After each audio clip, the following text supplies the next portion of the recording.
that and stay at a place like weird Houston honeymoon bullshit or something. Stay at the Lyric, look it up, go to lyric.com. There's no promo code or anything. We're just big fans of them. We're not even an official sponsor, but we just absolutely believe in their stuff, and it makes Airbnb look like an Air POS. That's what I always say. You know what I mean? And by the way, the barbecue makes a hotel look like a no-tel. And the barbecue we had was incredible. That was from the Pit here in Houston, Texas. The Pit Room. Unbelievable. We are just as fat as we've ever been. Some of us more than others. Hey, I hear those joints cracking. Some infinite CBD on those things. Anyway, we're here. This is about to go down. You guys ready to start the show? Very good. Well, there you go. So, as with all of our road episodes, we're going to go guestless tonight. Just give you the meat and potatoes of the show, the people that you really love. Nobody needs to be on here promoting their dumb new podcasts or anything like that. So, it's just us. But with us also means that there is a band, ladies and gentlemen. They're a really big deal. People tend to love them. They are some of our funniest friends. Every single episode of the show, they commit to being different characters. They were unbelievable. We had the debut of new characters last night. They were flight attendants, extremely flamboyant flight attendants. The night before that in San Antonio, they were extremely ghetto basketball players. It was very interesting. And we're going to find out what they are tonight. Maybe it's brand new characters. Maybe it's the return of famous characters we've seen before on the show. We're all going to find out at the same time right now together. I present to you the best damn band in the land. It's the Kill Tony Band. Jeremiah Watkins and Gilberto Jimenez.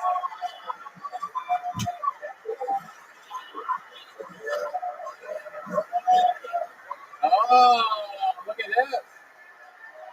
There they go. No idea why the music would stop. They're Russian break dancers, everybody. Dancing with no music. Oh, yay. Yippee-doo-dah-day. Here they are, everybody. We've seen these guys before. Very famous characters in the history of the show. And you're here, Houston, Texas, live at the Secret Group. Welcome back. Hello, my name is Gorshko, and I'm top breakdancer in all of Russia. Wow. Gorchkov? Gorshkov. Gorshkov. Gorchkov, okay. And clearly back here we have the caramelized Howard Stern. Caramelized. Yeah. Look at this. He looks like a Werther's original in a fucking wig. Take a minute to think about what you just said. It worked.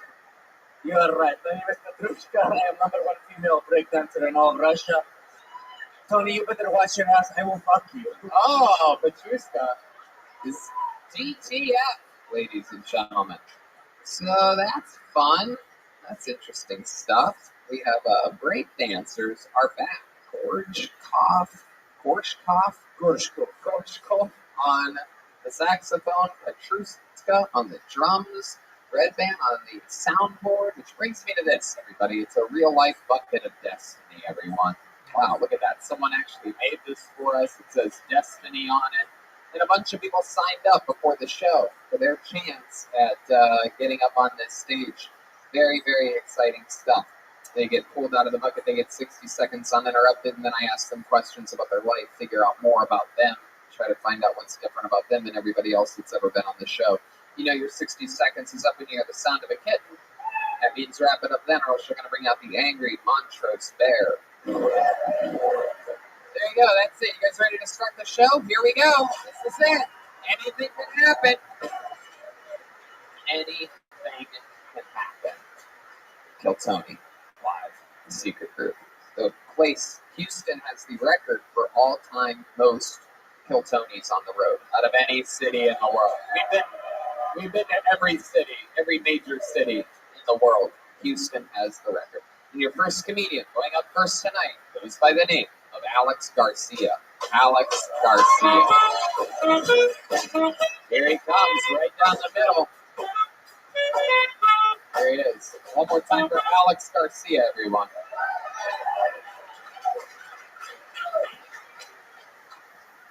There is nothing worse in this world than when a girl tells you she has a boyfriend for no reason. When you're not even interested. It happens to me every day. It happened to me the other day. I'm like, hi, nice to meet you. I'm Alex. She said, oh, hi, nice to meet you. I'm Kimberly. I said, oh, hi, Kimberly. It's nice to meet you. It's a nice day out. She said, oh, it is a nice day out. My boyfriend loves wind. He loves wind. What is your bird? I haven't been on a date in 4.5 years. 4 years. And sex? What is it? What is it? Does it feel good? How many guys in here clean their room before a girl comes over? I can't see my back.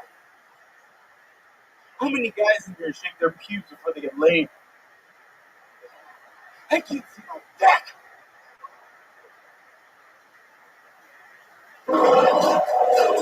All right, Alex Garcia bringing up the mantras there to start the show.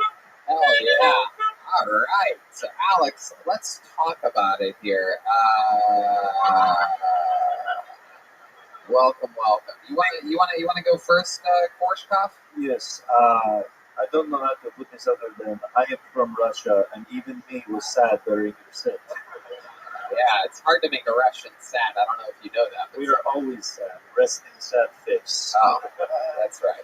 That's right. You made me sadder.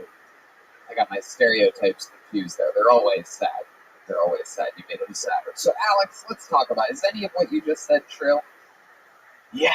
Really? Yeah, I haven't been on a date in 5 years. Why is that? Do you really think? Not trying to be funny, why do you really, in real life, think that is? Should be an easy answer. Yeah, I'm kind of awkward. Alright, so when it comes down to it, I just kind of always ruin it.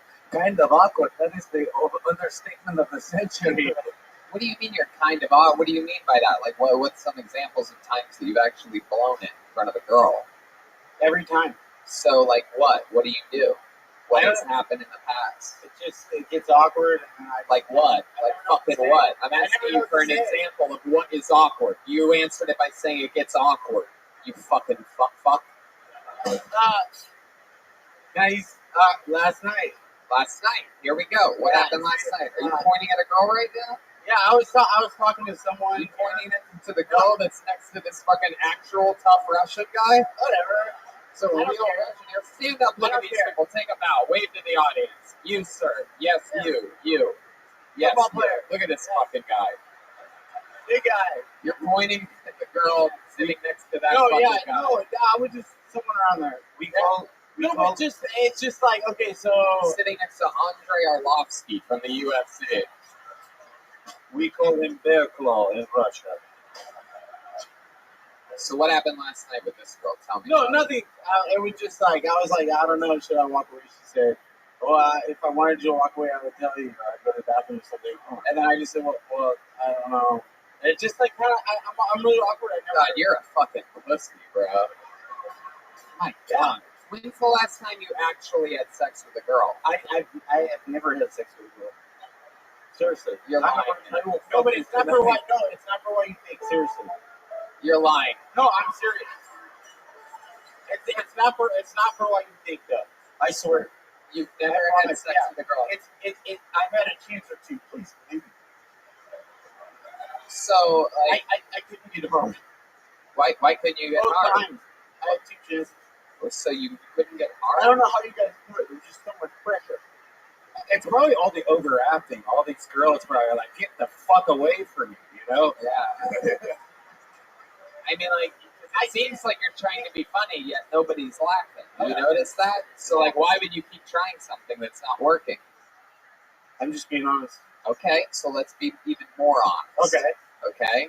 Yeah. So, when you couldn't get hard, what happened? There was too much pressure. Too much pressure. Yeah, You think that this is something that's always going to just build? Like the pressure? Because now how old are you? I'm 31. 31. years old, and you're telling us that you're a virgin? Yeah.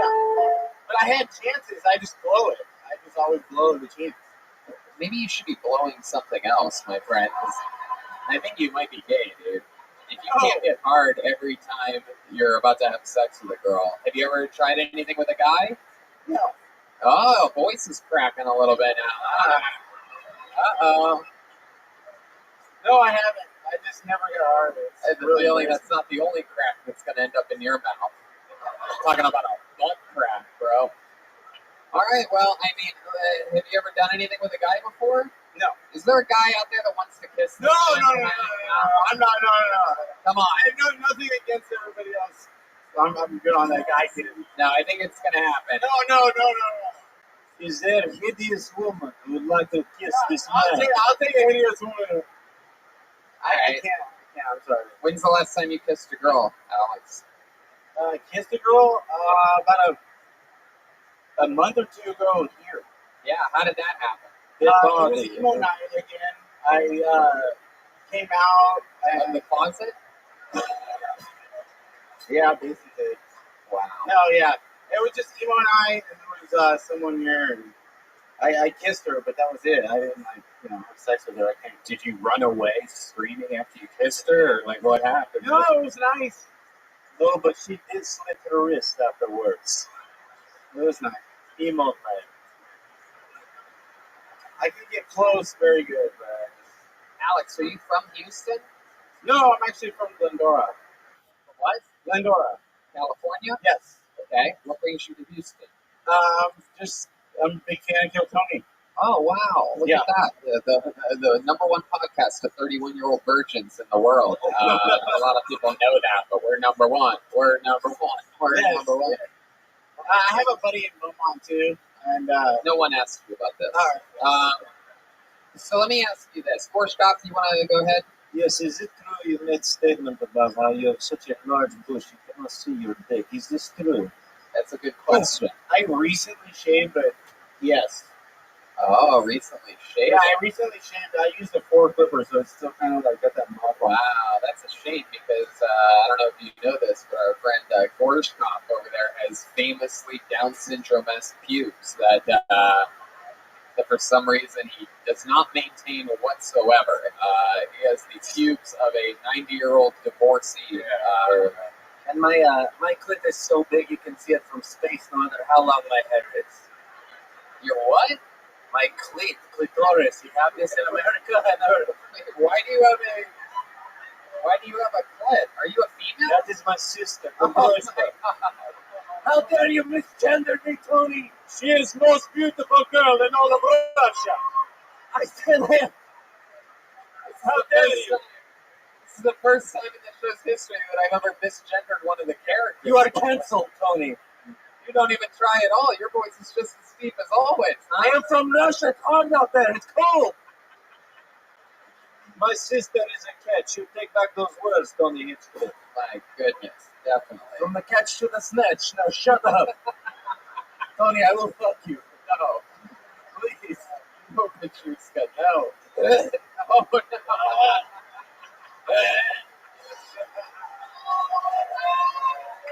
The crowd goes wild.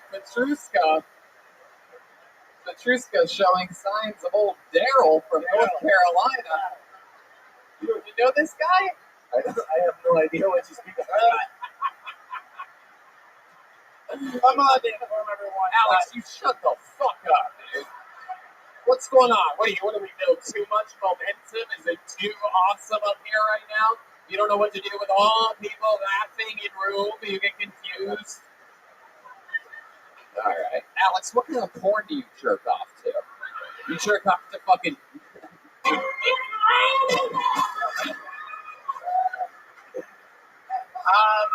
You're thinking about it too hard. I don't believe anything you say. Jagger. Uh-huh. Yeah, okay. I bet. Is that when people watch your stand-up comedy? Yeah, that's what gagging is, Alex, you fucking dimwit. You joke me? Alright, Alex. I wrote that. Well, you tried your best here today, Alex. I do believe that. So we're gonna send you back on your way back to be part of the Bad News Bears or whatever the fuck you're doing here. Thank you. But thanks for traveling all the way to Houston. I mean, you did it. We found out a lot about you. Let us know. Tag us in something if you ever end up losing your virginity. For sure, I will. Definitely. Thank There you. you go. There goes Alex. All right. Garcia, Thank you. everybody. You guys have a nice night. He's on Instagram. Alex. GURCID, all one word. Hey, look at that. That chick just gave you money. What the fuck was that? That was wild. You owe me that for stealing my joke. The things women will do for you to never bother them again. It's incredible. All right. Holding the name out the bucket. You guys having fun yet? All right. Put your hands together for your next comedian. He goes by the name of Ethan Felsky, everyone. Ethan Felsky. There we go. Let's see what happens here. Oh, he's getting up. Here he comes. Come on, Houston. Get him out for Ethan Felsky.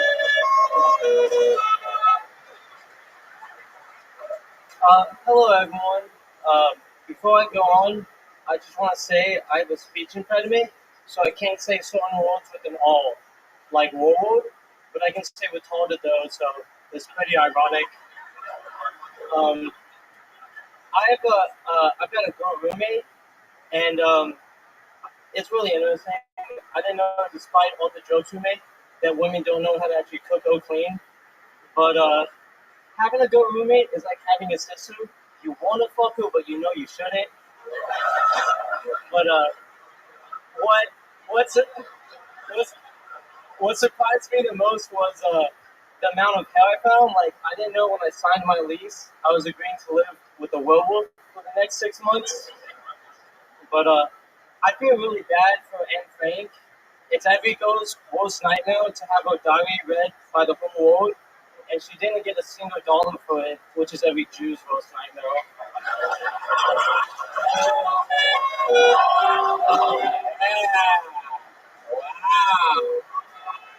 Oh, that's great. That's a damn good joke you got there, buddy. Look at you, Ethan Felsky. Fuck yeah, man. Welcome to the show. How long you been doing stand-up comedy? About 6 months now. About 6 months. All of it here in Houston? Austin. Texas. A very good comedy scene up there. Heck yeah. How old are you? I just turned 21. 21 years old. Fuck yeah. And let me ask you this, the $1 million question, Ethan. You're not a virgin, is that correct? I must dive a lot. God, no wonder you can't use your tongue properly. This guy eats more pussy than anyone I know. You muff dug a lot, but you still haven't put your wiener into a vagina? Oh, no, for sure. You have? Yeah, it is. I mean, I'm trying to try, Austin's pretty freaky, I'm trying to try some other things, but... Yeah, like what? I'd be down for some butt stuff sometime. Yeah, you would be? Well, your butt or their butt? I mean, if the night goes right, you know... Hey, yeah. Experience. You're ready to party. Let's check in with Gorshkov. I would like to offer my sister's services to you. I would also like to offer my services to you. Hey. Jesus. I love it. So let's talk about it, Ethan. You are a fun little dude. 21, you said? Yes. Wow. So how long you been 21 for? I turned 21 on December 21st. I love it. Hell yes. This is all new to you. What are you sipping on there? What's that little, is that some syrup? What do you got? That is some whiskey sour. Whiskey sour. Crown Royal. I thought it was Crown Royal. Why do I think if he said white power, it would be cute on him? Yeah. Exactly. He can even say the N-word and get away with it. No hard R's going on over here at all. You ever do it? You ever say the N-word before, Ethan? This is recorded, so I'm gonna say no. Oh, okay. Hell yeah. You're from Texas. I do I've been trying to do some raps lately, though. Oh yeah, you do some rapping? Can we hear some of your raps? You want a beat? Yeah. You want Joel to lay down a beat? Oh, okay, hey. It ain't no debate. Public else you to take. On the substrate of this rap game, playing with these other rappers, I put them in bait. You better wait. I'm the cheapest state. Step into my city. He's honestly. Wow. Well, after hearing that, he's fight for sure. Yeah. It was a good approach. I really like the sentiment. The only thing stopping you was your speech impediment. He has no wiggle. Yeah. I did 6 years of speech therapy for nothing. That's right. Money You is guys a give man. me that money. Oh They yeah. used to call me a wiggle. My goodness. Heck yeah. So wow. Ethan, what do you do for work? Or do you go to school? What's your story? I go to UT also. I'm trying to be I'm a chemistry major, but A what? chemistry. Kimchi. I love kimchi. Yeah. Delicious. The goal is one day not to be a pharmacist, but to like be in the lab making my own drugs. Just like Dexter's laboratory. Yeah. Absolutely. I love that show. My goodness, Ethan. Wow, how exciting is that? So, this is fun. You've been doing stand-up for 6 months. You have a lot of friends in the scene over in Austin? The first time I did it, I said that the airplane joke. Some guy came up to me after, and he was like, "Let's collab and whatnot," but not really. Yeah. Not in the stand-up scene. Uh-huh. But do girls find their speech impediment like sexy? I bet it probably helps, right? They do. I usually say I'm from like England or Australia. Oh, like you're... And Hey, yeah. Look at you. You're a world traveler. Yeah. Who are these retarded girls you're hitting on? My goodness gracious. Wow, this is so funny. Ethan, so 21 years old. What else are you doing with life? You very rarely get 21-year-olds on the show. I mean, hentai takes up a lot of my time. What does? Hentai? You familiar? I'm not familiar at all. Kind of. What is it? Say it again. Hentai? Hentai. Yeah, like Is that tentacles, like Asian cartoony porn? Yeah, I'm just for the plot. You don't actually. I jerk off to other stuff. Ah, like what? What do you jerk off to? I actually don't like watching porn.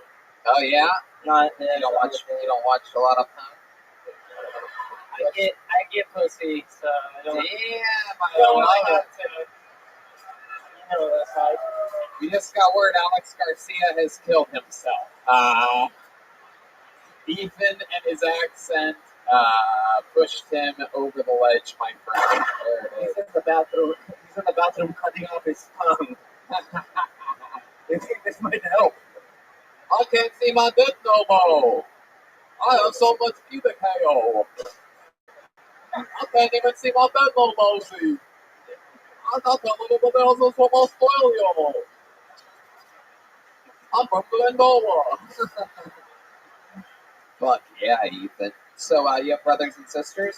Yeah, my brother actually got me this ticket to come here for my birthday. Oh, that's cool. Fuck yeah. What a cool brother. Did he come with you? Nah, he's got a wire, so he's just. Hell yeah. You came solo from Austin? No, I live in Houston. I just go to Austin for school. Oh, Shit. okay. Does your brother have a speech impediment as well? Well, I don't know, but I just found out I don't know if I should say this, but I found out the other day I have a twin sister. We're both so 21. Wait, you just found out that you have a twin sister? But my brother is actually like my half brother. Like no one actually told me until like a couple weeks ago. Yeah, that's how life works. We all have half brothers and half sisters we don't know about. Our parents lie to us forever, and then they let the guilt overflow, and then they get cancer in their 50s and 60s. Let's check in with Gorshkov. Yes, what does your brother think of your sister incest joke? I haven't done any stand-up in front of my family, so when they see this, I don't know what to think. So you've always known that you got a twin, right? See. But you just found out that your brother is only your half-brother. Yeah. Did that affect you deeply? No, I didn't really care, to be honest. My mom was calling me crying and shit, and I thought like the dog had died. But I didn't really care like when she was was like, it's your half brother, whatever. Oh yeah, no one cares. But he came out of her vagina, right? Yeah. It's a different dad. Was she with your dad when that happened? Or was No. she cheating on him? Was it the milkman's baby or something? What are we talking about here? The way I see it is like she had the kid, and then my dad came from Chicago, and he was like, I don't give a fuck. Like, Right. I'm married. Let's just say it's my baby. How about that? She's like, oh my that might be a god. little cuckish, but I don't know. Yeah. No, it just is. kidding. Your father is cuck of the year. That's what they say. No. All right, Ethan. Well, unbelievable performance. Really good and frank. Thank you. Ethan Felsky, ladies and gentlemen. There you go. That's how the magic happens. Sometimes to get a ticket to kill Tony, you have to have your bastard half brother buy a ticket for you. 6 months. That's great. Yeah. Hey, it's a one-word name. Let's see what happens here. Put your hands together for Bronson, everyone. Bronson is next. Let's see what happens here. Oh, wow. Here he is. One more time for Bronson, everybody. So my cat needs a pill twice a day, and it's been that way a few years now. But early on in the process, this is how it went. I give him his pill, he'll fake swallow it, walk off, spit it behind the curtain, and then look at me like, well, fuck your mother. I could wear him down until he caved, but now he's on another level. I fear that I created what can only be described as a furry little David Blaine. My wife had to step in because now anytime I face him, he just punks me. I'll watch him swallow his pill. And 2 hours later, I'll find it in my jacket pocket stuck to a silver dollar. I'm like, motherfucker. And a little note that says, better luck next time, bitch. Wow, look at that, Bronson. Cute little joke you got there. Fuck yeah. Look at you. I like your style, dude. Thank you. It's not too often we have gay magicians on the show anymore. Wow, it looks like we have this flight attendants 2 nights in a row. Bronson. Gorshkov, what do you think about this guy? He looks like a stretched out mortician. He does. He does sort of have that look to him. You had a good joke, though, man. I mean, you made that work for you. You're working beats in here. You're taking your time. You're executing it. How long have you been doing stand-up? First time. First time, everybody. Look at that. Wow.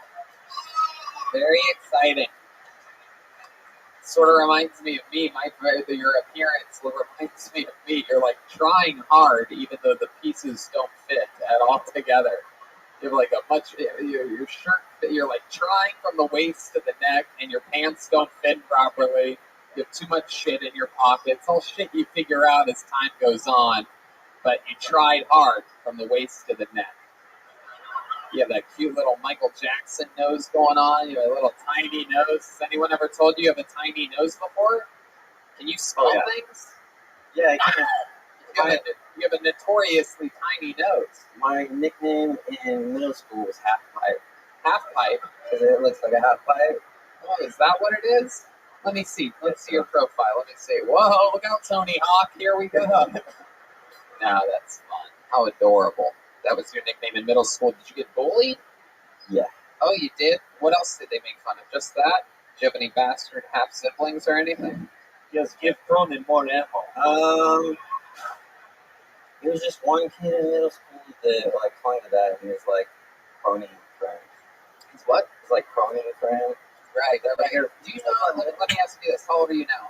31. 31. Do you know how their lives turned out? Have you ever followed them or updates with them? You ever see them working at a Buc-ee's or anything like that? Or? No, I'm from the Bay, like up in California, but I wouldn't be surprised. Like our version of Buc-ee's. Okay, but you're 31? These were your classmates? My guess is that maybe one of them's a fucking virgin. You know what I'm saying? Alex Garcia, 31 years old.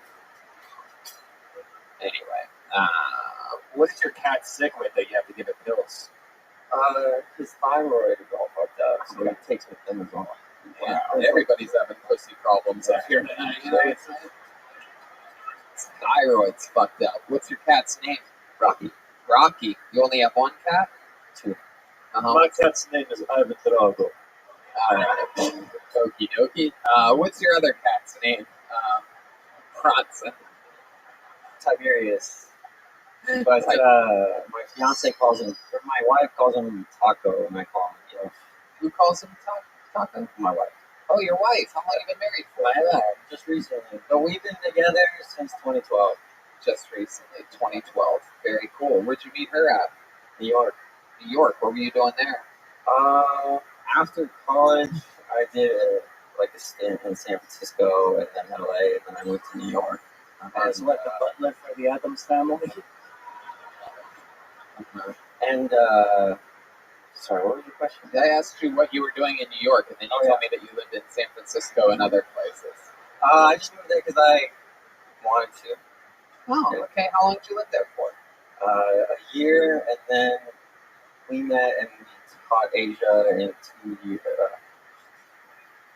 Taught English in Asia for 2 years. You And taught then came back English to New in York. Asia Yeah. for 2 years. With her? Yeah. You guys went to Asia together to teach English. That's awesome. Yeah. Where? First in Korea for a year, and then in Thailand for a year. Wow, look at you, little world traveler. Huh? Someone's not fucking half pipe anymore, am I right? Well, that's fun. What does she do for work? She's a high school teacher. She's a high school teacher. What does she teach in? Well, she's 18.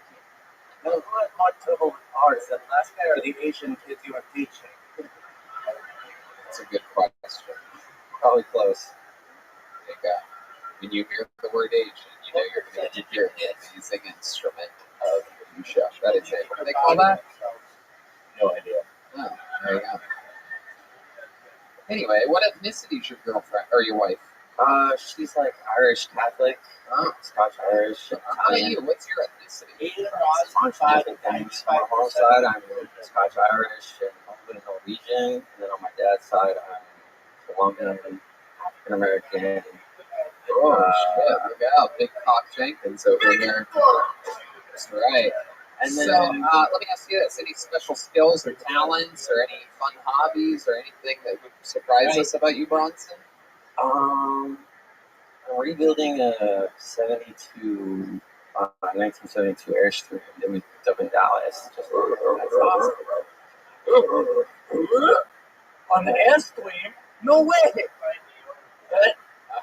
All right. That's most, awesome.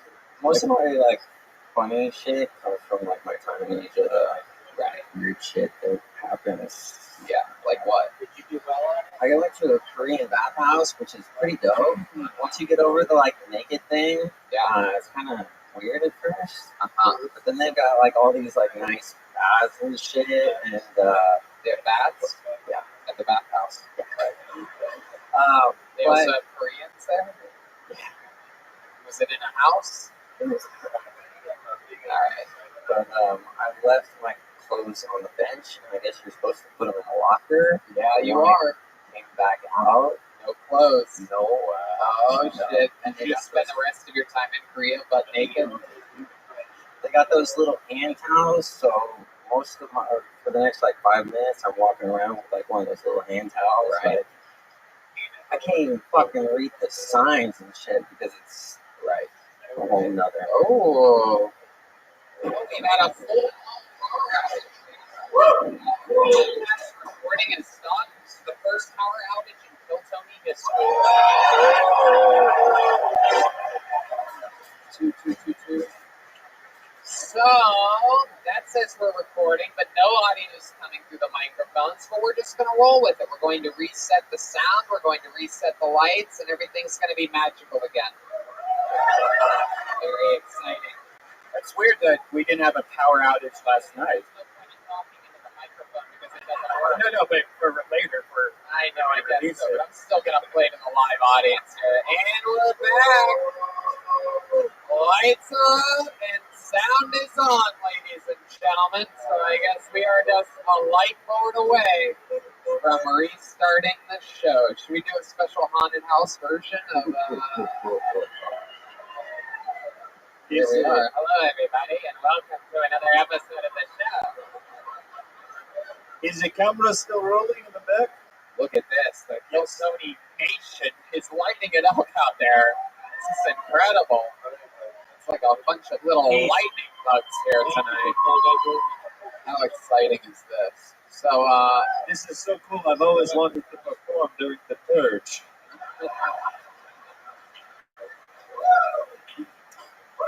very, very exciting. So the recording's working, and we're just going to get lights back on. So what do you say we just keep going with the show, huh? Yeah. All right. How about one more time for Bronson, everybody? There goes Bronson.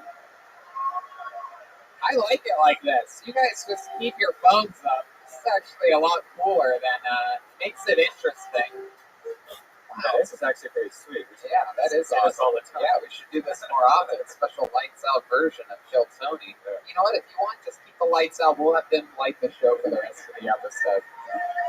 I'm kidding. I'm kidding. When you get the lights on, just turn it on. All right, but we're going to keep it moving along since we have help from the A-team out there. Let's see what happens next. Put your hands together for Candy, ladies and gentlemen. Candy, everybody. Wow, she made the bucket, and she has gotten pulled up on Kill Tony. Here she is. It's Candy, everyone. Yes, my name is Candy. It's spelled just like the stripper. Little about me. Diarrhea runs in my family. Girls aren't funny, guys say, so the only way I can get your attention is to talk about sex. So, here we go. My first orgasm, I was 7, and there was a tree in our front yard, and it didn't have any bark, and it was like a smooth white trunk, and about 10 feet up, it was just white, and it was my goal to always shimmy up and touch the white, and then jump down. And one time I did it, my eyes went back, and it felt amazing in my happy place. And so I got off, and then I went to go play with my friends, and a couple times. That's officially our second ever power outage. Wow. How exciting is this? You know, I know you guys are used to it here in Houston, but this level of unprofessionalism is new to us. It's so exciting. I know that to win baseball games, you guys have to hit trash cans and things like that. So, you know what I mean? Now I get it. That's fucking right, cheers. You fucking pieces of shit. Let's go, Dodgers. Wow, and we have sound and they had again no lights. This is incredible. I love it. Can I just say this is the funniest comedian I have ever seen? All right. I didn't finish my goal. We want to finish that last joke. There you Yeah, go. I'll finish it. Yeah, So, it's all good. This is a memorable set no matter what happens. woo! It's like Spirit Airlines in here. Damn. Ew. So anyways, couple times. Finish the joke you were doing. No riffing at this part, Candy. Go ahead. That was an Candy. extra. No, go ahead. So sometimes that would happen every time I would climb this tree, and then I would roll my eyes back and have a happy feeling between my legs. And I would go play with my friends, and man, I wonder what that tree's up to nowadays. That's it. Fuck yeah, Candy, ladies and gentlemen.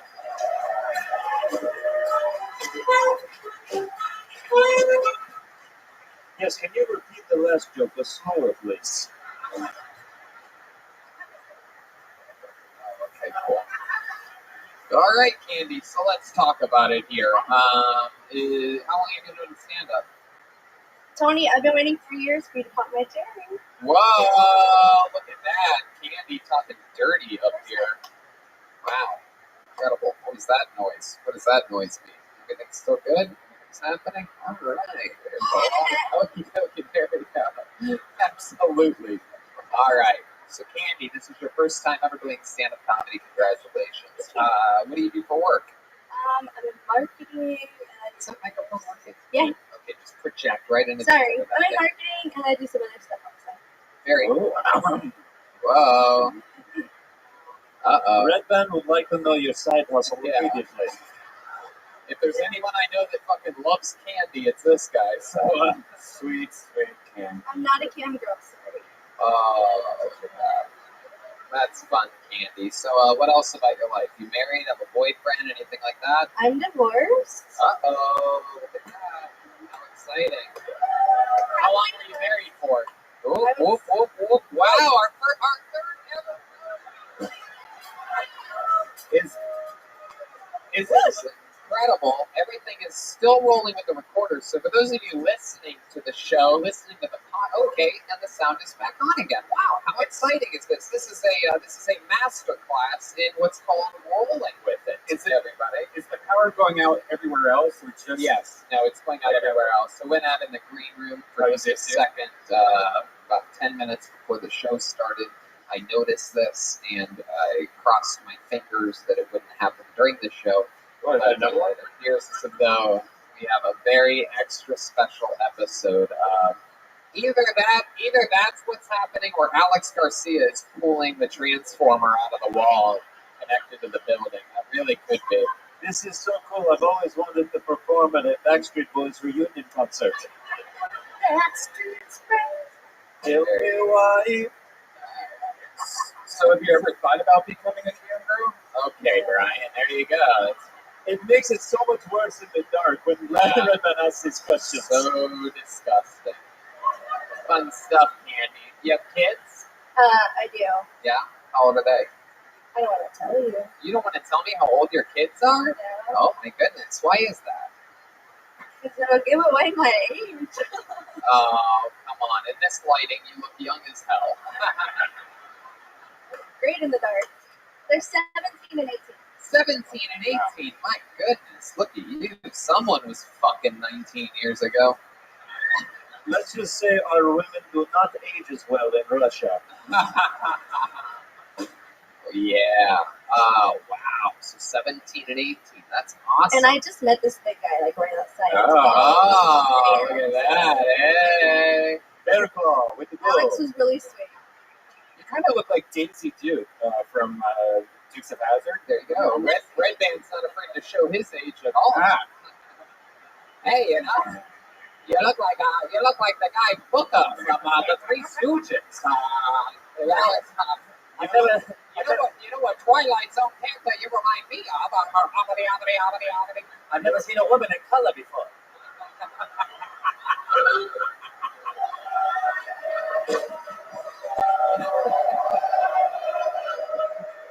My goodness, didn't realize Dorothy from Wizard of Oz would be performing tonight.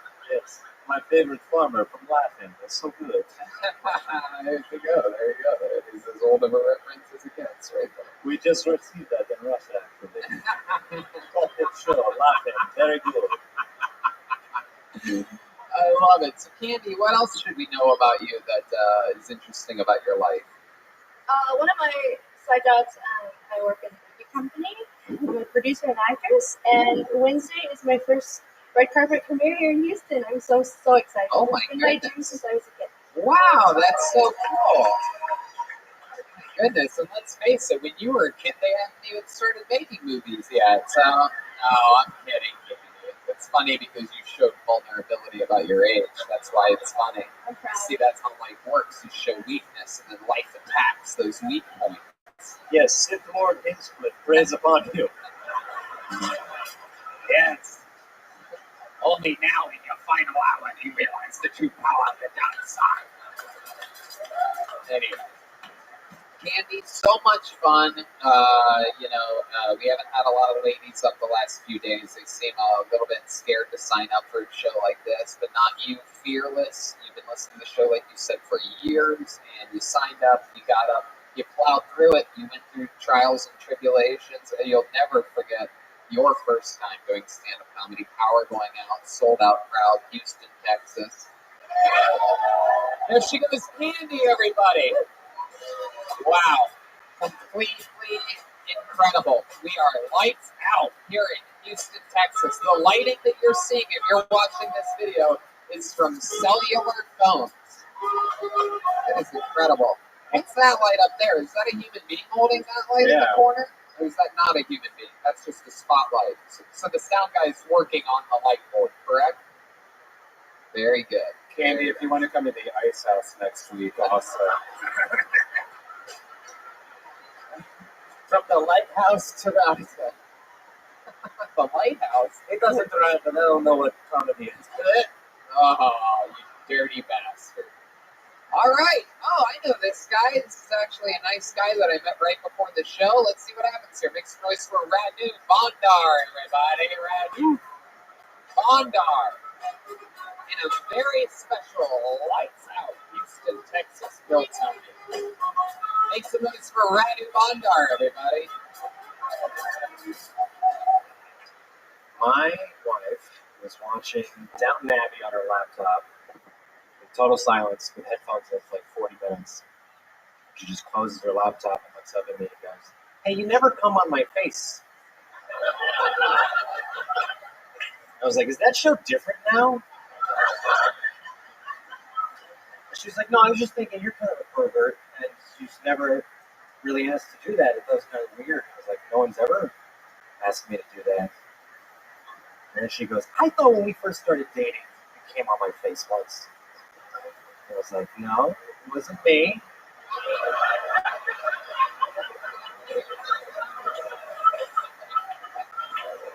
She just goes, "Well, who was that?" I like living in Texas. You guys are famous for the worst things, though. Texas has a bad habit of killing mentally disabled people on death row. But I don't think it's out of hate, because you also elect those people governor here. Boom. Radu Bondar. Great Batman. Incredible stuff. Thank you. Very good performance. Very fun. This is my first time doing it on Haunted House. This is good. Hey, look at that. Very good. How long have you been doing stand-up comedy for? 6.5 years. 6.5 years. Hell yeah, it shows. You plowed right through it. Very solid set the whole way through. Very funny. You look like the devil right now because of the fashion. I know. No, that is how he always looks. Oh, thank you. Is this a bad time to bring up that I have epilepsy? Yeah, we're going to have to put that in the beginning of the video. Yeah. So, Radu, let's talk about it. 6.5 years in the game, and how long have you been with your, did you say wife? My wife. Yeah. We've been together almost 5 years, married for almost 1. 5 years, married 1. Very interesting. And she was really watching Downton Abbey when this happened? No, that part is fiction. Right. But she asked me, like, just out of the blue, she was doing some other shit. Downton Abbey's a fun thing to, make fun of. Right. I It hate is. downstairs. Have you ever watched it? I have. I don't like the people downstairs. I like just the rich people. Right. How much of it have you watched? Just out of curiosity. Maybe like 3 hours, 4 hours, like 4 episodes, I guess. 3 hours or 4 hours. You know, I don't know if I've ever talked about this before. I feel like maybe I have years ago. But a little fun fact is that the writer's room for the Comedy Central Roast, that's a little bit different now. It's evolved because of diversity and shit like that. But at least a few years ago, it was a room filled with the most monstrous, devastatingly hilarious, unbelievably edgy, crushing writers that you can imagine. These veteran writers that have only been writing mean jokes their entire lives. And they were joking around the table one day during lunch about something like that, about how they like Downton Abbey, and the guy across the table was like, "Yeah, I love that shit. You see what happened with whatever this week, and blah blah blah blah." And I'm like, "You guys are fucking kidding, right? And you guys don't really watch Downton Abbey." And they're like, "Yeah, it's the greatest fucking shit in the world. You have to watch it. You'll love it." And so I watched an episode, and then I watched 2 episodes, and then 3 episodes, and I got hooked on Downton Abbey for a while. What is it? How far into that you want to get come on your face? Very good, yes, very good. Always very good, very. Thank you. Yes, very good. Yes, They just say every little thing mattered in that show. Like, something's always at stake. right. The writing is unbelievable. Anyway, the point is, what's interesting is that it gives you a very realistic look on how fucking crazy England is with their classist. And this is something that's really interesting that we don't ever really talk about here in America. You know, if you go to England, the comedians there make fun of class a lot. It's a very, very big part of their comedic culture. And here in America, it's very much more about race and other gay things, like low-hanging gay jokes. Yes. Right, exactly. But in England, a lot of the humor is about class because class is a bigger deal there. But it's not really a bigger deal there, is it? It's a huge deal here, but we feel bad for the poor people here. Anyway, Downton Abbey is great at exposing the difference between rich people and poor This is people. exactly how I thought my segment would go. Oh yeah, it's exactly how. Like, we're gonna dissect capitalism in the two parts Right, of the West. yeah. Every once in a while on this show, we throw a little dose of seriousness and comedic information out there, like the difference between the two sides of the world comedically. So I was talking about class and race. This is a show about stand-up comedy. I'm talking about the differences of comedy. If that's fucking okay with you, right?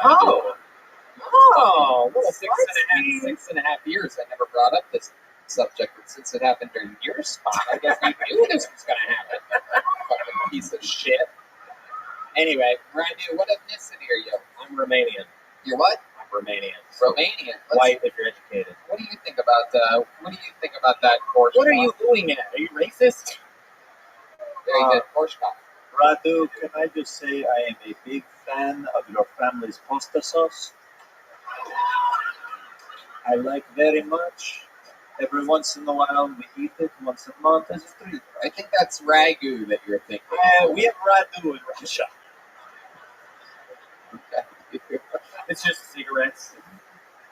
All right, I Radu. do not like that. What ethnicity is your wife? Just full on white. Full on white. Top And shelf. you're considered white too. We're sticking I with am, white. but like people, since 9/11, people, especially in the South, people have like, yeah. Don't listen to Milestone audience matters. members. Don't Right. don't acknowledge them. Welcome, Anyway, since welcome to then, the show. all people with weird names have kind of, we've got the same word. People just think, I've experienced a lot of Islamophobia, but I don't feel bad about it because I'm like, oh, Like, well, what if people said to you, go back to your country, and you're like, it's filled with white people. yeah. I'm like, it's like you with these. Right. I had, in 1 week, I had someone be Islamophobic and then anti-Semitic in the same week. Oh, someone thought you were Jewish. Yeah. Yeah. What did they say about you? I was being mean to a security guard, and he didn't know what to say, so he yelled, "Go back to New York" to me, which I'm not from New York or Jewish. But it was a nice compliment. Like, wow, thank you. So where are you from originally? Just Romania. Oh, you were born there. I was born in that shit. Yeah. Oh, okay. How old were you when you moved here? 3. 3. And was that a weird transition, you think, for your parents, Romanians, straight to Houston, It Texas? was incredibly difficult. They came to a place where everyone was like, "What the fuck are you? Look at you!" Right. Like just talking, my parents felt like shy and weird all the time. What language do they speak in Romania? Romanian. It's their own language? Yeah, it's actually it's a Romance language. It's like Portuguese or Spanish or French. Can you speak a little bit of it to us? What? That means what do you understand? It's like a one word, dude. Say like a sentence. No, it's just fast and ethnic, but it's a bunch of different things. Say like a full sentence. Wow, I love that. Who the fuck is that cool black guy over there? That was perfect. 99.999% of the time I hate audience members saying actual words during the show. That was the 0.00001%. Nothing beats that. Just can't beat that. A cool black guy in the corner going, he can't speak it, he's lying. Do you speak Romanian? Shut the fuck up. Don't speak to him like that. You talk to my new best friend in the room like that. You go back to your country. Yeah. Now, I don't know much about geography, but is Romania near Hulkamania? Yes. Yes. Yes. Oh, what is that? Oh, Petrushka. Oh. My sister is very attractive woman. Wow. We went from Ragu to Prego here real quick. All right, Radney Bondar. Well, very, very, very good set. Very impressive and great during the interview part, except for the moment where you got a little bit smarmy with That's me. how it goes. There he goes, Radney Bondar, ladies and gentlemen. He's on social media at RADUBONDAR, all one word. Candy is musical. MUZIKGURLL. I can't tell if the lights are on now or if they're just kind of... I think they're struggling with We died 30 minutes ago. So like a zombie outbreak outside. That's right. That's what it could have been if Iranian missiles worked.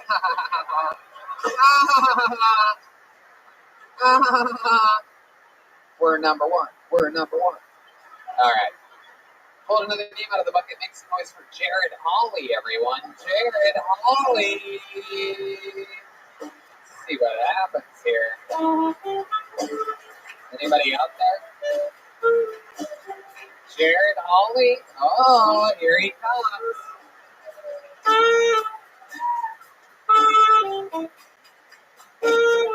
One more time for Jared Hawley, everybody.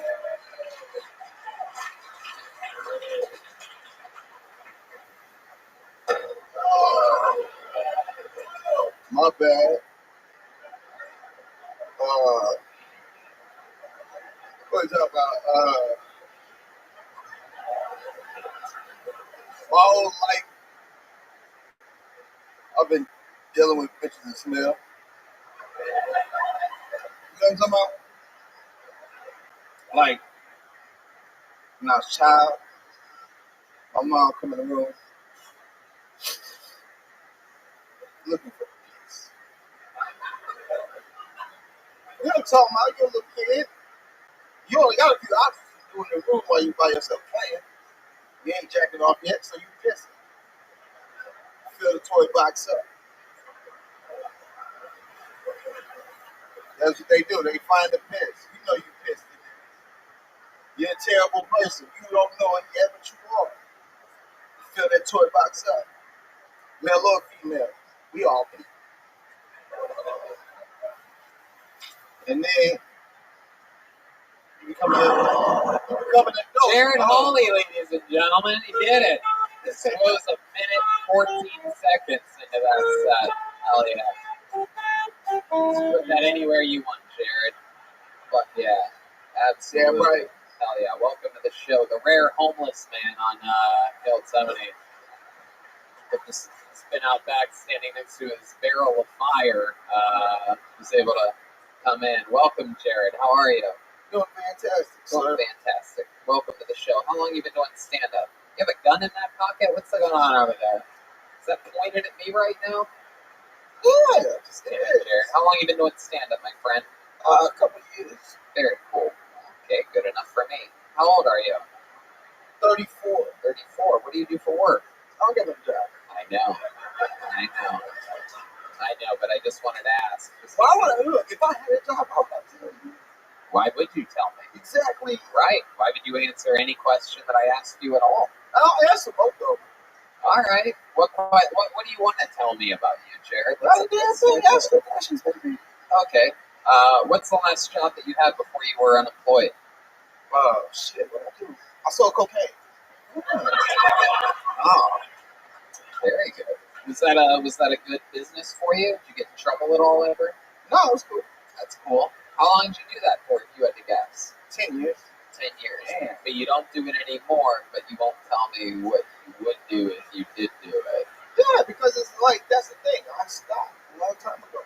All right. Hell Never yeah. did it again. We Hey, look. all believe you. We all fucked up. What? Hey, shit. Hey, look.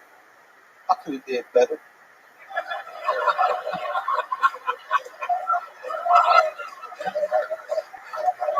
It's one of those moments where honesty beats everything. You could write. You can't come up with, no one could come up with anything funnier than I could have done better. That's great. Hell yeah. Hitting the vape pen. Absolutely.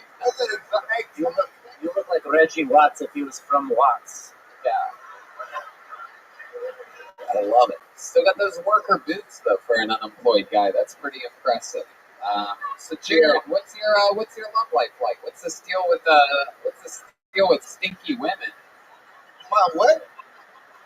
Huh? All right, hold on. Let's take it one step at a time. Sexy. Hold on a second. Look, I got a wife, Oh, shit. but I'm trying to find a girlfriend. Oh, Petruska's taking a hit of his cocaine pen. We've seen this before. Nothing better than Petruska, the cast member that is known for having panic attacks.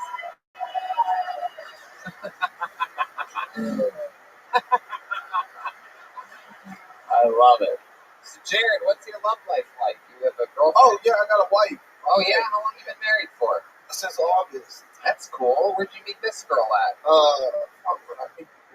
met her. It was cool, man. I met her in Austin, Texas. Yeah. This is shaping up to be a beautiful love story. Pretty good, yeah. Hey, she was from Australia. She started talking that fly shit. Like, Yep. hey, she's like kangaroo koala. I was like, cool. Yep. That's adorable. Didgeridoo, didgeridoo. That's Man. it. Big old booty. And that's when you visited Australia. You lit your typical fire in a dumpster. It fell over into a koala sanctuary, and then you came back here, right? Yeah. I started that fire. Absolutely. There you go. That's I was there for 6 months. When I left, the next thing I heard, this shit was on fire. Goddamn right. Absolutely, Jared. Do you have any special skills or talents? Do you play music or do any acting or anything like that? Or? No. I mean, every now and then I smoke a bunch of weed with people. Oh, that is a very I'm real good at smoking weed with people. Like, anybody next to me, if I got a weed, they can smoke weed too. This is true. I just did it with him. This guy tells it like it is. That is true. You Yeah. smoke weed. You ever smoke weed with anybody famous or cool or anything like that? I don't think so. Eric, wait. Eric, Patrushka's off the table on this one. Go ahead. yeah. Oh, my sister is doing her mating call. What's it called? What's Danny Brown? Danny Brown, yeah, that's a good one. Brown, We spoke Eric to Danny Andre. Brown before. Eric Andre, good Actually, I one. don't know if that dude smoked weed with me. I just know I was smoking a lot of weed around him. That's right. He might have smoked. He might have not have. Who's the other one? The one Ron Funches. He owed me 50 cents for a blunt. Wow. You're holding him to that, huh? Oh yeah, I'm petty. Wow. That's incredible. Actually, I don't care. One time I smoked near a TV. Yo, TV. Cadillac's famous. All right. I love it. Wow. Jared, so you have yourself a little Australian wife, huh? Yeah. That's cool. Has she ever done anything different than anyone else that you've been with in the bedroom where you're like, whoa, Australia, they're crazy? Anything wacky like that? She wants to pay me. She what? She wants to pay me. Wow, she wants to pay you. Yeah, We she wants to actually pay me. learned what that was recently. on the show. Yeah. I told her no. Uh-huh. But I mean, look, man, I'm headed for the wrong hole. She can wear me down. Good for her. Wow, look at that. That's, again, brutal honesty from Jared Hawley, saying that perhaps over time she could convince you. Hey, Wow. Wizard, do you think that what do you think about maybe there's a way to do this where you would start small, but has she ever stuck like a pinky in your ass or anything see like that? how she gotta wear me down? She's got to wear you down. Yeah, You can't even get yeah. near it yet. She gets Yeah. halfway down your gooch area, and you're like, Yeah, like no, look, you can lick my ass, I don't mind. That changed my life. But wait, she did that? She did do that? huh? She did that? I mean, every time my asshole get licked, changed my life. My God. I bet. I can't imagine how dirty it must be back there. So. Actually, you'd be surprised. I don't know. I always like to do the white check. You know what I'm talking about? Like, if you know the girl gonna eat your butt, go ahead and hit the top. How do you know? Is there ever like a Look, is there like a mood ring for that or No, something? it's- Where you're about to get your ass eaten? and you're like, it's wishful thinking. uh-huh. You know, you want to think like you are. If you put out positive shit in the earth or something, be positive. That's what I always say. I always make a very special point. Look at this audience. All of them get their ass eaten all the time. It's true. Except for the one 31-year-old virgin in the back of the room. You suck, dog. Hey! More brutal honesty. Change your life. My goodness. I wish you lived in LA. We'd have a little 20 to 30 second segment at the end of every show called Brutal Honesty with Jared Hawley. Interesting stuff, Jared. Very fun. You're right. He does suck. And you know what you said that I like is that thing that you said about putting positive energies out there in the earth. I agree with that completely.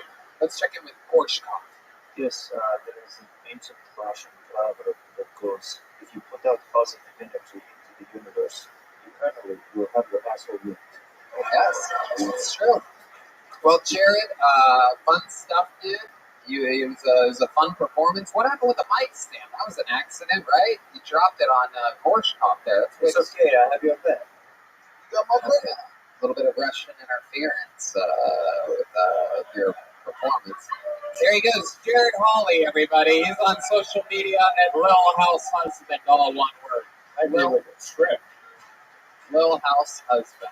What's going on now? What's he doing? Oh shit. Touching people and shit on his way out. Just touched Andre Arlovsky. I think somebody's giving people money when they get off stage. Is that what's happening? Are you giving people money? No, I don't know. Good. No, there's not money being handed out if you're wondering. How many of you like it when comedians do good on this show? How many of you like it when comedians do bad on this show? Wow. All right, pulled another name out of the bucket. Next noise for James Arden. James Arden, everybody.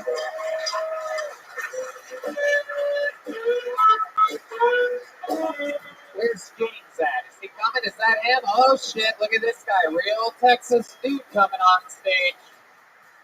Fuck yeah. Here he is, everybody. One more time for James Arden.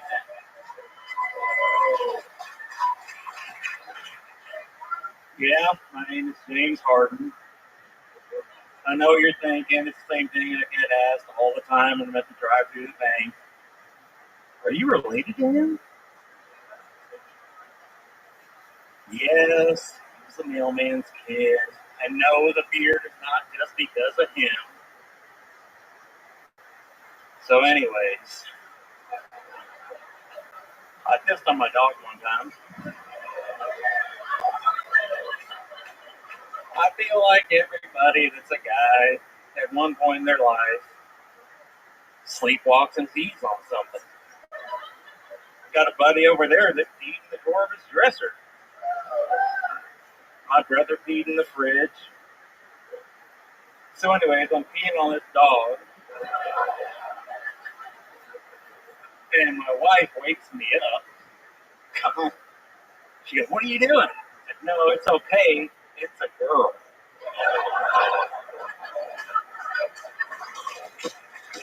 My goodness.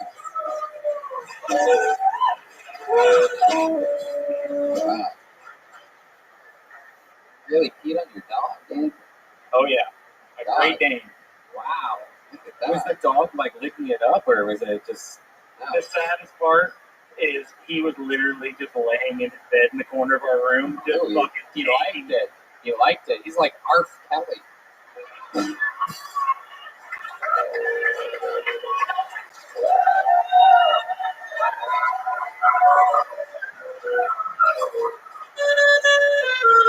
the hell is that?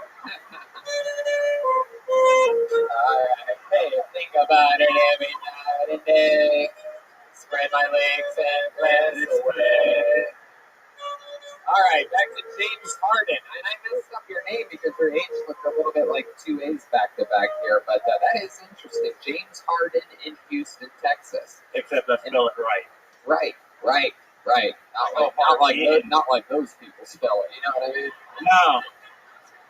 I don't want to make my one friend mad at me. Can't see him. Is he still there? All right.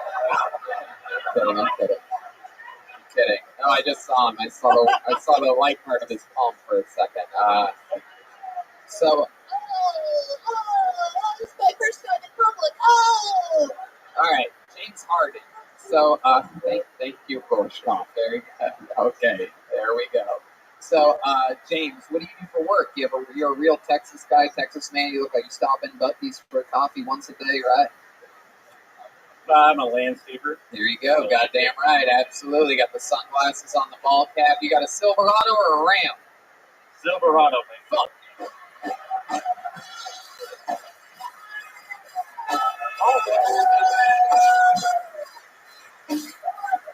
Are you a Silverado guy? Goddamn right. You know, a lot of people don't know this, but I live a secret double life. I'm in I live in Texas sometimes. I kind of just have a little place here. I got a Silverado. I got a couple black friends and smoke a river. You know what I mean? Sometimes I just do some window washing at a Buc-ee's and go about my rest of my day. You know what I mean? Piss on a dog. You know what I mean? Stuff, kind of stuff Texas dudes do. You know what I mean? I go down to the pit, eat some brisket, put it on some cornbread, whatever the fuck. Anyway, so James Harden, what do you think's the most Texas thing about you? What's like the most, you got the landscaping at the Silverado, but I want to know what you think, because there must be a lot that we don't know about you. Like, what's the manliest man thing about you? Well, I like to say that I'm a real man of my word, and there's more to this. So it came to fruition one day when my buddy bet me that I wouldn't tattoo my nipple black. And you said you're a man of your word. But I said, I'll do that. Yeah.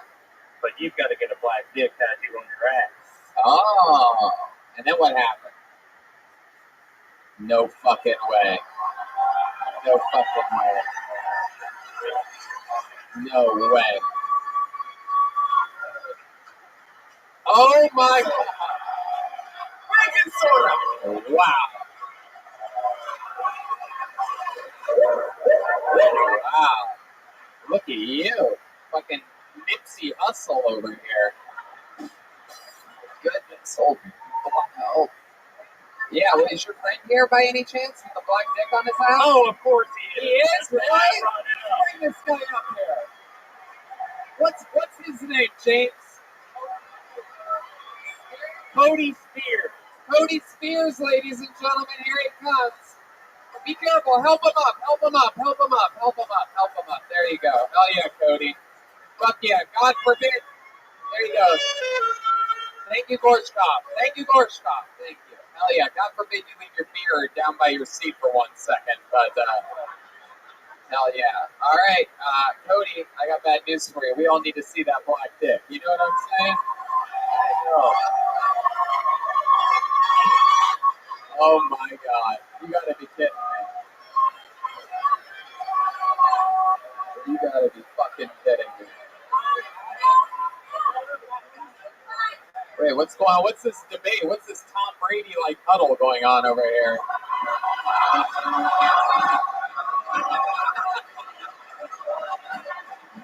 Wow. Woo! Oh my God. If that isn't the smallest black dick I've ever seen in my life. Texas tattoo artists are like, this is probably how big it is. I heard they were huge, so no, you stay up here, Coach. So to give it perspective, part of the bet was that I would get my nipple tattoo black because he's got a chest piece and it's not on his nipple. And I was like, you're a pussy. You should have got your nipple tattooed. Blah blah. So my thing was like, you're gonna get a black dick, but then I was like, wait, let's put some rules to this. So that's actually 6 inches of shaft. Wow. With balls and a vein. And that was all part of the bet. I thought it was the circumcision scar.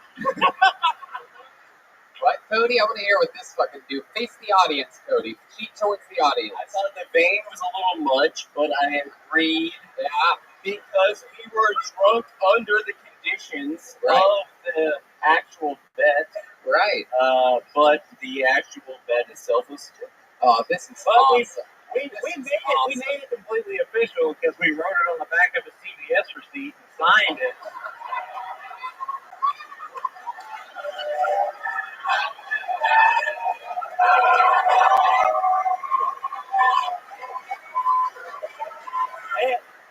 And there's more to this. There's another guy out there with a black dick on his ass because he came over to the house one night to drink and goes, "You won't do that," and signed his name to it. Wow. Now, Martin, I know you're out there, so Martin Bernard.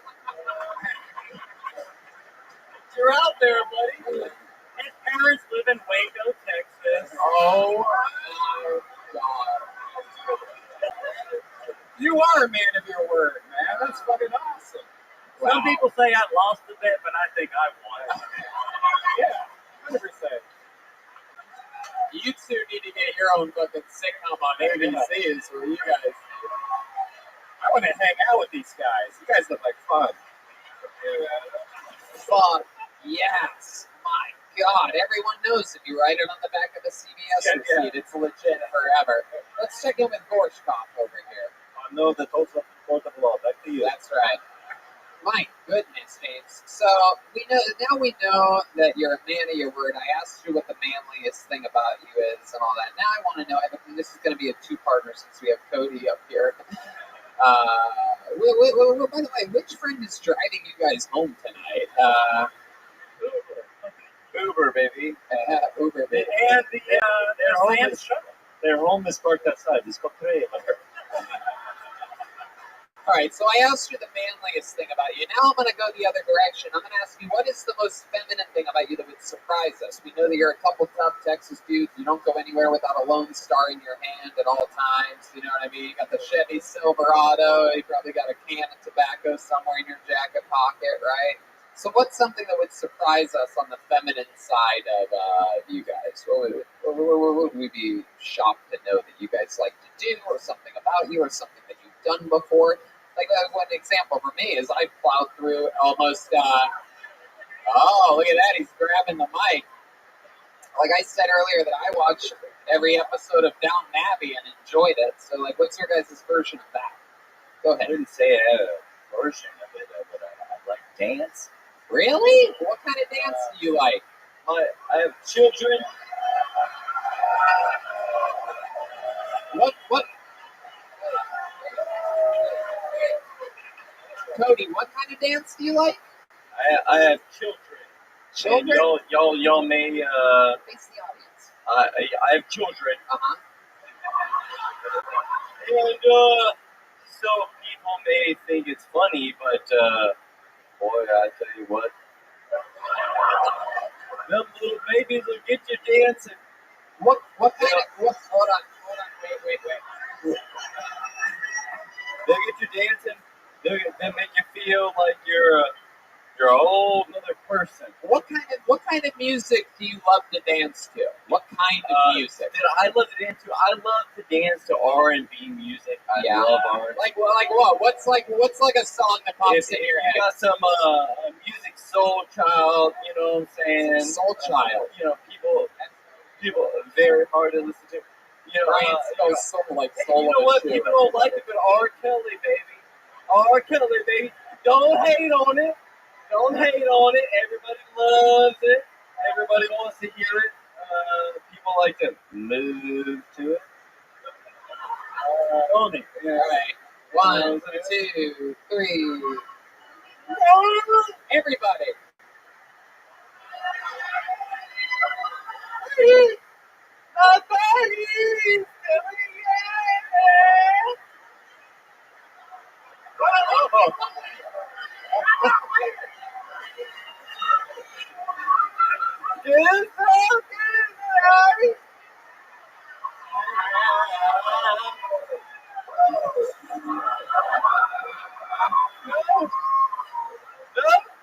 You don't like to ask me? It's on it. We want to see some of your dance.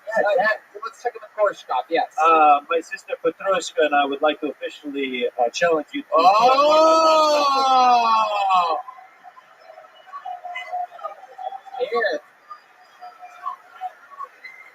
Here, give me that microphone, James.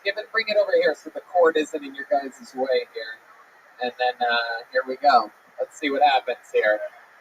Now, I have to warn you, too, that if you win this dance competition, you will be the new saxophone player and drummer for Kill Tony. This is the first ever Russian dance-off.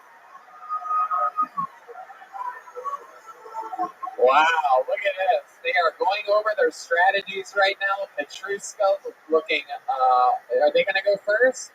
You're going to take turns? All right, going first, ladies and gentlemen, Texas's own James and Cody. Here we go.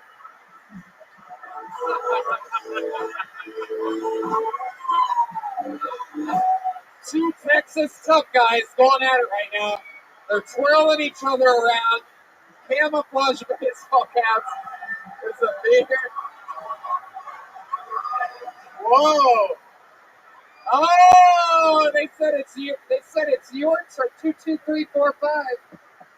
They just switched it up. They said it's their turn. All right, defending their throne. This is the first time we've ever actually seen the Russian breakdancers truly breakdance. Or here in Texas, the two Texas tough guys just put on a hell of a show. Let's see what happens. I present to you, defending the throne, Gorshkov and Petrushka.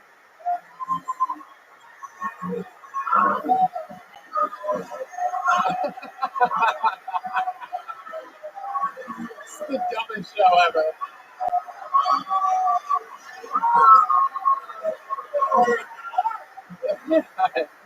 Oh my God, wait a second. Oh, wow.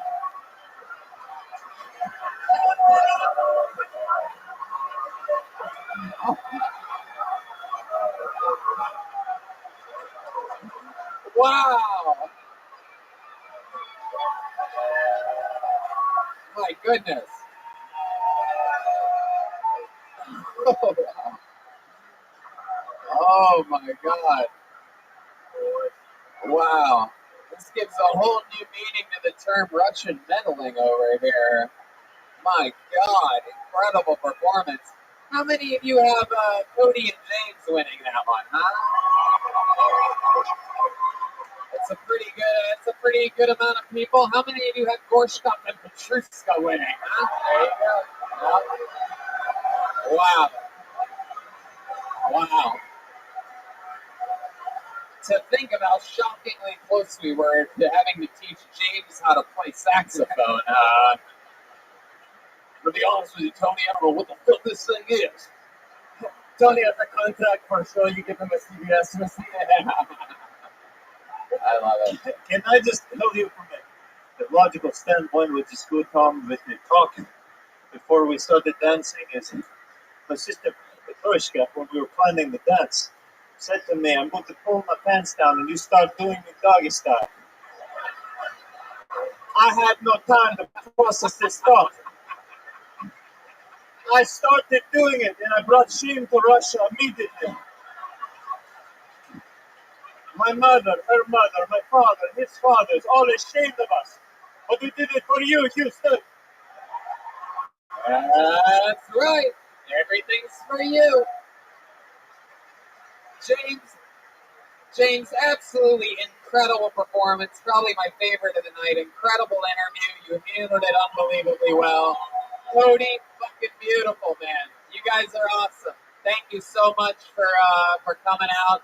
How about another hand for Cody and James, everybody? That's you. Yep. Fuck yes. My goodness gracious. Unbelievable. Hell yeah. Wow. This party's out of control tonight. Power was out, and yet we've never been more powerful at the same time. Perhaps one of those moments where you realize on this show, what the fuck? You guys think we should go to this bucket one more time, huh? Let's see what happens here. Let's see what happens. Okay. Let's see what happens here. The lovely stylings of Leah Sampson, everybody. Leah Sampson. Leah. Here she comes, everybody. Come on, make some noise for Leah Sampson, everyone. Hello. A little bit about me. I like my coffee, black. Thanks. And available in the lobby of the abortion clinic. That way, I know that he and I both have the same political views. It also shows that he's reliable and that he has $500. That's important. Following my dreams is expensive. I used to have a type with guys. I used to like guys who had tattoos that describe who they are. Anybody else? Piece of shit. Okay, so like I like a dude that has like a tattoo of like a crab. This is a Cancer. Or like a tattoo of like Chinese symbols because he's American. And yes, I've dated white men before. I did that one time. It was tax season. He was kind. He was very attentive. He was like, babe. I was like, Trevor. He, he said, can I touch your hair? I was like, of course. Can I touch your trust fund? I give you a cultural experience. You give me a fucking house, nigga, okay? Hey, Thank you. Leah Sampson, everybody. Fuck yeah. Murderers Row up here tonight. Very great performance, Leah Sampson. Thank you. Awesome. How long you been doing stand-up? 3 years. 3 years. Yeah. All of it here in Houston? No, I started in Austin. I'm from Houston originally. You're from Houston originally. Do Yes, you live sir. here now, or you live in Yeah. Austin? I'm like here for a little bit. Awesome. Yeah. Really, really great performance. Great you. pacing, great jokes, everything, the whole Thank thing. you. And I'm sober, so I'm very proud right now. You're sober. Thank you. That's by choice? Yes. Yeah. Uh-oh. Like when your pee turns orange is a thing. And also, Wait, what turns orange? your pee. Oh, what does that mean? You're not drinking enough water and you're drinking too much tequila. Oh, yeah, okay. And like no bullshit, I actually came back from Colorado and it's a real thing about the elevation stuff. It is. Which is like the way the government keeps black people out of Colorado, and I get it. Oh, very interesting. Fucked me up, man. White girls are breathing, I'm dying. It was a mess. Like I drank like 3 glasses of wine and 1 shot of tequila, which is like a Monday, and I was done. Like fucked up. Throwing up, it was bad. That is an interesting theory about black people in It's Colorado. very true. It's true. There's only 5 black men in Denver. They call them the Nuggets. Oh. It's a hacky joke. It's a hacky. Aren't they all light skinned though? So it's like kind of. I guess so. Yeah, white people all think all black shades are black. What kind of guys are you into? Just black? Dick. Whoa, look at that. Let me ask you this. How about dicks tattooed on asses? Are you into those? No, I'm kidding. Okay, that whole situation like took me back to like 2014, Leah. You know what I'm saying? Like, Was that your first abortion? Uh-oh. Call back. She's What do you actually mean? thinking about it. It doesn't but make there's so many. What are you talking about? It doesn't make sense. It doesn't. That's what he does. Okay. Is that true though? Have you had an abortion? Well, define abortion. Fun abortion. Plan B. Oh hell yeah, that's like Tic Tacs. Hey, goddamn! What do you pay for it? I would like to marry you right now. You got money. Hey, goddamn! You have to be selective with your abortions, okay? Well, I mean, like, what do you mean by define abortions? Like, did you have like a toilet baby, or like, did you like have like a stillborn, or? You guys want to do it all at the same time on this one? 1, 2, 3. Trash can. You know what you did. So Leah. Oh, sorry. Go Black people don't have like girl trash because we have like grocery bags, so that just kind of. So a bag, baby. Sure. I love that. That is so fun, Leah Sampson. Very, very cool stuff. So, what do you do for work? Whatever I can. Right. I'm a comedian. Actually, I do like comedy and acting, but bartending, that's my shit. That's Right. what I do. It's an easy way to make a lot of money. It is. Work that a few nights and also do stand-up comedy as well. Mm-hmm. That's a good way to do it if you can do it. Yeah.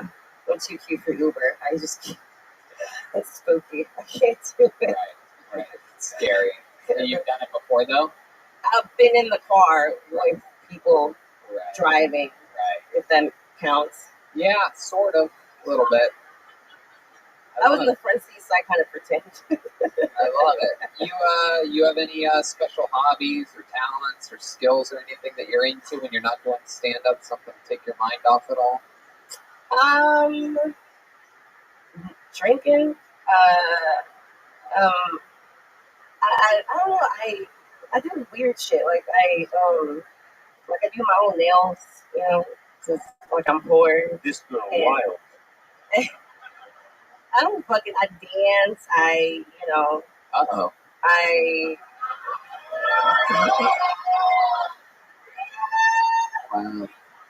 Wow. Oh shit, Cody's over here talking shit. I don't have enough privilege to top that shit y'all did, so keep it, brother. Keep it. The interesting thing is he has more black dick on his ass than yours has probably ever had. Because he has one tattooed on there. Okay. Yeah, That's why. fun. It's, Good for it's there him. permanently. There's no way you could technically have that much black dick on your ass. Whoa. Oh, wow. No, Maybe you have. like I'm dating a black guy, and it's like this is on YouTube. Okay, so his dick is huge. It's really big, Yeah. and he's on my What is like that? that. What is that? What does that mean? He was rolling dice? When you're like. He was making pigeons come out of his, what are you That's typing? about as much big black thing I've had, like, technically on my ass. You know what I'm saying? Wow. Is that weird? Is it weird for a girl to have a dick on her ass? Look at this. Yeah, Guys are so fucking yeah, weird. listen to all these other sluts out there. Yeah, I'm with you, girl. I'm kidding. That is so fun. Well, Leah, wow. Anything else you think we should know about you or your life story or anything like that? Ooh, I don't really know. I mean, no. Like, no. No. Not that I'm not interesting. I just don't have, like, I can't fucking, like, no, we're not cutting the show. Very interesting. We are all listening to you right now. Thank you. We are not looking at Tony and Brian talking. I'm really good at bargaining. It's not a parent whatsoever. Keep talking to me, Gorshkov, over here. I would like to marry you. I would like to take your I'm hand. really good at bargain shopping. Like I can survive off of $10. I think that's pretty fascinating. That's in this cool. economy. Absolutely. Heck yeah. I'd like to see your CBS receipts. How about one more time for Leah Sampson, everybody? Leah_Sampson1.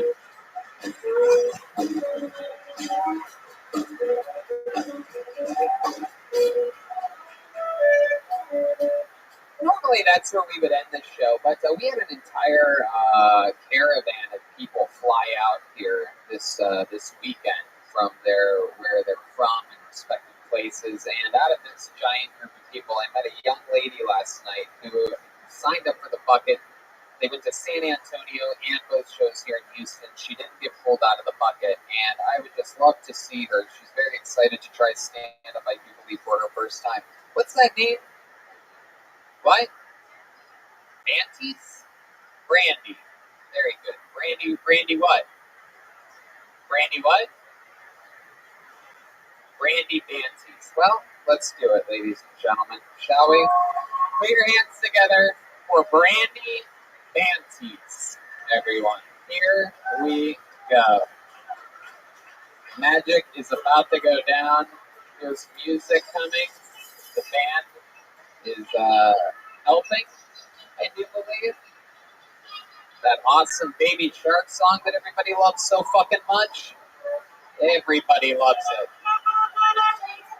Hell yeah. Here she comes. Ladies and gentlemen, Brandy Banties, everyone.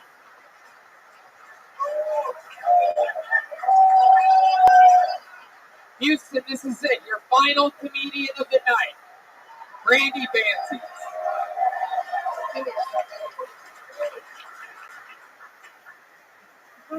I mean it. This is really your final comedian of the night. We had a lot of fun here. We just did 3 Pill Tonys here in Texas. It's incredible what we have accomplished. And I present to you your final comedian of the night, Brandy Banties. I got an Android for my fucking phone. I swear shit.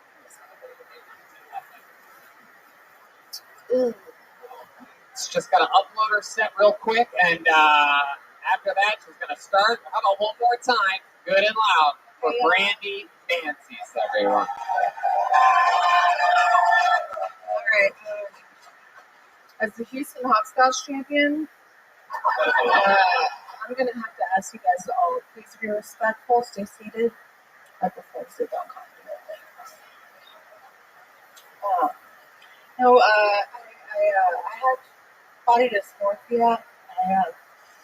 I physically identify as 5'3", not 5'9", as coming in the middle by transition. That's really how you guys know it's real. You're willing to cut part of your body off for it. You know those people at the Renaissance Festival want to pretend to be a pirate? They just put on a fucking eye patch. Well, you know, those fuckers don't want to fucking be that again. That's all I got. There you go. 54 seconds for Brandy Banshee, everyone. Brandy Bansies. Fuck yeah, Brandy. Hold on to that microphone. Talk right into the end of it. How are you? That was your first time doing stand-up comedy, correct? Yeah, dude. Hell yeah. How did it feel? Fucking shit. There you go. That's, again, I mean, Jesus fucking Christ, Red Band. You think he's the one missing a leg over here, am I right? Anyway. So Brandy, welcome. That's your first time doing stand-up. Where are you from?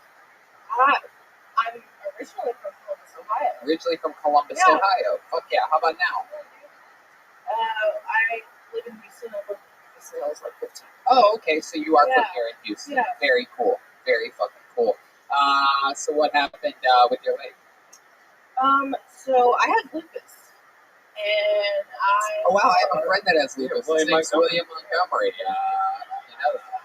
I heard of it. I talked to him last night. We talked on the Discord. Oh, you did? Yeah. Oh, cool. Hanging out. That's fun. He has a lot of ailments, and we never see any of the We side talked effects. about his Legionnaires' disease. Oh, okay. Miss him.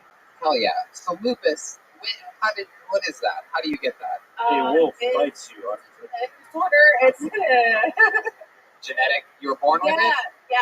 it's like in your DNA. It'll show up for no reason. Uh-huh. It's an autoimmune disorder, so basically your autoimmune system attacks your body. Right. Right. Hell yeah. That's interesting stuff. It's fucking cool. My body feels it. So. Fuck yeah. Absolutely. Better your foot killing itself than other parts, right? I'm wondering out what's the thing. That's right. What did you do with your foot? What? What did you do with it? Oh, Did they take it and put it in like a medical container, or did you get to keep it, or what? oh no. Yeah, she took it to taxidermist. It's on their mantle now. Is there something fun that you did with it, or anything like that? No, but I hope the ghost of it is like tripping somewhere. It is. That ghost You know, of the it's tripping. of the foot. Oh, the foot ghost. That's like thing. we can't quite hear. You have to. Thing from the Addams Family. Oh yeah, but a little foot, not Yeah. that crawling around. Absolutely. Randy, what do? You have a job? No, dude, I'm on Social Security. Hey, America! Yeah. Fuck yeah! Goddamn taxpayers out there, like, all right, I guess it's worth it. I love it. So fun. What do you like to do for fun? You guys. Hell yeah! What else? Yeah, when you're not attending emo night next door, what do you like to do? Writing. I fucking read. I'm a nerd. Yeah, you like reading. With my dog. Got a dog named Forrest that I adopted. Forrest? Yeah. Oh, that's adorable. Shit. Hell yeah! It's a little bit slow. He's a little slow. Yeah. Nice. Heck yeah. Well, that's probably good. Is he a seeing foot dog?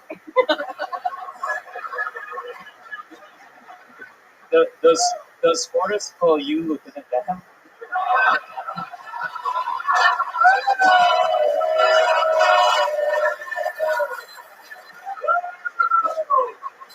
Yeah, when I got my Social Security disability, he said I didn't have to worry about money no more. Fuck yeah. What's your love life like, Brandy? Is there someone, whoa, on Tinder? Hell yeah, look at this Catfish City over here. No, I'm kidding. I'm just kidding. Nothing better than some good old Houston catfish, you know what I'm saying? No, I love it. That's so fun. Is that an interesting thing that comes up like on dates and things like that? I mostly just troll those fuckers, too. You what? It's so fun to just troll those fuckers. Right. Absolutely. It's really just. But you meet up sometimes, right? Yeah, What happens? You just sort of you're like, just come to my place. I'm already under the covers in bed. Let's come on over and fuck the foot out of me. You know what I'm saying? They're like, I noticed you only have only left shoes on your doormat out front. She's laughing. You fuckers better be. If she's laughing. typical Kill Tony diehard fan, the best senses of humors, and you guys, they run a whole thing. They're super, super, super extreme Kill Tony fans. This whole group that has been hanging out, that have been coming to all the shows here in Texas together. You're with a group that some of them moved from what is it, North Carolina and a bunch of other places, right? You guys have been having fun together. That's why I wanted to get a chance to get you up here for your very first time, giving it a try. You told me, I met you last night, you told me that you wanted to try it. So we figured, why not? You know? Yeah, and if you guys watch Kill Tony, like if you ever watch this live, check out the Discord app, check out the Kill Tony group. It's a really good group of people, and it's fun. Heck yeah. It's like a watch party. Hell yeah. You guys have a leg up on all the other Kill Tony fans, you know what I mean? Let's check in with Gorshkov real quick. Yes, my favorite dirty website in Russian is pornnut.com. Hey, Cornell. Oh my goodness gracious. There's guys that are into things like that, right? Yes, his name is Gorshkov. Hey. I love it. Well, Brandy, thank you so much for coming up here. You're amazing. We're so happy to have you. Brandy, fancies, everyone, closing out tonight's episode.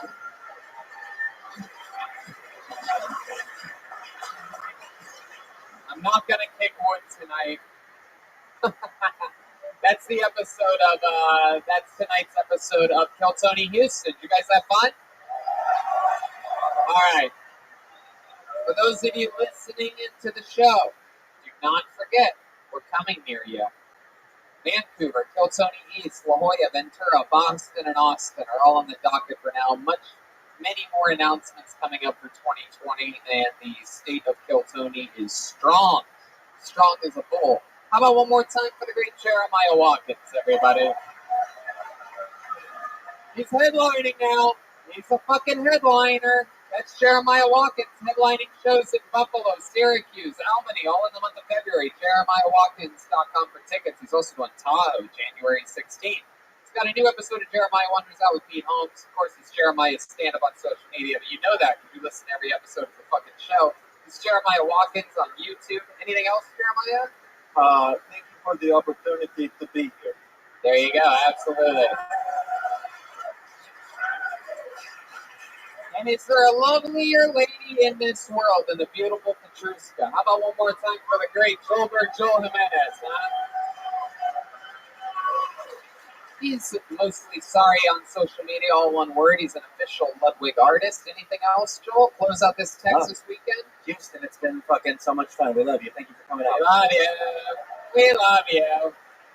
We love you.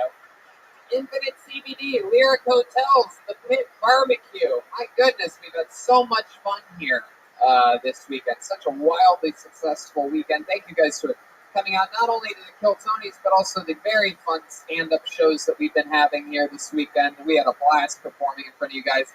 It's no secret, I absolutely love Texas. We come to Dallas, Houston, Austin, San Antonio multiple times a year. Many times more than we go anywhere else. And that's because you people are real fucking people, real Americans, real good human beings of all different shapes, sizes, colors, smells, everything. Gorshkov? Do we want to tell them how we're doing the meet and greet? Yeah, sure. Ryan J. emailed Drew specific Texas Kill Tony posters. If you weren't here last night and didn't get one, you can buy them. You can get a picture with us. We are also selling Kill Tony pins and Tony Hinchcliffe pins. If you want, I could take a black Sharpie and draw a mustache on the pin for no additional cost. And we're going to be doing that meet and greet on this stage. So it's immediately after the show, make a single file line, and we're going to do it that way or something like that. And we're going to get through it all together. If you don't want to, go out that way. But if you do want to, we'll see in a bit. Get a picture and a handshake, whatever. Yeah, and I want to give a shout out to our regulars, William Montgomery and David Lucas. They have a new podcast together that I produce called Brothers in Cursive. So check it out, DeathSquad.tv. Thanks a lot. That's right, and we also have a third regular, Michael Lehrer, who has his first ever regular spot tomorrow night live at the Comedy Store with Pauly Shore. So keep listening, and that episode's going to start right now. Good night, Houston.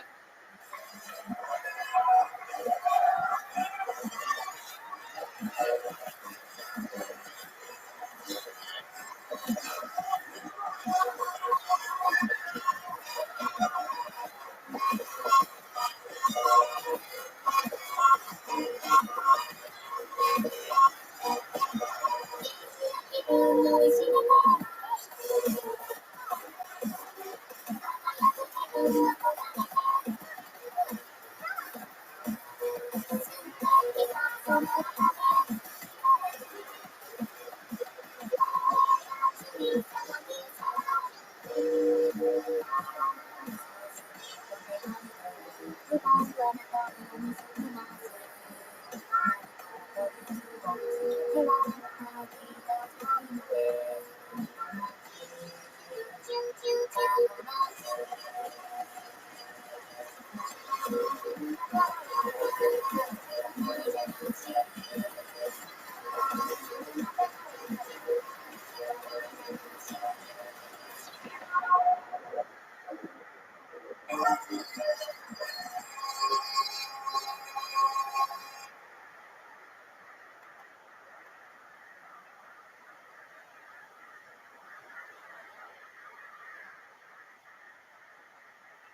this is Ribbon. Come here, look. The famous comedy store main room for a brand new episode of Phil Tony. Give it up for Tony and Square.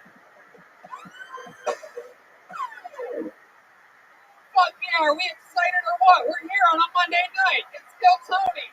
Live. Hey, look, it's Brian Redband. Hey, everybody. How exciting is this? No one has more fun than us on a Monday. Exciting stuff. Just got back from the road. Beautiful Texas, the United States of America. Yet again, 6 sold-out shows. So much fun.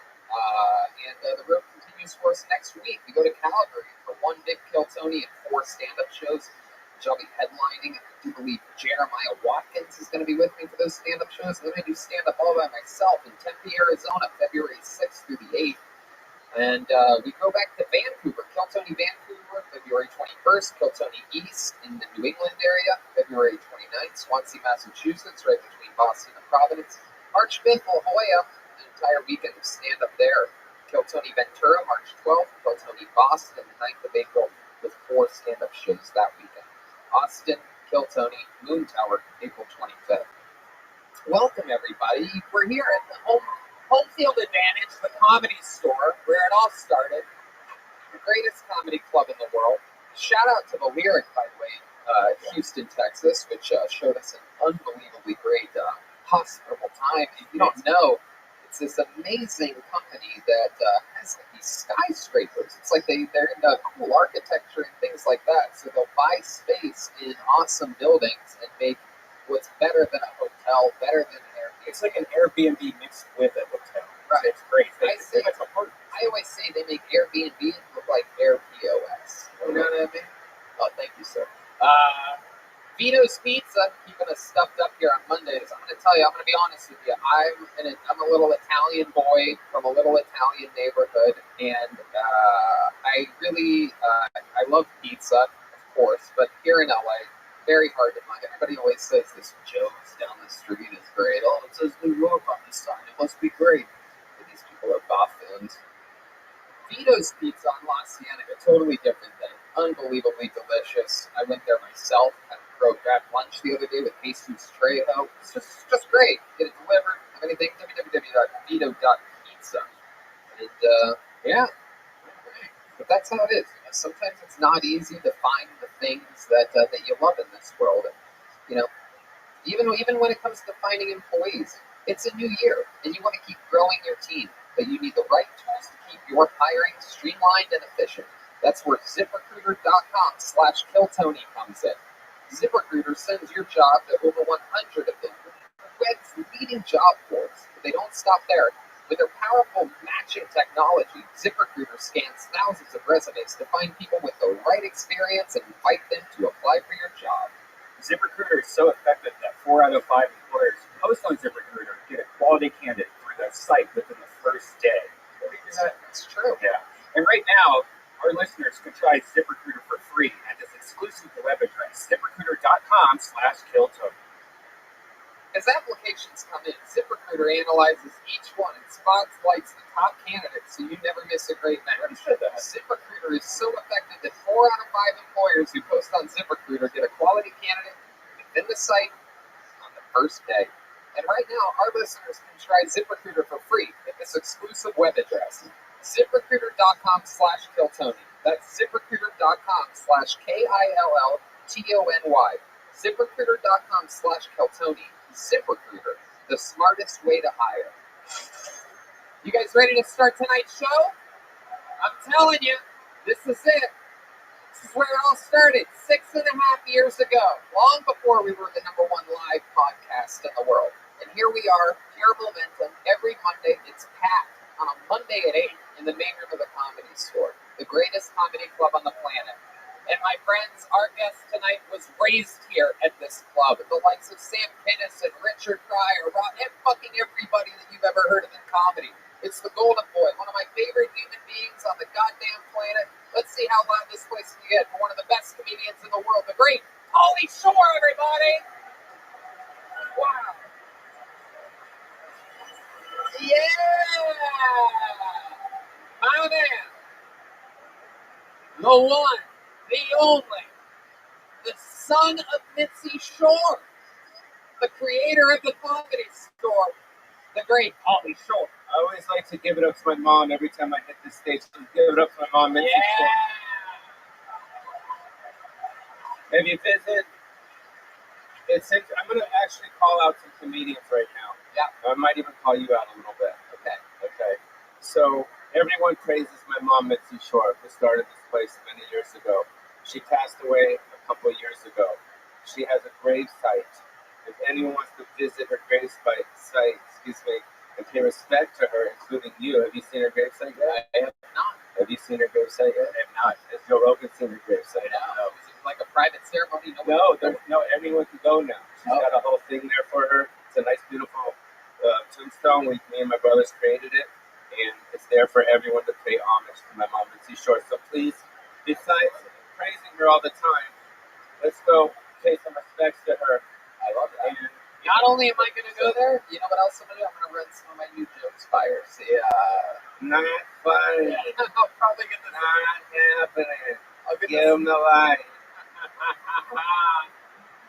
Every single, that's true. Every single episode of the show, Pauly, I don't know if you remember this or not. It's been a while since you've been on. I was on in the belly room. I was telling your third episode. Yeah. Right? It's been a while. You guys know it's fidgeting with shit all the time. Yeah, fuck, what's this wire? Give it up for Tony. This thing's killing. It's awesome. Because we're both on the road all the time, so we don't get to spend time. So I keep hearing about how great this is doing, so I'm really proud of Tony for, killing it. Awesome. Absolutely. And, you're killing it too. I am doing your podcast on Wednesday, Random Rants with Pauly Shore. At my fourplex in Silver Lake. That's right. I can't wait to be there. And you're at the KC Improv, Kansas City Improv this weekend. Yes, I'll be at the Improv this week in the middle of the country. I love it. Yeah, so it's going to be good. Kansas. Oh, thank you. Mic drop. And you have a new movie coming out soon called Guest House, featuring yourself, of course, and some of the great Comedy Store talent. Yeah, Eric Griffin's in it, Bobby Lee's in it, Punky's in it. Yep. And it's going to be really fun. People excited about it. People we love. And speaking of people we love, there's a band on this show, Pauly. Every single episode, they commit to being different characters. How many of you are fans of this show that you're at here?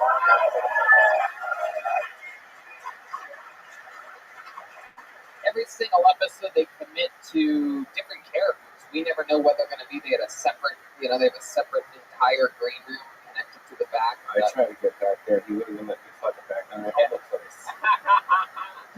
They are rough. They take it very seriously. Sometimes it's characters that we've seen before on the show. Sometimes it's brand new characters. Let's see what happens tonight. Let's all find out what they are together. I present to you the best damn band in the land, the Kill Tony Band, everybody. Here they are.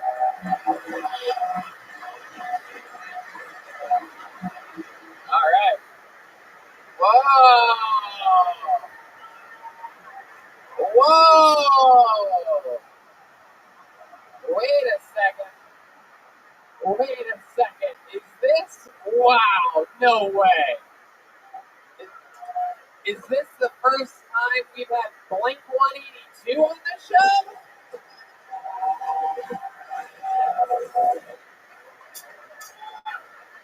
What? This is hilarious. I'm gonna be honest with you. I'm sort of in a conundrum here because I never was that big of a Blink 182 guy.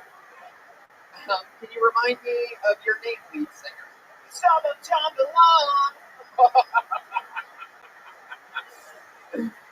Tom DeLonge.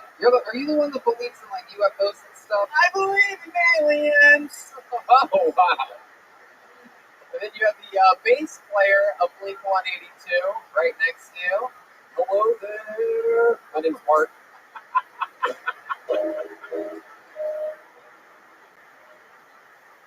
Okay. Mark? Nope. Name's Mark. Mark. Mark. Hello there. It's a song we got. And then, well, look who it is back here. Your typical Dodger fan. What's your name? What is it, LA? Yep. Name's Travis Barker. So Oh, that's right. I know you, Travis. I heard you want to be a pilot. I survived a plane crash. I already don't like you, dude. Very good. 80% of my body was burned. Wow, is that true? Yeah, I wrote a book about it. Goodness. I can't even read either, so it's like a pretty big accomplishment. All right. So we have Blink 182, Pauly Shore, Redman, and his wacky soundboard, which Like the best of the 90s, bro. I love it. Absolutely. We love you, Pauly! Special best of the 90s episode. I remember when I was a kid, I actually played drums in this room before the Comedy Store Players. Years ago, the Comedy Store Players with Robin Williams and all these different comedians. I used to play in a band right here. We used to play My Sharona. I think I'm turning Japanese. Hey, look at that. These guys are good. But Buddy Rich used to play in this room. Buddy Rich, the drummer, used to play. My mom used to have a big Buddy Rich thing. It was a big deal. It was awesome. So Yeah, that's cool. It's a legend. So let's see what happens here tonight. We have a bucket of destiny, everybody. That's a big deal. This is what the whole show rolls around. A bunch of people sign up before the show starts for the chance to get pulled out of this bucket and get 60 seconds uninterrupted of stage time. And then talk with us afterwards. I lead an interview in which we try to find out more about you and what makes you different than everybody else. You know your 60 seconds is up when you hear the sound of a kitten. That means wrap it up then, or else you're going to bring out the angry West Hollywood Bear. All right, you guys ready to start the show or what? Fuck yes. Anything can happen. All right, pulled a name out. Your first comedian going up tonight, 60 seconds uninterrupted, goes by the name of Corey Kennedy. Here we go.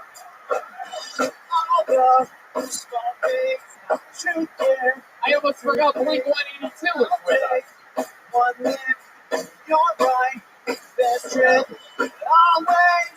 Yeah. One more time for Corey Kennedy. Woo! Oh, I'm the winner just being nominated. I love it. Oh, this is going to be hard.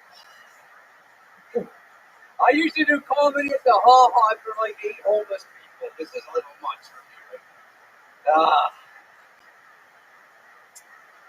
This feels like Gladiator. You just come out, I feel like some lions are going to fucking eat me in about 2 seconds. I'm one of the comedians, obviously, it's all comics back there. I'm waiting like half an hour for a drink and nothing. It's like we're huddled masses. It's terrible. I'm shocked, man. I'm actually shocked. Like I said, I don't do that much comedy. I come out here. Yeah. But I come out here, and it's like there's like 10,000 comedians. I'm like, thank God I'm an electrician. I didn't know there were so many. I didn't know there were so many. There you go, Corey Kennedy.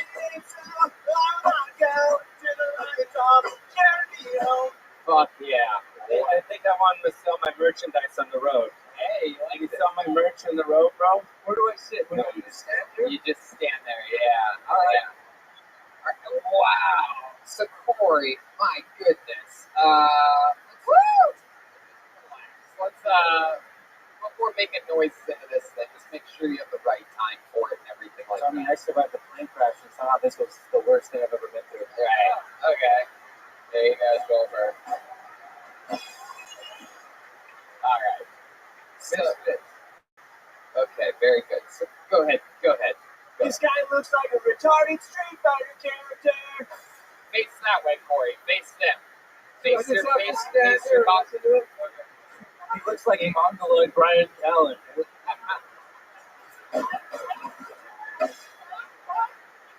So, Corey, let's talk about it. You said that you've done stand-up comedy before, right? Yep. And then when you do it, do you normally do jokes?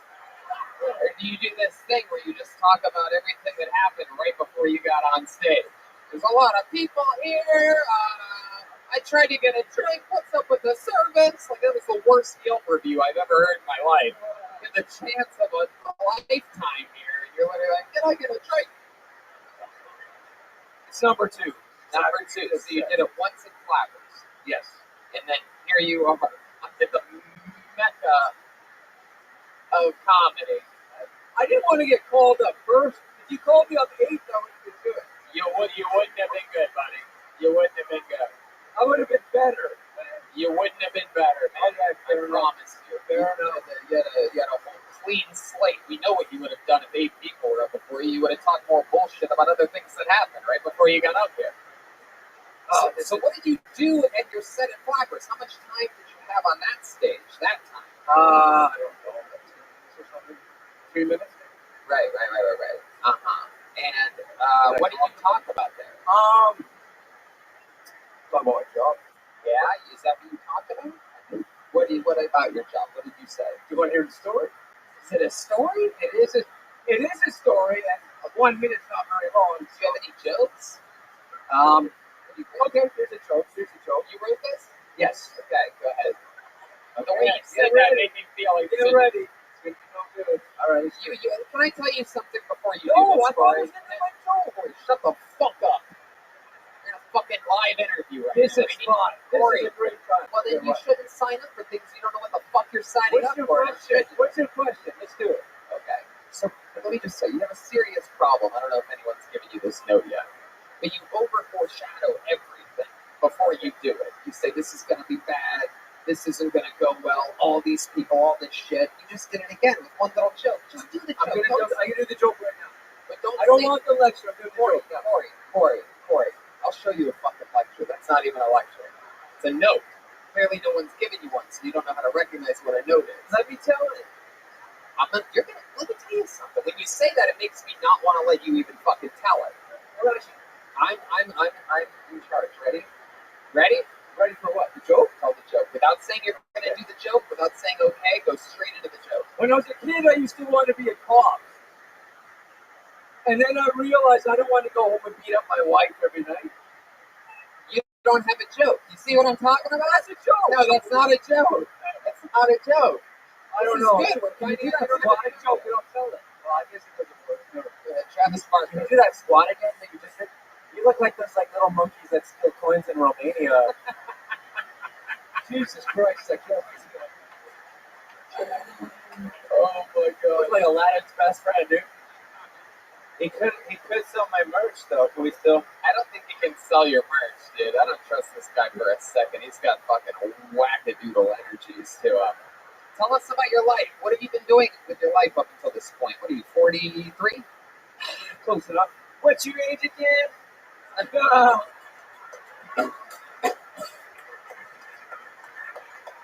Jeremiah Watkins, Tom DeLong.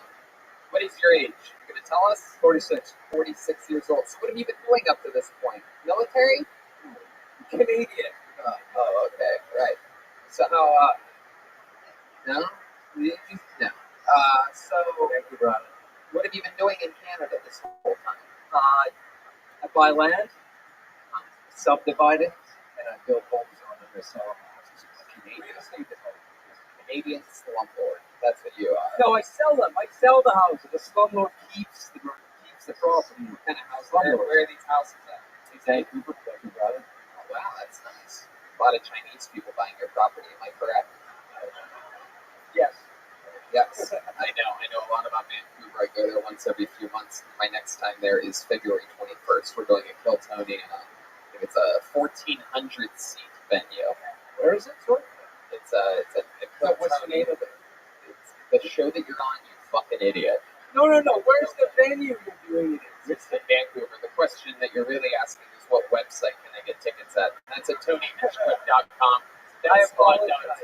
That's what you really want to know. Let's check in with Tom DeLong. So are you basically like a landlord or what? I buy the land, I cut it up, I build a bunch of houses, I sell the houses. That's what a landlord's developer. Well, don't talk down to my dude. Man. Well, he's ripping on me. I'm out here getting sliced. More like the cut of your jib, dude. I know. It kind of sounds like you're a landlord, dude. like an attendant calls you in the middle of the night. They're like, "Where are you? I'm so sorry. I cannot sleep. I cannot eat tonight." This is beautiful. It's true. My goodness. Don't waste your time. Okay, all right, Tom. The voice is so All right, Tom. Okay. Step away from the sword. No, it's okay. So, Corey, what else? When you're not doing that, what else? Do you have any special skills or talents? You good at making snowballs or something like that? Canadian hobbies? I don't know. You know that you Wrestle for a long time. Oh, yes. With what? Your sexual? Oh.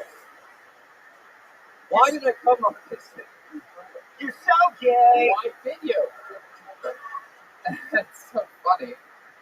So, Corey, Yes. yeah. You have no idea what you signed up for, huh? Not so much. You know, it goes good if the set goes good. The whole thing's Sure. different. Do you have any redeeming qualities about you that might make you come across as likable right before we end this interview? Does not seem promising. Nothing at all in the world? I don't think so. I'm good at chess. You're good at chess? Sure. Is that what you mean? Who do you play chess with? I don't know. My parents? Oh, are your parents alive? Yes. Do you live with them? Do I live with them? Yeah. No. You have your own place. You have a girlfriend? Yes. How long have you been with her? 6 years. Is it Jenny? 6 years. I don't know what that means. Playing the beat that's the beat from Forrest Gump. There you go. So there you go. That's good. All right. Well, Corey, so nice to meet you. I would always do a little investigating about what you're signing up for when you go places and sign up for shows, because you seem a little bit shocked and appalled at what's happening to you up here. You literally didn't have a minute. This is a show where you do 60 seconds and then you get interviewed, and you're telling us that the one story that you have is longer than a minute. Absolutely. So it's a conundrum. You're trying to put a square peg into a circle hole or something like that. Maybe that's it. That's right. All right. Well, the only Kennedy that I wish got shot in the head, ladies and gentlemen, Corey Kennedy, everybody. Oh, There you go. Hey guys, Corey Kennedy. what's this? I know you have many roses. No. Unbelievable. And we should have known when we hear it. And that was it. You know, the first impressions are really everything. He's the first person ever to try to look cool jumping up here. Meanwhile, there's just so much equipment and cords up here. I cannot recommend any more highly to anybody to never do that for the rest of the history of the show. It's just the most moronic thing. But that's really it. he's drawing too. You don't want to fuck that up. Yeah. Exactly. Right, Jay? He's drawing it up.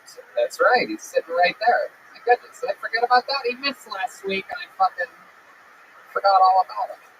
Look at that. He's right there. He's huddled in. He blends in well. He's camouflaged in with the tripod of the camera. You were nice to him. Huh? You were nice to that guy that was on stage. I was. You took everything It's pretty inside. nice to him. He could have been threatened. Like, I just. The only reason it was that nice was because he did get picked first. I had to show about 60% restraint there. For those of you that maybe knew, so I didn't want to light him up too much. These are the types of things I think about when I'm back here hosting a thankless job. I pulled a name out of the bucket. We know this young lady very well. Signs up every week. She's always in the front row. She's a huge supporter of the show. Comedy Store employee. Make some noise for Joy Eileen, everybody. About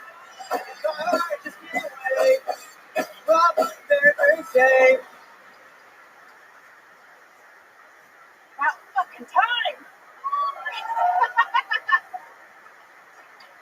So I think we need to stop making conspiracies. Anybody else? There's too many. Somebody tried to convince me that there was only one bullet shot in the Vegas shooting. They said it just ricocheted off of the belt buckles.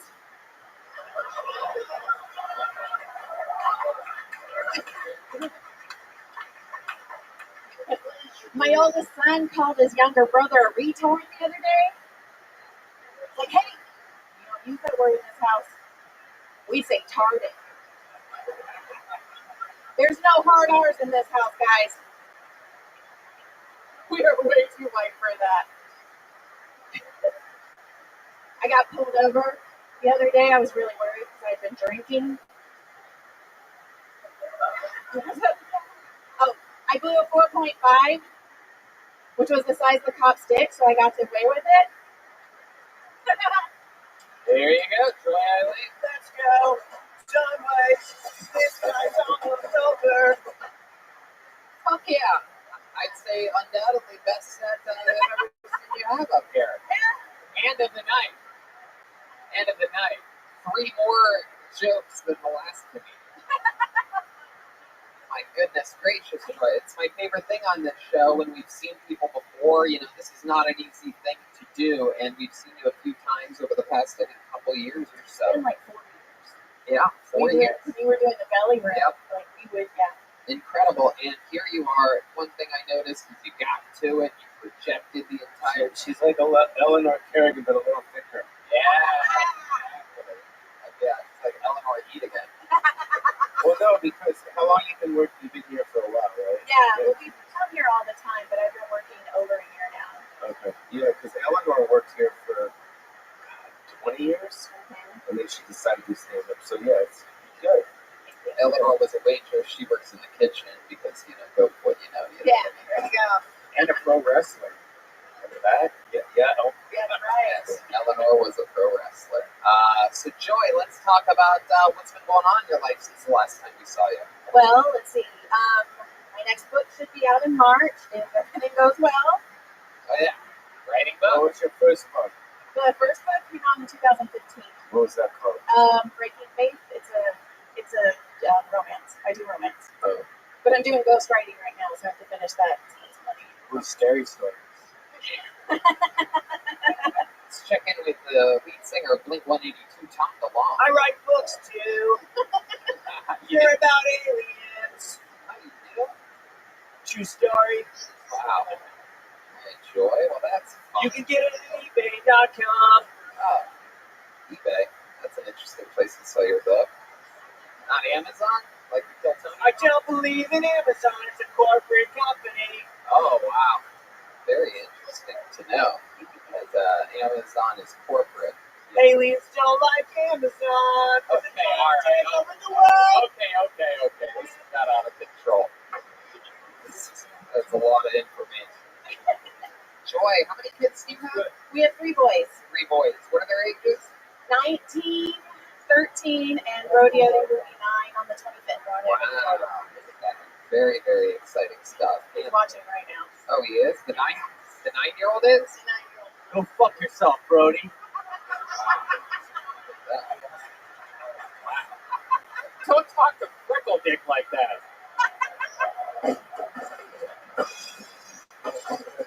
Wow. Get the games. Alright. Goodness. You think blinks? Okay. You guys are out of control. Oh, he's gonna love that so Pent up much. energies coming from Blink 182 tonight. Anyway, so, That's what happens when you ignore us for years. wow, well, I mean, I'm sorry, Tom. I just didn't realize that this doesn't fit my algorithm. Anyway, We're on Spotify too. okie dokie, Tom. So we're gonna keep it moving. Yes, Tom. Fuck yeah.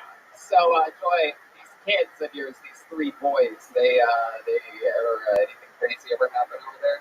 Not really. Like I said, Brody is the biggest comedy fan, so he's cool. My middle son, he likes to play Magic of the Gathering and Dungeons and Dragons, so that's This that kid one. Brody, this kid of yours, Brody, he doesn't ever play in the closet with ropes around his neck, does he? It's like, No, we keep the belts. we have our old friend, very close to the show, I think 15-time guest, Stephen Brody Stevens, is our most famous Brody in our life. And every time you say Brody, oh, you have to enjoy it. I do. Enjoy it. There you go. There's the Brody soundboard. Always depressing. Well, Joy, you got up tonight. Congratulations. There you go. A new minute from Joy Eileen, everybody. Sounds good. Way to go. Oh, yeah. No way. This night almost over. On this, let's make forever. Wow. All right, you fucking animals. Jesus Christ. Blink-182, very aggressive. I almost died in a fiery plane crash, you idiot. So I Let me live my dreams. All right, hold another name out of the bucket. You guys having fun out there yet? You get it? How about on that big back level back there? You guys good? Everybody comfortable? Jesus, half-ass, fucking tired-ass Monday audience we have here tonight. All right, hold another name out of the bucket. Let's see what happens. Put your hands together for Chris Keene. Chris Keene. Chris Keene.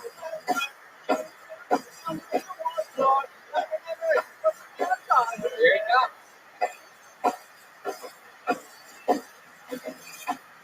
One more time for Chris Keene. Hey, everybody. Merchant from Boston. Anyone from Boston here? Yeah, man. Whenever I tell people that, they're like, really? You don't seem like you're from Boston. That's why I left. Not anything against the city. It's, the best thing about Boston is number one in healthcare. It's got the best healthcare in the country, which is really important because when you live there, you want to kill yourself. So, people are always like, oh, Boston seems beautiful. What's it like? Just imagine 500,000 Bill Burrs minus the funny. It's a bunch of angry people obsessed with Tom Brady. Like, I like sports, but Boston lives for it. Like, I don't get that. My friends are always like, we're the city of champions, dude. We are champions? What did we do? Brady is a champion. We work at the Cheesecake Factory. There you go. Exactly a minute.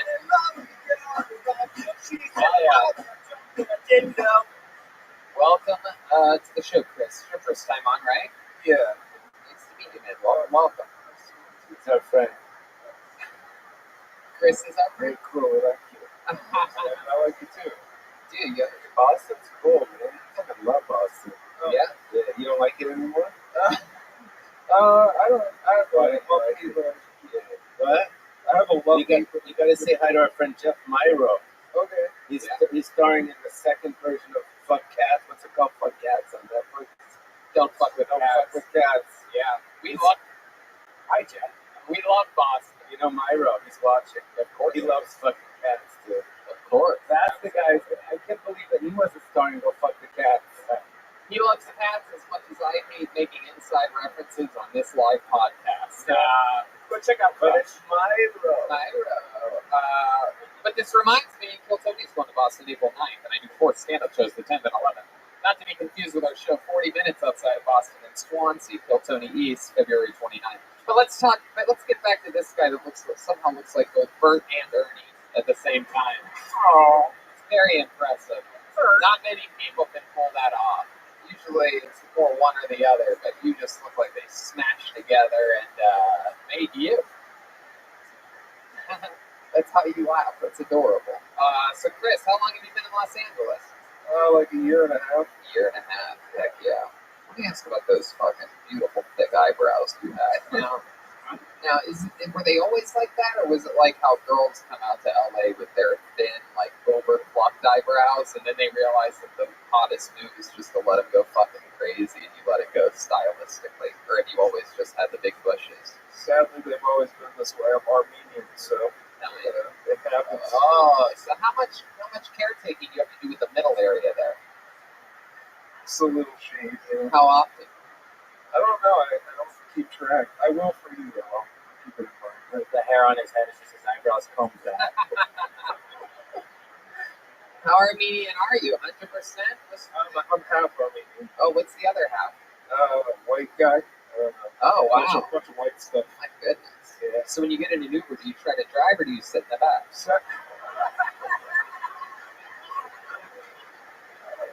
Yeah, it seems like you probably have a lot of buddies.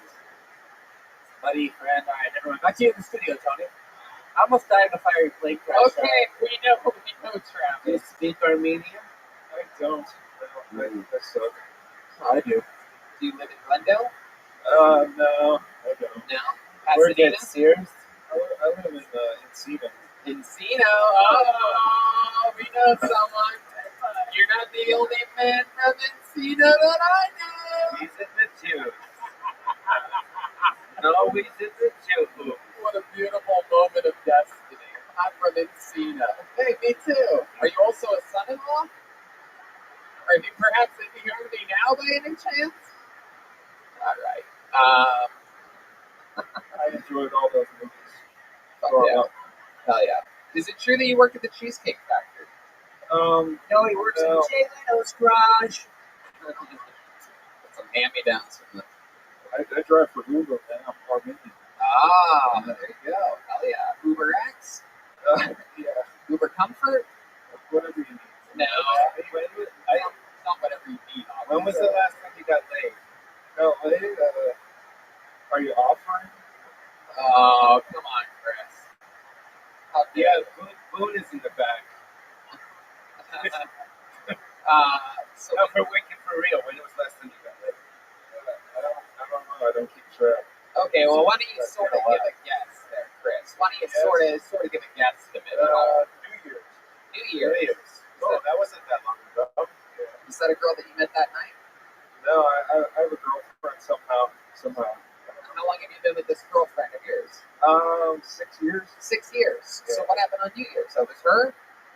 Yeah. Oh, okay. Boy, that's weird. That was a weird way of getting there.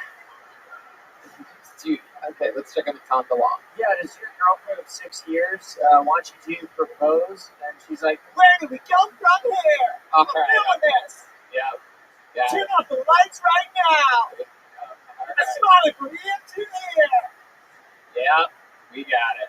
There you go. A whole other verse instead of just the beginning part from Tom DeLong. Instead of the joke, the whole fucking quarter. Cupid, blink. All right. So, Looks like you tried through an Uber extra chromosome. oh!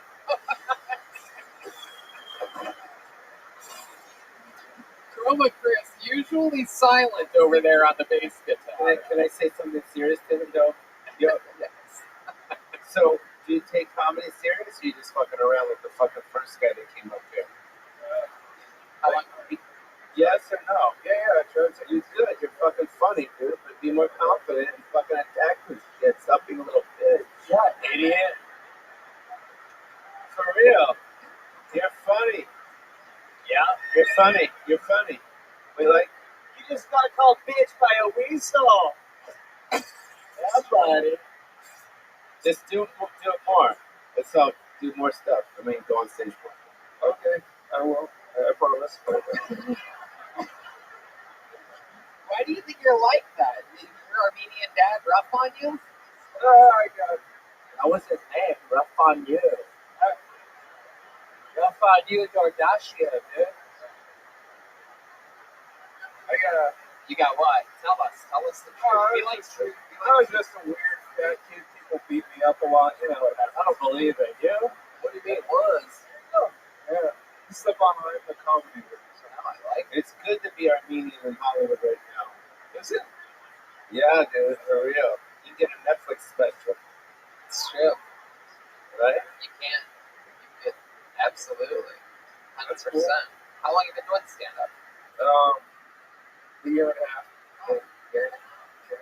So you think that this little like shy quality about you think that's from getting beat up as a fat kid? I don't know. I don't. Is your dad supportive of your stand-up comedy? Unfortunately for him, how much time can you do? How much time can I do? I don't know. Well, I mean, you have some good jokes. So how much time can you do? The most I've ever done is 10 minutes. It's good. You do it. There you go. Holly wants you to open for him sometime. Okay. It's that like right over there, right? I think it's that. There you go. Christine, ladies and gentlemen.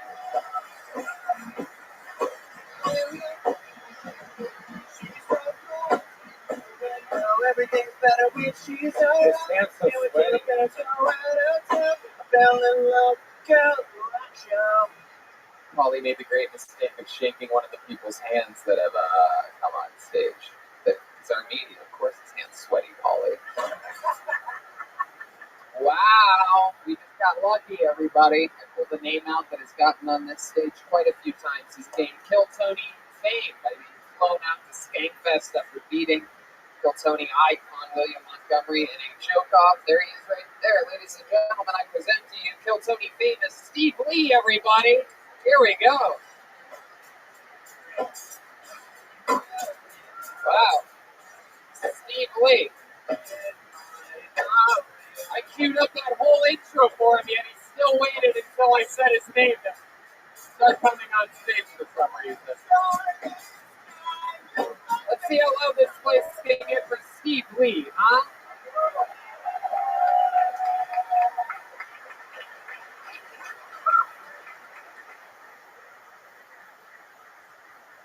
Give me 5 more minutes. My hands are not really working well.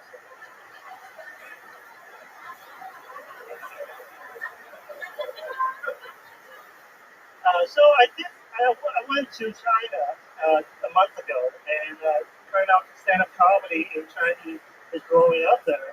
So I tried like some open mic, and some of the comics were like, dude, I mean, you know, Chinese, dangerous driver, short penis, these jokes are not working. I think it's kind of cool, like, you know, like I'm in America, people making fun of Chinese people. I can't do these jokes in China.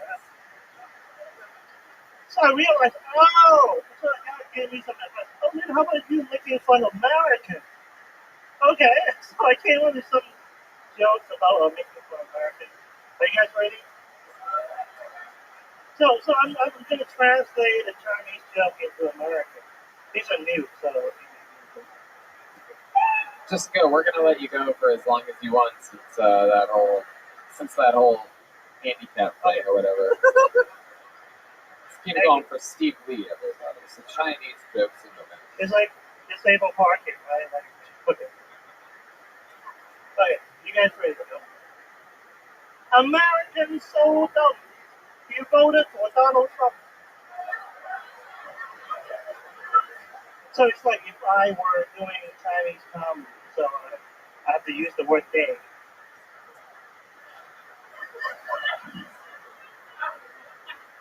Americans so fat, the whales watch them.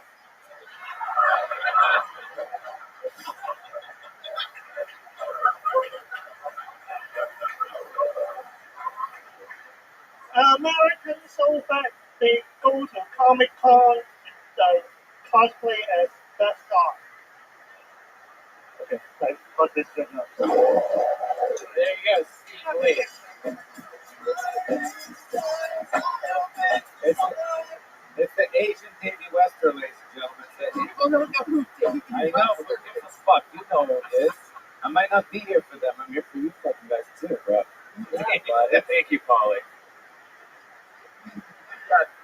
Grove, Boone Shakalaka, Davy Wester. Occasion to bring it back to the beginning. Always making only jokes about people no one knows. I know. I don't try to make me laugh. It's working, dude. All right. I love it. Steve, took some work to get that phone out. I thought Asians were faster and better working with phones, no matter what the handicap. I have to disagree with your take on the translation between Chinese and American jokes. Like you said, that we joke about bad driver, right? And you said that America voted for Trump, but only half of America voted for Trump, and all Asians are bad drivers. Do you see the difference? See the difference there? I mean, it boggles my fucking mind every fucking day. I always thought it, but now that I have a really nice car, I really notice, you extra notice who almost hits your fucking car, and it's just unbelievable. Why do you think that is? I can't speak for my people with these hands. Yeah, I guess that's my next question. What kind of car accident did you get into to end up like that? No, I'm kidding, people. Me and Steve are friends. My It's mom been on got the it. show. Looks like you're still recovering from that Godzilla incident. Oh my god. Roma Chris from half court. All right. Hey, I have a question for you. Okay. Hey, who are you sponsored by? I like your drumsticks. Okay. All right. Those aren't drumsticks. Those What are, do you mean? those are chopsticks. Oh, Travis Walker over here. Steve, did you also survive? Almost failed. Wait, hold on. Plane crash? Hold on. Wait. Let's just stop for a second. Let's just take a moment to acknowledge. I almost died, dude. Are you going to be okay getting through this joke? Go on, try it. I was hoping I'd be okay during that plane crash, dude. Here I am. I read a book. I didn't read. You're welcome. Oh my goodness, I don't know what's happening here. You want to try it? Did you get it out? You just got blinked. Okay, very good. So Steve Lee, welcome back to the show. It was a fun set. Why did you need your phone for that? Did you not know what you were going to talk about? Actually, it's newly written. So, Oh. yeah. Okay, I didn't even notice you reading it. It looked like you just took it out and you just did the joke. I thought you were going to use it as a prop or something like that. Waiting for some 3D projection of like the Emperor or something. I don't know. And actually, I went to China and did, some open mic in Chinese. And after my second show, people were like, hey, why don't you're kind of funny? Why don't I put you on a Saturday? Like a weekend show. Actually, I did a weekend gig in Shenzhen, China. Wow. After 3 open mics. Yeah, absolutely. Heck yeah. I could actually tell a little bit difference in inheriting your delivery. Chinese delivery a little bit faster, more delicious than other types of delivery. It's not delivery, it's DiGiorno. All right. That Blink-182 didn't even sing that. Yeah, we're not happy about it, but we did a commercial in '98 for DiGiorno. Oh my goodness. I love it. So Steve Lee, what else is going on in life, pal? Update us. What's happening? I got into a CBS program. CBS program? Yeah. The long receipt. Not CBS. CBS. It's like we're Like working at the pharmacy now, bro. I don't know. Yeah. That I know this is the type of guy you want divvying up how many pills and what milligrams. You either got Vicodin or allergy medicine. Good luck. I love it. Tom DeLong. Yeah, who are you sponsored by? I like your golf clubs. All right, Tom. Yikes. So, Because he's wearing the hat. oh, okay. That's why. So what's the CBS program that you got on? basically. I know it's not Dancing with the Stars. I don't think that's on CBS. So basically, we're going to make films for like 3 nonprofit organizations with their interns. So it's like basic interns and some outsiders, filmmakers. And here's the funny thing: everybody applied for directors, casting director, writers, right? And then nobody applied for editor, so I applied for it and I got it. So Wow. Look at that. Heck yeah. What do you dab it or Final Cut? Premiere. He makes cuts with a samurai sword. Is it hard to be an editor? Because it's all your hands. Like, you have like special tools or like strings? I use chopsticks. Sonny. Um, Nope. Now, he gets it done. He's like a mouse or something like that, right? All right, very still not working. If it doesn't work, just keep trying. So Steve, anything else crazy going on in life? Well, I'm going to be on ScanFest South. Oh, look at that! So excited. Yeah, And down in thank you Houston. for your show that, Of course, absolutely. Steve, have you ever been in a fight, like a real fight? Yeah. What's the last fight you were in? I fought another cripple fight. Are Is you that serious? true? Is this really true? A cripple fight? Tell us about that. Yeah. And Tell I us about lost. it. Was it over a parking spot? Is it over the only parking spot? It was back in high school in all college. I went to a school for disabled kids. Oh, Connor, no Laker. Okay. When someone it's so funny to me. All right. I mean, I can't put in for the drums. So. Hey, I bet you can. All right. So tell us about the fight. We're excited to hear about this fight that you had when in disabled school in Montana. What is this about? Basically, like, I started it. God, you laughed like a supervillain after everything you said. I started the I'm fight. not proud of it. It'll be back. Uh-huh. Would you start the fight? I think the guy was more disabled than me.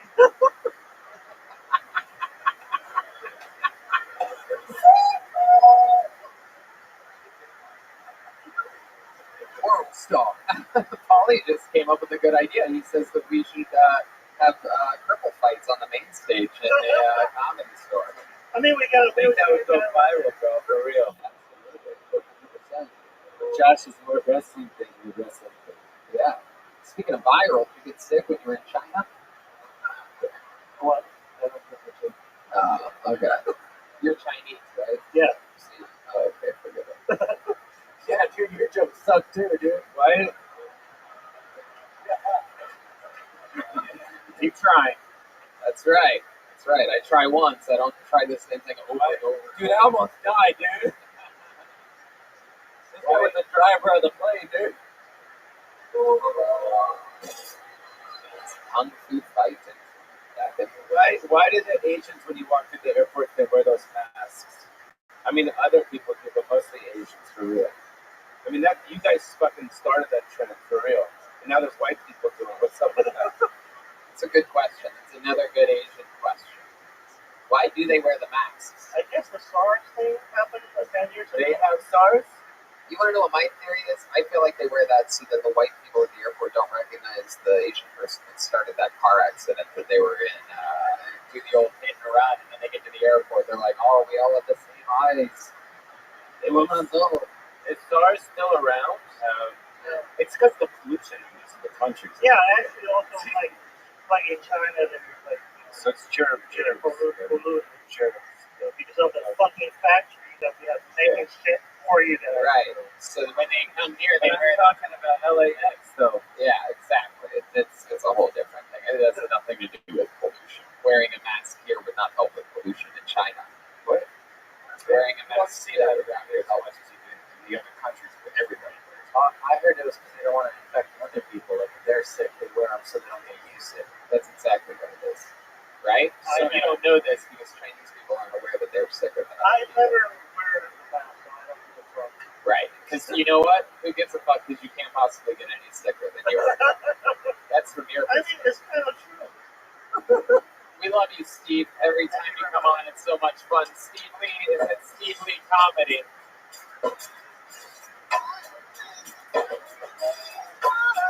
Look at this.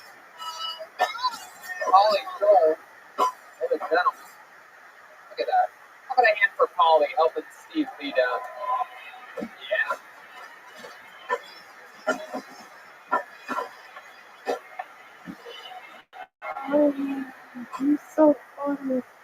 Paulie said he helped him. He doesn't want to have a lawsuit on the club.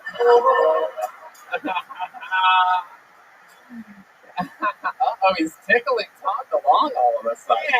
It's exciting. That's for Jeremiah Watkins, dude. Absolutely. You follow him on social media. He's very committed on his Instagram story. I masturbate to it. That's why. If there's one word to describe it, it's definitely committed. Yep. Low angle. I barely recognize him from not being underneath his nose. Pull another name out of the bucket. Make some noise for Patrick B, everyone. Patrick B. Let's see what happens next. Live on Kill Tony, Comedy Store, on the Sunset Strip.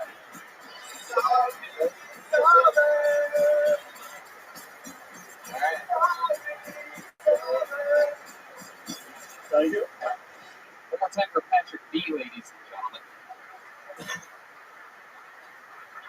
Thank you, appreciate it. So I'm trying out this whole sobriety thing for the new year, and it's going pretty difficult. Yeah, it's no fun. You know, I'm at the club, and the women see me without a drink, and they think, oh man, he's got problems. And I do.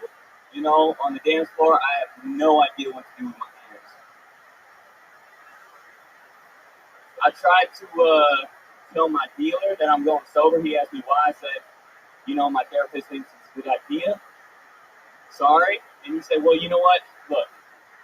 And he said this to me with a straight face. He said, look, life gets tough. Sometimes it feels like it's kicking you when you're down. But I want you to remember one thing always, okay?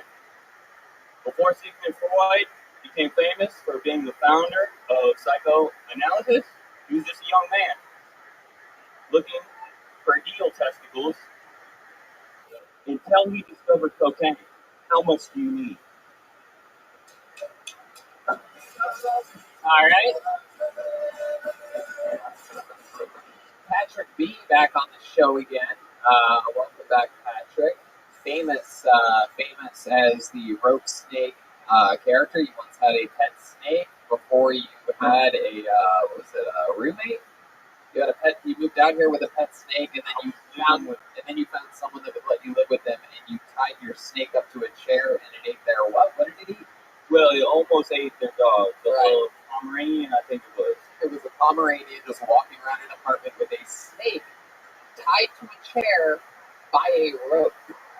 I'm going to ask everybody if you can hear me. It's that sound of the old dog that they almost And I quote, they wanted to be friends, but the owner of the dog didn't really like that. Right. But we also, I mean, I don't know if you know this, but we originally got the snake because we had the mice. So we were trying. Right. No better way to get rid of mice than with a live snake. Just let it roll around. Or else, if there's one thing better than mice, it's snakes running around your apartment. To quote Joyce Kid, you carded, dude. So was he drunk? Are you really sober? So far, Just tell your hair there. Was it January 1st? Did you used to get fucked up? oh yeah, Yeah. So you should probably start getting fucked up again. I've been thinking about it. Well, I don't know. I mean, I think I'm going to disagree with Paulie on this one. You should have seen him the other times he was here, Paulie. This is another situation where, even though the set wasn't that great, he's still a lot better than he used to be on the show. Oh shit! So we should bring him to the Ding Dong show. Yeah, I might. You'd be good on the Ding Dong show. That's perfect. But then again, no one knows the fucking Ding Dong show you. Right. Yeah, I'm fine with that. People that, He'd be great on yeah, no, it would be. Let me know. Yeah, well, we're letting you know. We're letting you know right now. In fact, Oh yeah. yeah, that's it. You should sit and watch it. It's in the Belly Room tonight. I believe it starts at 10 p.m. Right after the show. Yeah. I'll be there. And that Pauly Short said you could be on the Ding Dong show. Yeah, Sit down, Ferris will get it. Yeah, he'll get it. Oh shit. He might, All right. he might not have put you on immediately tonight, but he'll have you sit in on the lower level and start your training. I would be relieved. Yeah. There you go. Bob Everbody. Yes, there you go. For those of you with your Kill Tony Inside Jokes bingo cards, I just got bingo. I got Bob Everbody, Myra, and Boone all on a straight line. Okay, so let's catch up, Patrick. What's been going on in life? You always have unbelievable real life stories about your actual life. You don't even realize how ridiculous they are when you're saying them. So let's find out what's been happening the past few months. I got a new job, What's that? and I'm helping pay people who don't have for their child care. So we send money to the person who takes care of their kid. There's a lot of big words. Ah, he's wiping the sweat off your head. Okay, it's just a napkin. Yeah. What do you think it was? It's just a nap. Oh, God. That was uncomfortable. That napkin just turned into a sheet of acid. I love it. I got it. Paul, he's being a nice guy, wiping the sweat off of his forehead. Am I listening? You're given, so now your job, you're responsible for making sure that the people that take care of other people's kids are getting paid. Yeah, exactly. And what do you do? What's exactly your role in that process? I try to keep all the pieces of paper in the folder. It's really In the folder? What does he do? I missed it. Keeps pieces of paper in a folder. Have you tried a Trevor keeper? I would have graduated high school if that was my only child, dude. Dude, it's tough without those rings in there. It's tough without what? The rings. Oh, yes, without the folder. So, what do you sit behind at this job? A desk? Cubicle. A cubicle. How many other people in cubicles are there at this job? There's a lot. Like, I've met like 45. Okay, you've met 45 of them. Yeah, and that's not even everybody.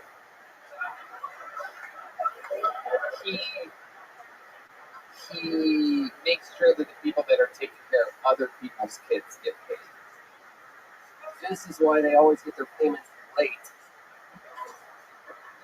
I think he looks like the lead singer of Alice in Chains. Ah, Lane Stanley, dude. You know Alice in Chains? I've never seen a picture, but I know who that is. Yeah. I always thought you were more like a Beavis to me. I think he looks like the guy who invented the bean bag. What do your parents do? I never asked you this. I don't know if someone like this with blonde dreads gets created exactly what they what are they into? They're both retired military people. Ah, you close with them? More now than recently. But Or not even recently? Well, we're cool now. You see what I mean? Like he doesn't understand how ridiculous the real things that he says are. We're gonna pass out. More now than recently. You need to make a shirt for that. Yeah. Which is cool because he looks like he makes his own shirts. So there you go. Absolutely. Sweating bullets up here.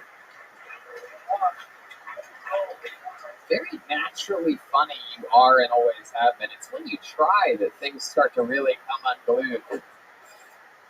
Wow, Patrick, what's your love life like right now? What are you doing? I thought getting a job would make that better, but it has not. So I've been at a hostel, so it should have gotten better. But it's hard when you have no room on the bunk bed, and you're on a bunk bed now? Well, yeah, it's a hostel, so they're not giving you so much square footage. Wow, how many people in this hostel with you? The place I'm at now, I just got there. That's like 12 people. Jesus, how many snakes are in there? So you have 12 people in a hostel. What are you talking about? One big room? Bunk beds? Yeah. Oh, you gotta be. It's like sardines. It smells like sardines, actually. Oh, geez. Sardines? Right. Yeah, it was gnarly. Smells like sardines more now than recently. Goodness gracious. Sardines. How long have you been living in this situation, Patrick? I've been going from hostel to hostel right now because my last landlord's making it real tough for me to find a place. So, and they only let you stay so long at a hostel. So I gotta make like fake plane tickets and tell them, oh shit, That's all the European kids. Like, no, I'm just traveling. I've been living in LA with this thing for 3 years. Don't worry about me. How do you make plane tickets? Like, you just Xerox? Watch Catch Me If You Can, starring Leonardo DiCaprio. How do you make plane tickets? Like, it's really easy. You just open up the plane ticket on your like files thing on your iPhone, and then you can like use an eraser and like put like new date on it. Wow. Yeah, they don't really take that much as long as you take cash. You usually have those on your phone? Can you show me a picture of your most recent plane ticket? Yes, it works. Wait, it just looks like a fucking stick figure drawing with tongue sticking out. Correctly. It's just a movie poster to snakes on a plane. Turns out your landlord doesn't look at it because he's from Canada. So 115 was I put that in, and then there were like dates down below that. That's pretty good. That's pretty good. I mean, that says that you're flying to Austin, but but I guess that works for them. I remember one of the first times we met you, you were already in trouble with the law. How did that end up? So that got resolved. That was the albino dude who stole the golf cart. And the recent one with my previous job, yeah, it's been difficult too. I don't. Yeah, that one was. That's why I'm at where I'm at now. It's not working so well with sobriety. You can sleep in the back of the manor like Don Barris used to. No, they don't allow that anymore. I'm gonna veto you on that one. Even though 3 more people just got bingo with that Don Barris reference. There's a shower back there. No, Holly, stop inviting him to sleep in the main room of the comedies. Give the management something to do around here.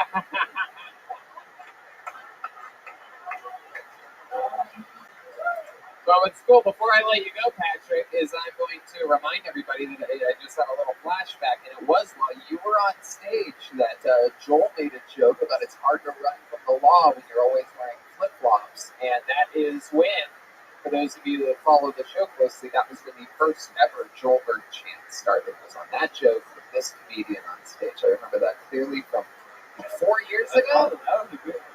Yeah. And there you go, ladies and gentlemen, the comic stylings of Patrick V, everyone. My goodness gracious.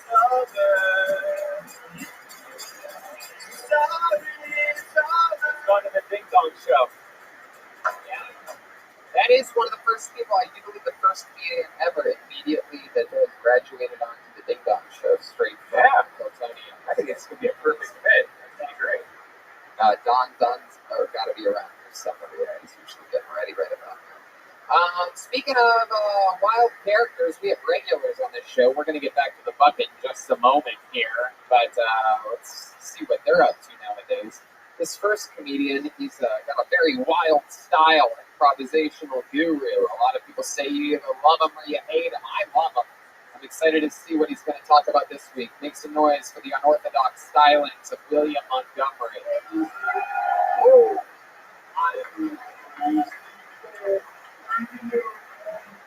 He has to write and perform a new minute every week. Ladies and gentlemen, William Montgomery. First and foremost, I want to apologize to my Filipino brothers and sisters for opening up my set last week with Jimmy Buffett's Volcano, because I can't help but think I'm part of the reason the Caldera went off. Anyway, who's got plans for the 4th? So people always say the book is better than the movie, but how many of y'all have ever read Mortal Kombat?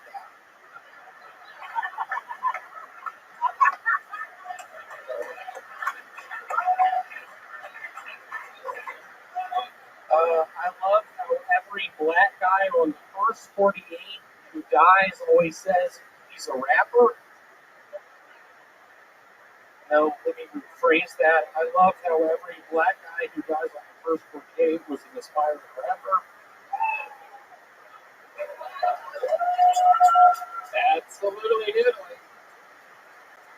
And by the way, that is true. Last week We talked a lot about Filipinos and volcanoes, and then this week a massive volcano went off in the Philippines. So there's starting to be a I little... have blood on my hands. I'll be the first to say in 1996, when that value jet went down in the Everglades, I had blood on my hands then. Why? You wrote a joke about that the week before? I predicted that. Yeah, I had a peanut allergy. Oh, you did. Starting to sound like Bob Hope, dude. No one knows fucking Bob. Bravo. Again, get back to your hard references bingo cards on this one. You know the joke I didn't say? But it was sort of geared towards you. Oh. Is that a CBS receipt? It's a CVS receipt for something called Preparation H. I put it on my toes. I have something that you would call it scaly skin.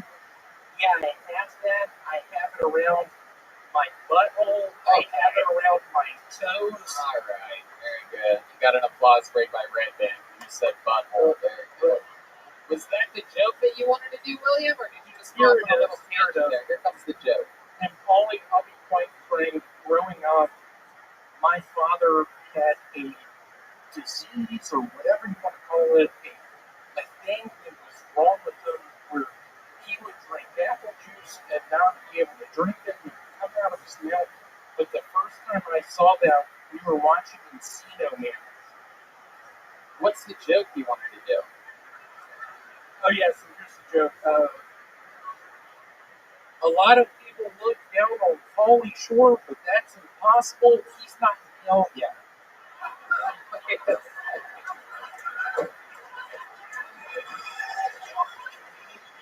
Paulie's getting out to giving him a hug. Got the hug. Y'all want to know who is in fact in hell? I grew up with a man named Tony Martinez. He was a guy that went after chicks in the bathroom. He recently died. And I just promise y'all this, I'm a big Jesus believer. And being that kind of guy, I truly believe he's in hell right now. My cousin Grace, on my mother's sister's side, the youngest of the cousins, she was a sweetheart. She's now a nurse in Dallas, Texas. Has red hair, you name it, she's got it. There was one evening, we were all at the gas station.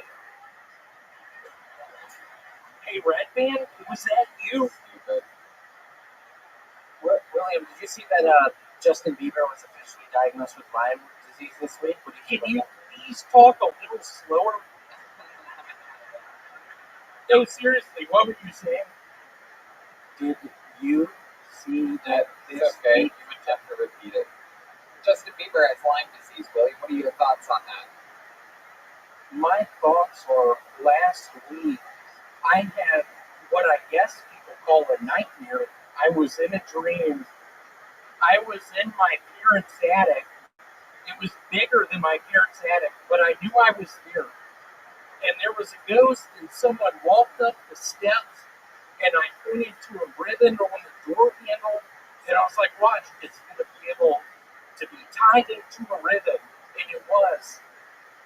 Fast forward maybe 5 minutes later, the ghost started throwing candlesticks just at me. I was making noise in my sleep. I was woken up. I was freezing cold. Classic nightmare. Fast forward to 2 years in the past. I'm in an elevator with people, looking at them. Super vivid. Everything's going all right. The elevator starts shaking. We start free falling. Before we hit the ground, I wake up, and I'm at the banana plantation down in Jamaica where I used to work. 2005, I worked at a banana plantation with my Uncle Lance. Let's give it up for Lance. Lance is here, y'all. I love that man. Hold on, man. Blink 182. Hold on a second. William, what is that? Hey, Travis, what are you doing? Oh my God. William, you don't know that person. Travis Michaels? That's Travis Michaels. Where? Which one? With the dyed hair, stand up, Travis. Is that Travis Michaels? That's Travis Michaels, y'all. Let's give it a hand for him. Sir, Travis gave me the ticket box. Blink 182. Blink 182. Come on, guys. All right, very good. Is your name really Travis Michaels? Travis, thank you for going along with you piece of shit. All right. That was going to be my... When's your birthday? January 26th? It is. It's my birthday as well. Okay. Is it really, William? Do the math on that. I'm what people call a soothsayer. Okie dokie, William. You did it again. It's not easy to write a brand new minute every single week. All the other people you've seen tonight, perhaps they've been practicing for months and years before getting back up here. But William has to do it every single One week. of those pieces of shit, I'm not going to say their name, has been practicing years, and he's now one of the people on the Brothers in Person Facebook page with all the other pussies. Wow, look at that. Those pieces of shit. Taking shots at his own fan 3 page. nights ago, somebody pretended to be me. You know how I felt then? I felt horrible. Okay, William. All right, we got through it. That was a good show tonight. William Montgomery, ladies and gentlemen.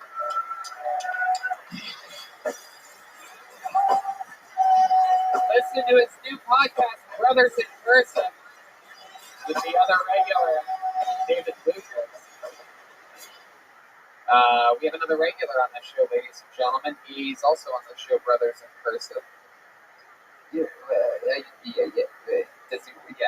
Yes, he does. He's a regular on this show, but not a paid regular yet at the Comedy Store. No, I think I would have seen him, but I don't think he's seen quite enough of him just yet. And this other guy, I think, is very close to becoming a paid regular here as well. He just took the position of a door guy here at the Comedy Store.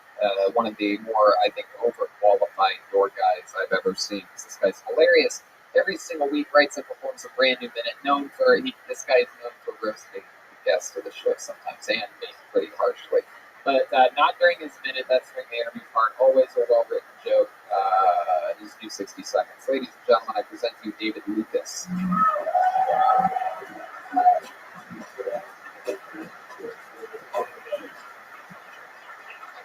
Yeah.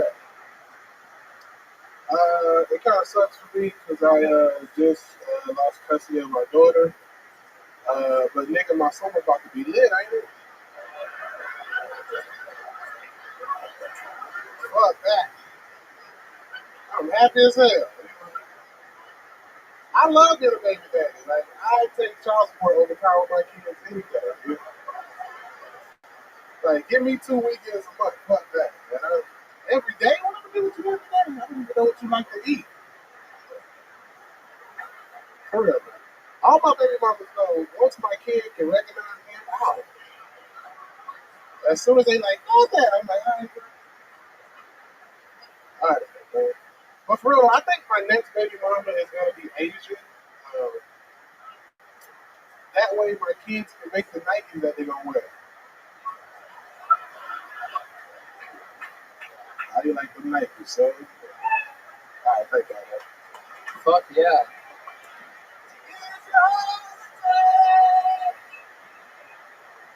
Fuck yeah. David So, Lucas. Hey, what's up, man? You got the Weezer. Oh, what? Yeah. You look like a vegetarian baker. A vegetarian baker. You on a vegan baker. A vegan bakery. Why would you say that about Polly? He looks very eclectic. Yeah, he is. It's been a stars since he was a child, you motherfucker. Be nice to him. Yeah, that's one thing about it. It's all about you. Oh yeah, that's right. Paulie does, for those of you that don't know, Paulie does sign all of the paychecks that go out here in the convenience store. I'm nice in this motherfucker. What's up, dog? Of course, you guys are tight. Tony, what you been getting to? You been trying to win this clothes this weekend? Or what? Yeah, no, you know me. Absolutely, that's all I do. I go to women's places and I just try on the clothes and then I leave. I just get out of there. I heard you selling booty clothes in the counter. Yeah, no, I do. You and old girl got together? What? She selling candles that smell like a booty. You selling candles that smell like lead. No, yeah, no, I get it. Absolutely. Are you allowed near candles or does your blubber light up immediately?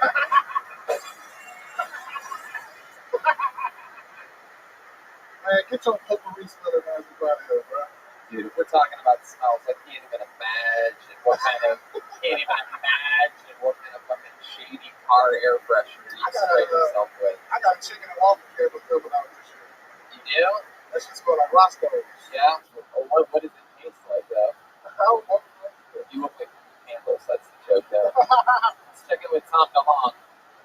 When are you two gonna have sex already? Your sexual chemistry is pulsating up everywhere. The color inside of your legs every week. When you look deep into each other's eyes, I know you think about each other every week. Everybody just laugh at once so that he stops. Good God. If Jeremiah, the first beat doesn't work, he just keeps going. For those of you that haven't figured out Jeremiah's trick yet. Right, that shit sound like he gonna narrate Tony Hawk's biography. There once was a skater who had a video game that came in a box of pizza. I didn't know that you had this much knowledge about me. Alright, guys. I grew up around nothing but white people until I was 13. What do you expect, dude? You're blacker than the green tape on my skateboard. Hey, there you go. There you go. Absolutely doodling. What else has been going on, David? Shane, let's see. Nothing much, dog. Just dates coming up. Working on new shit like always, bruh. Just striving to be one of the greatest comedians ever. You know what I'm saying? Right. I don't really care about You're definitely on your way to being one of the biggest comedians ever. goddamn talking. How long have you been doing stand-up? Seriously, for like the last 7 years, but I started when I was 16. And How long have you been here for? LA, The store. I just got hired, 2 months ago? But I've been coming to the store for like 8 years, but the consistency that helped me get the door job was like 10 months straight is when I just dedicated my Mondays to pop up and kill Tony. Hell yeah. Like in February of no, not 7 months. I mean, you've been doing potluck 7 days a week for, What do you take the pot? You like to make a fucking tuna casserole. well, Get your quiche meat ass about it. What are you doing, bro? He's poking you with a mic. My friend now too. Oh yeah, hell yeah, that's my dude, bro. The Arabic guy. What's his name? Armenian. Oh, the Armenian guy. You look like a Silver Lake fighter pilot.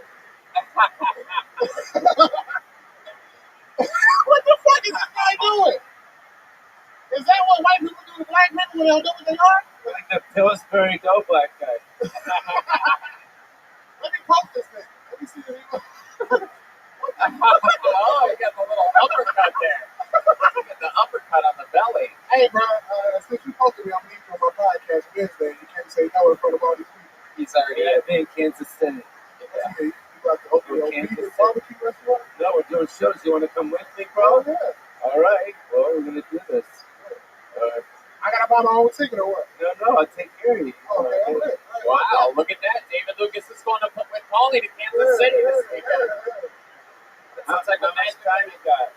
I got as much time as you need. Yeah. Cool. 20? 20, I yeah. got 20. I got 30. Yeah. Look at that. You're taking him this weekend? But yeah, but I gotta get to sell the merch though too, bro. We gotta fucking pay for the plane ticket, bro. What, sell weeks or t-shirts? Yeah. Okay, I'll do it. Yeah, they're cool. We so bro.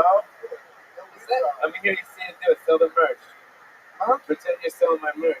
Hey, what's up, man? I got one short t-shirts, 2 for 60. Whoa. You can't fucking make some fucking bargains, dude. Wait, The Midwest, bro. One at a time. How much are they? $20. I was giving you more, 2 for 60. Yeah, but, yeah, he's on to something. what kind of Jew are you, Polly? Right, bro. I was giving you more. Yeah, honest one. Like, nigga, you sound over too much. I I'm love gonna it. take $10 from me. Is that a tattoo you have on your hand? That's my anchor, and I'm a writer, so my hands hold me down. Because, like, on some real shit, bro, like, even though I did grow up, pretty affluent, like, I had a lot of bullshit going on in my life, and I got involved a lot with the wrong crowds. And when I started doing comedy, it kind of took my energy and transformed it into comedy. Because, like, when I was, like, 17, 18, I was Redman, you fucking kitty litter smelling motherfucker. If you don't get the fuck out of here, bro, with your fucking, I don't know, you feel like you lay on straws and hay, nigga. It's true. Hell yeah, bro. That's it, like that. Get this nigga 2 shots of transmission fluid. But yeah, comedy just basically helped me channel all the bullshit I was doing. Because you know how it is, like, a lot of kids that grow up in the suburbs want to be tough for some reason. You know what I'm saying? And I was a kid who had everything. I had the cars, so I was taking everybody to do the stupid shit. And I got arrested one time. My mom got me out of it. So that was kind of like, I need to change everything into comedy. You know? So Oh, that's beautiful. trying to, Look at you. That's why you have the anchor on your yeah, hand? because my hands hold me down. I thought you had an anchor on your hand because that's what happens when you get into water. You just sink to the bottom. So you Not ever been because looking, you can't swim, but because you're not holding it to the bottom. you ever looking like an anorexic kid on land? All right, well. I mean, Free Willy, they said. Do you breathe out of your back? I love that you think I love that you're calling me. You think I'm the one that looks like the killer whale out of the two of us. I don't know if he should go. I don't know if he should go to Kansas City with you. No, you got your podium now. I love it. It's fun. You doing shows there Friday and Saturday? Thursday, Friday, Saturday? Just Friday, Saturday. We in there. Heck yeah. Fucking barbecue. They're gonna take care of that I'm a shit. vegetarian. He only eats fish. Oh yeah, so some smoked salmon out here. Oh, that was a Jew fucking thing you just threw at me.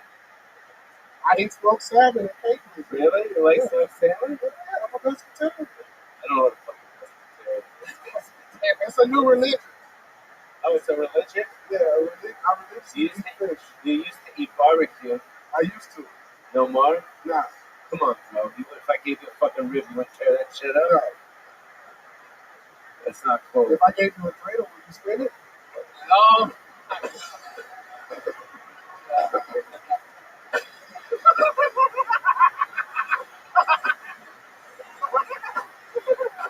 All right, man. I'm out of here, bro. I'm out of here. I gotta get back to work. There you go. Shakira Lucas. Wow. His hip ran into the table. Jesus Christ, you broke the fucking table, dude. It's got a lot of momentum in those hips. My goodness gracious. Well, normally that's, we have 2 regulars, then we go back to the bucket. We are going to go back to the bucket in just a moment. However, we do have a brand new regular on the show, everybody. First time in a very long time that we've had 3 regulars, but we just couldn't help ourselves. We pulled this guy out of the bucket a month and a half ago. We absolutely fell in love with his completely different style, his story, everything about him. He was diagnosed a couple of years ago with Lou Gehrig's disease, and he writes and performs a brand new minute every single week on this show. Just started stand-up about 6, 7, 8 months ago, but has 20 years of training in the improv game in Chicago. But the way he's transitioned with stand-up so far, quite incredible. Can't wait to see what his new minute's like this week.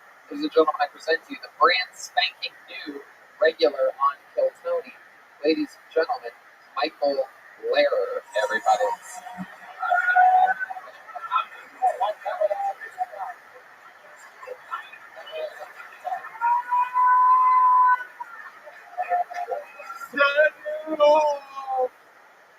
Set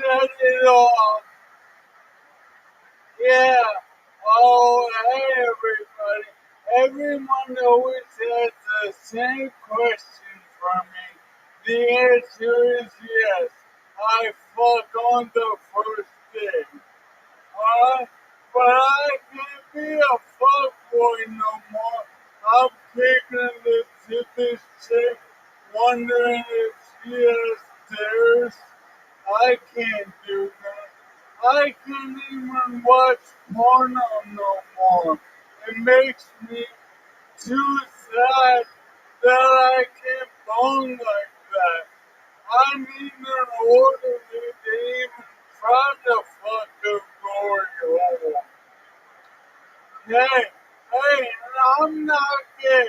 I just get a really wicked itch deep inside my asshole that can only be scratched by big black cock.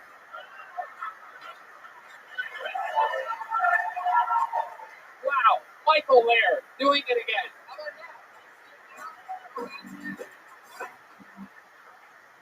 Go You back do to it the close-up, bro. I mean, it's unbelievable. Jesus Christ. Did you say Can you do it now? Can you do it now? Can you zoom in now? David, can you stand They can't there see on and operate the camera? Tony, we can talk about this after, but you can't So see funny. anything It's on that camera. unbelievable. Well, that was a great moment. It's fucked up.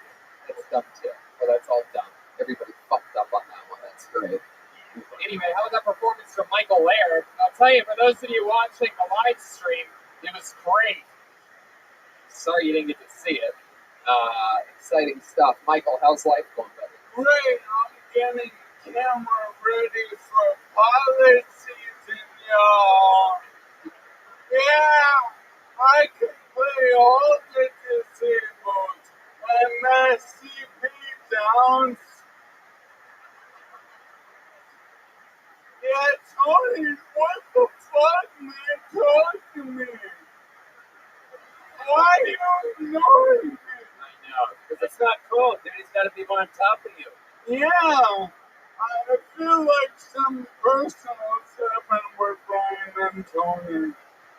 Holy cow. Yeah. I love you, man. You're part of me growing up. You're part of the fabric, the weights of pop culture of my life. Thank you. Thank you, God. Lovely. Tony, you still mad? Well, yeah, I'm a little bit mad, pal. On me? We fucked up the camera situation that we prepared for like, I don't know, 20, 30 minutes before the show started, in which I specifically said out loud into microphones that I knew everyone would fuck up, and then it fucked up. It was incredible. What really happened is Tony was supposed to have him come out on this side. We all agreed that we're going to have on this side. I know He's telling you that he's allowed so, to make any sense. He's just like all these people. Sorry, it's over. Time to long. Thank goodness. Here to break up the monotony of a tattered show. So, Michael, how's life been going this past week now that you're the new regular on Showtime? Wonderful. The best part of my life is that my 21-year-old son lives in me. But the biggest surprise is he eats Reese's Puffs for breakfast. How weird is that? You're too old to eat Reese's Puffs for breakfast, Colin. It's Reese Puffs? Reese's Puffs and Fruity Pebbles. God. He drinks milk too. Who drinks milk anymore? What's his age again? Whole milk. These are all good things to be disappointed in your 21-year-old son about. Yeah, no doubt, no doubt. Well, he steals too, but that's another story. Wow. I'm kidding. What has he stolen from you? Anything? My heart, but no, it was my fault because I made him and then left for 21 years. There you go. Say it ain't so, I will not go. So, what have you been learning about your son that other things that you didn't know? Is that wild? Does he live with you and your nurse/girlfriend? Yeah, he lives with my nurse and my girlfriend and me. And I learned that he's really fucking messy.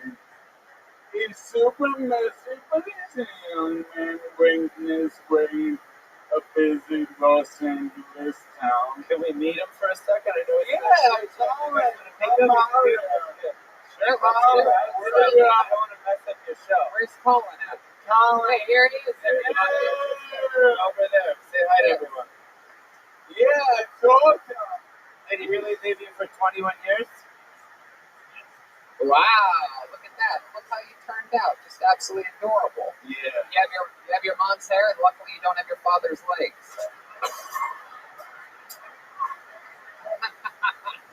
I love it. Why don't I you step up? deserve that and so much work. Why don't you step up to the microphone for a second, Colin? We'll get to meet you a little bit. You've never done comedy or anything like that before, have you? No. Have you have any special skills or talents or anything like that? You good at magic tricks, or you know how to with hair like that? It seems like you'd have like a porn star cock. Am I right? No, I got a haircut today, and I told them to give me the Golden Girls. Hey, look at that! Wow. We broke that backstage.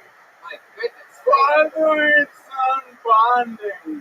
Hell yeah, I love it. This guy has one more joke than the first comedian that went up tonight. Incredible. Wow. So, Colin, how are you transitioning to LA? Where'd you come from again? I came from Wyoming. Wyoming. Oh, yeah. Culture shock. Yeah. There's people here. That's like what fucking state I haven't been to. Yeah, Have you been to Wyoming? no, I haven't either. What city are you from in Wyoming? What's it called? Newcastle, Wyoming. Newcastle. And that's where your mom lives? Yes. Oh, yeah. All right. 3,000 people. Hell yeah. 3,000 people. So One movie screen. Can you fucking believe that? Yeah, one screen. Colin, what do you think is playing on that one screen right now?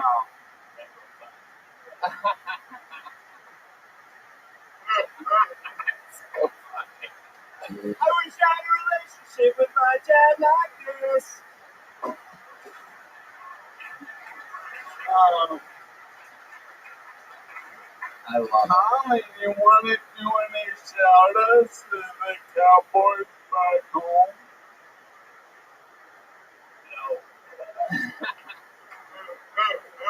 So how's life? Have you tried to bring any chicks back home to your dad and the nurse girlfriend's place yet? No, I don't like the echoes.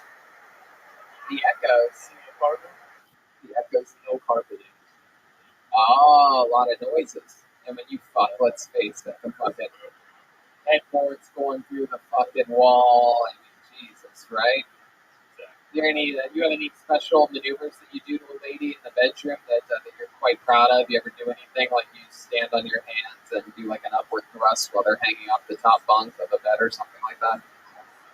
I'm just spitballing here. I don't know. You can give your own example. That might be one of my moves, might not be, but Yeah, do you ever masturbate in her gym socks? good question. You have any tricks in the bedroom? Any baby making tricks? I do.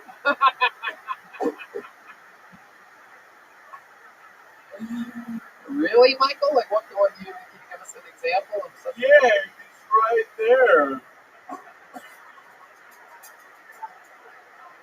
I love it. Well, It's the weirdest looking cum I've ever seen.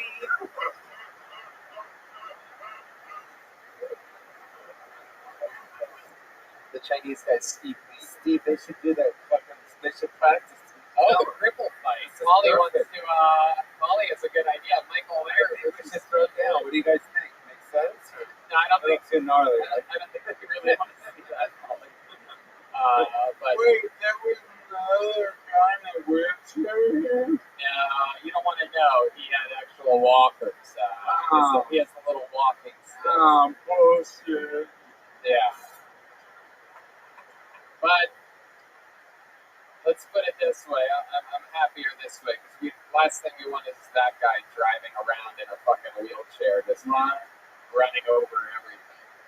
You know, a lot of comics run wheelchairs, and they come up to me and they give me a fist bump, and they think I'm gonna fuck with them just because I'm in a wheelchair. No, no, let me see those fists first, motherfucker. Let me see the what first? Hey, Joe. He judges comedians by their jokes, not by their Oh, this. I have trouble enunciating. It's the old Luke Eric disease, right? Yeah. Batter up. Batter up. Ladies and gentlemen, the brand new regular with his first regular minute, Michael Lair, everybody. Wow. Wow. Yeah. Wow. Okay. My goodness gracious. You're right. How exciting is that? You guys want to go back to that bucket one more time, huh? Let's see what happens here. Okay, put your hands together for Ishmael Gaynor, ladies and gentlemen. Ishmael Gaynor.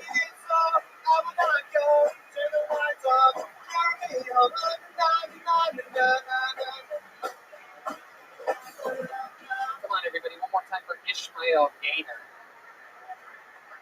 What's up, everybody? How y'all doing?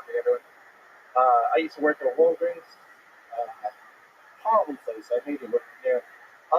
Mostly because everybody stole. I was the worst thing about Walgreens. I'm not saying all of y'all in here are stealing, but I'm saying you're definitely related to some people that are definitely stealing. You know what I'm saying? Like, it's weird because I work in the community, so like I'll be seeing people and they'll come in, and you know like we'll try to have a conversation or whatever. Like I'll just be like, "Yo, what's up, Carl?" He'd be like, "What up, Ish?" I'm like, "You buying something today?" He's like, "Nah." Fuck you think I got this trash bag for, fam? You know what I'm saying? Like, I'm clearing out all aisle 12. Like, all your soap, all your tie. Like, all right, Carl, you got it, you know, whatever. And so my boss told me, like, Ishmael, you have to say something to him. This is his 10th time stealing from us this year, you know what I'm saying? Like, you have to say something to him. So I walk outside, I'm like, Carl, like, why are you stealing, bro? Like, 45. Like, why don't you get a job like everybody else? And then he looked me dead in my soul and he was like, if I steal this shit and I go outside and I sell it on the corner, that's 100% profit. You can't beat that in Los Angeles. And I was like, you know what, Dad? There you go. Coming in a little bit long. Ishmael Gaynor, welcome to the show. Thank you. It's your first time on, right? Yes. How long have you been on stand-up? 5 years. 5 years. How old are you? I'm 29. 29. Yeah. You from here? No, I'm from New York. New York. You live there now? Yeah, I live in New York. Yeah, I live in Yonkers, New York. Oh, cool. You're just visiting? Yeah, just Sweet. What do you do for work? well, I used to work for New York, so a lot of different no, I work at a LOL Comedy Club in New York. Oh, So cool. that's Yeah. Work at a comedy club. yeah. What do you like to do for fun out in New York? I mean, you know, You're not doing stand-up. I mean, go to parties like everybody else. You know? Parties? Yeah. What kind of parties? Like regular parties. You know what I'm saying? Like, you know, I don't know. I don't go to regular parties. Tell me. I don't know what regular parties are like. I've never been to one. I like to go to regular black parties, like kickbacks. Ooh, black parties. Yeah, they almost like cookouts, but like they not. They no food really. It's just us chilling. Like, what do you guys do? We play spades. That's what we do. You know what I'm saying? Since spades. You know what I'm saying? That's it? You play spades? Yeah, you never play spades before, Tony? It's been a long time. I was like, You look like an Aces High type of person. I don't know if that. I don't know what the fuck that's supposed Okay, to mean. cool. I'm deeply offended. It's alright. It's alright. Why, you count aces one? No wonder I was like, nah, not at all. Actually, not at all. No, you normally people who are not from the East Coast play Aces High. Most people from the East Coast play Deuces Wild. So that means Deuces. I feel like I'm explaining the culture. I don't want to just keep that. That's the East Coast versus West Coast, dog. Oh, you're cool. Good stuff, bro. Okay, thanks. I appreciate it. What else? That's good. What else are you into, Ishmael, when you're not doing stand-up? Ishmael, that's fucking name's wild. What's your Ishmael? It's wild, man. No, I'm just black. Ishmael? Ishmael? Yeah, Ishmael. It's black. It's a biblical name. Sounds like a Jewish name. I mean, it's in the Bible, so I'm going to guess. Ishmael. Your friends just call you Ish? Yeah. Ish. Yeah. They'll say, I mean, they'll rhyme Ish and other stuff. Like when I was younger, this girl used to like stalk me, and she used to like draw pictures, and then she would like draw a picture of me, and on the bottom of it, she was like, if I went to McDonald's, I would get an Ishmael. And I was like, okay. I didn't really have to do it. It was good. It's cool. Okay. He also goes by Black Ish. Oh, yeah. That was good. Chroma, Chris, are you fucking kidding me? Good line, dude. Wow, Chroma. I mean, that is unbelievable. For those of you that don't know, Chroma is normally dead silent on these shows. He's known for always batting 1,000. He very rarely talks, but when he does, it hits home. That Black Ish, that's a funny joke. Chroma, it's incredible. That's like your third or fourth fucking pickup tonight. What's going on? What did you have your Fruity Pebbles and Reese Puffs today? I got the power of Mark Hoppus. Is that the bass? It's the bass player from Blink-182? Yeah, he's always trying to be the front man, but I'm the front man. Until I see. My goodness. I wish you would have died in that plane crash.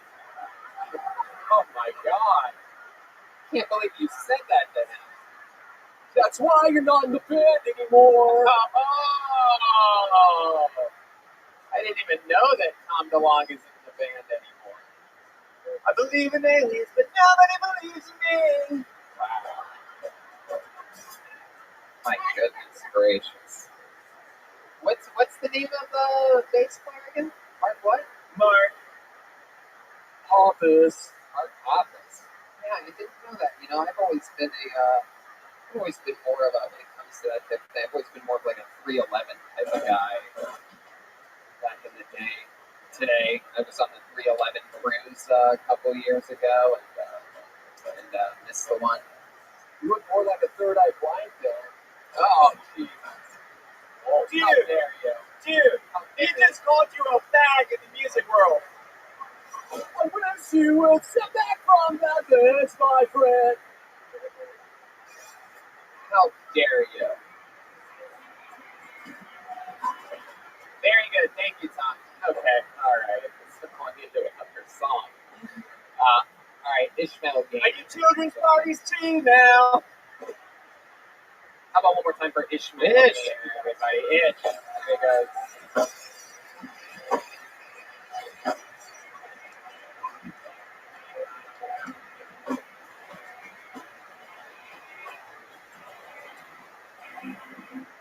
Alright, well, I guess we could end it there, right? That's probably the right move.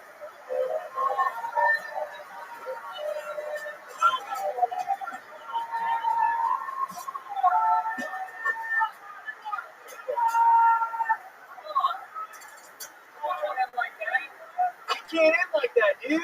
You guys think we should do one more real quick? Just real quick. Alright.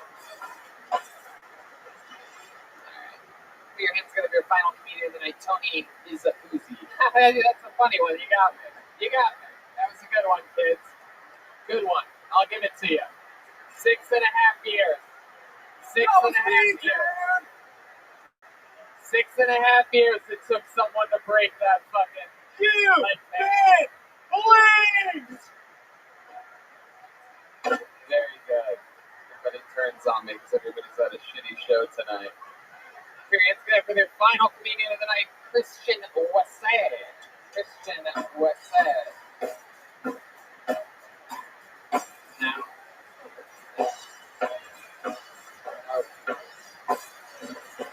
Alright, there's no Christian, guys. No Christian.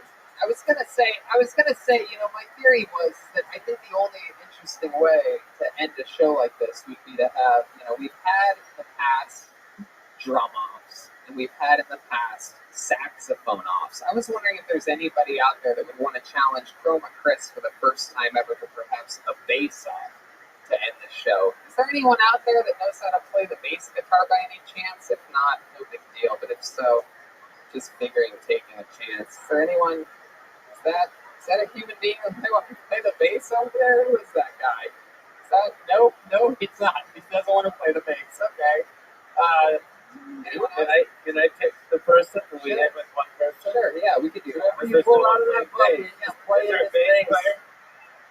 Wait, hold on 1 second. What did Chroma Chris say? Whoever you pull out of that bucket is going to play this bass. Okay.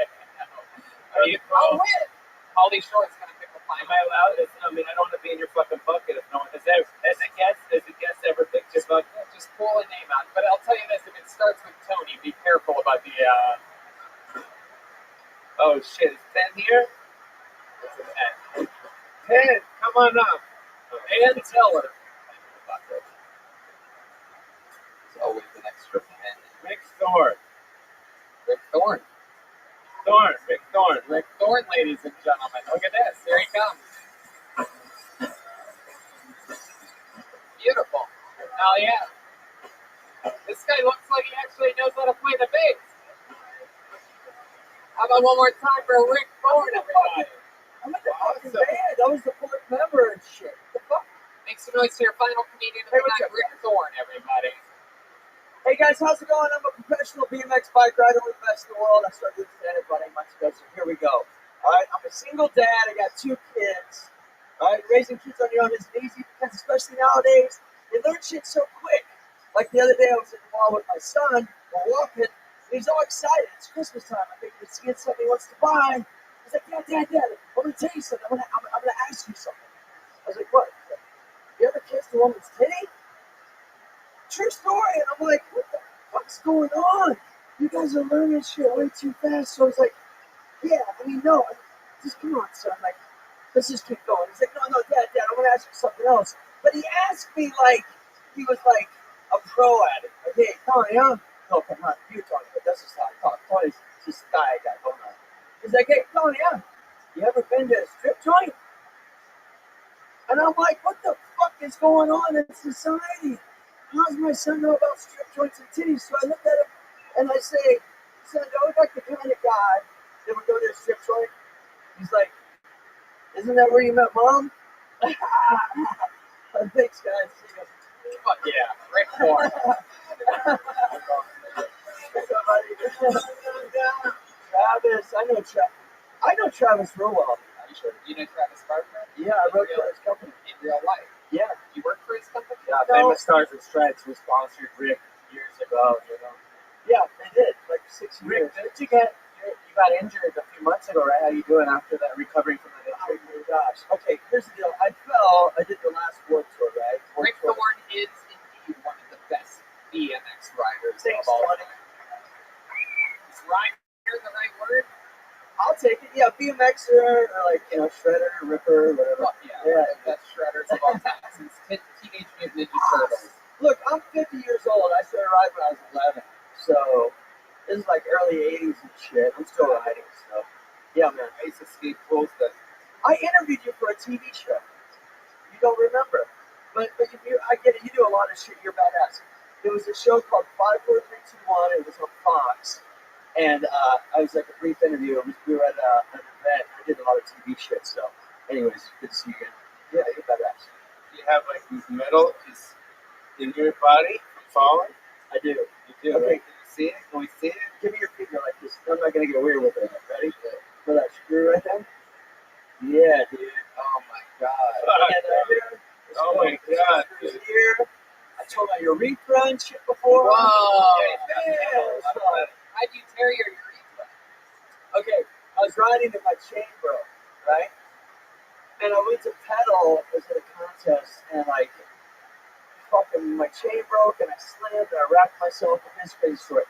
So I racked myself, and I was like, fuck. And I used to ride for Matt Hoffman. Matt Hoffman's like the best fucking badass ever. The Dude, Condor. The Condor. Oh, fuck yeah. So I was like, yo, Matt, like, fucking, like, I went to the bathroom, I'm losing blood and shit. He's like, dude, go back to the hotel, just chill, relax. And I was like, all right, this is back in the day where we were making no money. We drove in an Astro van from fucking, by the way, I'm from Kansas City. Yeah, so do you want to open for me too? Fucking, dude, I could come out with my bike and shit, do a couple little tricks. Yeah, that's cool.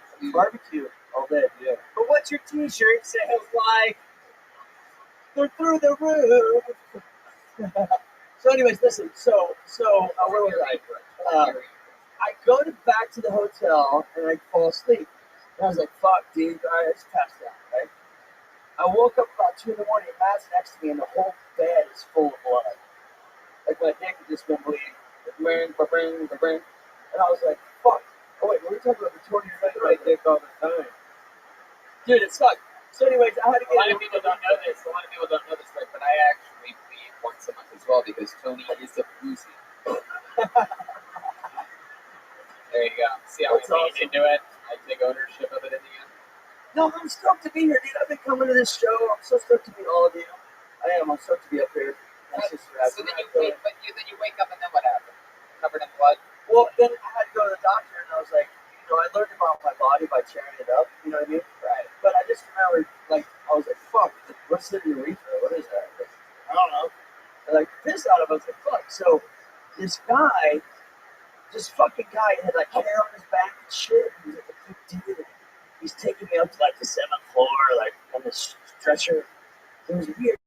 The hospital was closed. I felt like, you know what I mean? And the doctor's like, okay, we need to shoot some dye into your dick. So then we're gonna shoot an X-ray to see if you have a tear. Yeah, so I got that. I was like, fuck, it was weird. I probably was getting molested there, too, which is weird. And I don't know if anyone out there's ever had a camera shove down their dick hole, but it's fucking not cool. It fucking sucks, dude. Have you? It's not kinky, it's not fucking fun, it's not exotic or any of that shit. What did you have that for? Were they looking for your brain? No. What's up, dude? It's just like a normal test. It's the normal up the dick When test. you get my age, you have to get these stupid tests. I think when you get your age, No, that was for fucking chlamydia or something. Not that I would know that or anything. Hold on, my phone is I had testicular torsion once, Yeah. and that means your balls getting twisted up in your side, and they have to untwist them, and I've never been the same. That's tonight's episode of Kill Tony, ladies and gentlemen. One more time for Rick Thorne, everybody. Thank you. Guys, we did it. I mean, the icon of the Comedy Store, the chosen one, the truth, the one and only Pauly Shore was with us tonight. Again, Kansas City this weekend. Random Rants podcast. I'm doing it this Wednesday. He's got a new movie called Guest House coming out soon. Be on the lookout for that. Look at this drawing for Brian J. E-Belts, everybody. And also,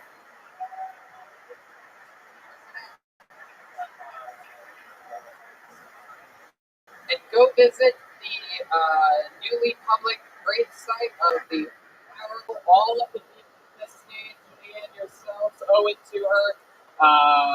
Without her, the world would be a completely different, much less laughter on this planet. The great Mitzi Shore, who designed and created not only the Comedy Store, but every inch of color, art, who's been in it, who's not in it, how it happens, how they work, where their careers go, changed all of comedy entertainment, changed which coast that it happened on. and she's here right now, so give it up to her. Mitzi Shore, ladies and gentlemen. And that's at Mount Sinai here in Los Angeles, the cemetery. How about one more time for Tom DeLong, the one and only Jeremiah Watkins, everybody. Fuck yeah. Did it again. He's on Lights Out with David Spade tonight. That's on 11:35 on Comedy Central. So if you still have cable, tune it up. For Comedy Central, Lights Out. That's so awesome. He also has, of course, Jeremiah Wonders on YouTube. A new episode out now with another powerful woman of the Comedy Store, the great Eleanor Kerrigan. Oh, and Paulie's in the famous music video video with Reagan Watkins,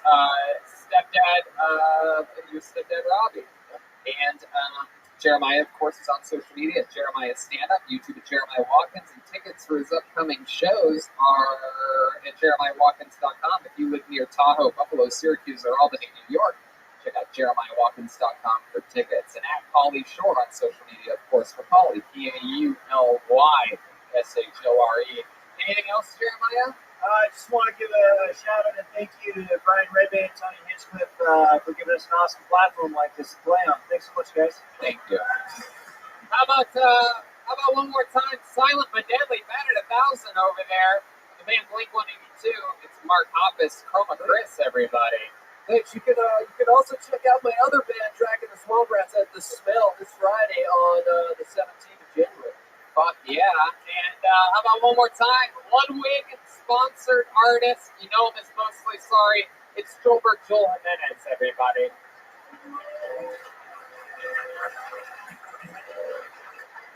And yeah, we did it again. Our regulars, David Lucas, William Montgomery, Michael Lair. Again, thank you to Lyric for this amazing hospitality this weekend. Vito's Pizza for the dinner.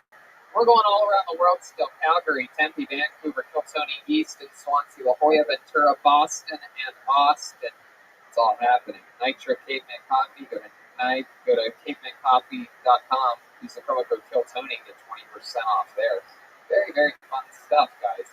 Hey, we have a bunch of Texas episodes hitting YouTube this week. So, yeah, 3 extra bonus episodes. So check it out. Subscribe to our YouTube, youtube.com/Kiltony. Absolutely. To the live audience, the people that come every Monday and are coming soon, we're going to announce a very major guest for next week and the next coming days. And we thank you guys for coming out all the time and supporting this. You know, this Monday nights when I got here at the Comedy Store, on Monday nights, this room sat dark and empty every single Monday. And it is a dream come true getting to fill it up and have fun energies and give different people opportunities and meet new people every week and get to work with all my friends. And I'm glad you guys are part of it. Thank you guys. Good night, everybody.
Road Famous Comedy Store main room for a brand new episode of Kill Tony.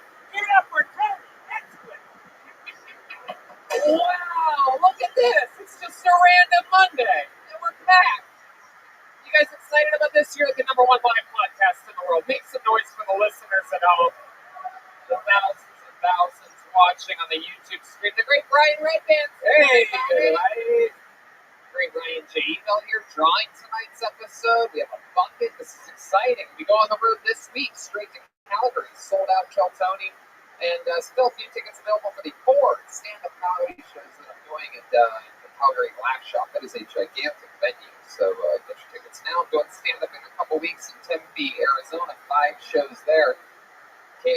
Tony, Vancouver. Still tickets available for a massive, and not many tickets at all, for a massive venue we are doing in a gigantic theater there. And Kiltony East, going back to Swansea, February 29th. Kiltony La Jolla, March. Actually, I'm saying the wrong date on that. It's the Sunday. The March 5th is the weekend. I'm going to be going to stand up there all weekend. And we're doing 2 Kiltonys on the Sunday night there. I believe it's either the 8th or the 9th of March, whatever the Sunday is. And then March 12th, Kiltony Ventura. April 9th, Kiltony Boston. 4 stand-up comedy shows, April 10th and 11th. And then from Boston to Austin on April 25th, Kiltony Moon Tower. Very excited. We're all stuffed up on Vito's Pizza. Delicious pizza made right here fresh on La Cienega Boulevard. If you Kiltony fans who ever come into the show or anything like that, you're hungry before the show, grab some delicious Vito's Pizza right here on La Cienega. They support us and we support them. Exciting stuff. I'm all hopped up on delicious caveman coffee. I have nitro cold brew here. Did you guys know that if you use the promo code KILLTONY, that you can drink the same coffee as watch this? Oh man, delicious. Oh man, the energy, it's crazy. And that keeps me happy, it keeps me stress-free, which is an important thing. Because as you get older, things change about your life. Things change in the man regions. Things change on top of your head. 66% of men start to lose their hair by age 35. And once you notice thinning hair, it can be too late. If it's slowly starting to move backwards, you got to take care of it. At 4hims.com, a one-stop shop for hair loss, skincare, and sexual wellness for men. It's time to write a new chapter, one in which you have hair. The best thing about it is that you can just go online, you can just use your phone, you can talk to a doctor right over that. Like I used my phone the other day.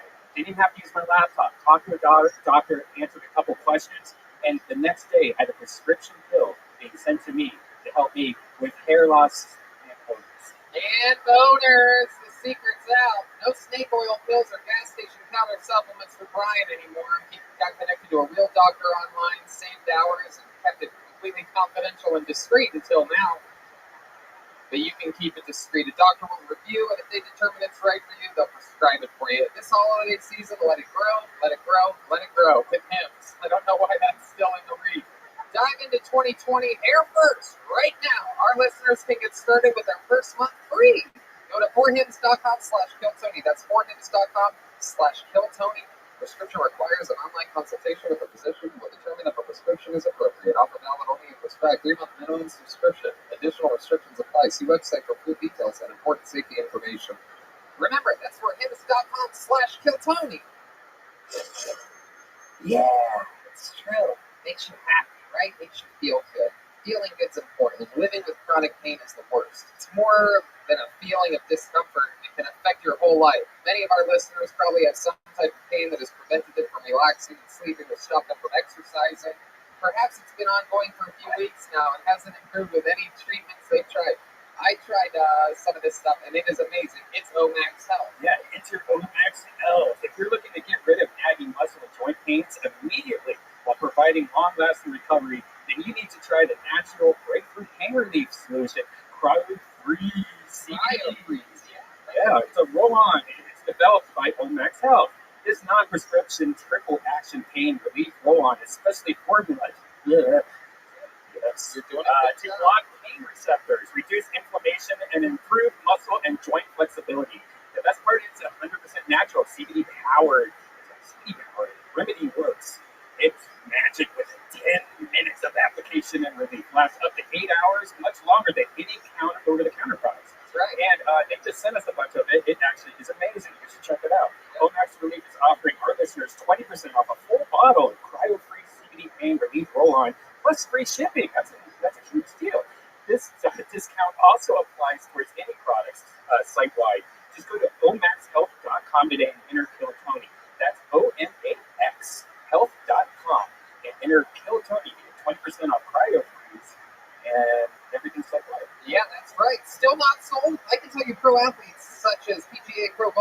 Stanley used Free CBD to recover both on and off the course. Go look at the product reviews. They've got 95% 5-star reviews page after pages of customers saying they tried everything, and Omax Cryo-Freeze is so good. They're now buying it for their family and friends too. Anyone from athletes to Grandma Josie can benefit from this immediate pain relief. All right. There you go. You have pain that won't go away when you qualify for Omax Cryo-Freeze. Simply roll it over where it hurts and ice out the pain. No missing creams or horrible fragrances like some of those other products. Cryo-Freeze works within 10 minutes of application, improving physical training, recovery, and performance. So go to omaxhealth.com and enter the code KILLTONY to get 20% off Cryo-Freeze and site-wide. I'm telling you, this product is the real deal. Go to omaxhealth.com and enter the code KILLTONY to get 20% off and site-wide. Hey, you guys ready to start tonight's episode or what? My goodness. Wow. That's insane. Whoa. That was a lot of work tonight. We are excited about this, ladies and gentlemen. It is the return of one of our favorite guests in the history of the show. Every week we have one of the funniest comedians in the world on. This guy is up there with all the great guests of this show, appearances and performances, and we absolutely love him. He has a brand new, amazing crowd work album coming out this Friday, and he's here to talk with us about that and to talk to these comedians. One of our favorite guests ever, the great Moshe Kasher. Everybody is here. Wow. Moshe Kasher. Here he is, ladies and gentlemen. Welcome back, Moshe Kasher. Thank you. Very exciting. This weekend you're going to be at Sketchfest for a special release of your new crowd work album called Crowd Surfing this Friday the 24th. You're also recording a podcast with the great, powerful Natasha Ruggiero this Saturday. That's Friday and Saturday at SF Sketchfest. Yeah, you can get the album on Friday. It's a crowd work album. It's a concept album. It's not what do you do, who do you with. It's a very specific set of questions I ask the crowd. So we're kind of like it's kind of a play on the crowd work album. I really like it. I think it's really good. I think you'll like it. So get it, Kill Tony fans, get it. Right, you're really in mind, and we're going to play with it a lot tonight. As you know, we have a lot of shapes and sizes and insanity that happens on the show. You're one of our favorite people to have here. And as you also know, there's a band on this show, ladies and gentlemen. Every single week, they commit to meeting different characters. They're in a separated green room from us. We never know what they're going to be. However, we do have a very full band tonight. So maybe it's the return of some of our favorite characters. Maybe it's brand new characters. So let's all find out what they are together when I introduce the best damn band in the land, the Kill Tony Band. Jeremiah Watkins, Jesse Johnson, Joel Jimenez, and Chroma Chris. Here we go. Let's see what they are. Oh, wow. Legendary characters. Oh, my God. Here we go. Oh, this is going to be a big one tonight. Oh, this is a big one. Oh, my goodness gracious. Some of the more famous characters in the history of the show.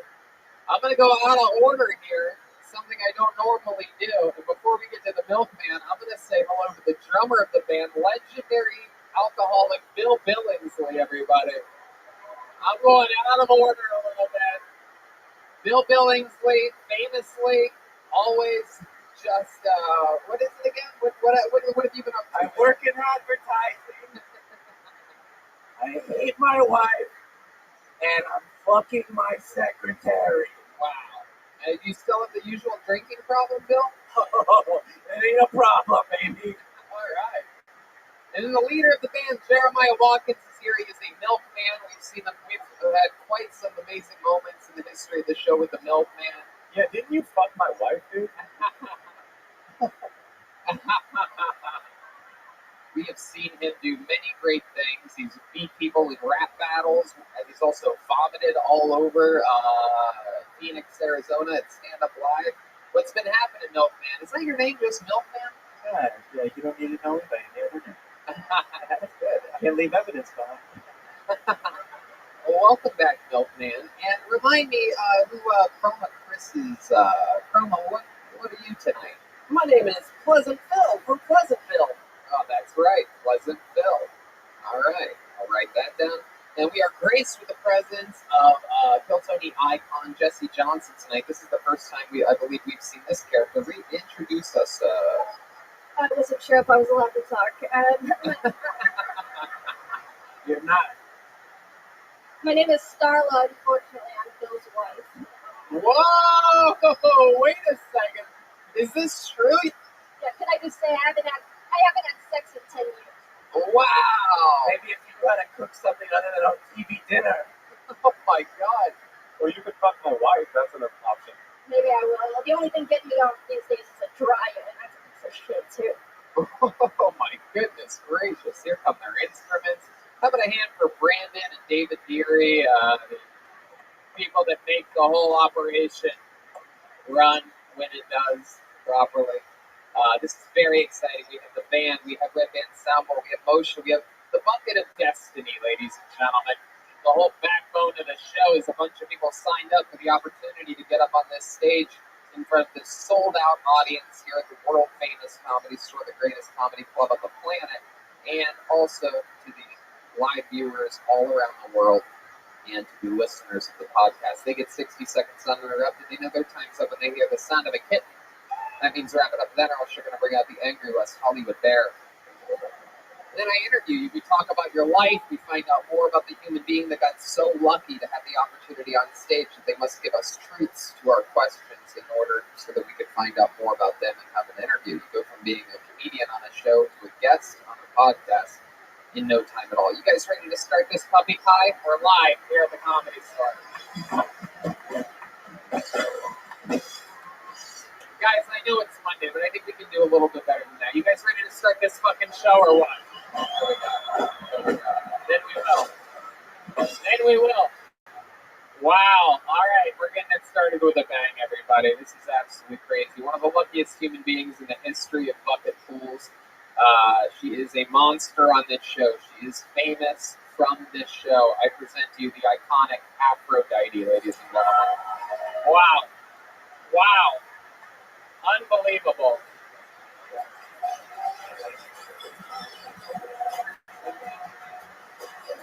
Wow. Here she is. Ladies and gentlemen, the real deal. Make some noise for Aphrodite, everybody. That's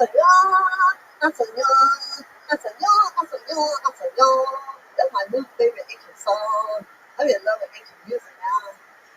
I'm actually celebrating. I got a new job, everybody, a new job. Yeah. Don't you feel good when you get a new job? My new job is with this amazing company. It's called KillYourWholeFuckingFamily.com. Yeah. I know there's people in here. I know there's got to be at least half of the people in this fucking audience that want to kill your whole fucking family. Your uncle, your fucking mom, your sister, your brother. You know those motherfuckers you hate to see at the holidays.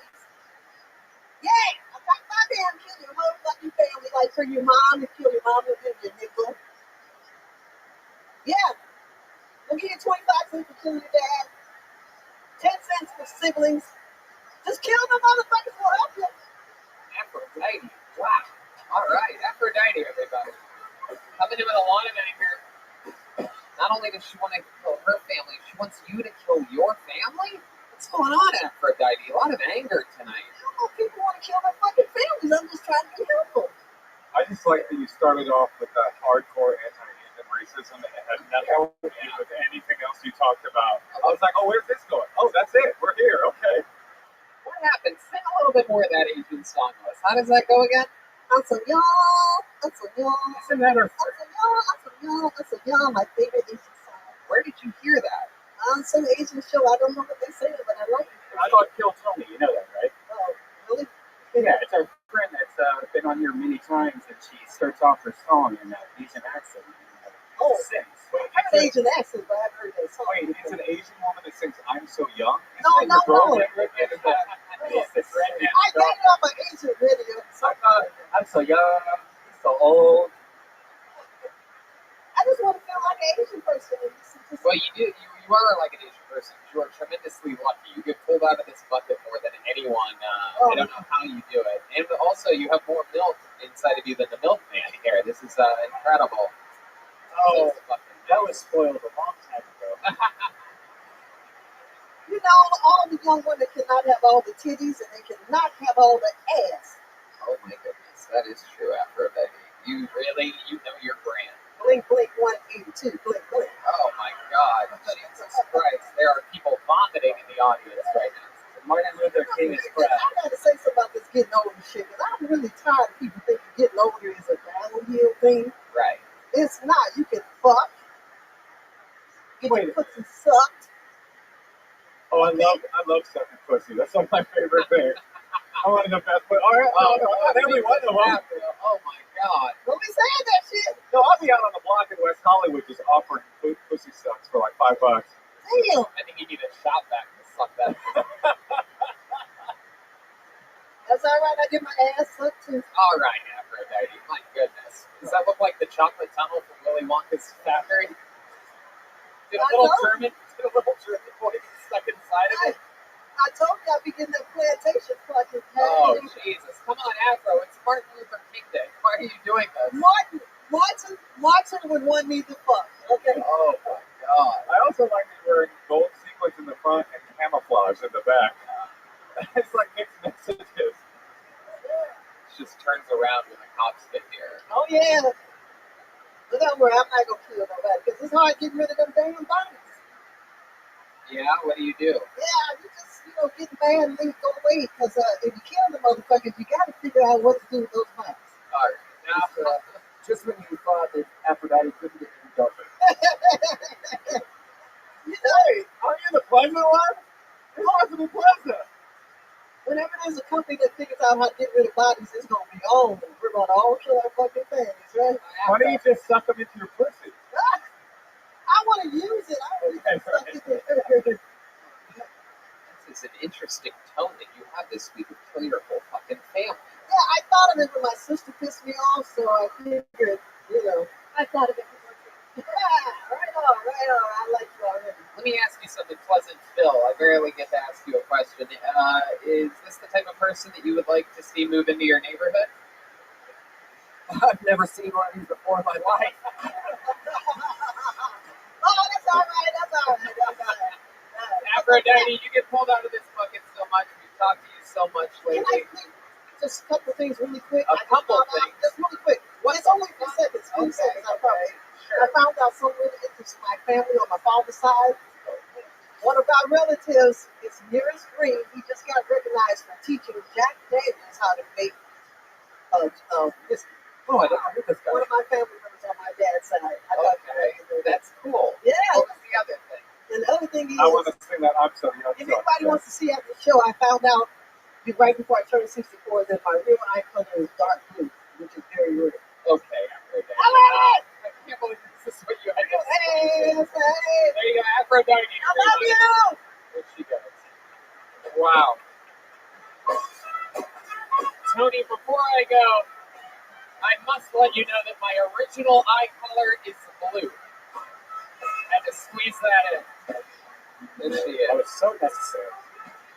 Absolutely. You know what? Before we go to the bucket, let's do something fun here. It is crazy that she came up and did an impression of someone singing Asian music, because it just so happens that someone made a special trip here today. She made a long drive from where Moshe's from, the beautiful San Francisco area. She gained fame on this show by singing her Asian song.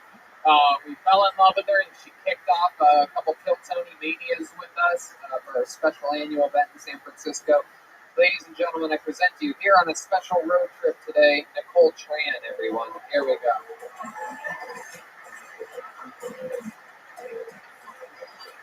All right, maybe not. Let's go to the bucket.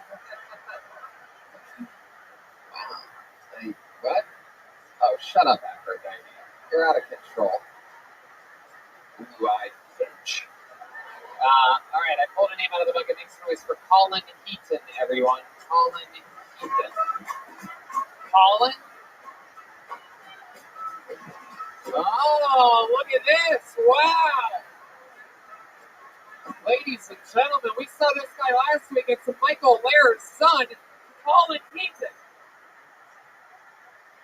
This is my first time. I just moved here from Wyoming. I love the outdoors. So I was excited to see all the sidewalks are covered in tents, but they're not. Lovers of the great outdoors, so lovers of heroin. I'm still getting used to LA. recently had a date to bird scooter. It's so awkward at the end deciding who gets the gushing head wound. Dating's hard. Girls don't want a guy who bird scooters about me. It's too high to bird scooter home. Has to call for a ride, even when I said it wouldn't happen again. Side note, is anybody sanitizing these bird scooters? I was riding a bird scooter and I think I got bird flu.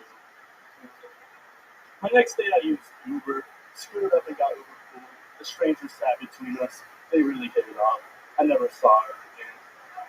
Luckily I hit it off with the driver, but it didn't last long. The year was over when she started getting someone else shotgun. Fuck yeah. Colin Heaton, everybody. Absolutely. So welcome. This is Michael Lair's son. There that is. The goat of the first time. But this isn't really your first time, is it? Technically second. Right. You're counting last week? You counting last week? I don't know. Yeah, last week was. But we found out after that last week that you've been on stage multiple times before with your father. This is your first time up here solo? Yes. All right. I guess we can count that. Sure. Tony, Fortune Feimster looks great. There you go. For those of you that got bigger ball. That's good. Based on cadence alone. That's fun. So welcome, Colin. Your father has been doing comedy for well over 20 years in some form or another, so you were raised around it. How old are you? I'm 21. 21. And you really did just move here from Wyoming. 2 weeks ago. Oh my goodness. And you really wasn't raised around it because your father wasn't in your life for 5 years. No. Yes. There you go. Absolutely. So, how did your mom feel? I was. You were... All right. So, how did your mom feel about this big move to Los Angeles, California? She was nervous. I mean, she hated it. Oh. But I hate Wyoming, so Interesting. So what have you been doing since you got here?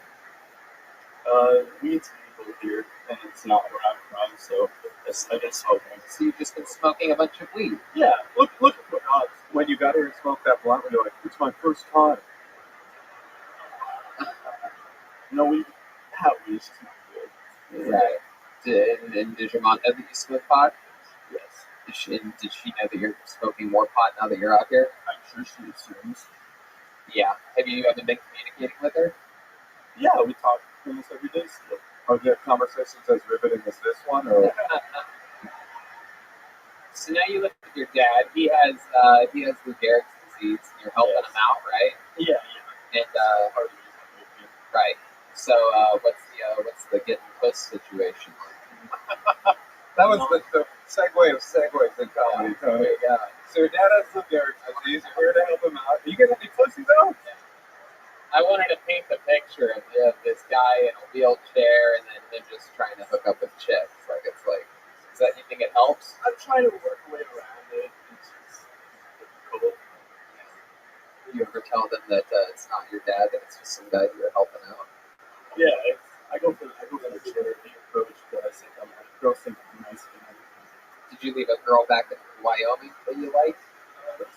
Yeah. But you have porn star energies, Colin. You're like very simple answers, sort of like a charismatic haircut. You seem like you have a pop like a fucking Louisville Slugger. Am I close to right about that? You said that last week. You really do think this? I said that about him? Yeah. Really? Did I? Wow. There you go. That's crazy. I don't think I've ever said this about anybody else. He has porn star energies. I don't see it. I got an email from Tony on my way here. He's like, definitely say he's got a big fat cock when he comes on stage. And I'm seeing that. That's true. That's fun stuff. So what's something we'd be surprised to know about you, Colin? I went to college for choir. Wow. Really? Can we hear some of your choir skills right now? Is that possible? Just jump right into it. Don't be shy. I'm so young. That was Moshe Kasher, for those of you listening to the podcast. Colin, come on, give us some choir. Hit a good note for us. Fucking anything. Just go right into anything at all. Just do anything.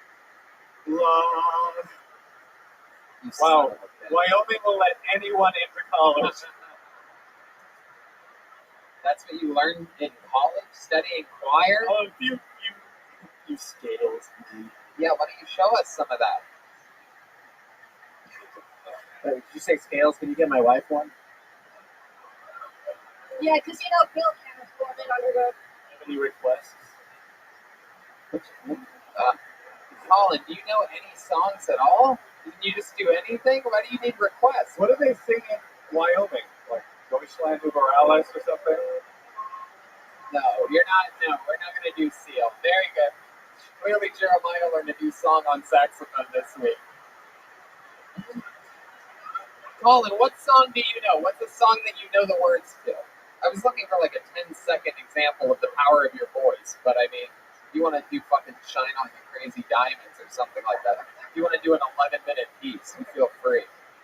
I backed up into a cop car the other day, but he just drove off. Sometimes life's okay. I need to get you checked for Lou Gehrig's disease. I think it may be genetic, and I think it may be affecting your nervous system. The head of the choir department ran in and was like, "Have you considered stand-up comedy?"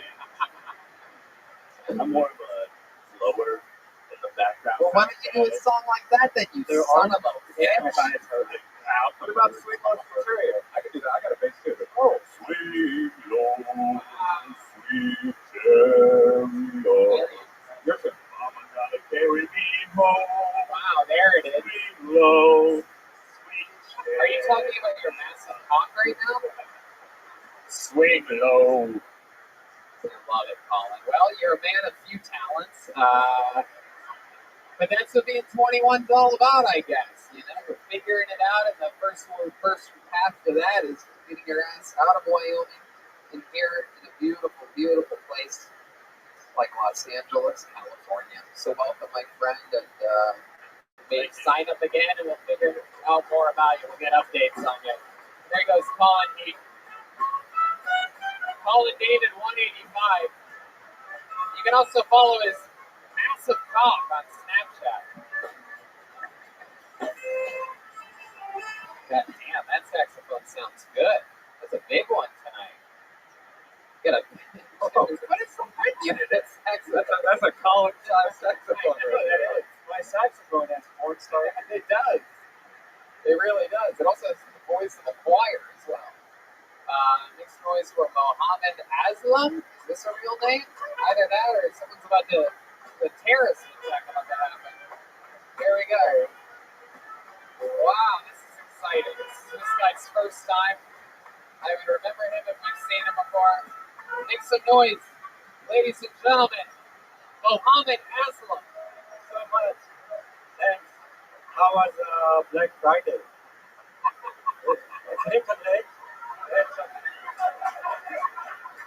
The reason I mentioned it, I just got this. I went to a store, I'm not going to say the name. It was basically, but I walked away without paying. But God punished me when I was waiting for the bus. I was trying to get on the bus, and they threw me out of the bus. They said, "You are supposed to let us go first." So I fell at the bus stop, and I was there for 4 hours. I couldn't move. And then there was a homeless guy, and we exchanged some Budweisers. So I stayed there. Yeah, it was fun. It's not bad. I stayed there for a couple of days. So I'm planning to move there soon. So hopefully I'll have my podcast from there. It's Alvarado. Yeah. Oh, Wow, Mohammed Aslam. Wow. Wow, this is incredible. By far my new favorite comedian of 2020. This is mind-boggling. I appreciate it. I wish I was coming so I could have a haircut. No, you look great, dude. I've always wanted an Indian Joe Pesci on this show. It's very, very exciting. Yeah, they call me Brad Pitt. I have to bleach my hair. Really? They call you Brad Pitt? Yeah, you wear it in India. Yeah. They call you Brad Pitt. Yeah. My God. Wow. You're like Brad Harper. My goodness gracious. Wow. The last guy had porn stars, and you got hardcore Uber driver images. Yeah, dude. Act like you've never used the GPS before. You just use your instincts. Yeah, the last guy could use your beanie as a condom. You also look a little bit like a fisherman, like an old crab fisherman. And also kind of want to stand as elves in a weird way. Yeah. He had it all. I didn't know he had an elf in Muhammad. Gandhi, he was Santa. Is that right? He's my grandfather. Yeah. He's my grandfather. Gandhi, namaste. Wow, that's believable on this show. We actually probably believe you, most of the listeners. So welcome, Muhammad. Don't be afraid. That's just a normal white guy. He's not going to kick you out or anything. Oh, you should be afraid. It's a big saxophone. It is. That is a big saxophone. You are right, Muhammad. So you're from India? Yes, sir. And how long have you been in America? I came here in 91. 91. 28. Very good. Absolutely. The math works out. Don't worry. Again, we're not going to deport you today. So 28 years. What have you been doing this whole time? I'm a nurse. Yeah? But I think I was born to be a comedian. I want to be next Mr. Moshe. You want to be the next me? Why me? Mr. Motion? Is that what you said? You want to be the next Mr. Motion? Oh, it's okay. No, I like that. I wasn't offended. I just like the way you start calling you that, Mr. Motion. I love it. How long have you been doing comedy? 3 months. 3 months. You've been doing open mics and whatnot? Yes, sir. Did you really ride the bus? I do. Did you ride on top of it or inside of it? Sometimes Isn't that the sound of your bus? I have Mercedes back home. I'm Brad Pitt from India. Oh, Brad Pitt from India. Oh, let me tell you, the reason I took the bus is because they say if you ride the bus, you can find the best material. Oh, yeah. I see. So what you're doing is you're explaining to the audience that you assumed would absolutely not believe that a man in that outfit would be riding the bus. Because I know this can blow your mind, but I'm a bus driver. You do have interesting style for an Indian Brad Pitt. Do you have a stylist, or is this your own sort of get up yourself? You came up with this? Yeah, I'm like that. Yeah. Why do I feel like you have a closet filled with all the same outfits? Yeah. This is really this is your Batman. I have the black and the gray. Yes. Right. Absolutely. I love it. Not only are you the Brad Pitt of India, you're also their David Tell. You're like David Tel Aviv or something like that. What kind of nurse are you? I do all kinds of medicine. I'm the kind that kills patients. Mostly we are. Yeah. Really? My goodness gracious, that is impressive. Now, do you have to have something? Do you have to go to school for that, or are you just Indian and they just let you be a doctor here in America? Yeah, I did what they do. I made forming certificate that I have PhD. Oh, I see. No, that I did. hope you not people from nursing licenses. No, I like it. Very good. Very good.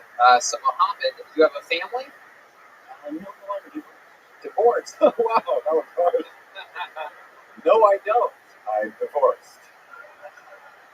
Not No kids, though?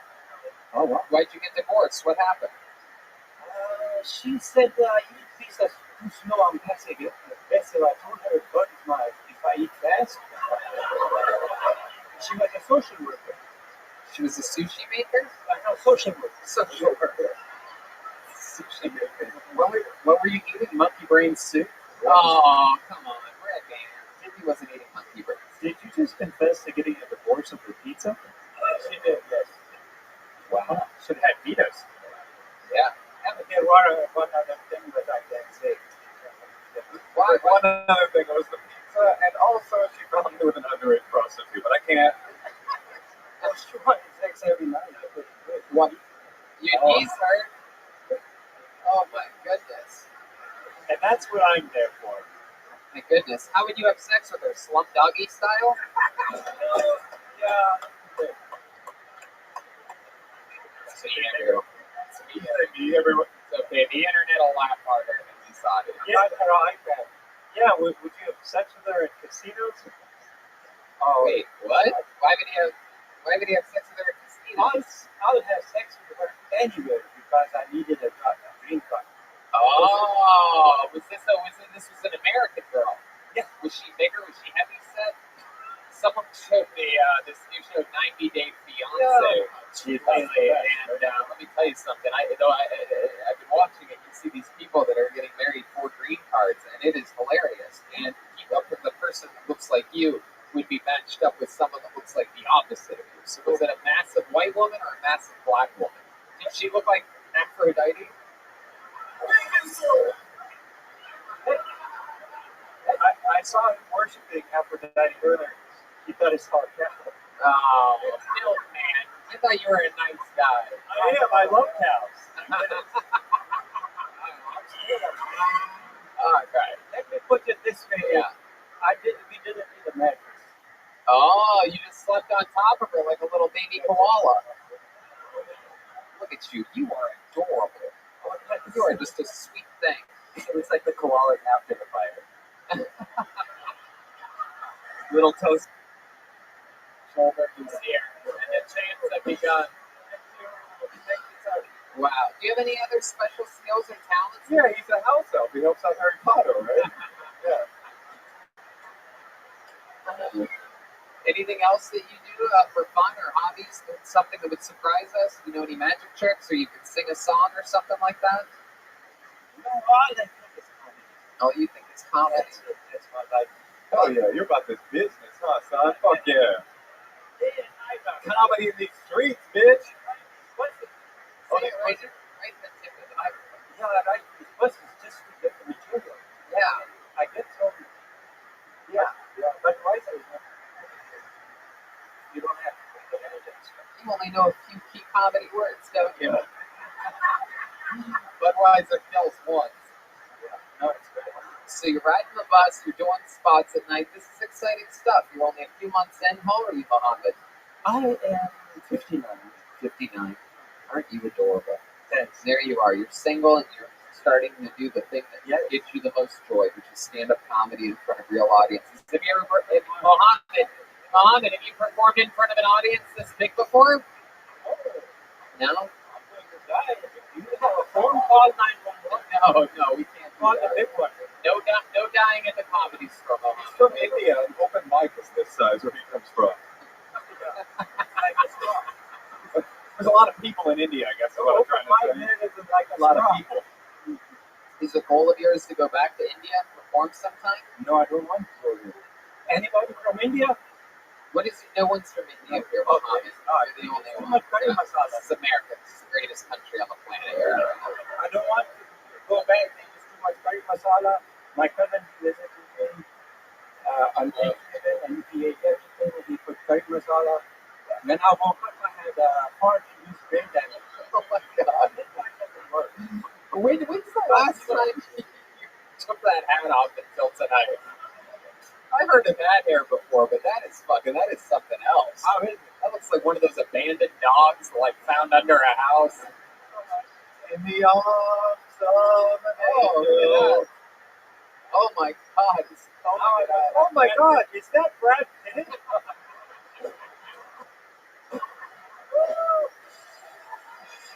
Wow! Ladies and gentlemen, one more time, it's Kill Tony debut. Please come back, Mohammed Aslam, everybody.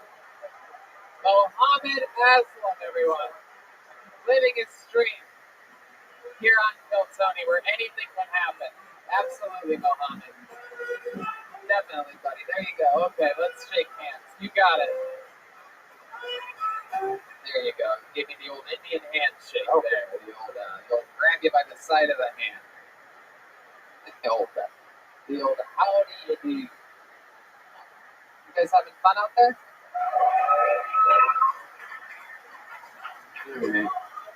Oh, sure. Put your hands whenever you're next to me. Gareth? Gareth here? Just one word, Gareth? That's interesting. Uh-oh, here he comes, everybody. It's a real human. Oh, that way, Gareth. Go back that way.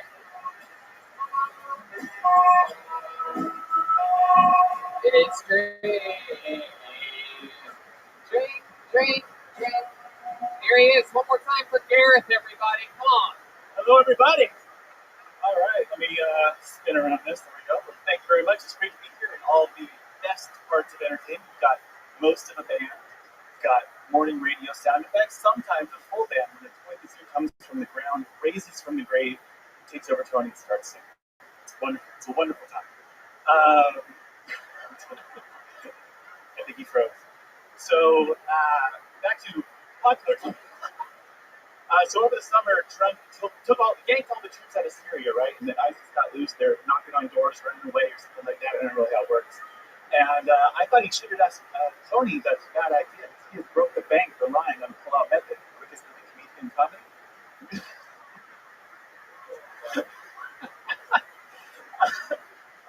Anyway, so I have bad news for the entertainers over there. I have bad news for the entertainers over there. The best day of your career is going to be the days after you die, when like paintings skyrocket in price. It's close. Okay, go ahead. Paintings skyrocket in price. Redbox starts quoting some movie from 1962. But what about the porn talent? What happens with them? Is it just Rick and Hope singing, "She was so underappreciated at her time"? All right. There you go, Gareth. You did it. Doing the age-old broken method of trying to roast the people that the audience is here to see. It's good. How do you feel, Gareth? Shaky? Is this your first time on the stage? On a real stage, yeah. What other kind of stage have you done? There's like 5 comedians. I wish it was stage 4.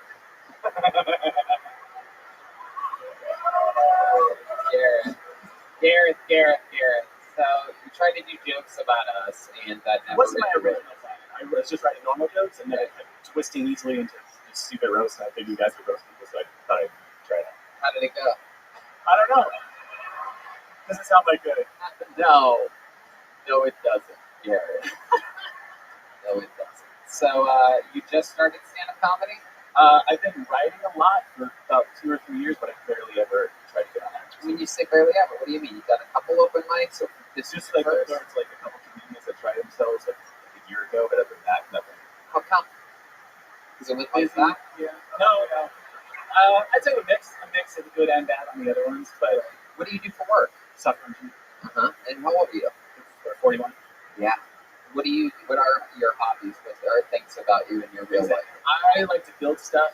Like I'm a work on my hands kind of guy, or projects. Always trying to think of like a cool invention, that kind of thing. That's for traveling. Like what? What have you come up with? What are some of your inventions? Nothing successful. Right now I'm trying to figure out how to have the worst GoPro set ever. If you build it, the source of truth has arrived. Like right now I'm trying to figure out a water conservation project. Let me tell you something. There's no way you're going to be that guy. No? You're not going to. Just give up on that. Yeah. You're right. No. Get a filter for your washer. Your shower heads. You use as much water. That's going to be. There you go. Right there. Just solved it, everybody. Use less water. Why are you a one-name comedian? Oh, my last name's long, so I didn't bother. What's okay. My last name's First House. It's too long, right? What is it? First House. First House? Wow. Too long to write, huh? It's 2 words we all know. Wow. It sounds like a drag club. Drag club. First House. So that's interesting. You have a girlfriend? No, but I'm here with a way too hot date. Oh wow. Don't tell me. Not anymore! She's gone, Gareth. She's fucking Mohammed in the back of the room right now. We can all see it. She's fucking Indian Brad Pitt. All she heard was Brad Pitt. She's wasted right now. She's just taking it. That's fun.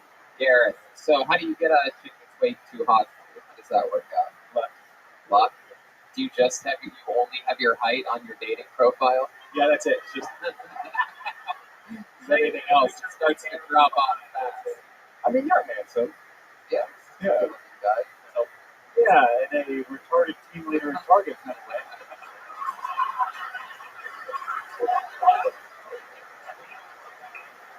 I love it. It looks like if Clark Kent went to a phone booth just to call his grandmother. I have Superman for duh. That's exactly what I get every time. Oh, shut up. There. The whole I'm drunk. I swear to God, send me drinks, everybody. All right. the whole unit gets defensive when people take shots within 60 seconds. Yeah, no, I like when you guys do it.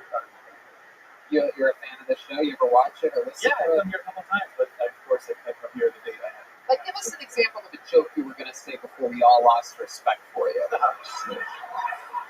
I'd have Do to. one normal I joke. don't have anything. Your best joke. Come on, you have one fucking joke that doesn't have to do with me or Red Band or whatever. I had one today where I've been told by I was talking to an ex from a long time ago, and she told me that before. Talking about what? I was talking to an ex, and she told me that when we first met, she thought my personality meant I had a small dick. And then I talked to another ex, and she told me the same exact thing.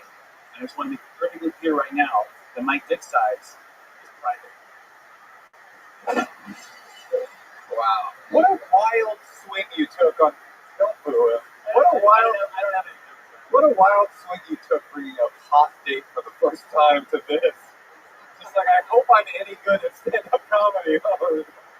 She's a real hot date now. She just lit herself on fire in the corner there. It's the hottest date here.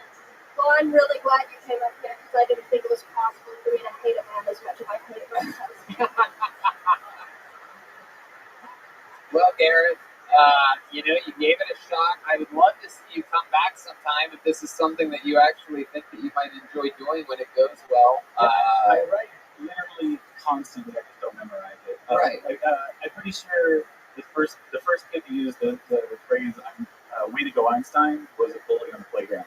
Way to go, Einstein. Yeah, It's a bully on the playground. But why?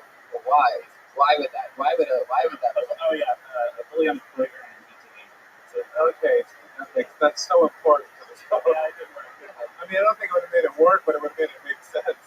Yeah. I would say that joke was 2% there. Hey, milkman. All right, there goes Garrett, everybody. We're going to keep moving. There goes Garrett. Here we go. You got to be careful up here, people. You got to be careful. This is not a game. This is not a joke. I want to see this date. So Let's hope he hangs himself so he can say, "Way to go, Epstein." Where's he going, dude? You leaving your hot date? He just shit his pants up here. Let's go to the restroom. That's a fucking talent agent from CAA who just signed it. Congratulations, Garrett. Wow. Dreams do come true here at Kildoni. Pull a name out of the bucket. I actually know this young man. He's been on the show a couple times, all shows on the road, because he just moved to Los Angeles 2 weeks ago from Kansas City. Ladies and gentlemen, it's Trey Thompson, everyone. Here he is. Look at this guy. He's been on shows in Kansas or Omaha or something like that. He's here now in Los Angeles. It's a new home. It's Trey Thompson. One more time for Trey, everybody.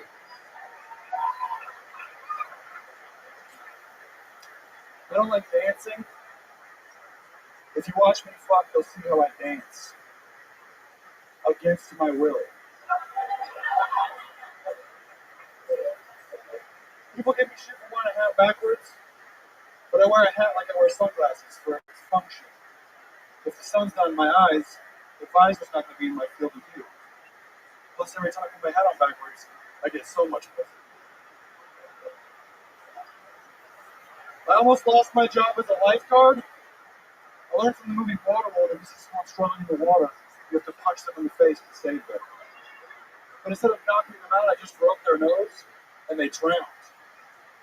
Oddly enough, they didn't fire me for that, though. They just wouldn't let me teach the kids swimming class before. I'm in boxing now because I found out I can't KO a 5-year-old. I'll end it with this, or not. You got Trey Thompson, everybody. Very rarely is there a gigantic 7-year-old that can get into the 21 and over comedy store, but somehow Trey manages to do it. Yeah, you look like all the stoners came together to make a super stoner. Yeah.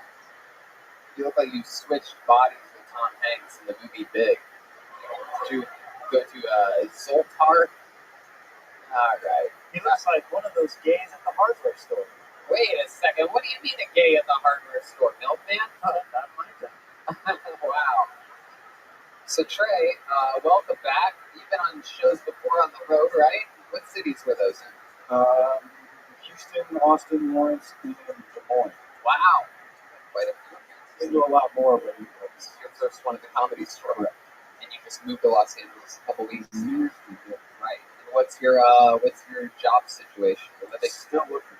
Still looking for I got job. lucky and got a spot that I'm living at. But Yeah. What's that like? Roommates? yeah, One roommate? Yeah.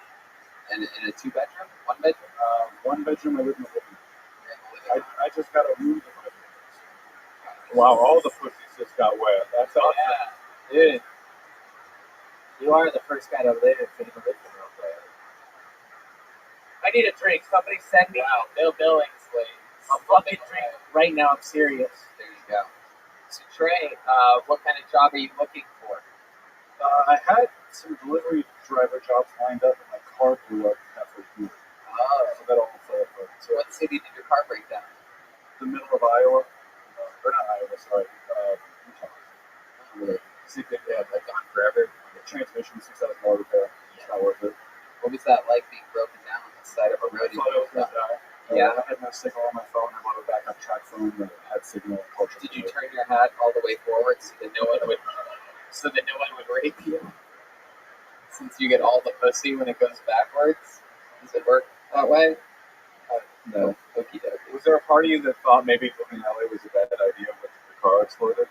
Like on the No. side? If I didn't move, my car would have exploded in the city and I would have been able to move out. How about that?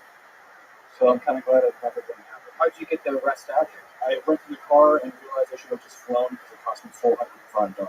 So. And you realized that you should have just flown because it cost you $405. It would have been like $350 to fly from St. George. Right, and it's totally free to check all the bags with your entire life in them. How many bags do you have? I had a TV, I had a computer, so I had one car. Yeah, exactly. You still have the TV and the computer? You say you have, like they also passed away on the trip out there. Got all the essentials. Yeah, so essential. What kind of computer are we talking about? You brought an actual computer? Desktop, I built it. So You built it? Jeez. wait, you can't believe that guy can build a desktop computer? My goodness, have you met another genius by the name of Gareth over there? He's a software engineer. Are you the hot date that he brought with him? I wish. That guy You was guys way look, too good looking to be you straight. guys look like a before and after for being a software engineer. So Trey, you have any special skills, talents, hobbies, anything like that? Is there anything interesting about you? You're about to give a hard no on this. I podcast and I play poker. Wow. I haven't been able to play poker here. Right. Yeah. Why would you be able to play poker? I mean, how maybe you were good at poker when you have money to play poker? I play poker, but only with other people's wives. Hey, Milkman, son of a bitch. Interesting. So Trey, have you been with a woman since being here in Los Angeles? Why don't we not give it a timeline? Have you been with a woman? July 12th. That just felt like an unfair question. Give it a date. So, you are the opposite of Colin, by the way. This is the opposite of porn star energy. So I got you having a dick 8 times too small for your body. Tony, this guy's great and all, but I want to interview the kid whose shoulders this guy's sitting on right now. Joelberg. Wow.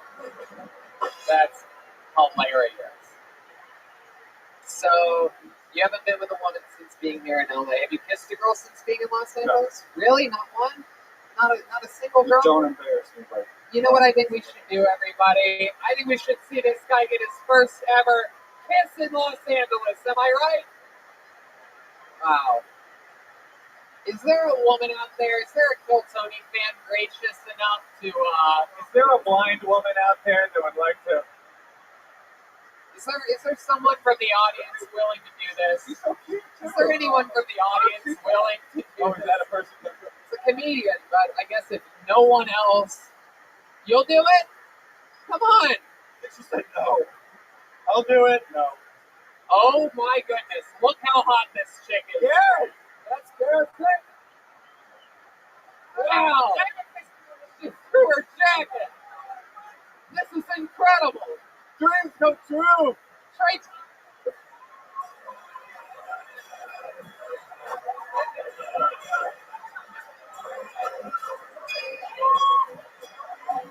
She said, get on your knees. Get on your knees, his boy. first ever LA kiss. Get on your knees. There you go. Yeah.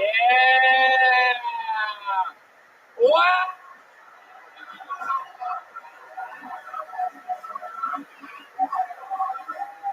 Wow. Unbelievable. Unbelievable. There's cum all over the front of his pants right now. That's not fair. Wow. That is not fair. Oh, that is very fair, Redhead. You Wow. stop. Right in the mouth right away. Oh, yeah. Holy shit. He just goes, she kissed me right on the mouth right away. No, I said tongue in the mouth right away. Yeah, no shit. Maggot. Put her tongue in my mouth right away. Oh my God. She was so hot. How are you a second grader on the inside, too? She put her tongue in my mouth right away. That was so crazy on so many levels. First of all, she was so hot. Second of all, that she time traveled. That's Brigitte Nielsen at her peak, ladies and gentlemen. Unbelievable. Yeah, dude. She fights Rocky next week, dude. That is incredible. How loud can this place get for that hot young lady over there? That is what it is all about. Real Kill Tony spirit fandom. That was amazing. But the only thing cooler than the girls that come up here and do that for that segment is the only thing cooler is when they're ridiculously hot. And they just what a twist for your little tiny fucking baby head to get this by a real woman. And look, you just don't even know what to do. My favorite part was when he decided he was falling in love immediately, and he went, we gotta see, this is the spot we gotta mark. I want a slow motion of this part. Because at one point he goes and he tries, as he's falling in love, he grabs the side of her head with both hands, and she's like, no. You literally were like, I hope this never ends. That was amazing. It's funny because I kind of liked you before that, but all of a sudden I began to hate you. It was interesting. I know. I got angry. It is incredible. Great. It is incredible. Thank you for that, by the way. Oh, wow. I thought it was going to embarrass you, piece of shit. It was still embarrassing. It was embarrassing for her, not for you. One more time for Trey Thompson, everybody. There he goes.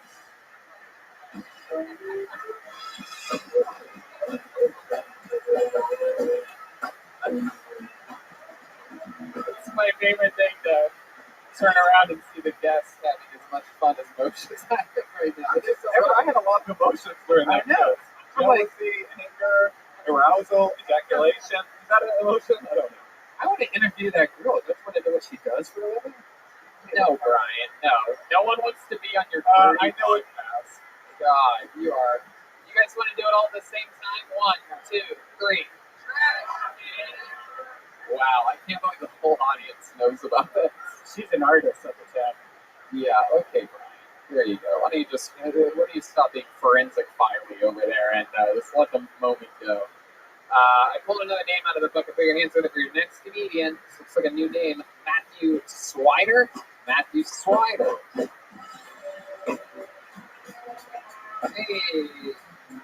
Won't you be mine?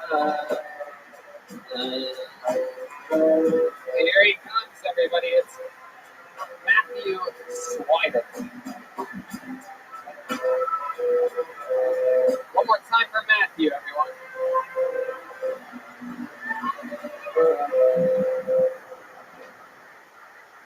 Howdy. So, I'm going to open with something a little controversial. I'm down with the LGBTQ community. I got love for everybody, but I can't handle it when people take their kids to a Pride 5K. It's bad enough you got kids promoting anal and all that stuff, but I can't condone running with scissors.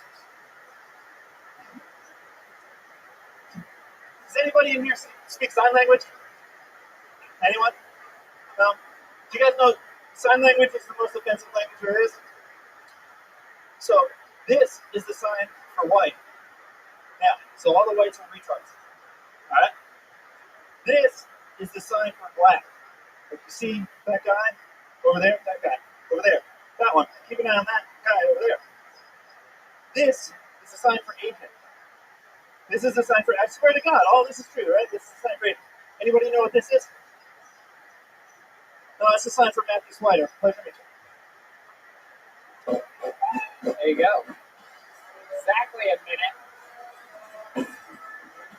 There you go, Matthew Swire, everybody. So welcome to the show, Matthew. It's your first time on. Shaking the hand of the milkman. He doesn't know what a pound is. He's old. Yeah, or something like that. He's from a different country. Wish my wife would lose a pound. His haircut and shoes are from my time. Oh, Matthew, welcome to the show. This is your first time on. There you go. That's the spot. Welcome. You've been doing comedy a while? So this is my first time back in like 3 months. Okay. And before that, I started in April of last year. All right, cool. So a couple months, and I've been on stage maybe 20 times. Why'd you take a few months off?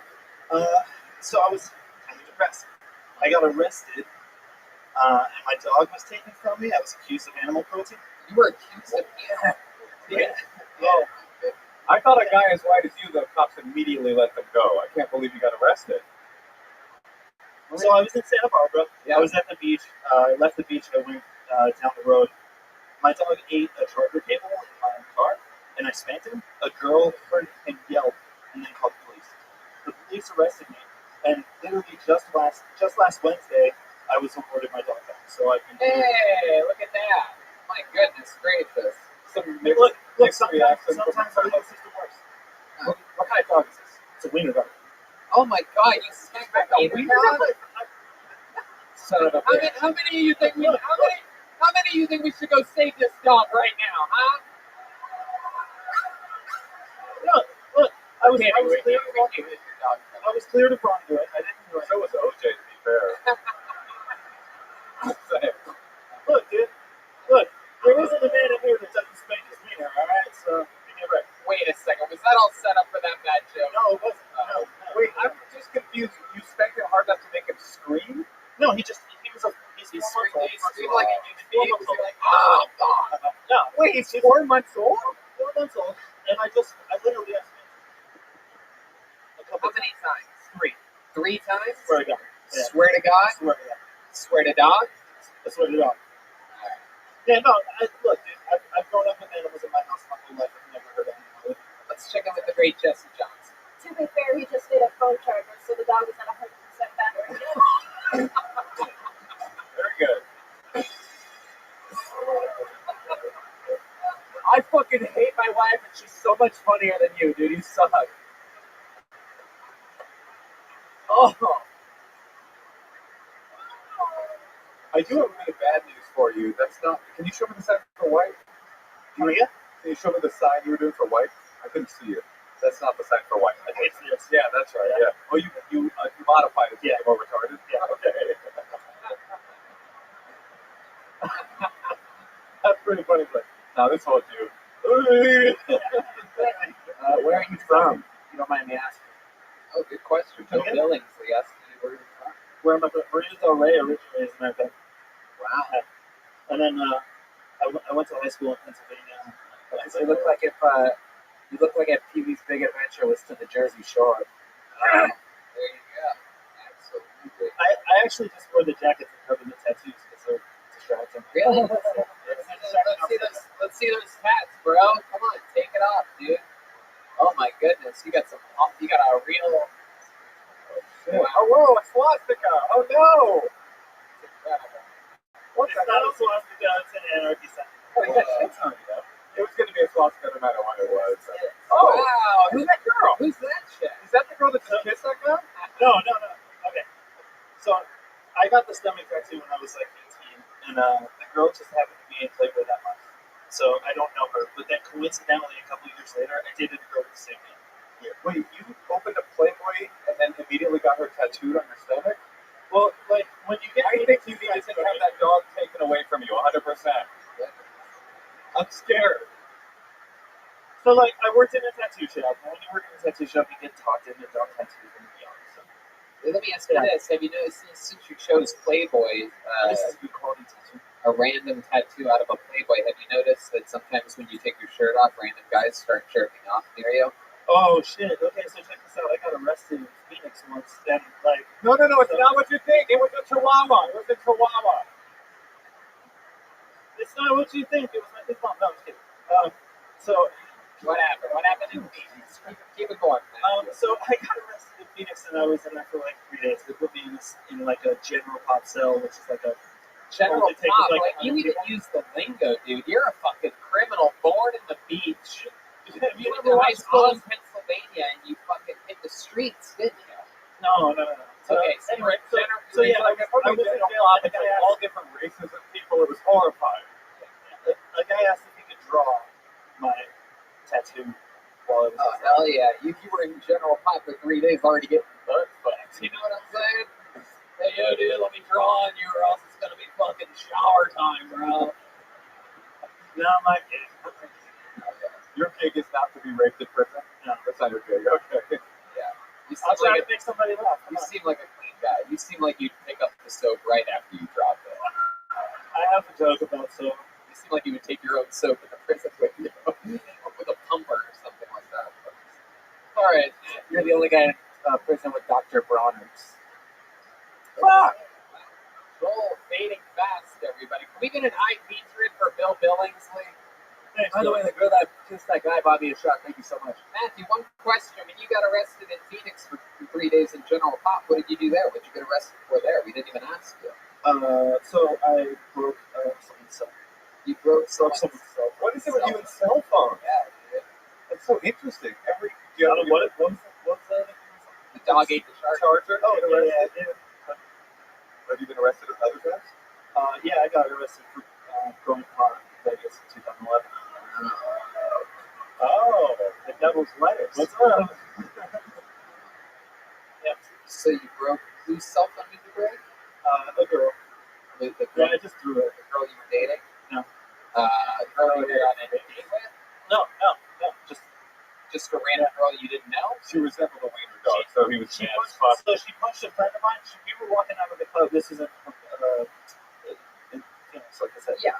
We were walking out of the club, and she punched a friend of mine, and her phone fell on the ground. I threw the phone. The cops saw me throw the phone. Yeah. So it's not your fault. Yeah. No, it's totally my fault. No, I threw the fucking phone. Destruction of property. Right. Destruction of property. And But they I didn't like. It wasn't my fault. 3 days. Does it happen on a Friday or something like that? No, that. Well, yeah. It was like a Tuesday or some shit. I don't even remember. Tuesday, so no one bailed you out. You had to spend 3 days in General Pop, dude. And with anybody that loves you. I know what they were doing. Yeah. I was only 21 at the time. No family in town.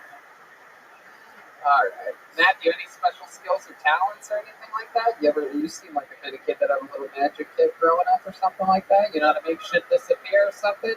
With like a bunch of rope you can pull out of one of your tattoos or something? I can snap my fingers close to the world record speed. Let's fucking see it.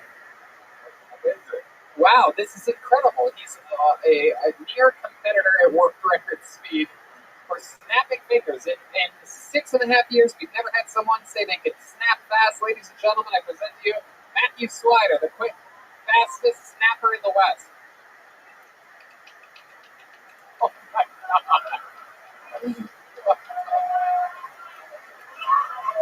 Oh snap! So look, if you look up the world record holder, like you gotta put a mind to it. This is one of those moments where ultra competitive Jeremiah Watkins is insistent that he can snap faster than you. I've only seen this before in things that he actually ends up doing faster than other people. He's positive. He can...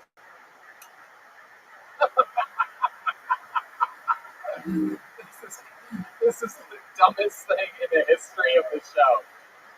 This is unbelievable. You're not even snapping anymore, Bill. Welcome back to white people shit. Yeah, it's unbelievable.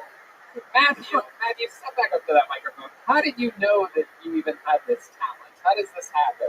I mean, you get bored on YouTube, you end up watching some Ripley. What was it, Gen Pop? And then you realize that you can snap. Now, have you had a snap contest against somebody? Did they have these events somewhere, perhaps at Charlottesville or something like that? No. I'm I'm not gonna type. My fingers got tired. Yeah, so it's a technique of using two, like getting. Wow. Dude, I gotta go plug last. So you get like. We got red bands trying out. There's dirt flying out from underneath his fingernails. Cheat up time. Look, you can find this online. There is a. Oh, I there's a can? Guinness Boy, World tell me Record. where right away. Well, that sounds like some good wholesome fun to me. Well, everyone knows where online is. It's in Okay. I don't get it. Why is online in my pocket? All right. I would pull out my phone, but I don't want you to get arrested, Matthew. He's on Instagram with Million Star Motel. It's his Kill Tony debut. Matthew Swire, everybody. Come on. That was fun, Matthew. Very fun.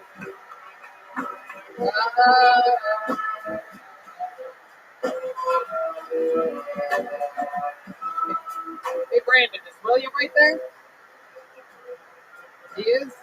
All right, we'll go back to the bucket right after William. We're going to start to slowly separate our regulars a little bit, but we're going to go with our first regular right now. You know him, you love him, very controversial character. A lot of people say he leans on his devices during his stand-up comedy, that he found a rhythm and a tone and just repeats it every week. Let's see what happens this week. It's the one and only William Montgomery, everybody.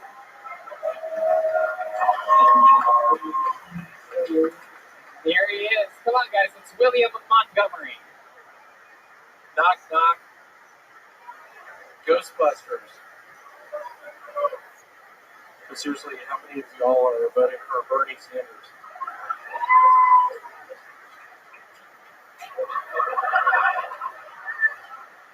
You're going to love this next one. If I were a cartel leader, I'd approach the owners of Instagram and say, hey, we'd like to buy your app. We're going to take it in a different direction. We work for Bennigan's.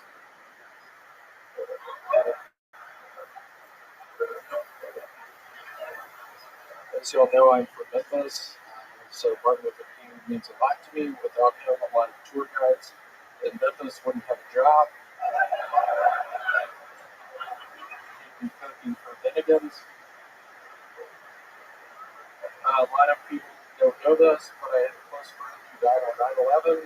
He's Muslim, but he ended up going up to the same heaven as the terrorist. And what he was saying to me is, those virgins aren't that hot.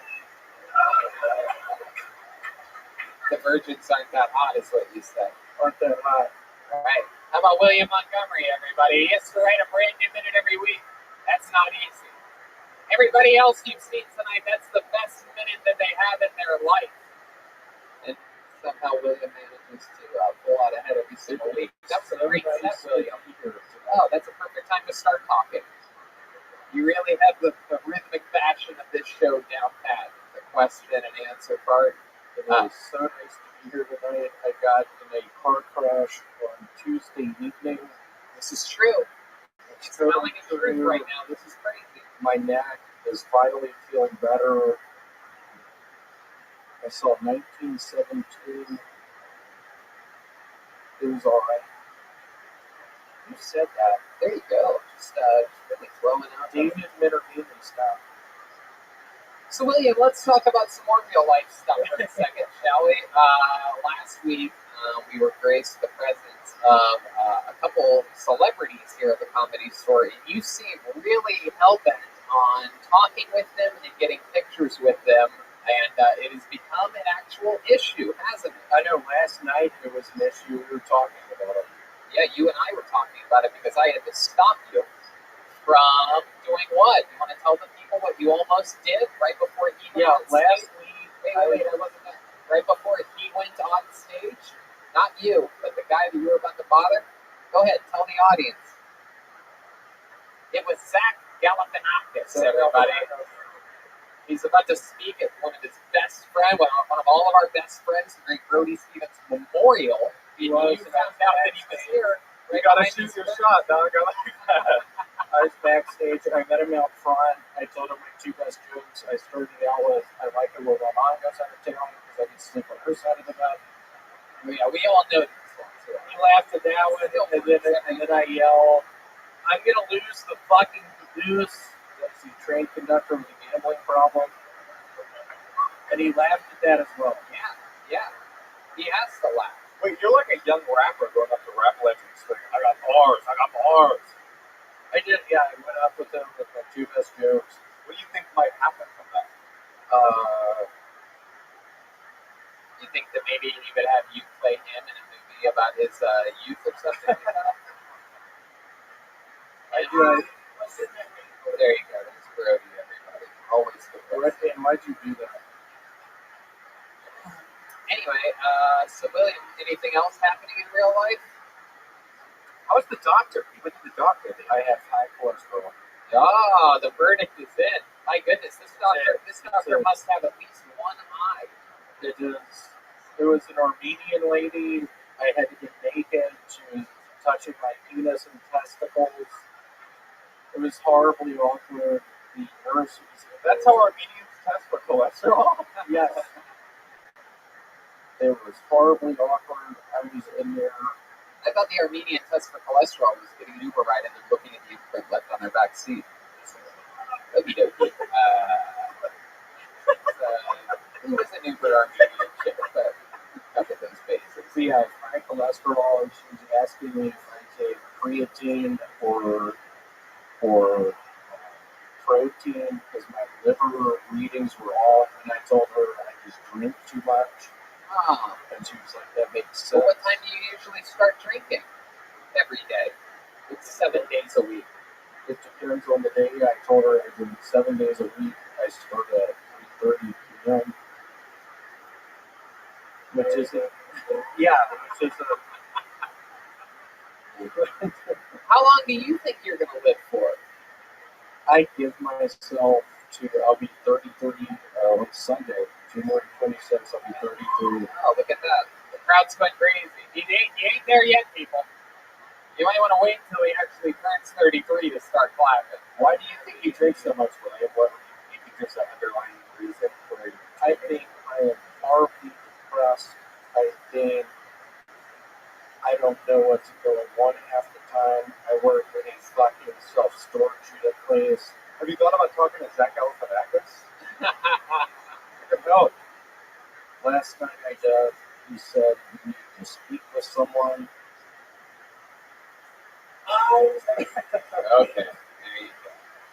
All right, William. Well, all right. I think it's always. Y'all are lucky y'all are here tonight. Probably my best one. What happened to the? Can I tell you something I missed? I missed the getting the audience hype with pandering local references. What happened to that? You don't like things that work? I was in Phoenix 2 weeks ago. I got really sick. No, yeah, Tony, why didn't I start out with that tonight? Why not? Why didn't I start out with that tonight? Yeah. Why? Why didn't I There you go. start All out? right.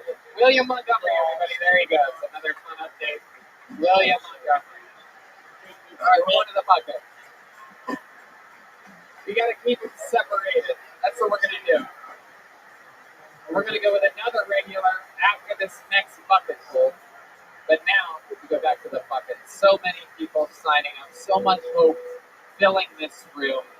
Let's see what happens here. Make some noise for your next comedian, Liam Sullivan, everyone. Liam Sullivan.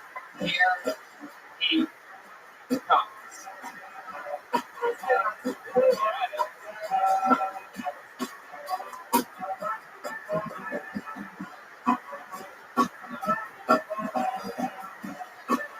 One more time, Liam Sullivan, everybody.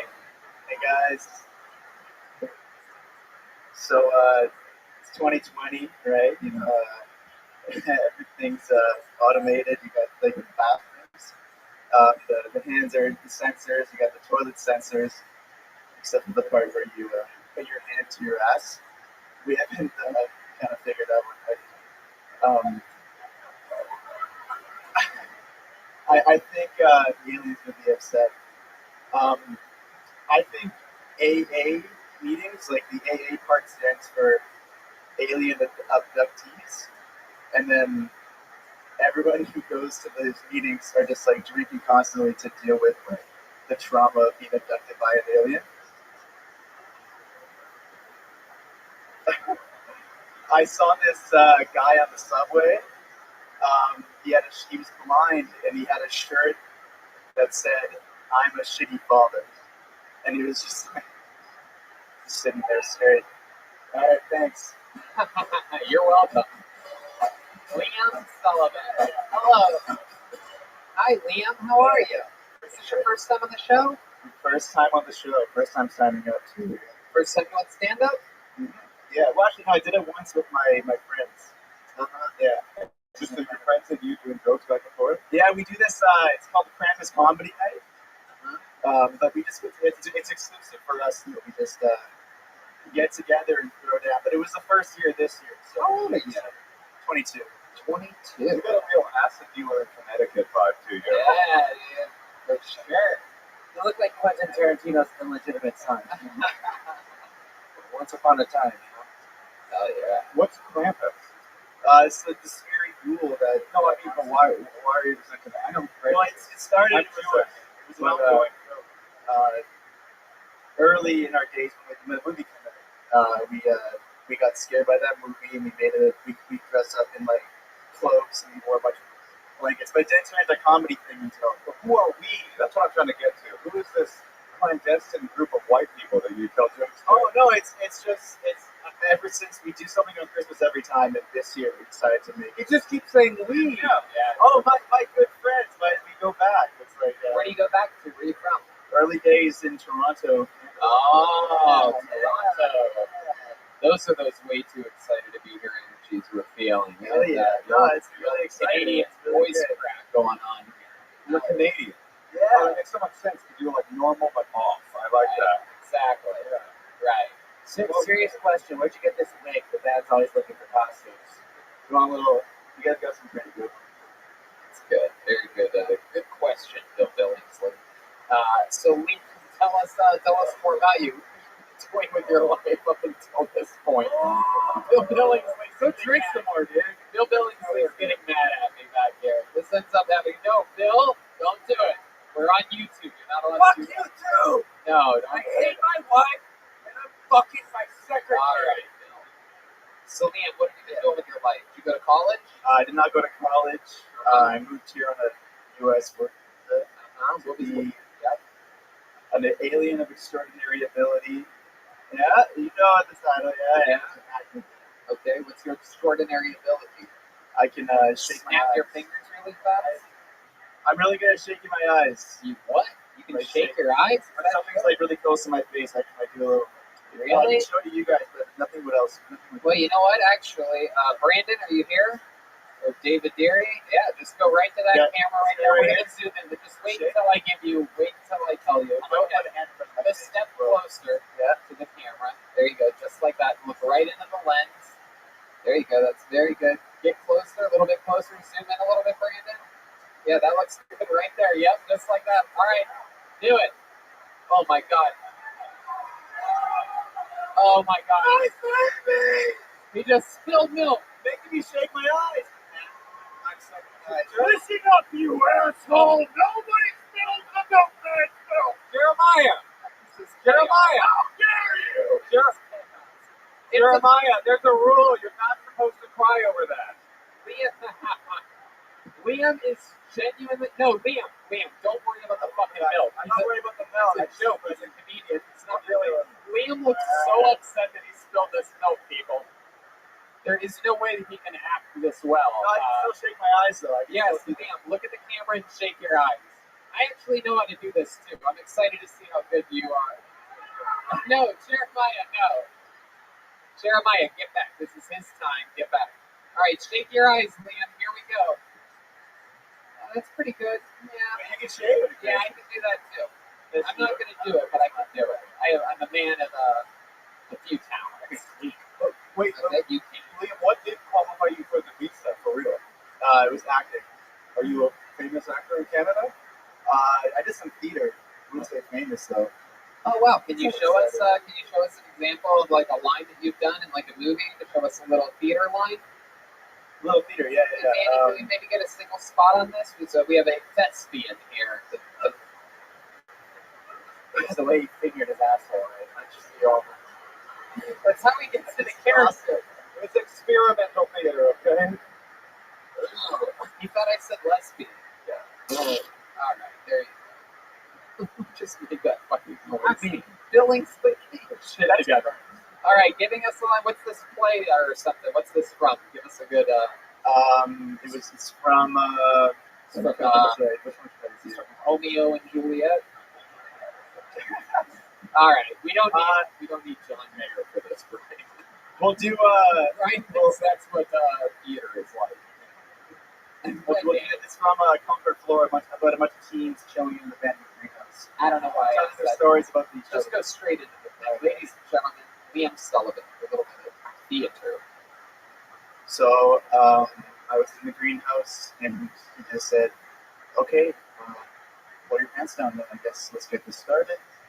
And then the reality ensued, and there was a fox watching us the entire time. Wow. And the Tony Award goes to not you. You suck, dude. It wasn't facing to you. Liam, that may have been some of the worst acting I've ever seen. Yeah, what the fuck was that? It is spilled my milk. You have a lot more milk. Context. What are you gonna do with all this extra milk anyway? Are you gonna drink it, dude? Are you gonna drink the milk? The rest of the band is shaking their head no, but Jeremiah has this look on his face like he wants to do something that he doesn't want to do. Little known fact about the milk, it was expired. You were sipping it. I know. I was sipping it because it's expired, so it's a lot of expired milk. All right. Well, there you go. Liam, What if you want me to drink? No, don't do it. No. Yeah. No. That's what these. You guys call yourselves fans of the show. These guys all put their hands up like that. It doesn't. You don't make a young man like Jeremiah drink expired milk. Unless the whole room thinks he should, in which case.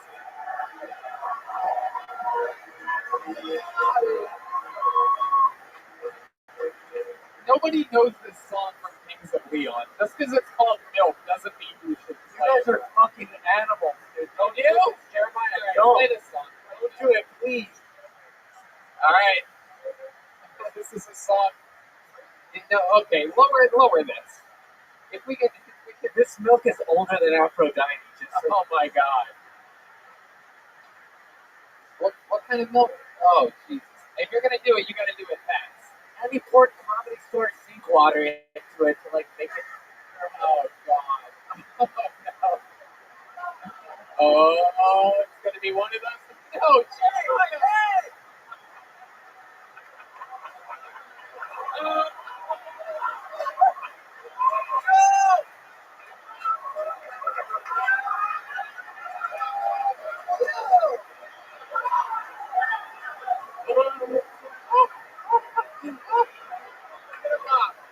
Brandon, David Deary, go get fucking mops immediately. Wait.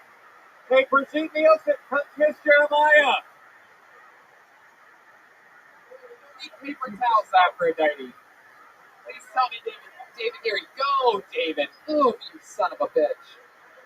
Jesus, the fucking crew of the show is laughing in the middle of the room. Thinking someone else is going to go get mops. This is incredible. You got more than you drank. You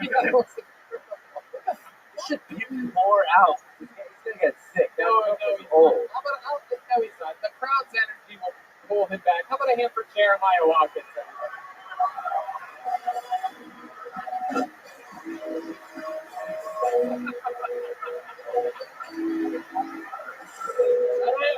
So funny.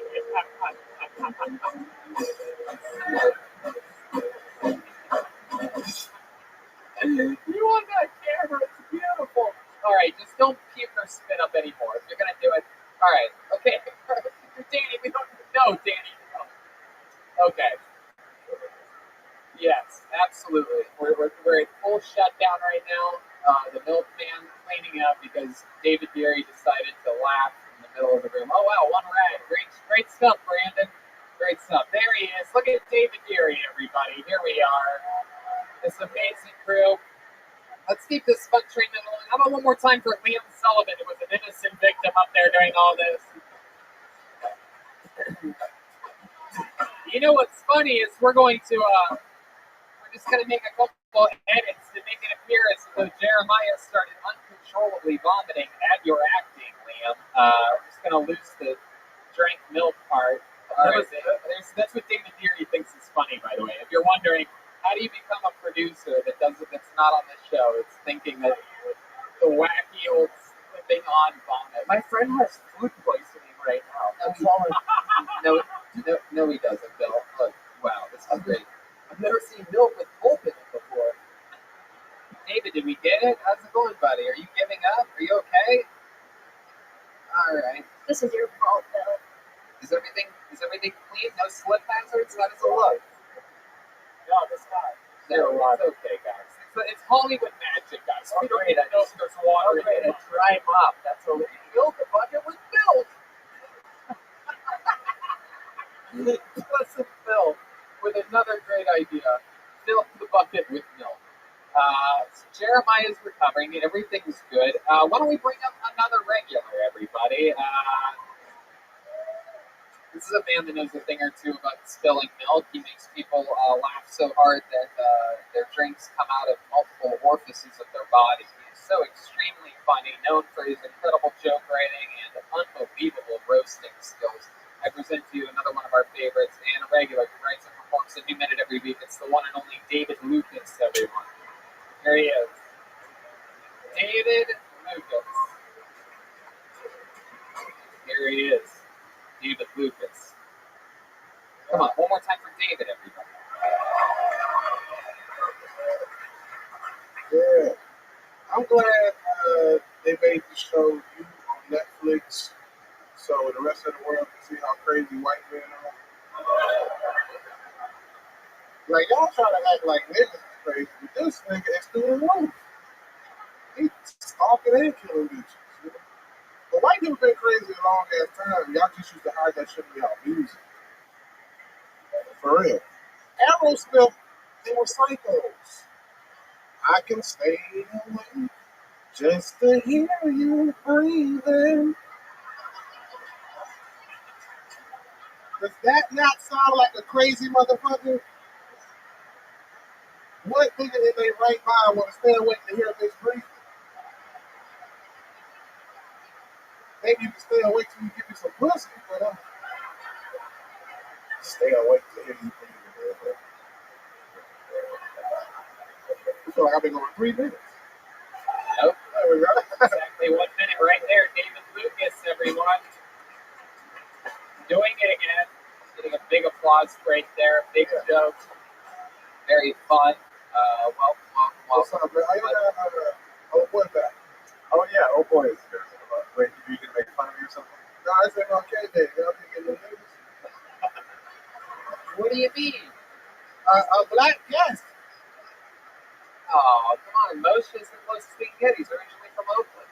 Doesn't that count for anything? Too short ass shit. Yeah, his parents were deaf, you know? It's pronounced milkman. Hey, the milkman is back. Heck yeah.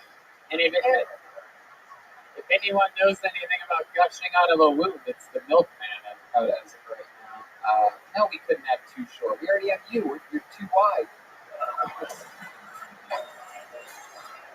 And you're too gay. Oh, come on. Come on. You like to stick your head inside a turkey. You know what's funny? I actually do that every chance I get. I grab a turkey and I stick my fucking head in it. You be fisting turkeys on Thanksgiving? Yes. You look like the Cornish hen type. Wait, what is going on? Why are you naming all these birds all of a sudden? What's going on, dude? You hungry, bro? You have low blood sugar? I ain't been hungry in like 10 years. I don't allow myself to get hungry. Like that. How long do you hibernate for? The same amount of time that you stick your head in sand. Oh, shit. God damn it, that is an ostrich joke. These are all bird jokes. I don't know what is happening here. At least it's a flightless bird. at. It's what the gadget. Go gadget neck. All right. Thank you. You look like you should be somewhere rubbing on a cat. Are you back to me? You look like Bruce Bruce is good enough to just be called Bruce. That was alright. I was just sitting here. I don't know why I'm being victimized. Just because I'm not black? Can a white man not get a break in this town? Just like a white guy to say victimized. My goodness. Were you open to the movie Don't Fuck with Cats? I think I recognize it. What are you keeping all four of those zippers? Twinkies or what? It is true. David is You one got of the shirt Martin Luther King got shot at. Get your hand out of my pocket, shirt wearing that. What, you got on Dickies? No, this is what nice clothes look like. That's how rich white people dress. No, you'll get there someday. Fucking janitor clothes. You're wearing literally the clothes at the company you work at. No, it's not a uniform. Yeah, well, where you work at with that ugly ass mustache? I work on comedy stages. I make money doing it. You'll get there someday. But you got that mustache. Yeah. Oh, yeah. What do you mean? I'm politics bullshit. David works here at the comedy store. It is the first time the comedy store has hired a chocolate wedding cake to work here. He bragging about how good he got a mouthful of Shark Week teeth. Oh my goodness. I got a great white mouth. You look like a guy that screamed Wakanda until the chicken arrives. You look like the type of white boy that screams rape.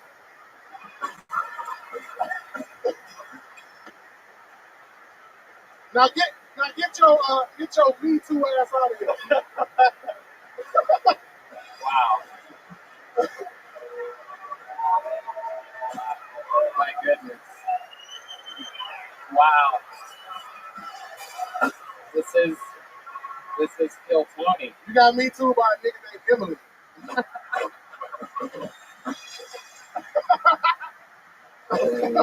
Oh my God. You want to keep going? Say it, man. Go.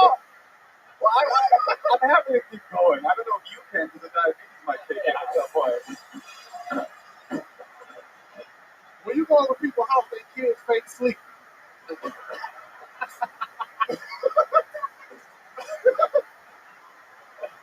I would tell Moshe to throw in the towel, but the only person with the towel here is David Lucas.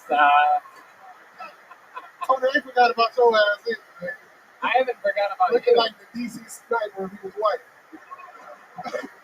It's true. You mentioned it earlier, but David actually is part of the Me Too movement, except he spells it M-E-A-T. It's me. Ooh. You call the police on Peter skateboarder.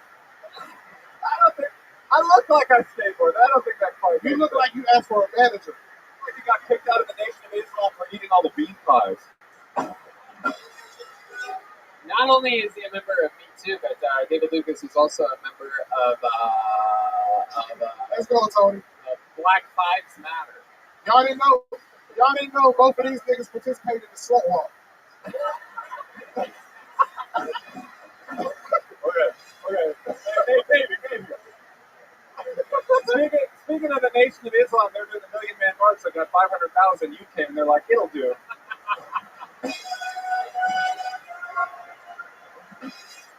The only march this guy does is no exercising in the month of March.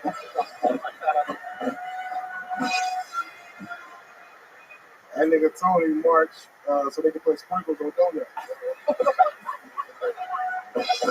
What? Why would I do that? Tony made it a law that you gotta sit down when you pee.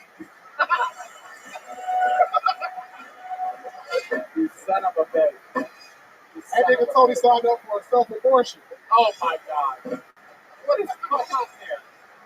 We're not even taking turns anymore. You gonna get AIDS test for fun. All right. Keep going. This is unbelievable. This is unbelievable. I mean, I don't know. I don't know what to do. What can I say? I gotta get back to work though. You're right. He's working the back door tonight. I've never felt safer in my life knowing that we have a door guy that actually can just stand in front of it and not let anyone in. Hey, when you work the back door, then you end up with his pants on. All right, you son of a bitch. Son of a bitch. You got another one before I get on stage? There you go. He's working the back door and the deep fryer here at the Comedy Store at the same time. Tony's in charge of all the catering at the Comedy Store. That nigga make wedding cookies. That's not true. That is not true. Yes, it is. That is not true. But when David clocks out, he has to have someone else do it because his fingers are too fat for the computer. Tony look like you own an organic vape shop.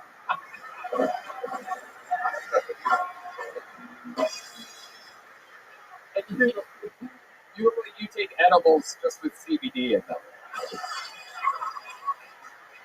Oh God! Just for the carbs. You like to eat anything that busts in your mouth. Oh my God! That nigga loves gushers. I did love gushers. They remind you of the 12th grade. No, come on.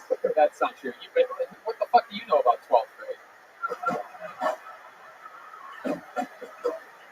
You gonna end this if you haven't gonna leave? Both of y'all. What do you have to do? Do I have to get a backdoor guy to get the backdoor guy out of here? Both of y'all. Don't me again. I'm tricked out. You were the hide and seek champion in Wisconsin. Yeah. All right, here we go. You look like the hungriest member of Arrested Development. Your lips so pink like you've been tongue kissed spaghetti. Oh my God! This is what happens when you flash back too fast between the Cooking Network and BET. No more drugs, please. All right, the great David Lucas, everybody, come on. You can watch a whole season of Comedy Central's roast battle, and you won't see as many jokes as just happened here in 10 minutes. Unbelievable. Yeah, that's not normally how comedy works. I'll make it look a little bit easier than it actually is. That reminded me so much of 8th grade in Oakland Public Schools. I cannot tell you. Exactly. Being a kid, that's exactly what it's like. Here in comedy, they give you breaks and setups and things like that, but it's very rare where just adrenaline and momentum have to take over, in which you're like, I cannot let this fucking door guy beat my ass right now. Anyway, get my brand new album, Crowd Surfing. Let's go back to the bucket before we go to our final regular. We're splitting up we're going to split up the regulars. We're going to get through one quick one. Oh, you know what? Let's do that, and then we'll go back to the bucket one more time to end it.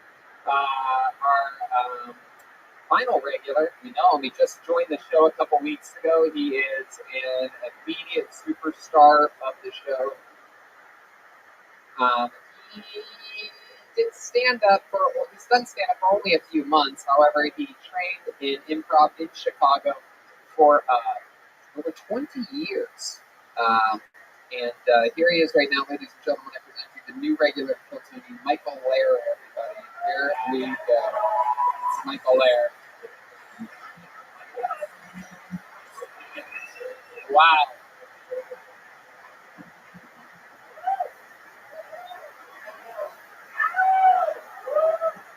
Yeah! I'm crippled. I can barely speak, and I still have a girlfriend. It just goes to show you, chicks don't like fat guys. I call my girlfriend Munchie, 'cause I think I'm a victim of Munchausen syndrome. Just kidding. Not like she would be honest with me anyway. Love you, Munchie. She's always asking if I need to use the potty when I'm hanging with my homies. She's so fucking lucky I need her for everything.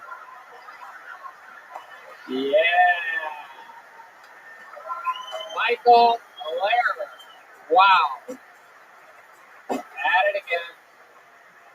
You did it again, Michael Lehrer. Holding strong up there, rocking a brand new neck brace. You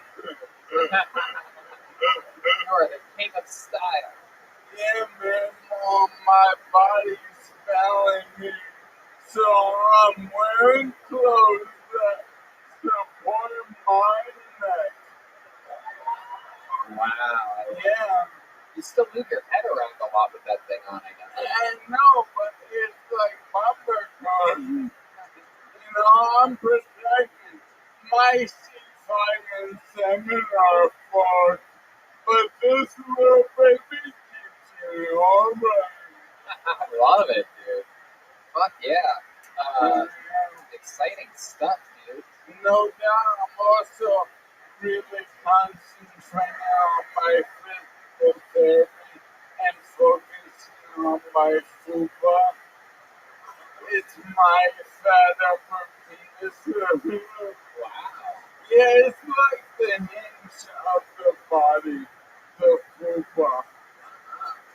Very lovely. And how has like with your nurse / girlfriend been?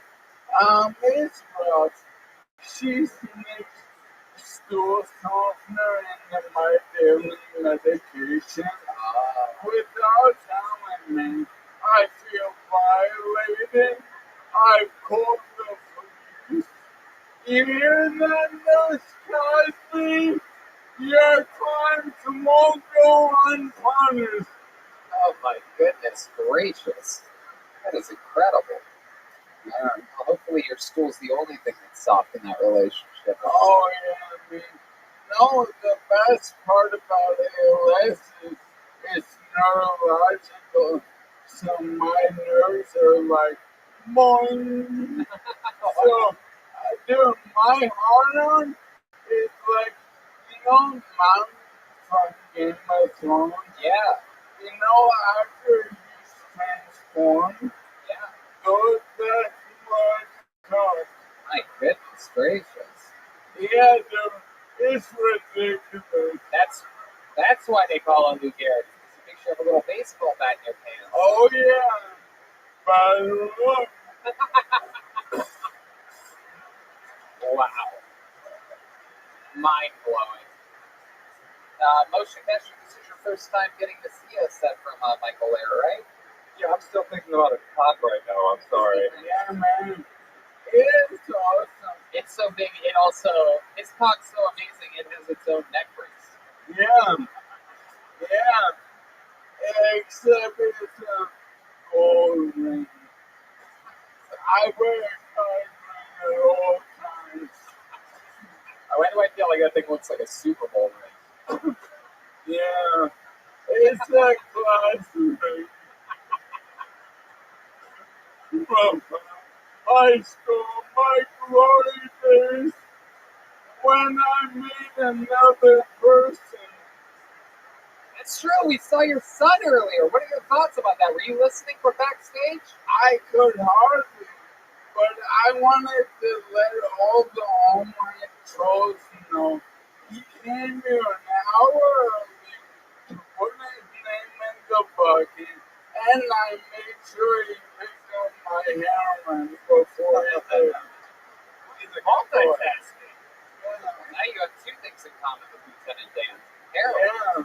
Incredible. No doubt. No doubt. It's exciting stuff. Well, yeah. You had trouble hearing him? Or were you just listening for the audience's laughter? Because we were having trouble hearing that during his set, too. Yeah, I was really nervous to listen. Yeah. Because his mom, for 21 years, has been threatening to cut my balls off. Wow. So, I mean, after tonight, You were like, too late. God already did that. yeah, exactly. She's like, no, I'm with you, we're with him.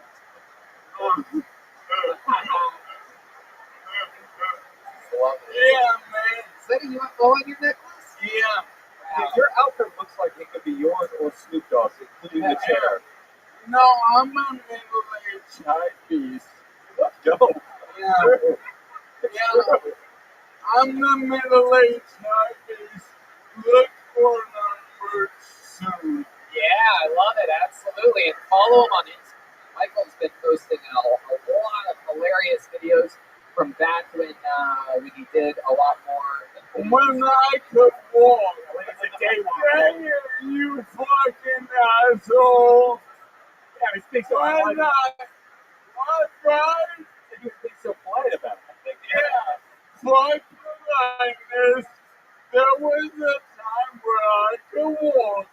That time is not now.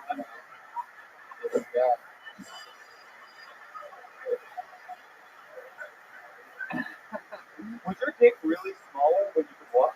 Yeah. That's crazy. Yeah, that's the thing. Like when you lose your hair and your eyesight gets better.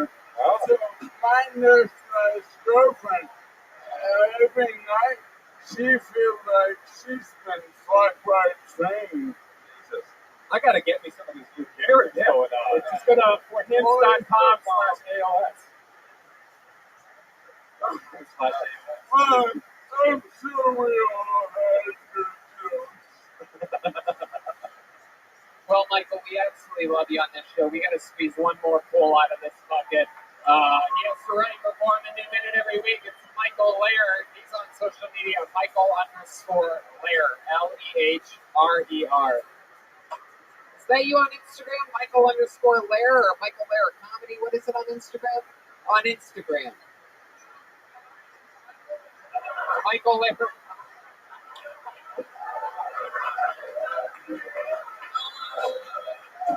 This is the dude I'm dying. I don't know my Instagram handle. It's TikToking right now. Unbelievable. I love it, dude. By the way, instead of helping him, come a consistent like that. Jesus He Christ. got this back. I was like, fuck you, good luck. My goodness. This place is electric. Are you being electrocuted right now? What's happening?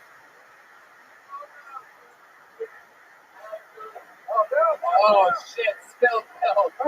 Oh, good save, Milk Man. Great job on the timing of this mic removal. But you know what that means? Jeremiah has to drink another bottle.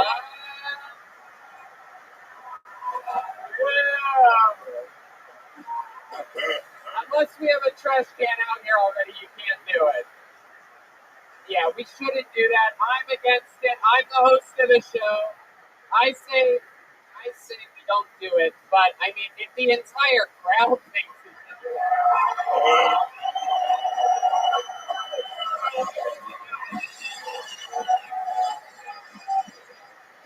You don't have to if you don't want to. You know you don't have to. Hey, I want to say this is all because I got the microphone and I didn't even need it. Yeah! Come on, how about one more time for Michael Lehrer, everybody? Yeah! Guys, this is an incredible episode of this show. I think everybody forgot that you were going to drink milk. You don't want to do that, right? Don't do it, Jeremiah. Drink the... I mean, by the way, it smells like sour milk on stage. There's a Latino guy that just walked by with a black hoodie on over his ball cap that literally goes, he's walking back to his seat. He's trying to get back to his seat. A guy who looks like he's made a lot of bad decisions, telling Jeremiah not to. Oh, he's grabbing the milk, everybody!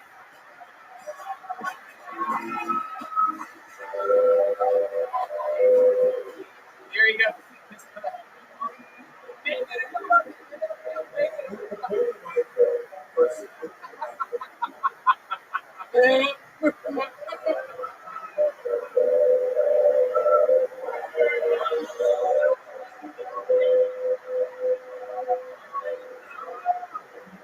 Oh my God. Here he is. Guys, if you're gonna do this, you have to make some fucking noise. I mean, there he is. He's drinking the milk, ladies and gentlemen. Oh, he's a disgusting boy. Oh,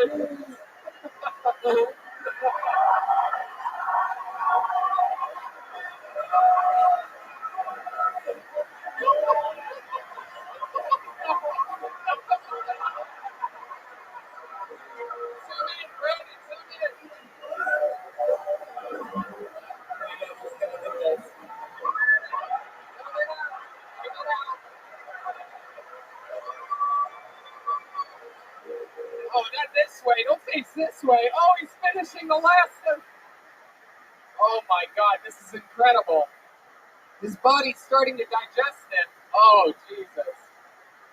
Oh, wow, this is scary. He's run out of milk to drink. Oh, no, he hasn't.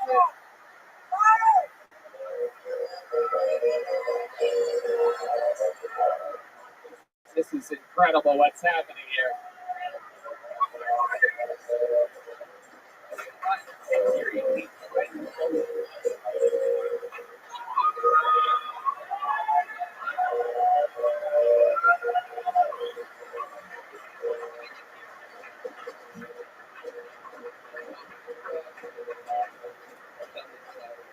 White people look crazy, man. My goodness, Jeremiah, what do you think's happening? You're not vomiting at all. We wanted our money's worth This is here. actually the worst thing that could happen.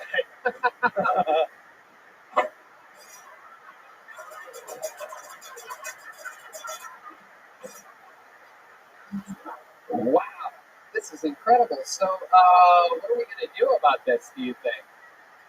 Do you think you need more milk? Can we get some half and half from the kitchen? Yeah. Can we get Michael's son's cock to fucking deep throat it already? We gotta get some half and half from the kitchen, I do believe. So. Oh wait, he's putting a finger in his mouth. This is very exciting. Oh wait, a go girl. Oh, we've seen this before. Should we go to the bucket one more time and just see what happens? All right. Oh, I actually pulled a name out. I pulled a name out before that. Your final comedian of the night who's going to be performing with the chance of Jeremiah vomiting while he's performing. Ladies and gentlemen, put your hands together for Steve Larkin.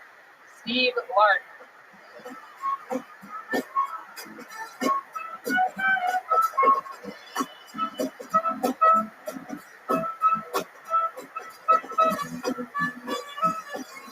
One more time for Steve Larkner. How's it going? I'm from Ireland. We use a lot of different slang back there. You know, instead of saying someone's drunk, we say they're flutered. If someone's a little bit slow, we say they're American. It's pretty old having an accent though here, I have to say. You know, like I often have people ask me where I'm from. I'm standing in coffee shops, sweatshops, or whatever. My new way to make that question fun for myself is I just pick a nearby town. The lady in Starbucks the other day was like, "Hey, that's a cool accent. Where are you from?" Burbank. She's like, "Come on now, sweetie, that's not a Burbank accent. Where are you from?" Burbank, California, born and raised. Now I'll have my large coffee with extra Jameson, please. No tip for you, bitch. Wow, Steve Larkin, look at that. All the way from Ireland. Steve Larkin from Ireland. How long have you been doing stand-up comedy? About a year and a half. About a year and a half. All of it in Ireland? No, all of it here. Oh, how'd you get to live here? I moved over to work in Idaho 5 years ago. Whoa, but Ireland's not white enough. Yeah. Specialize obviously in potatoes or something? Believe it or not, to work in a dairy factory. Wow, look at that. Maybe that'll be that sounds like that'd be the final thing that pushed Jeremiah into puking up all of this. He's drinking half and half, single serve tearaway containers, by the way, for those of you that aren't paying attention. Wow, he's just digesting all of it. We might be getting close here. Oh my You want God. to do some jumping jacks or something? Maybe that'll help. Water will help. Let's get him up a bottle of Why water. are we trying to get Jeremiah to You vomit? want some nitro cold brew coffee? Will that do it? Yeah, that'll just keep you awake and give you energy for your entire day. Nitro Caveman coffee. /Kill Tony. Wow, there's a bottle of water. David Deary putting it on the table. Here we go. Are shows in Ireland a lot like this? Or? Every single show is like that, yeah. Right. So you work in the dairy field in Idaho? Not in the field. I was in a factory. Yeah. Oh, okay. Making cheese. You moved you moved toward the bucket. Yeah. In other words, not here. No, you're good. Come a little bit more this way. Actually, you know what? Stand between Jeremiah and Moshe. There you go. Absolutely. Actually, you know what? Open your mouth and do it. Just get right underneath Jeremiah. Exactly. Wow, did you just drink that whole bottle of water? Oh, fuck. This is so impressive. We're going to need a bigger bucket. This is very exciting. I can't wait for the Jeremiah Watkins Memorial. I'm definitely performing. You got it.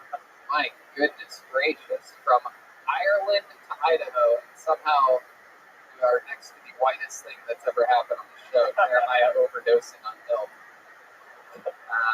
So incredible. Now what do you do? What's your story now? What are you doing in Los Angeles? I'm an engineer. Wow, that's an upgrade. Like a cheese engineer, or what is it? Literally a cheese engineer. Really? Okay, so you didn't laugh, but you didn't realize a genius was operating. Yeah. When you're smart, you can be whatever you want to be. What? It's a cheese engineering. It was a little cheesy. Yeah.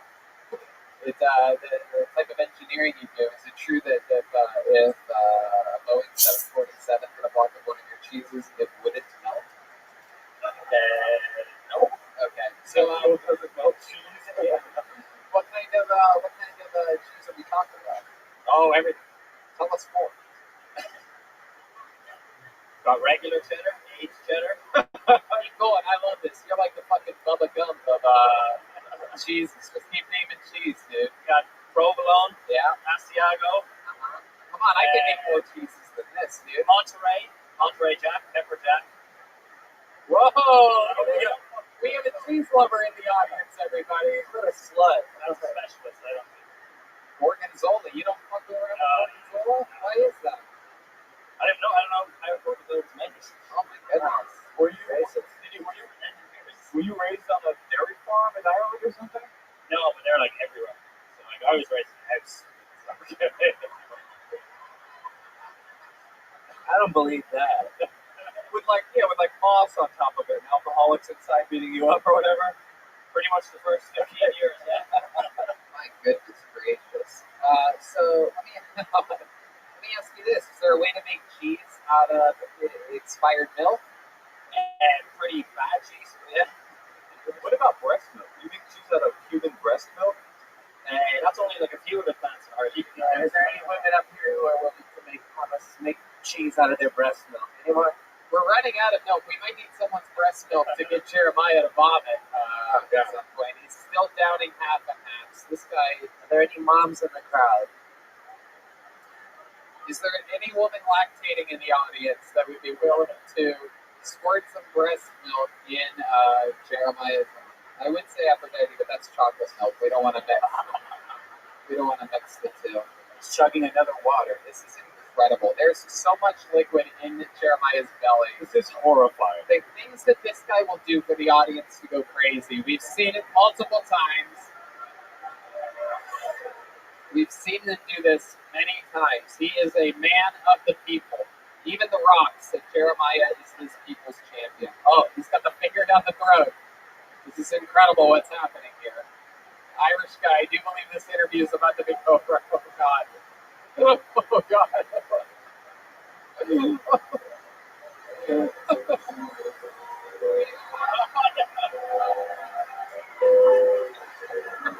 Oh, my God.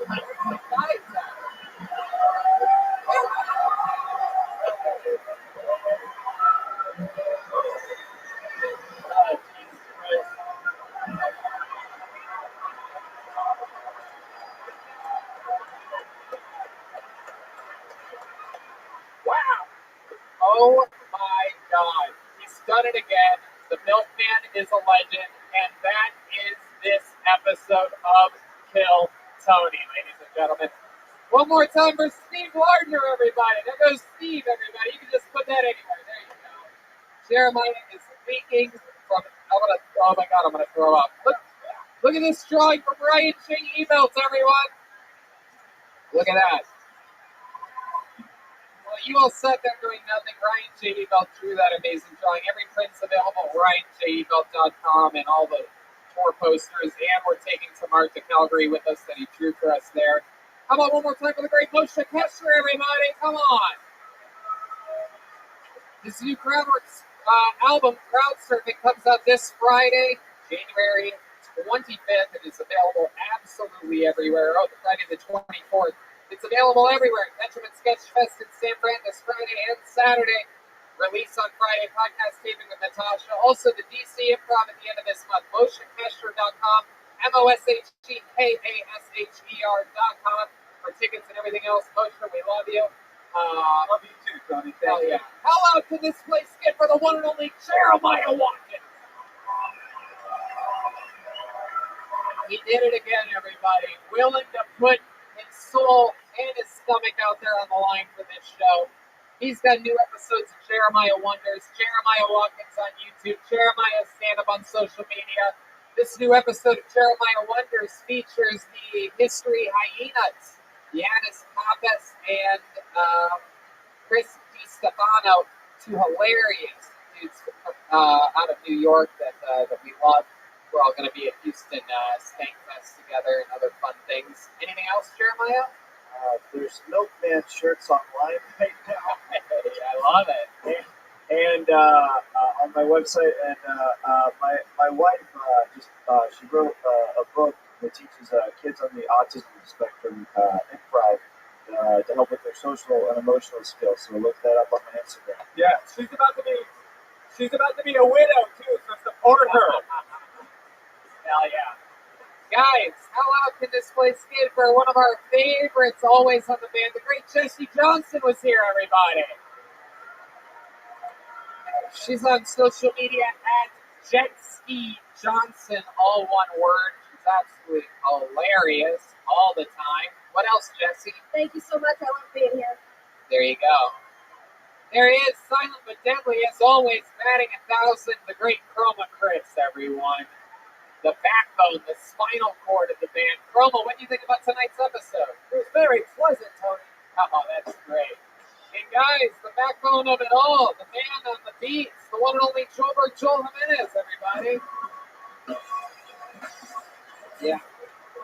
He's mostly sorry on social media. He's an official Ludwig artist. If you ask me, he's the best damn Ludwig artist that there is out there. What else, Joel? Big shout out to the crew, my buddy Bob Henry, all the crew from Ludwig. We got their fucking drummers here tonight. They all made it out from NAM.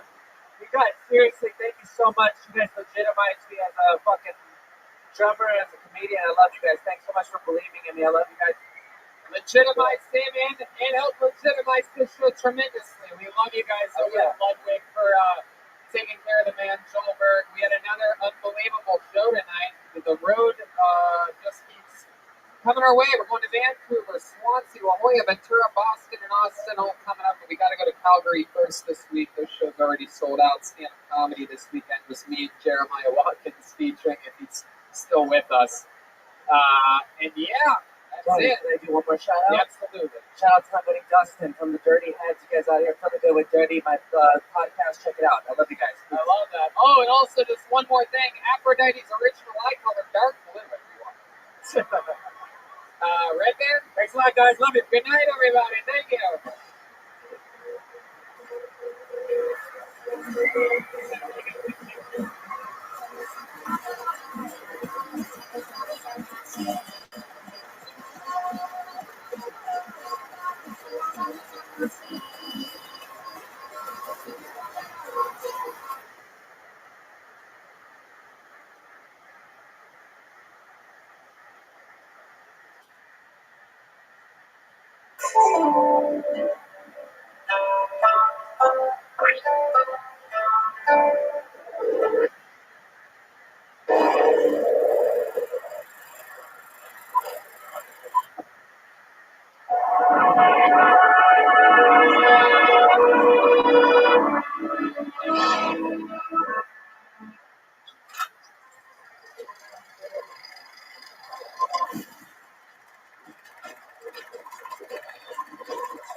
to you live from Calgary for a brand new episode of Kill Tony. Give it up for Tony Hinchcliffe.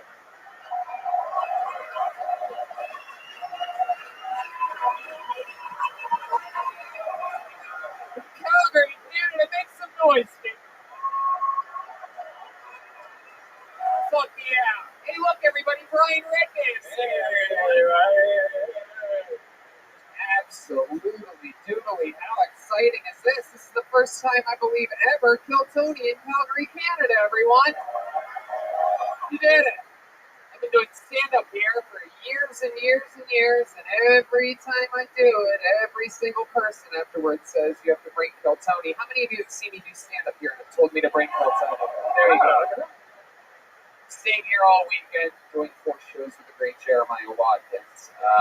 It's going to be an exciting time. Kill Tony continues on the road. It never ends. I'm doing stand-up comedy in Tempe, Arizona, February 6th to the 8th. And then Kill Tony goes to Vancouver, Canada, February 21st. Just a short, what is that, a 6-hour drive? Then we go to Kill Tony East, just outside of Boston in Providence, February 29th. Beautiful, La Jolla, California. I do a weekend of stand-up, and then 2 Kill Tonys on March 8th, I do believe, or the 9th, whichever one the Sunday is. Kill Tony Ventura, March 12th. Kill Tony Boston, April 9th. The weekend of stand-up on the 10th and 11th. And then from Boston to Austin, April 25th. Austin, Kill Tony at the Boom Tower Comedy Festival. How exciting is that? And that is how it works. But tonight is about Calgary, Canada, right? We're here.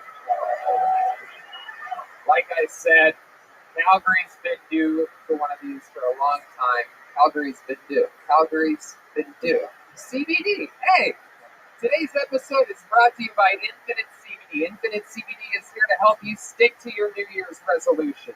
If you're in the gym and feeling sore, get their freezing point topical cream. It's great and easy to use. I know from personal experience, whenever I apply the topical cream to any sore muscle, it immediately starts to feel better. Or if your resolution is to get more sleep or work on your anxiety, Infinite CBD has products for you. If you don't know what CBD is, it gives you all the benefits of marijuana without getting you high. And Infinite CBD offers the cleanest and purest forms available. Other companies use CBD oil, not Infinite CBD. They use a double extraction method followed by refining the CBD, which results in products that are over 99% CBD and are third-party tested for guaranteed purity. CBD works for me and Brian, and if you go to infinitecbd.com, you can see which one of their products is right for you. I have a buddy that has Crohn's disease. Our friend Eddie Firth, the creator of the Snorkel Rose, has horrible Crohn's disease. I give him some of this Infinite CBD. It says it's the only thing that helps him. So if you have any ailment or depression or anxiety, go to infinitecbd.com, use the code TONY15 to get 15% off your order. That's infinitecbd.com, and use the code TONY15 for 15% off. You guys ready to start tonight's show? This is it. We're here. This is as real as it gets, people. We're live. We're way too close to you people. This is a dangerous situation. And it goes way back over there. Look at that. That's most of the audience is right there. Yeah, look at that. Look at that. A bunch of people back there in the darkness. Well, we go no guests for these shows on the road, as always. However, ladies and gentlemen, you'll never believe this, but we do have a band with us tonight. Yeah. I figured you guys would be excited about that because Canadians are known for their politeness and good manners, and so is the band, actually. They are very good people. This past week, they really had a flex off. The milkman vomited up a lot of milk. It was insanity. They're willing to do anything. Every single episode, they commit to being different characters. We never know what they're going to be. While we were in a back secret location on the other side of this incredible hotel they call the Blackfoot, they've been getting ready in this janitor's closet right behind the stage. So let's all find out what they are tonight. Maybe it's a brand new character we've never seen before. Maybe it's the return of some of their famous characters. Ladies and gentlemen, I present to you the best damn band in the land, the Kill Tony Band, Jeremiah Watkins and Shoulder to Shoulder. Let's see what we have tonight.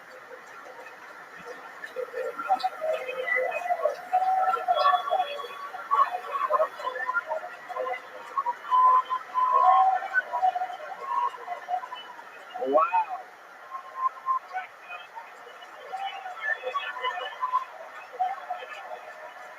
Just incredible. My mind This is incredible. This is very, very exciting. I know who they are. This is Ellen DeGeneres' wedding picture. No, this is incredible. This is Prince Harry, am I correct? Oh, hold on a second here. We're having a little bit. This might be the royal family might be sabotaging our show. Hello, this is Prince Harry. Oh, wow. And my beautiful bride, Meghan Markle, Canada's newest residence here. Wow, that's right. They are moving to Canada. I don't think you guys did your homework because there's no fucking way they're moving to Calgary. I think they're moving to one of the fancier parts, but this is great. The great Pocahontas is here, everybody. Clearly, Meghan Markle, if she was Chiquita Banana Lady for Halloween. This is great. How you doing, Megan? Happy to be here, Tony. Wow. As lovely as the day I married you. Shout out to the people that made buckets for us. This was a half an effort right here, and from the nice people over at Rebel State Designs. Look at this bad boy. It says Tony. It says Bucket of Destiny. I like that, so we put the names in that one. And a bunch of people signed up for their chance to get up here and make history. A lot of people that perhaps are not allowed in the United States of America or perhaps can't afford it. This is their big opportunity to be on the #1 live pod. You know what? It's okay, Megan. You really don't need to touch anything on this table for the rest of the show. So they signed up, and if your name gets pulled out of the bucket, there's only one way up here, and it's right here. There's a secret stairway right here in the dead center. You can't miss it. So if you come from that way, come this way. If you come from that way, come that way. Don't go in between people's tables or anything stupid. Don't try to jump over anything. You get 60 seconds uninterrupted. You know your time is up when you hear the sound of a kitten. That means wrap it up then, or else you're going to bring out the angry, twisted element there. Very good. And then I interview you and we talk with you about your life, trying to figure out more about you. If you have anything special about you or something that's extra Canadian about you, we want to figure that out here tonight, and we'll get through it together. You guys ready to start this fucking show live from Calgary, Canada? All right. Then let's do it. We have the royal family. We have Red Band. We have the Bucket of Destiny. I'm pulling out the first name, and the show will begin with the comedy stylings of Brian Taik. Could be real. Let's see what happens. Here he is.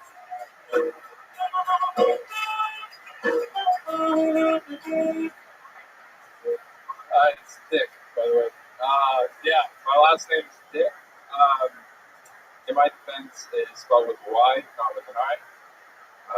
But where I'm from, where I'm born, they pronounce it Dyke, but here they pronounce it Dick, so I like to say I'd rather be a Dick than a Dyke. Yeah, but that's not the worst part about my name. My middle name is actually Jonathan, so you can imagine the name that came up with me for in high school, BJD, aka Blowjob Dick. Right? Fuck school. That's not the worst part about school. I played basketball growing up, and I don't know if you guys know the logo Bench, shirt Bench. But anyways, my mom bought me this logo, this shirt logo named Bench, and wore it all the time. And this fucking kid at school comes up to me and says, you wear that all the time because you want to show the position you play? Oh, sad. Wow. Royal. That kind of looks not for us. Please step back from that ledge. All right. So, Brian Dick. I pronounced it Dyke, and then you basically fucked it up. Oh, yeah, I fucked it up so bad. Then you get 30 seconds about how everybody's called you Dyke and Dick your whole life. But I guess you're right. I guess I'm the fuck up here. Great stuff. I've always wondered what a Canadian basketball player looks like. I guess we found it out. 5'7", fucking hairy beard. I like it. Let's check in with Prince Harry. Yes, you have a lot in common with Tony. That's true. That is true. The horse of truth is out I've been called a dick and a dyke today, and that was just while going through customs. So Brian, let's talk about it. You've been here from here in Calgary, born and raised? Yeah, from Rosemary, Alberta to a village like 2 hours east of Is that anywhere near Stu Hart and his entire setup? Hart's the Hart Dungeon, or Bret Hart? Bret the Hitman Hart? Perhaps Owen Hart? No? Alright. So, Rosemary, what's that known for? Is there a lot of people up there? A lot of Mormons and Mennonites there. Mormons and what? Mennonites. And other Christianity Mennonites. What do you do? What do you do for work? I work at Save On Foods as a delivery driver for obese and rich and obese, rich, and fat people. Wow. Yeah. My goodness. Wow. So you deliver to a lot of people like that, huh? Yeah, mostly rich and obese. Yeah. Right. At the same time, they're both rich and obese? Yeah. So, do you just think they're rich because you're delivering their groceries? Yeah. You think there's a chance they're just middle class, but since you're the delivery driver, you're like, oh, these rich fucks. Yeah. They're 2-bedroom apartment. Yeah. The way they look at me, you know. How long have you been delivering groceries for? It was about 2 months now. 2 months? What did you do before that? I worked at a trailer park company building modular homes. Modular homes? Jesus Christ. This is the same story as the beginning of the documentary about Kid Rock or something like that. Dude, I built trailers, I fucking worked my way up the grocery store delivery driver. Had the ball with the bomb, dude. So Brian, what do you do when you're not working these extremely brain using jobs that you have? Must be draining. I'm trying to figure out what I'm going to do. How old are you? I'm 27. Well, what do you like to do for fun? You have any special skills or talents or anything like that? I have big calves. You do? Let's see. Let's see what Canadian big cats look like. Let's see what's going on. Blow me down. Baby got that. Oh my goodness. How do you think you got calves like that? Genetics, and I walk on my toes. You walk on your toes? Yeah, it's weird. What the fuck are you doing? I don't try to, it's just how I walk. Oh my gosh, bro. You ever tried high heels? No. It sounds like you're a cross-dresser. You wear heels all the time. Yeah. There's a little act out for you. Wow, that is interesting. Is walking on your toes something that you've always done? Yeah. Are you trying to like sneak around or something? No. Do you have a father to beat you if you were made any noise around the house? Just been on your tippy toes your whole life? Yeah. People think that their groceries are being delivered by a ghost. We don't hear the guy. Wow, very interesting, Brian. So your special skills and talents is that you walk on your tippy toes. Therefore, due to that, you have larger than normal calf muscles. Yeah. Do the ladies ever compliment that? Or are they ever like, oh, Brian, my God, your calf muscles? Yeah, my girlfriend does something. Yeah. How long have you been with your girlfriend? About 2 years. Wow, you threw your dick in that dike? Good joke, yeah. I guess it's right there. It's on the surface. It's not that. They think you're a glass half full or half empty type of guy. So, how long have you been with her? Pardon? How long have you been with this girl? About 2 years. Where'd you meet her at? Australia. Wow, what were you doing in Australia? Working holiday visa. You were what? Working holiday visa for 2 years. What were you doing out there? Working and partying.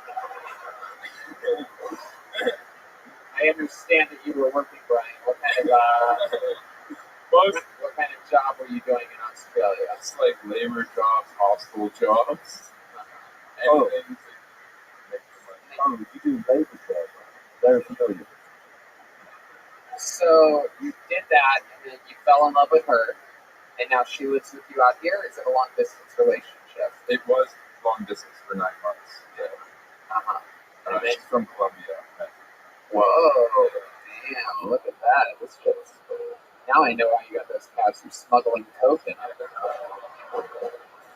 Yeah, I just walk on my tippy toes a lot. No big deal. Is she feisty? Do you get in a lot of fights with her? No. Colombians are cool. They are the more mild mannered. They are the smarter.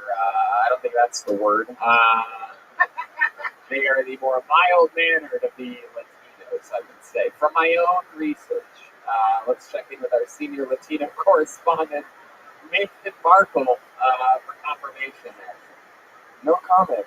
I've never heard that before. No, it is. I used to date a girl that was half Colombian, half Chinese. So that's why. That's why. Yeah, that balanced it out pretty nice. But I knew the Colombian side of her family. Anyway, it doesn't matter. I just know these things because I'm well worldly rounded. She's the reason I kind of have my life together right now. Oh wow! What was it? What was not together with your life I just before? didn't have a game plan. Okay, now what's your game plan now? Comedy and maybe film and video production. That's a lot. That's a lot of things you just named. How long have you been on comedy for? I started on the 7th of January. And this is my third time. Right up. Here we are. 20 days later, and you're still at it. Fucking incredible. How did it go your first time? What was that like? It was good, but I said like the majority of the time. What? I said majority of the time. Oh, that's okay. Yeah. Is that how you talk in real life? Yeah.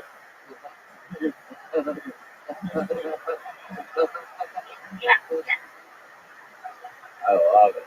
Yeah. Well, Brian, congratulations. You're 20 days into stand-up comedy. You have big calf muscles. What can I say?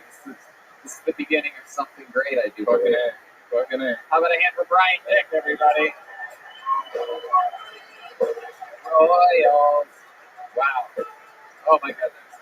I can't even hear him walking back to his seat. It's incredible. He actually was walking on his tippy toes. Goodness gracious. It's from, let's see what happens here.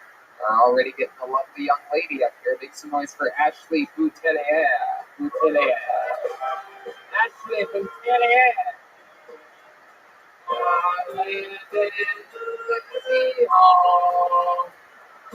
Oh, Canada. One more time for Ashley, everybody. Hi guys, what's up? Okay, so I want to get Canadian. I'm like the most Canadian because I'm so nice. I was voted most nice in high school. He ran into me, and I will tell you I'm sorry. What else? I'm sorry. At my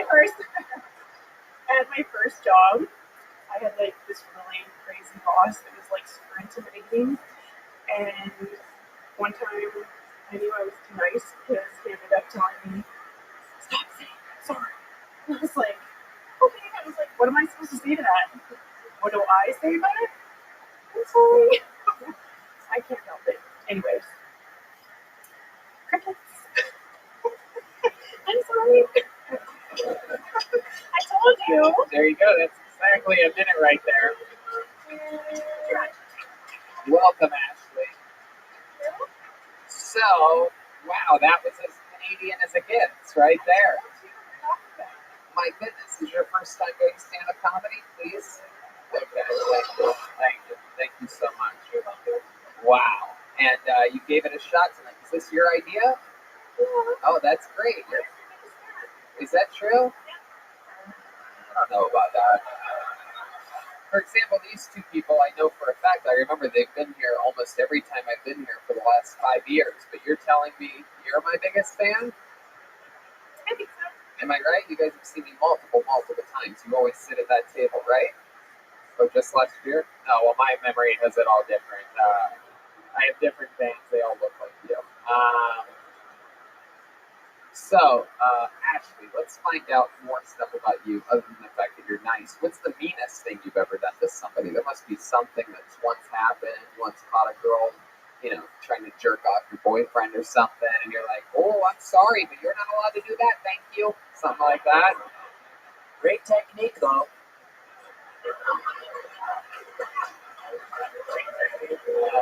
There's a Joelberg chant. It has begun. So, Ashley, what's the meanest thing you've ever done to somebody? Tell the truth here. You ever? Whoa! What did she do to deserve that? She's just a Come on, try to take yourself back to the time. Yeah, but why? What made you do that? There must have been a time you called her that to her face. You didn't even tell her to her face? Do it in your pillow? You called her a whore behind her back? That's the meanest thing you've ever done? I did it in my mind. Oh my God. Did you even say it out loud? You did. You told your husband this? Yep. You said your mother's a whore?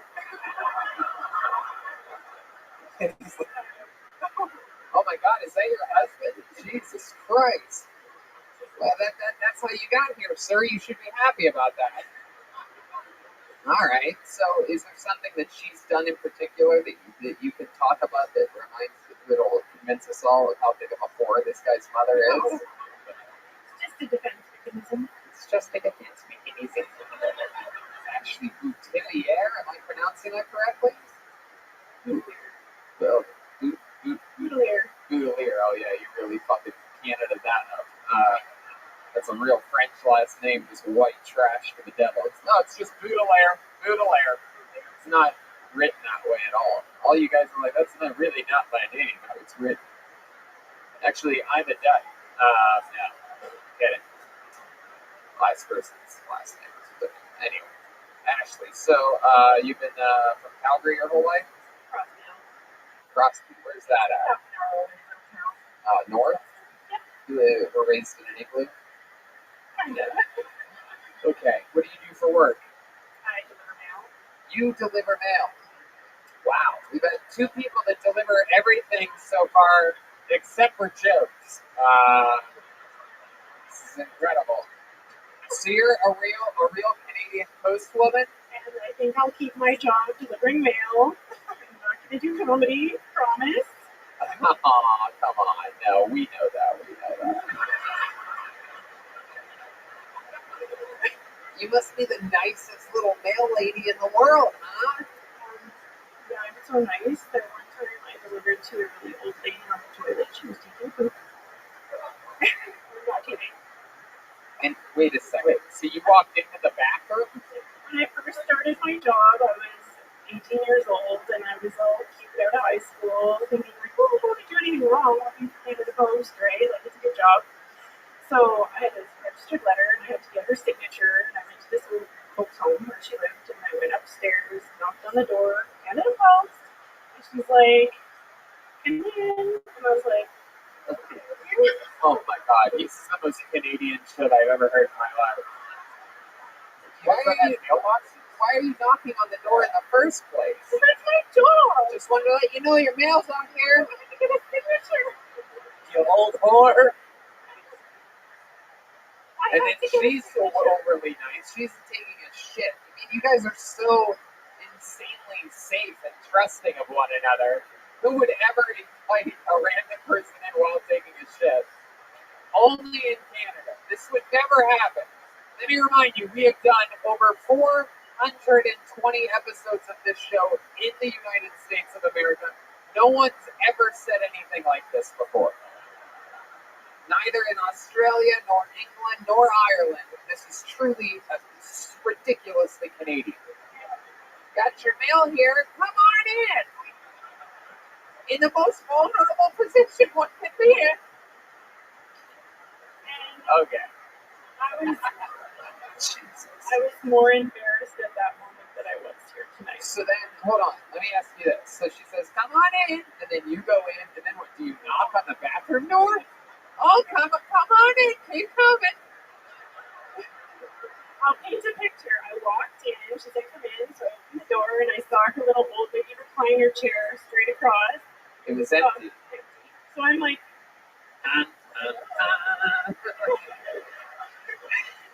And there was a light shining to my left, and she's like, I'm in here. And I just was like, okay. And I like, and she's like, oh. And then I turned around, and she was just like, it's okay, dear.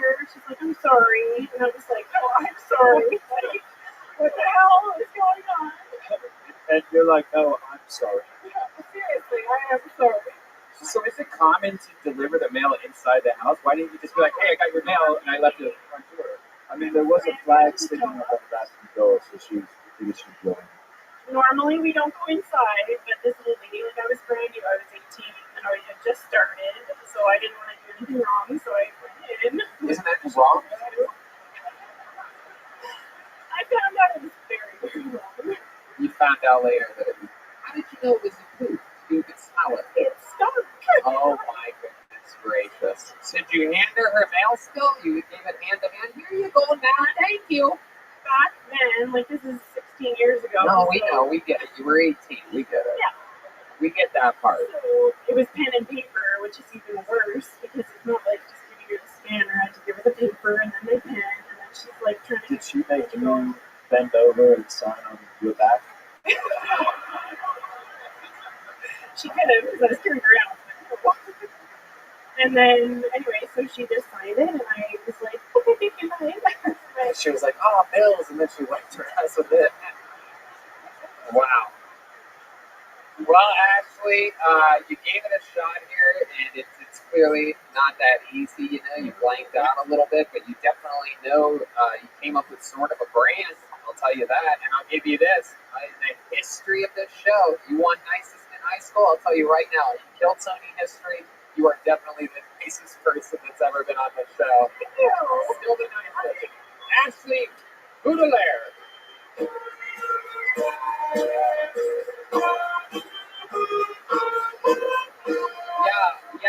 Yeah.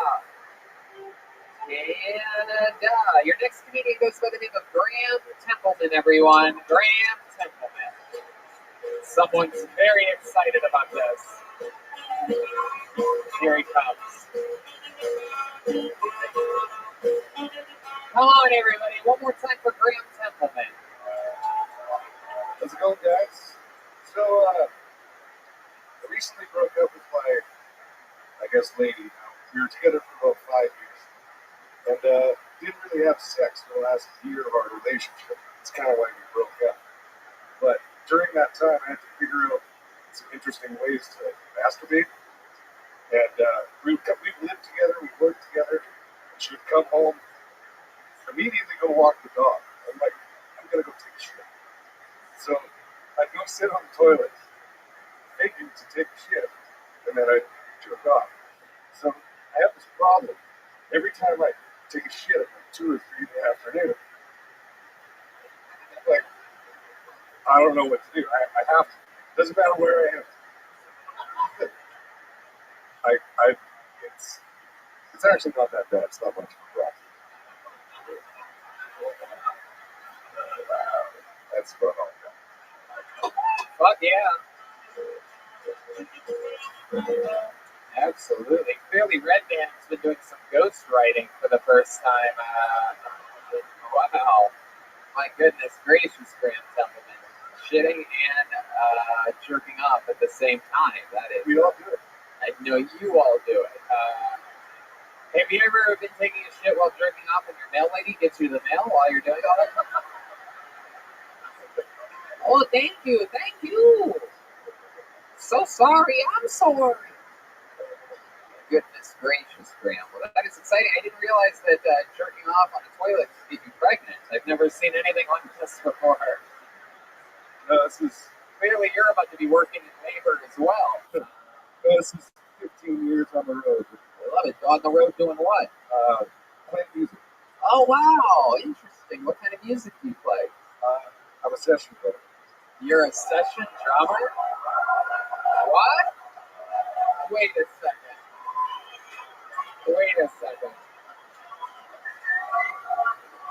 Graham, are you a fan of this show? Do you know what that means? Yeah. So you understand.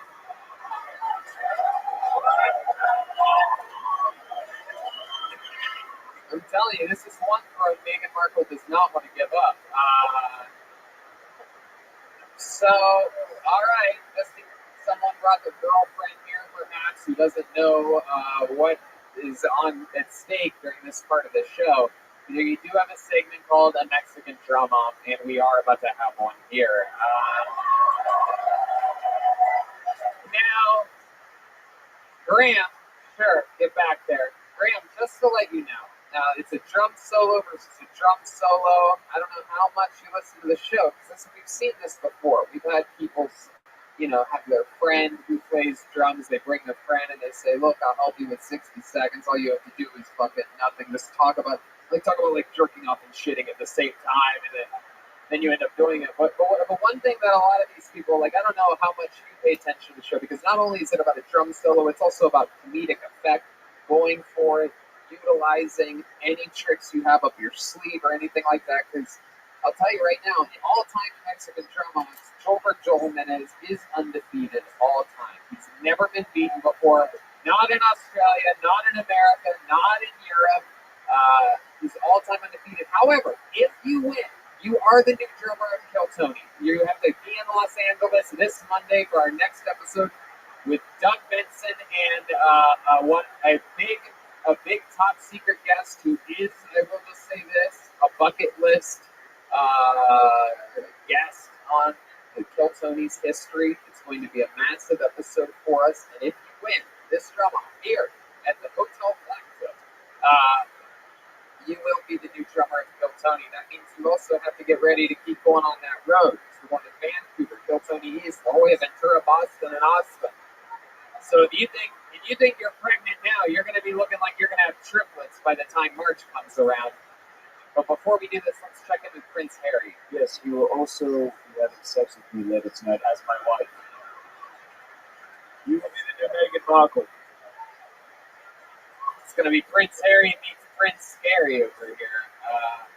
So here we go. With no further ado, this is a Mexican drama, and this is the defender, Graham Templeman. He's underneath this leg right now.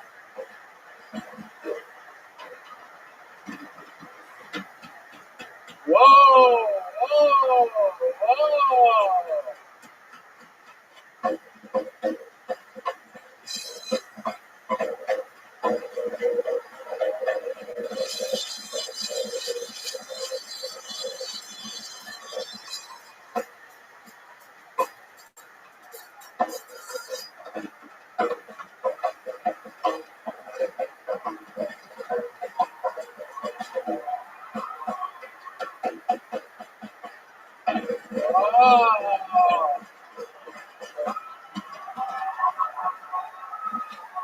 Underneath his leg.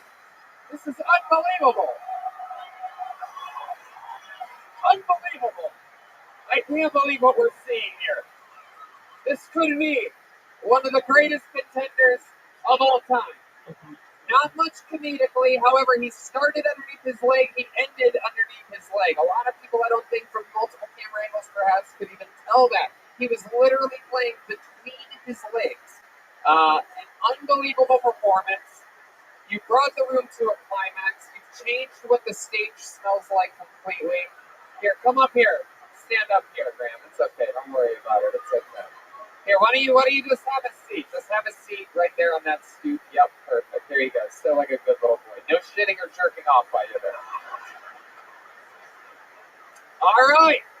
With no further ado, ladies and gentlemen, I present to you, undefeated all time, here to defend her throne as Meghan Markle herself, the true, the undeniable drummer of Kill Tony, Gilbert Joel Jimenez.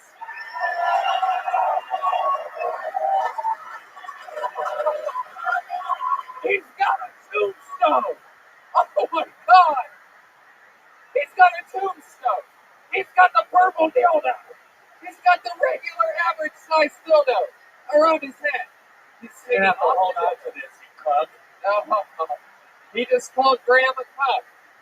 Well, I've never battled a homeless before. He's got the unicorn-style average-sized dildo around his head. He's wearing all the way from Hollywood. Wow, he's playing underneath his legs. Oh, what a fucking idiot. He brought out a tombstone, ladies and gentlemen. That's the first time we've ever seen Joelberg bring out a tombstone before. He's got his foot all the way behind his head. His foot is behind his head. Oh my God, he's got his other foot behind his head. Ladies and gentlemen, I present to you, defending his throne, Joelberg Joel Jimenez.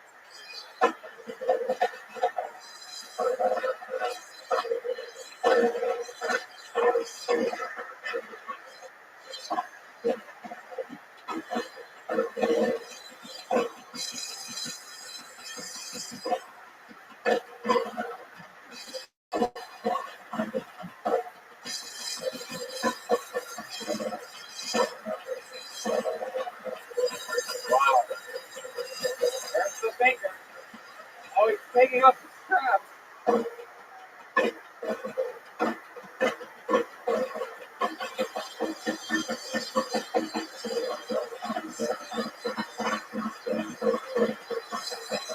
Wow.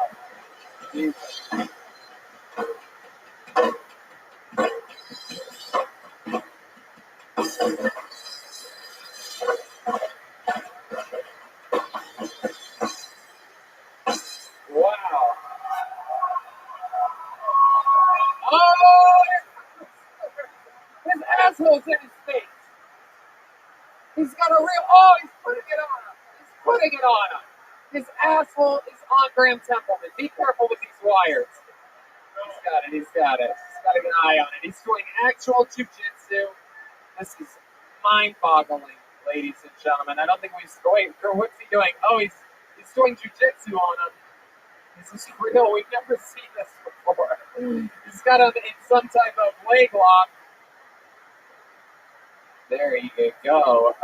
Wow. How about a hand for Joelberg Joel Jimenez? Let's check in with Prince Harry real quick. I'm starting to wonder whether I made the right decision marrying an American. An American legend. All right, so here we go. Everybody, I have to go through this. This could be a close one. Who knows what can happen here? Joel did make quite a mockery. It was impressive that he came out guns a-blazing and did a couple of the things that Graham did with that almost seamlessly.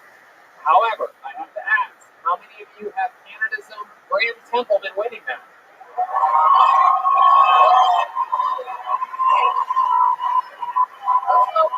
Wow, that's a lot. That's pretty loud. All right, here we go. How many of you have Joelberg Joel Jimenez winning?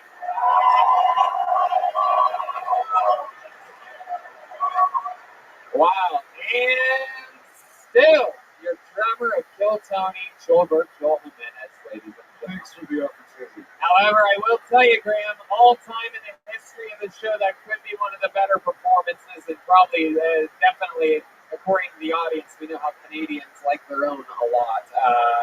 You definitely garnered a lot more applause than anybody else ever has competing against Joel, so congratulations. Fun stuff. Next time we're around town, come sign up again. There you go, Graham Templeman, everybody. He's on social media and Instagram of Air. My goodness gracious, we already have the drama off out of the way. You guys having fun out there? That was really close. I think that was the closest one. Yeah, that was crazy. Okay, I don't think I'm going to say this right because I don't know what this third letter is, but we're going to try our best. Taik short, Taik shirt, TK, perhaps it's a Q, TK, short. Here we go, Teak short. Teak short, everybody. Hello, Cal. So as a young man, I love to suck dick. It was my own dick, but I was still a little cocksucker. Before all of these girls out here judge me, you got to know that every man in this room is trying to suck their own dick. And if they don't admit they're lying. Or they're too fat to touch the toes. But as I grew up, I had to quit that bad habit. I couldn't look at myself in the mirror anymore. Not from the guilt, not from the shame, from all the cum in my eyes. Now, and what's next? Do I start trying to eat my own ass? Like, that's just gross. Thank you. Short. Hell yeah. How do you feel, buddy? Is that your first time? Yes. Wow. I'll tell you right now, that's very good for a first time. Is it Teague or Teak? What is this? Ty? G. The 60s were good to my T-I-G-E is Ty here. What the fuck is up with your people's names? I'm not a dyke, I'm a dick. I was going to say, it's short. Oh, okay. All right. So let's talk about it, Ty. I'm just going to write Ty down. Wow. So Ty, first time doing stand-up. How old are you? I'm 47. Wow. Did you think saying it like Hulk Hogan would make it cooler? Yes. Wow. So you're 47. You just had your first time ever doing stand-up. You are wearing a T-shirt of my favorite album of all time, Dark Side of the Moon by the great Pink Floyd. I like everything about you. Tell us more about your life. 47. What have you been doing up until this point? Other than sucking your own dick. Just working. Yeah. What do you do? What do you do for work? I'm a plant maintenance man, and I fix laundry equipment. What else? So you're basically Homer Simpson. Yeah. Now, what kind of fishing are we talking about? Ice fishing? That too. Wow. How often do you get to do that? Yeah, about 4 months in this province. 4 months. But how often do you go in that 4 months? Like once a week? 3 days a week. See, that's the shit. Like, fishing's one of those things. Fishing might be the only thing that we don't have in California that I really wish I could do. Deep sea fish. Yeah, we could do that. We could we'd end up catching something that looks like this dude. Catch a fucking body, some Mexican cartel. All right, Ty, fun stuff, man. Very exciting. You ever catch anything crazy in a Canadian stream? You ever catch just a cold? Ah, look at that. Aren't you a little cutie pie? So let's talk about you sucking your own dick for a second here. Did you really do this? A couple times. And how old, if you had to guess how old you were, what are we talking about, 15, 16, 13? Right, flexible. And you would actually suck it, or would you just put the tip, right, just the tip? That's enough. Yeah. I can only kiss the tip of it, and that's even gayer. That's. You know what's funny is I'm here with my co-parents and my in-laws, and they've never heard the story. They've never what? Heard that story. Oh, wow. This is my coming out party. My goodness, that's very exciting. Well, you might be single now. That's great. No, I'm just kidding. She loves you. She just sucks the tip of your dick too, doesn't she? So you do that. Did you ever really come on your own face? Actually, no, I was too young. I was just shooting blanks. Right. Really? Wait, shooting blanks. LA Bloomer. Wow. So you just have a high-pitched voice. You're sucking on the tip of your dick. I guess. My goodness, that is a late bloomer. That's interesting. When was the last time you actually succeeded in something like this? Probably 13 or 14. Yeah. I don't think he had a long career at it. No, I was kind of shameful. I was like, They don't have your number and last name retired somewhere in a right. Now everybody can suck their own dick like it's nothing. Right. Now they have Instagram filters for that. Wow. So Ty, where'd you meet your girlfriend at, or your wife at? How long have you been married for? not married, just, Oh, you said in-laws. oh yeah, sorry. They're in-laws, but we're not married, but We just call them in-laws here in Canada. this big shit out. Right. So, you've been with her for how long? 20 years. Yeah, very long. Yeah. It's all good. What- Wow. what's 20 the years, so that's almost fresh off of you sucking your own cock. Actually, I knew her at the time. Oh, my goodness. You guys went to school together?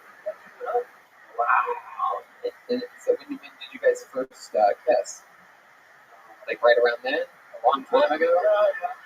More than 20 years ago. Yeah, exactly. And you've never been with anyone else? Well, yeah, but we were together the whole time. We met, dated. Oh. 20 years ago, that was good. Let's check in with Prince Harry. Did you quit something with cold turkey or? Yes. I think they have a patch for that if you struggle with it. Nicotine or something like that. Dickerette. So Ty, what other than fishing and whatnot, any other fun facts about you or your life or your family or?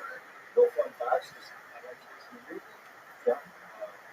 You smoke pot? You excited that pot's now legal here in Canada? Once it became legal, I stopped smoking it because it wasn't smoking. Wow, my goodness. What are you doing now? Heroin? Or No. That's fun. Is that your wife over there? Seems like everybody here in Canada, the people, it seems like if you know the person that got pulled out of the bucket, these people here in Canada think you're allowed to yell out whatever you want if your friend's on stage. Is that why you're not marrying her? She won't shut the fuck up? Whoa! Yeah. Yeah, my mic's fixed. Yeah, you need to shove the tip of your dick back in her mouth. You know what I'm saying? Keep that mouth full. Yeah, there you go. You still got it, Ty. All right, well, man, I'll tell you this. Congratulations. It's not just that you told a silly, dorky, suck on your own dick thing. The material itself was sort of wah-wah to me, but you delivered it like a fucking champion. I wasn't even gonna guess that this was your first time ever doing it until as soon as the 60 seconds was up, you looked at me like that. You just accomplished something insane. But you did. It was a great first time. You should be very proud of yourself. Standing up here is the scariest thing I've ever done. And I don't get in front of people like that. Well, you should try drum battling homeless people. I'm glad that you faced your fears here tonight, and a great performance, perhaps even the set of the night so far. How about a hand for Ty Short, everybody?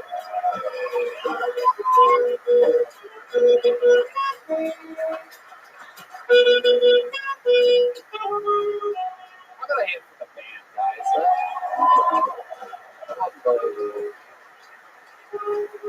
Okay, I've pulled yet another name out of the bucket of destiny, and the name that I pulled is Sam Walker.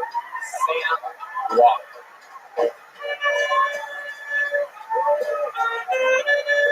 Hey, put a gun against his head. Now he's dead. Come on, guys. Sam Walker, everybody.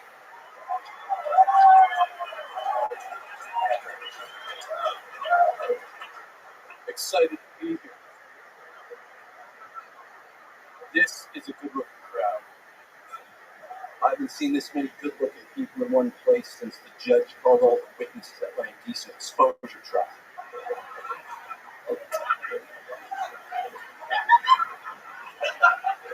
Don't worry, I got up.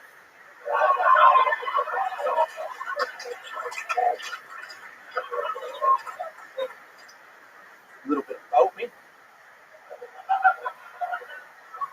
I like to walk the streets at night. I pleasantly surprise people by not attacking them.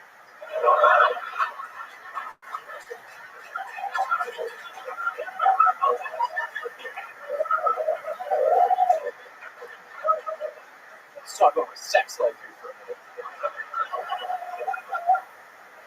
There are two very distinct traits that I look for in a lover.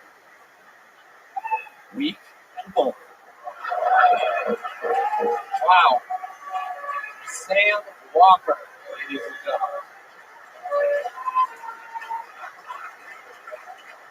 Ty, sure, you can forget about that set of the night thing so far that I told you 2 minutes ago. Wow, Sam Walker, very impressive. What a funny fucking character you are, sir. How long you been doing stand-up? 5 years in March. Damn right, it shows, my man. Let's check in with, we're gonna check in with Prince Harry. It's nice to finally know that OJ did not actually murder that woman. Yeah. Wow. Only Sam, one. let's talk about it. Your character seems very much like who you are. How close are the two? It's just the volume turned up to 100. But it's at like 89 right now, though. You can go higher. Yeah. Whoa, don't give me that look. I am both weak and vulnerable right now. I really hope we find out this is Sacha Baron Cohen. My goodness, you have a real fanny pack there, Sam. What's inside of it? Condoms, Viking.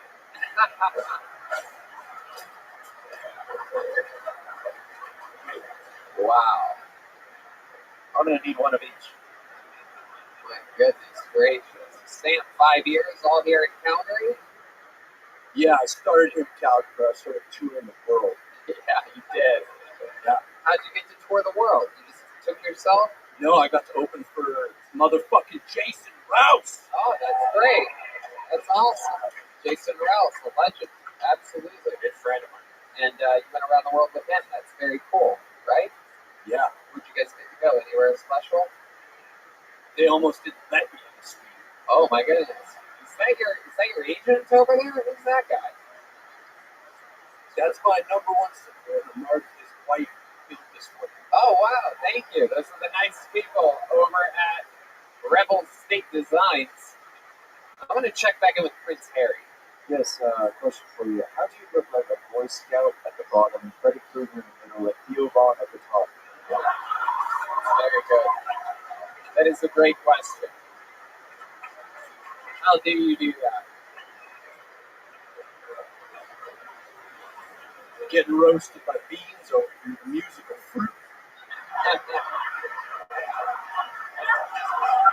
Wow.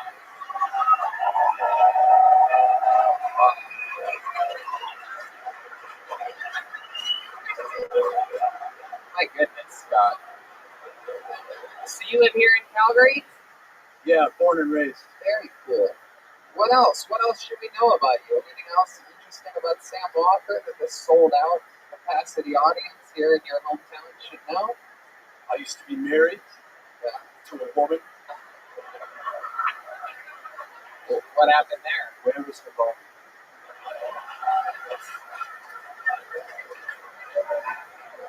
It's obviously not in your hair.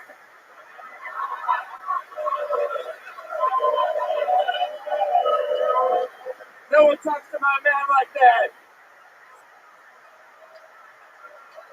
You come at beans, you come at the royal couple. Goodness. So Revolutionary War happening up here right now.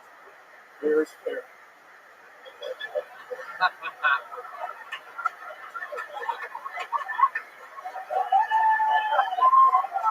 Very good.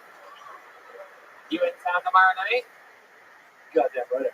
How about you come here? I do stand-up shows. You want to open up for me? Daddy, I'd love to. There you go. How about that?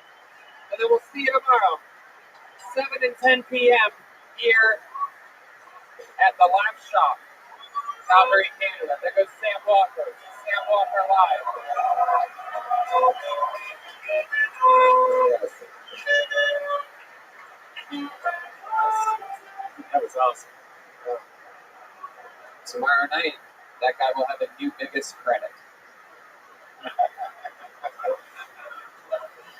Pull another name out of the bucket, make some noise for your next comedian. Clearly anything can happen. His name is Tim Anderson.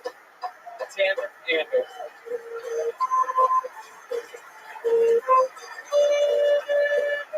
Here we go. Far back in the room. Oh, wait, no. It's not double, maybe. Here he is. Tim Anderson, ladies and gentlemen. Here we go. Everybody, come on, one time, make some noise for Tim Anderson.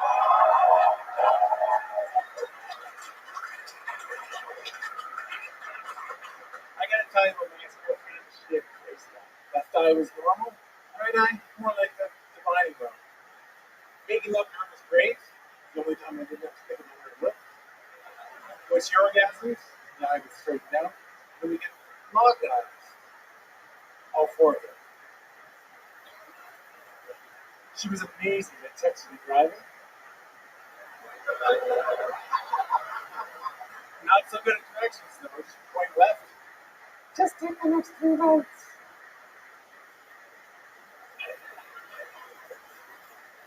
She didn't mind that people made funny faces behind her back.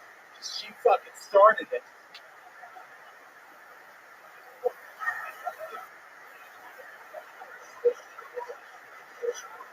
He let go.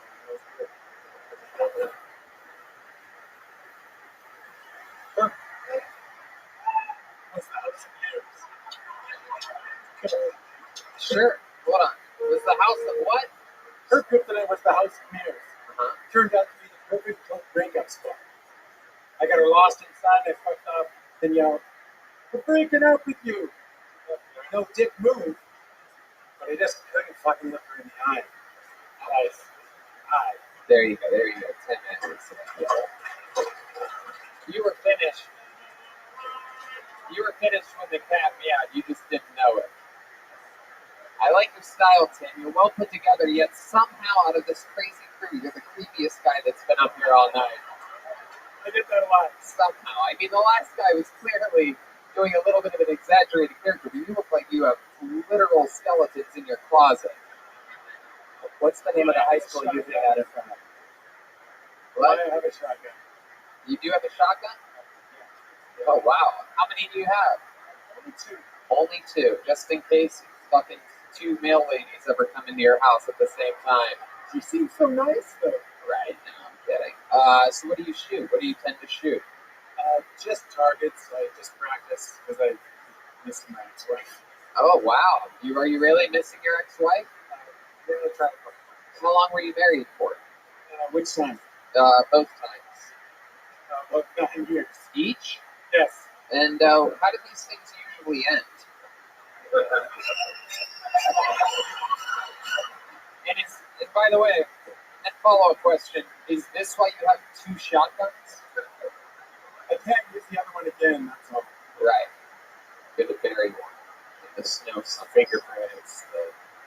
So let's talk about it. How do these usually end? Never good. Sure. A lot of lawyers. But what makes it, how does it usually, okay, so what's happening in year 8 with these relationships? You still fucking? What's going on, Tim? Be honest here. Just let it out. It's going to make you feel better afterwards. Number 1? Yeah. It was just a really bad choice in life. Number 2 was also a really bad choice in life. I just didn't realize that the medication actually wear off. Their medication? Yes, theirs. Oh, right. They got tolerance to it. What kind of medicine did you have them on? Chloroform? No, just like you did. Lithium. Lithiums. They were on, they were a little bit bipolar. Yeah.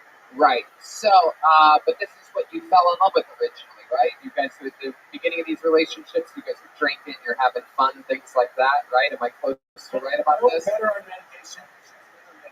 Talking about, I just asked you a specific question. In the beginning of the relationships, you guys are having fun times, partying, drinking, right? Right. And then it starts to fade a little bit, and then they get on the medicine, right? I think you're telling me about you. No, I'm telling you about you, and it's bothering the fuck out of you right now. It's great. But yes, I know all of these things from life experience. You are correct. However, this is about your life. You seem a little bit shy up here talking about it. So this most recent one, when did this divorce happen? About 9 years ago. Everything happens in 9 years. 9. Goodness gracious. All right, Tim. So what do you do for work? You're a private investigator. A laundry company, but I manage. What? I also work for a laundry company. Getting blood out of stuff or what? And I manage people. So, What do you do with laundry? I just really boss people around. What do you mean? I'm the boss and I tell the guys what to do. So that's basically. I hold a lot of hands. Those guys, they don't know how to do laundry. Sounds easy, but it seems You ever think about hiring women for this job? They always get divorced. I can't help it. I mean, if I was going to start a dishwashing company, I wouldn't have a bunch of dudes working it, you know what I mean? It's always a dude in the kitchen. Absolutely. No, I know. I'm kidding. They work harder. Just a basic fact. Women with their old, they come in with a brace on their wrist 2 weeks into the job. I'm gonna need workers' comp for this. I need their one equal pay. Anyway, just kidding, ladies. That's a joke. I love you. I love you so much that I know how insane the relationships in this fetish that you are. Tim, you've worked in laundry for how long now? 7 years. Wow, that's a full load. Oh, that's so stupid. Laundry jokes. I don't ever get to do them. So boring.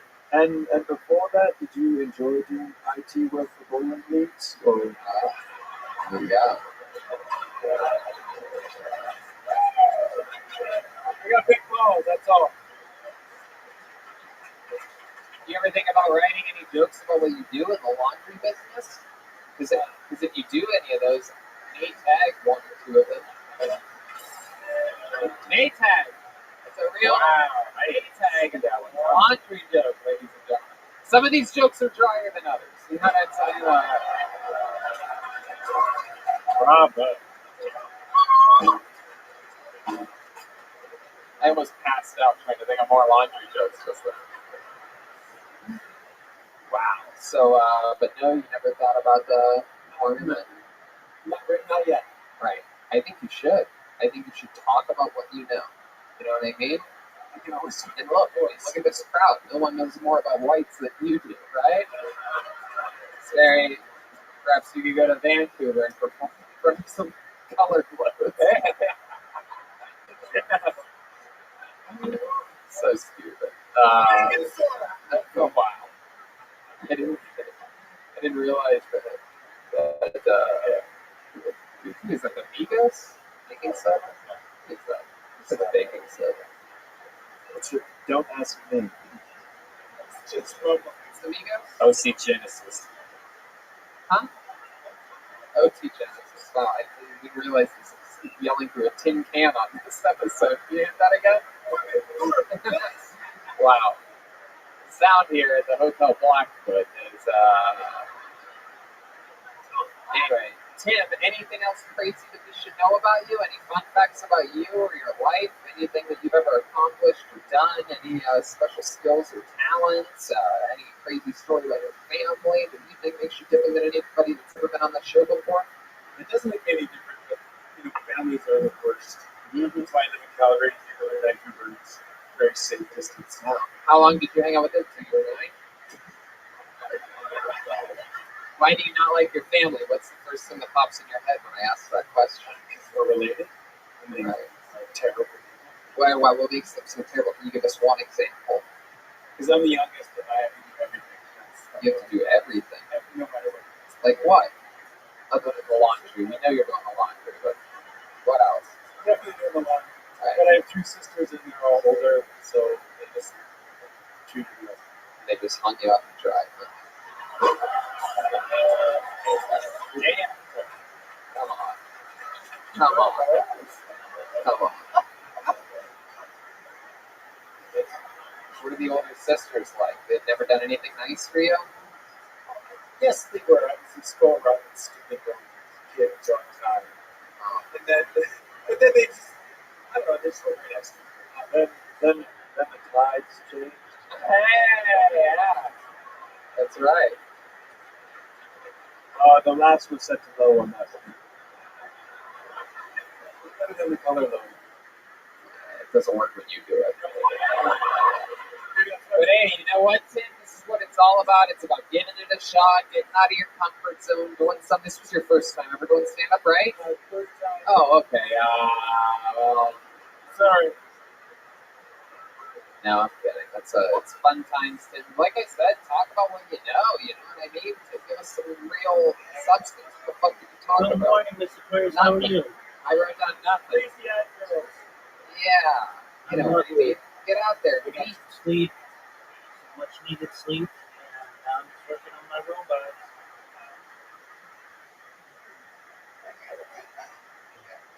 I create robots, yeah, on social media. So that's what I'm doing. Very excited. Get ready to go to work right now, and I want you to know that you have a wonderful day. We'll be here for you when you return, and we'll play some games, okay? You take care.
Be you, Tim. You're a special guy. Talk about what you look like or whatever the fuck. You know what I mean? You look like a goddamn Canadian newscaster or something like that. Whatever that means. I'm not exactly sure. We have a guy who we're from called Fritz Coleman that nobody here would know, but he would kill at the Comedy Store in LA if I called you Fritz Coleman. He's not here. Oh, we got that bingo card from Yeah, it's the Pauly Shore bingo card. Fritz Coleman has been called the references that there's that nobody knows. It's funny. All right, Tim. But like I said, you know what I mean? If it brings you any joy at all, then get out and do it more often than you're doing it now, and then come back again and show us all how much you can improve. Tim Anderson, everybody. There we go. Hey, Tony. There goes Tim. You know, the guy that was on before him, I asked Jason Rouse any fun facts about him. And he goes, oh yeah, his dad was a cop, but found out later in his life that he was just a stripper at a gay bar. Wow. Is that true? Is that true, Sam?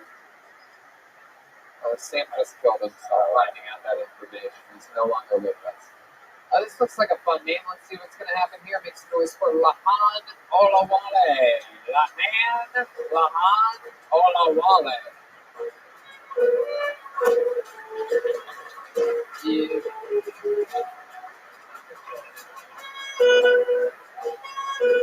Make some noise for Lahan Olawale.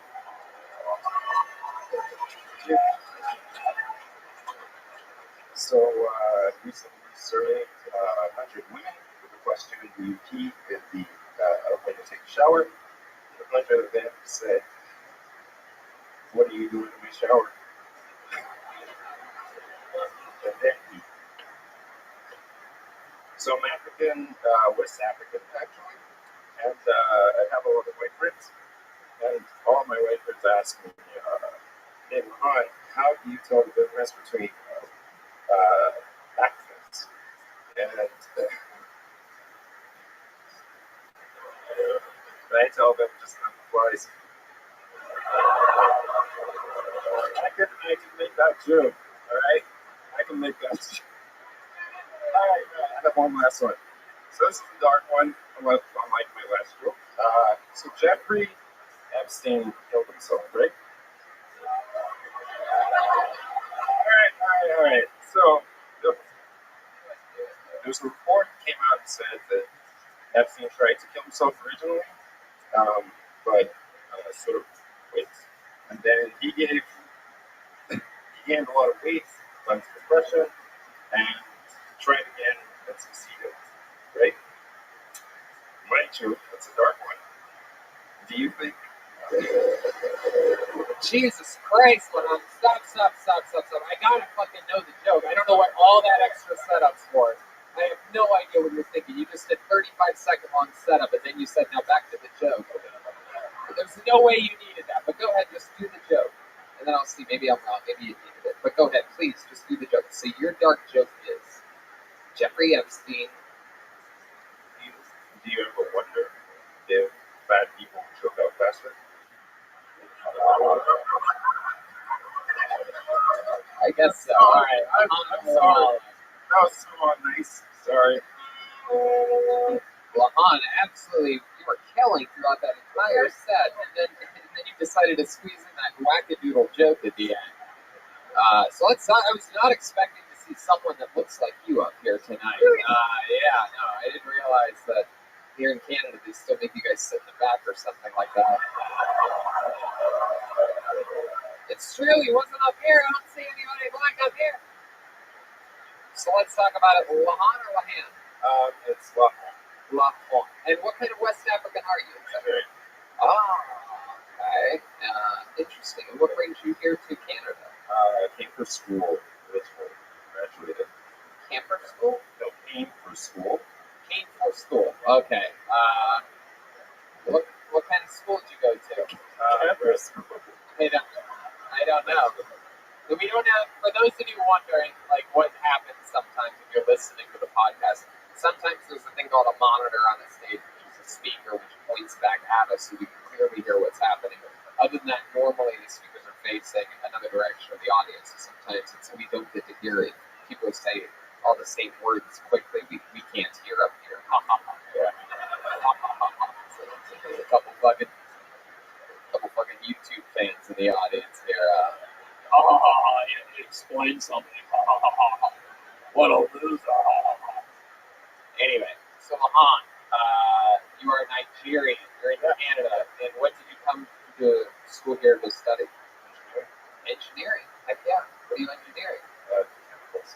Oh, wow. What kind of chemicals? Oil. Oil. Heck yeah. What are we talking about? Talking about cocoa butter or something like that? Oh, my. That's one. Very good. You ever been born here before? You have a black foot. What is that noise? What are these groans I keep hearing? Groans. You're not in Canada anymore, all right?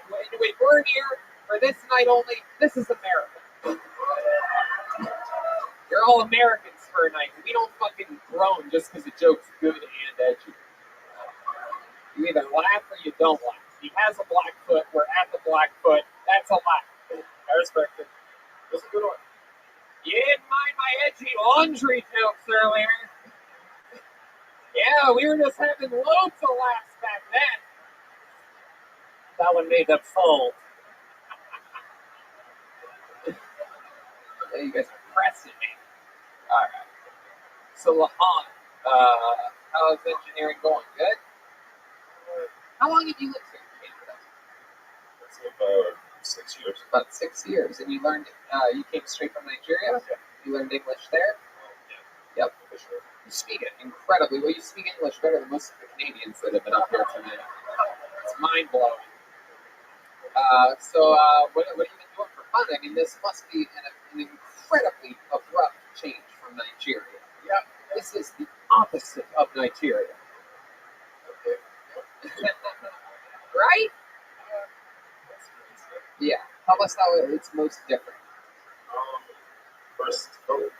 Actually, first time I got here, I got off the plane and school. That's the first thing. Wait, what? What's that mean? It's cold.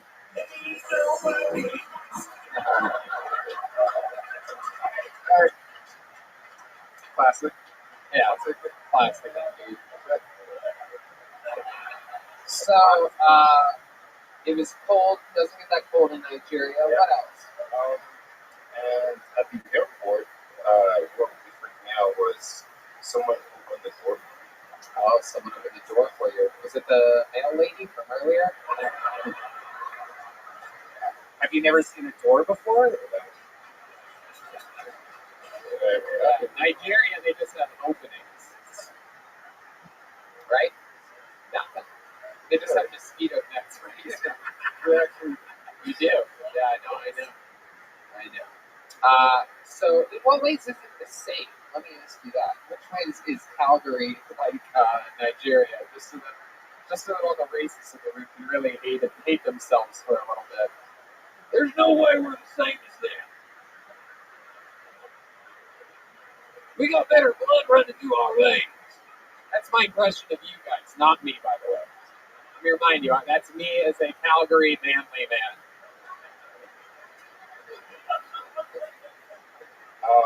So I find that like once you get the language right, which how to communicate to people, it's pretty much the same thing. Yeah.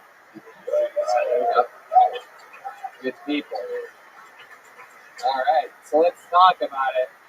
Here's my next question. You know I'm going there. How many little innocent white Canadian pussies have you destroyed? My goodness. Oh my God. Oh, you just looked right up into the lights. Oh no, you were looking at the clock. You're like, how much longer can this episode be? My goodness, let's face it, you are the Lexington Steel of Calgary, Alberta, Canada.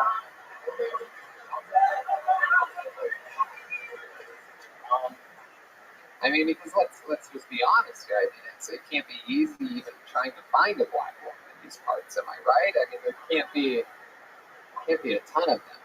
We all huddle together. So. Oh, you are? It's pretty easy to find them in the snow.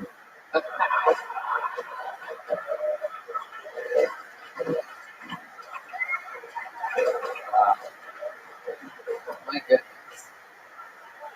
When you say you guys are all huddled up together, what are we talking? You live near Forest Lawn or something like that, or?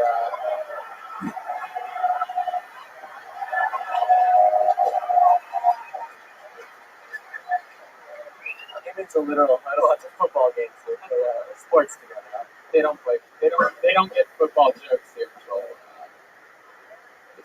Oh yeah, no. Even though they're Americans for the night, it's not gonna work. It's hockey or nothing at all. So, what are we talking about here? What's the ratio white women to black women that you've had in the last 6 years since you've come to Canada? Just be honest. Just be honest. None of these people are gonna hurt you. 10 to 1. 10 to 1. The sound of a normal white guy being like, oh shit. Yeah, dude. That's why all these women stop fucking their boyfriends and husbands here. Lahan moved into town.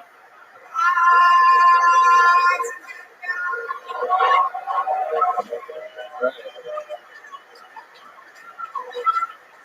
Why would they fuck their dirty laundry doing husbands when they can fuck you? Let's check in with Prince Harry. I'd say Mahaka forever.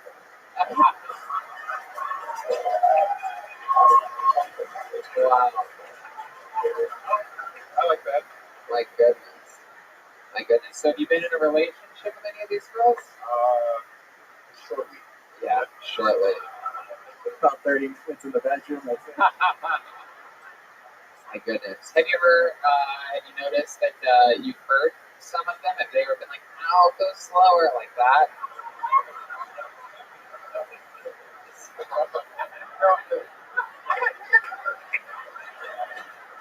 Okay.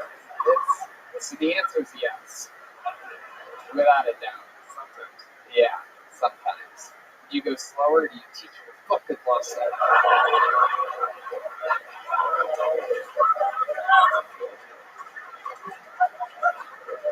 Do you have any special tricks when you're poutine in them?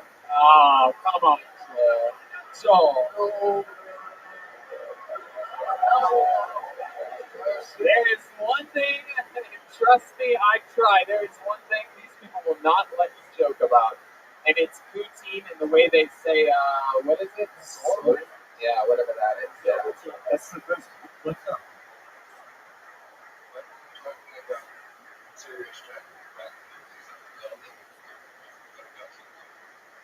Okay, cool.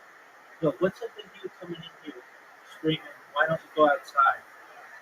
Believe it or not, I was outside yesterday. Yes, you did. Okay.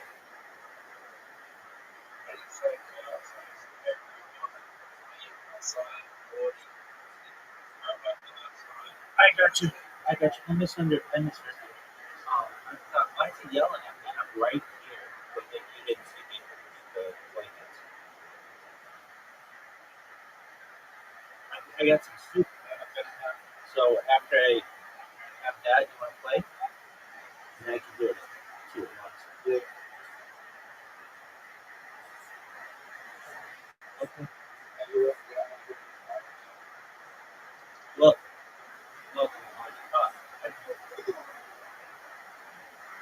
I'm running into. I'm running into. Well, I'm kind of the opposite of having great marketing. I just want everybody to know about it. I'm running into an issue with captures right now, so I'm trying to figure out a capture solver. I've been trying to do that for the last 15 hours. And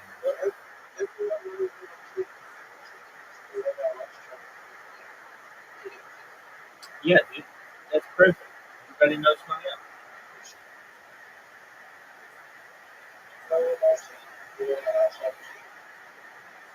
They're starting to learn up Blue Sky.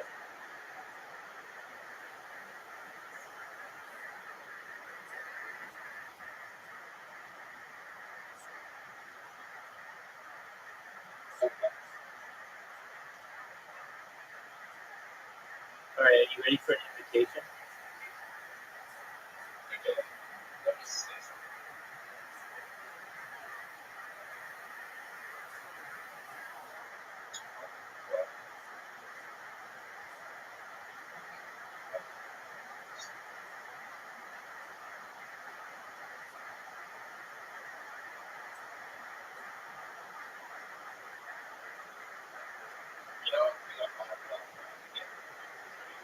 YouTube.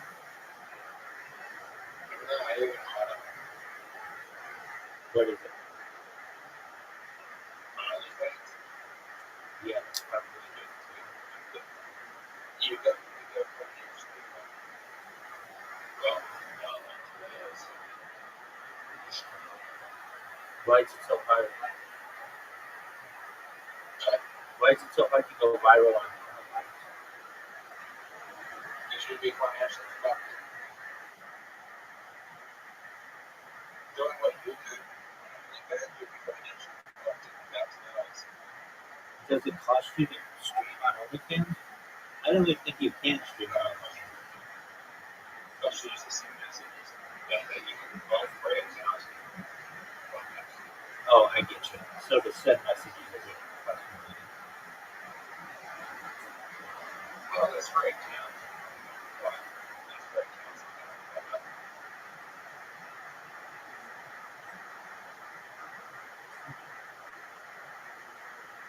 I'm trying to figure out this capture thing. It's like whenever I get a good system, they change it and just make it difficult. There are like even paid services that are hard to use, and I don't want to use that just because they're just costing too much. What's Tencent? Tencent, they own. They own all those mini games.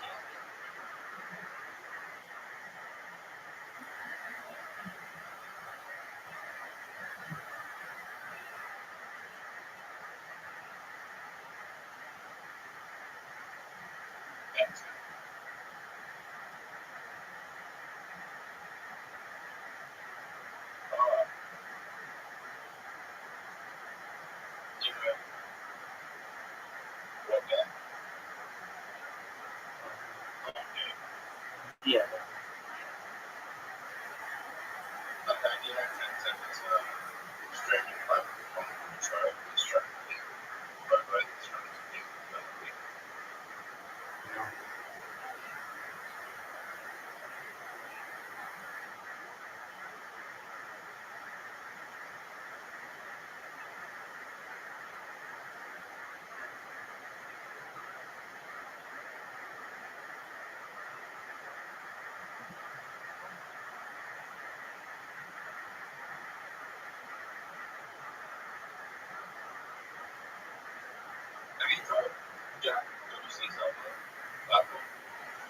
Yeah, party. Oh, check twisted. NOSCR.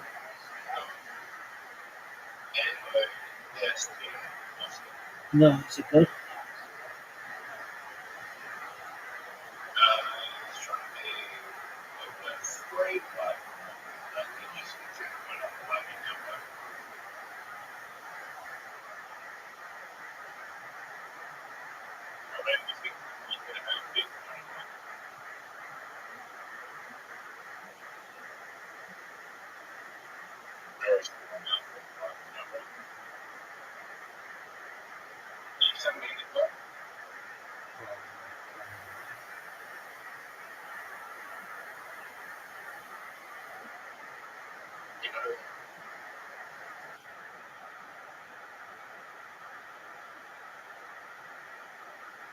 Boober check. Yeah, Boober.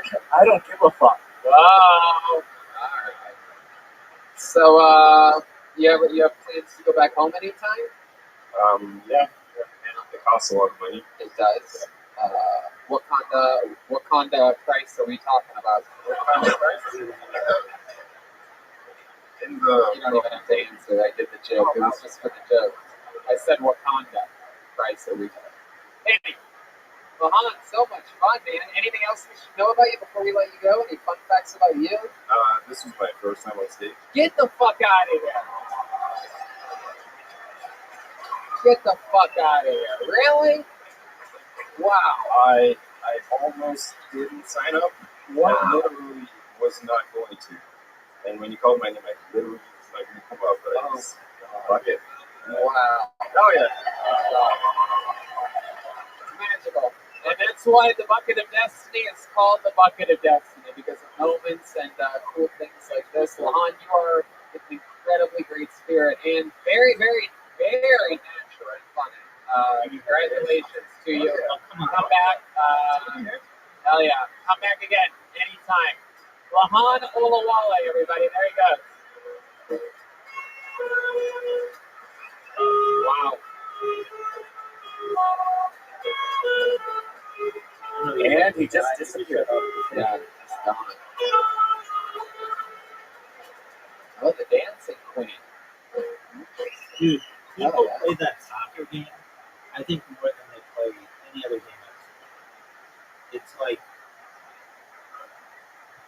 I see people play 60,000 games, just like ridiculous numbers when it comes to how many times they play.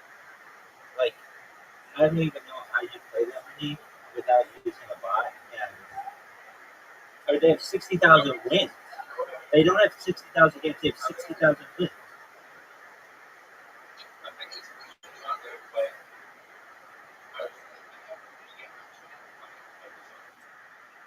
That's true.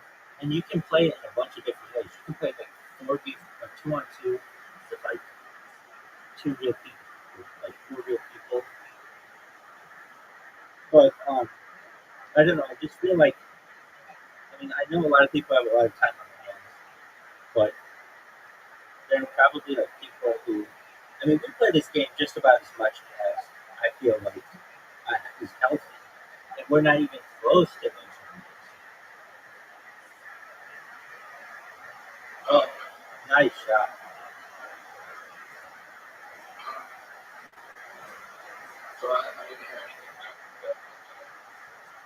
Okay, were you expecting to?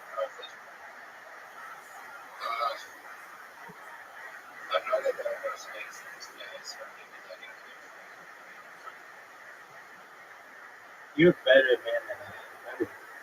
At a certain point, create some kind of fake account and say to that guy, yo, dude, maybe not that.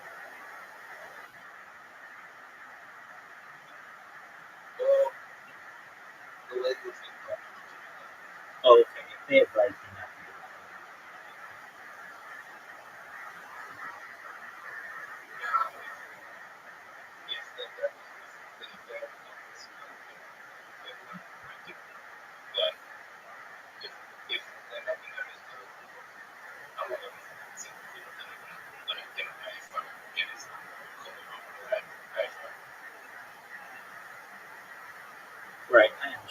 There's also there's going to be only so much you can do.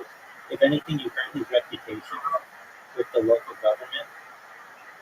Oh, stop too hard. I understand. I don't understand why, like, an absolute perfect shot here, like, just barely. No, that's not even good. I don't know. Like, when even you just.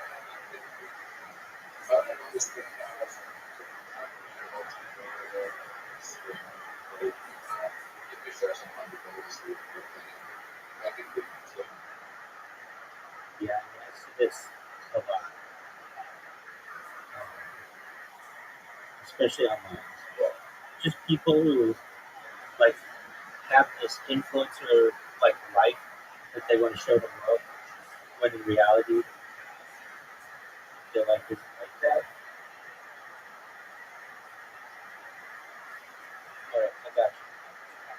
Okay, now a game of literati, and then a game of soccer, and then I've got to focus on this part. Oh, sure.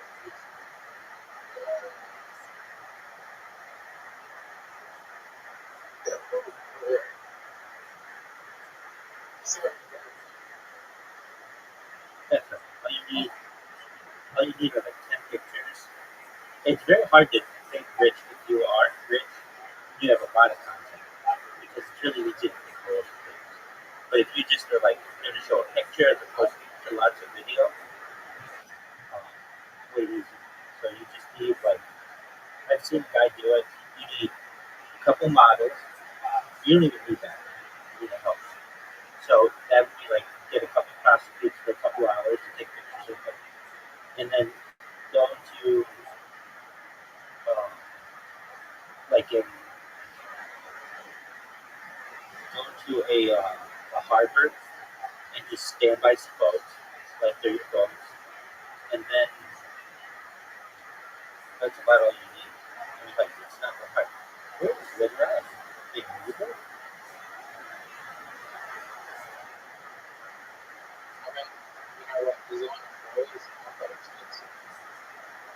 Yeah, you don't even need that. Yeah, they did. You don't even need that. You just need to look nice. You don't. They don't have to do anything.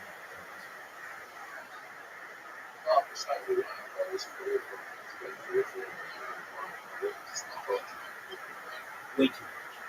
Way too much. You can buy everything you need online. You can buy a couple suits on Amazon for a couple $100, and then you're gonna look nice. And then you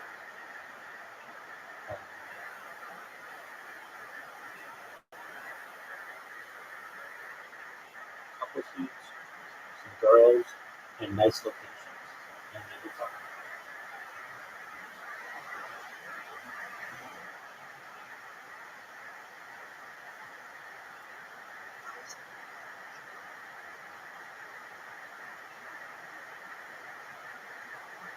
Dude, what's it like to be down 10 things right at the beginning?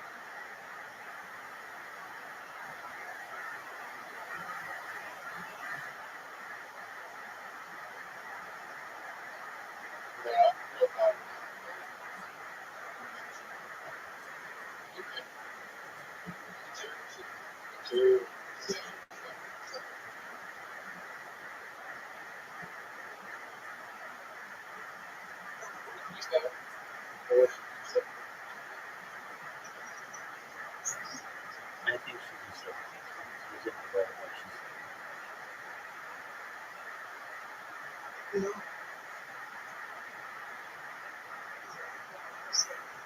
Okay, buddy, go back. Oh, did you make sense? Yes, that's my job.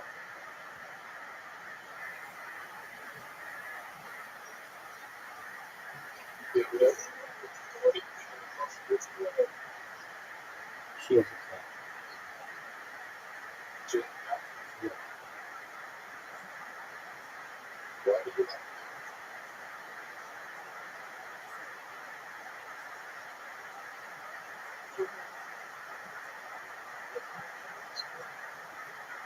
So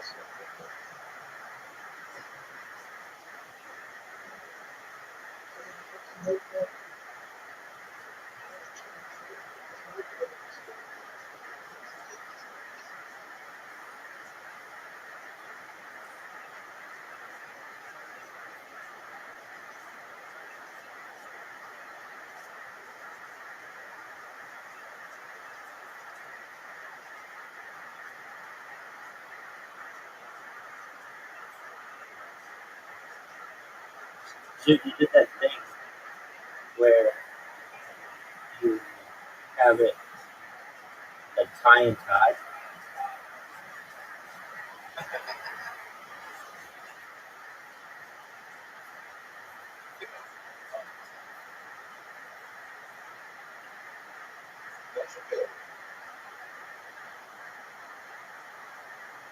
Oh,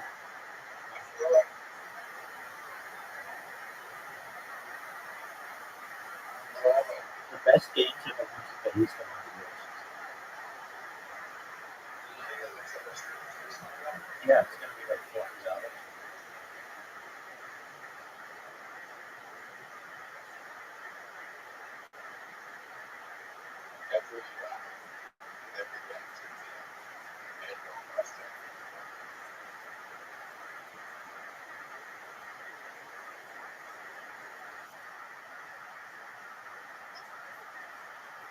Yeah, I think actually Nintendo made a mistake with the Switch.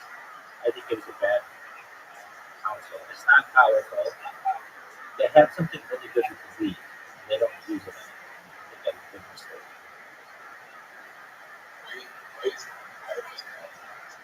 Yeah, but it was like revolutionary with its ability to determine movement, and they just took all that data and left it.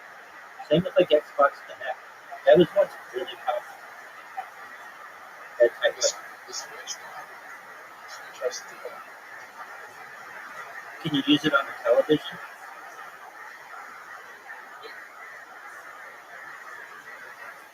No, maybe I'm incorrect, but like it's just like two little handheld controllers and like a portable screen.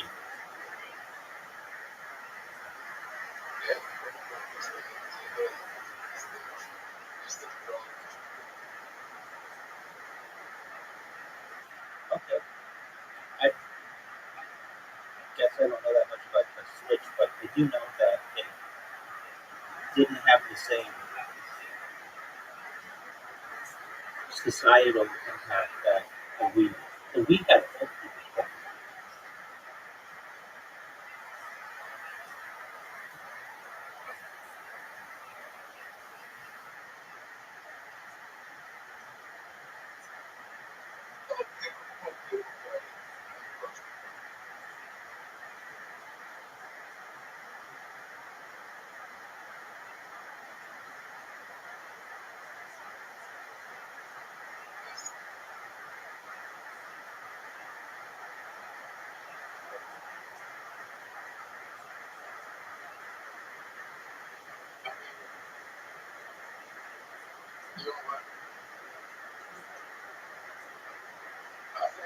Dude, I just heard on the radio that Amazon has made a bid to purchase.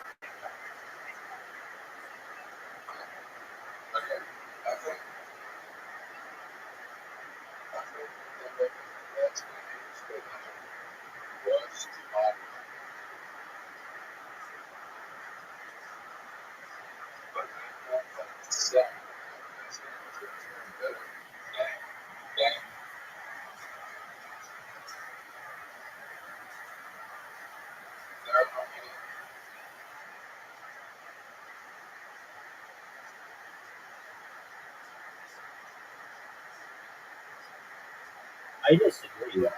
I disagree. Hold on, I disagree. And maybe I'm not familiar with all the Nintendo games, but you've never been able to play Grand Theft Auto on Nintendo. So right there, it doesn't have the greatest game of all time. Same with Red Dead Redemption. What'd you say?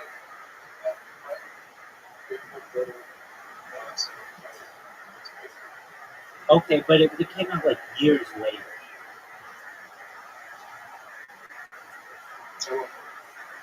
nobody wants to play a game after it's become obsolete.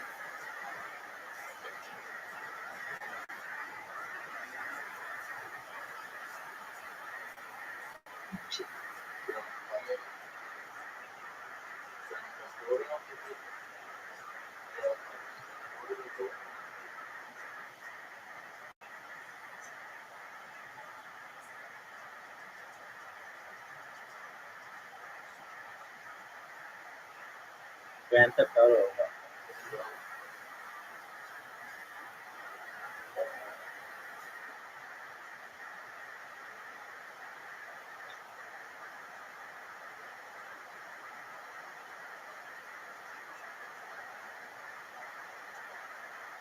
my opinion, Grand Theft Auto, the Grand Theft Auto series is the greatest series of games in history, and the marketplace proved that.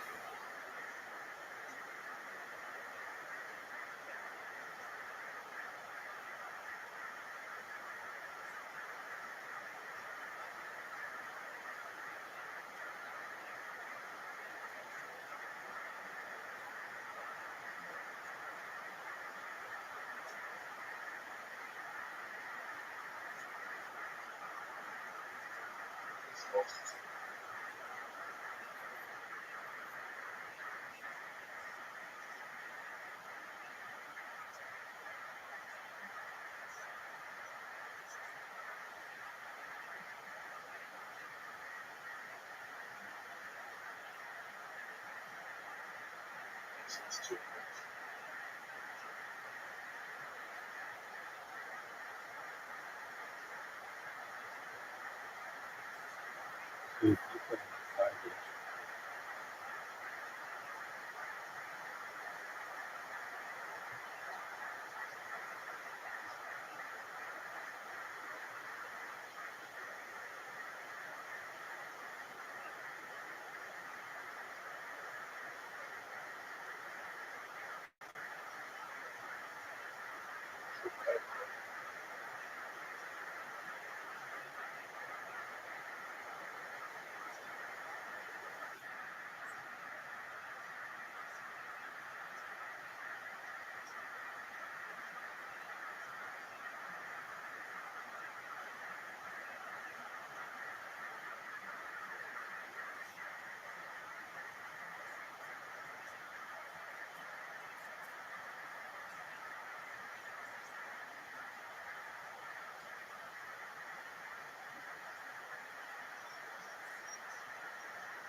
How about one more time for Lahan Olawale, everybody? That's so cool. I love that. Okay, your next comedian goes by the name of Austin Van de Kamp. Austin Van de Kamp. Austin Van de Kamp. Austin Van de Kamp. Here he comes. One more time, Calgary, for Austin Van de Kamp. Hey guys, how are you? Yeah, nice to hear. I was writing at the pub the other night, just writing some jokes, and this guy at the bar was like, "Hey man, what are you doing?" I said, "I'm just kind of writing and stuff." He's like, "Oh, what do you do?" I'm like, "Oh, I'm a stand-up comedian." He goes, "Oh, funny guy, huh?" Yeah, I guess, I don't know, whatever. And he's like, "Oh, you don't seem that excited about it." I said, "Oh, I'm just not really into it. I'm kind of tired about it. I'm sad." He goes, "Oh, fuck. Well, why don't you just become a firefighter?"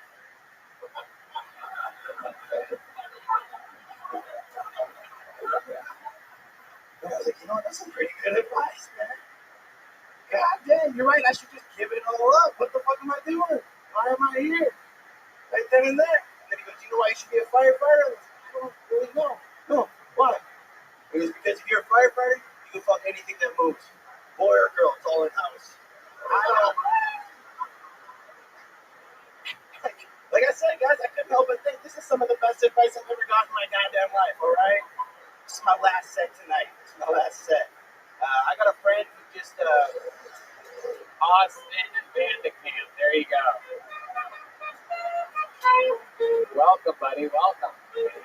How long have you been doing stand-up comedy for? I've been doing it for like 2.5 years. 2.5 years. How old are you? I am 24. Ah, yes. Cool. Very cool. Started here in Calgary? Yeah. I moved from a small city, Saskatoon, to Saskatchewan. Oh, yeah. Saskatoon. The birthplace of one of my favorite mentors and friends, the great Roddy Piper. Did you know that he was born there? Yeah. One of my favorite human beings of all time. The late great WWE Hall of Famer Roddy Piper. He taught me to keep the whites of my eyes white. Yeah.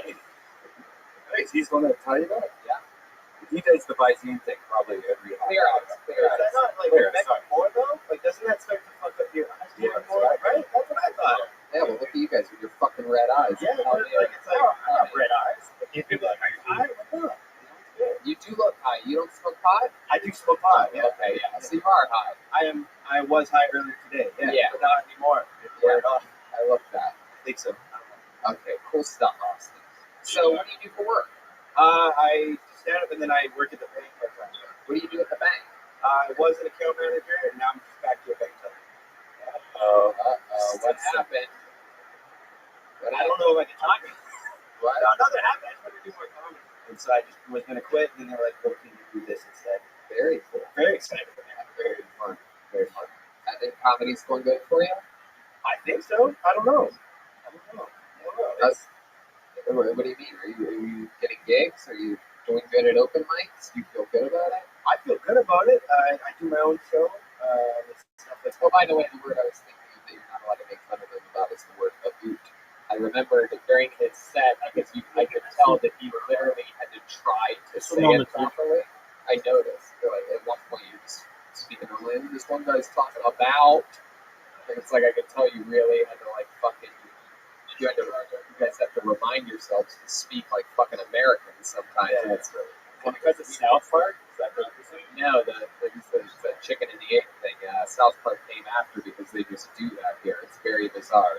Yeah. I was trying to think of a word. I thought it was sorry, but it's not. It's a no, it is sorry. Sorry's a good one too. Yeah, but it's poutine and a boot are the two things. Canadians are going, fuck you! I think they call it like poutine. I think that's a cool. It doesn't matter to us. We always are leaving on Sunday. It doesn't matter. Doesn't matter. We're in Vancouver for one night at the end of February. It's poutine to us. Prince Harry. Has anyone ever told you that like one of the kids from Albert Movement grew up? Ew. We just got that show. I love it. Or Sean from Boy Meets World. You guys don't have that out of your phone. I don't know what they're saying, but to me, you look like you take 6 naps a day. That's what I would say. That's the joke. If I were going to make a joke about you, that's the joke. Yeah. You always look like you just woke up from a nap. In your car. You nap in your car a lot? I do, yeah. That's right. Thank you very much. Let's check in with Prince Harry. Yeah, he looks like Donnie Donfor who's a lesbian. That's a good one. That's good.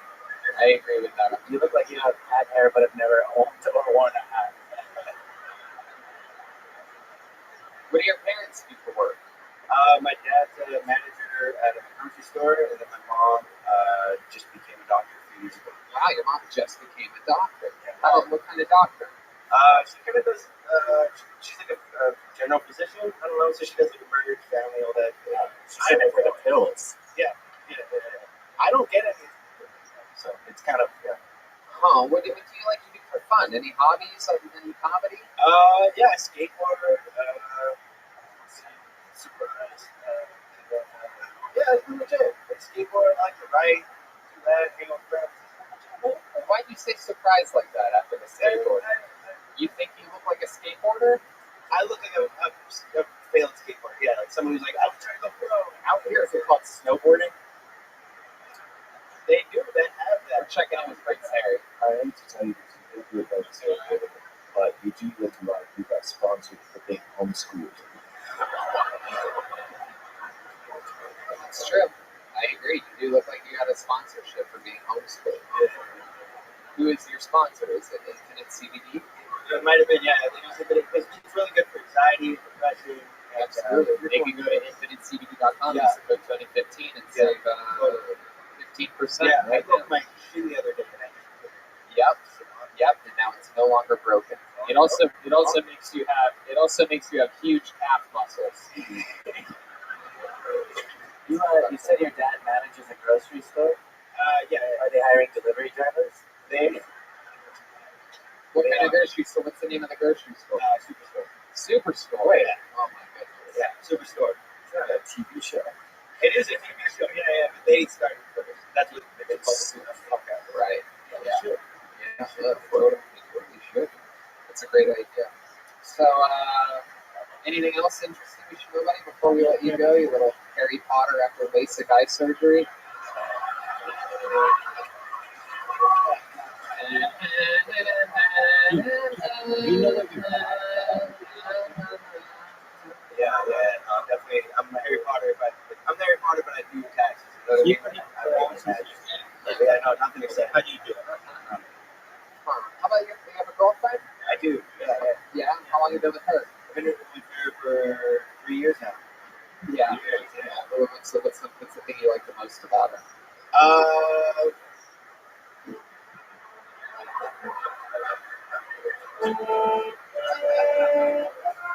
Yeah. I like that she's not from here. That's about it. All right. Give us an answer.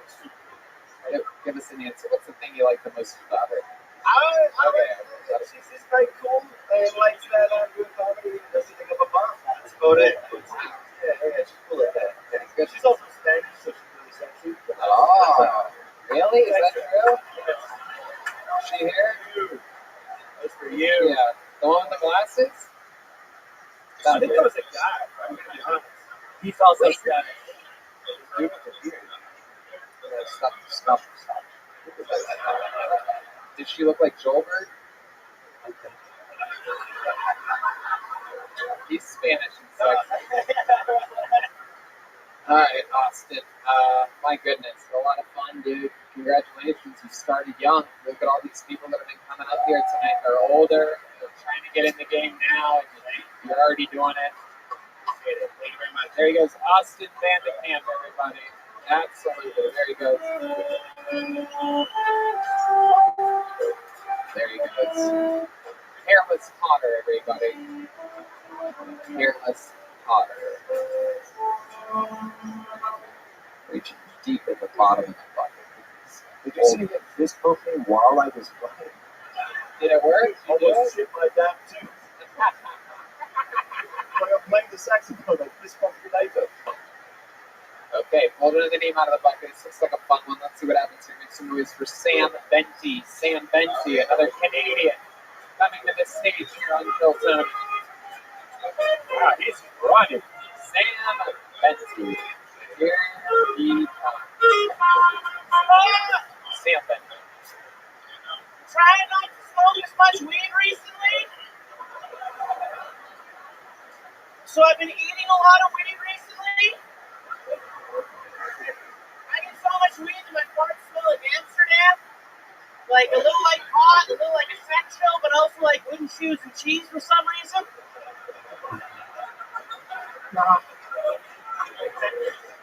I've still been smoking a lot of pot.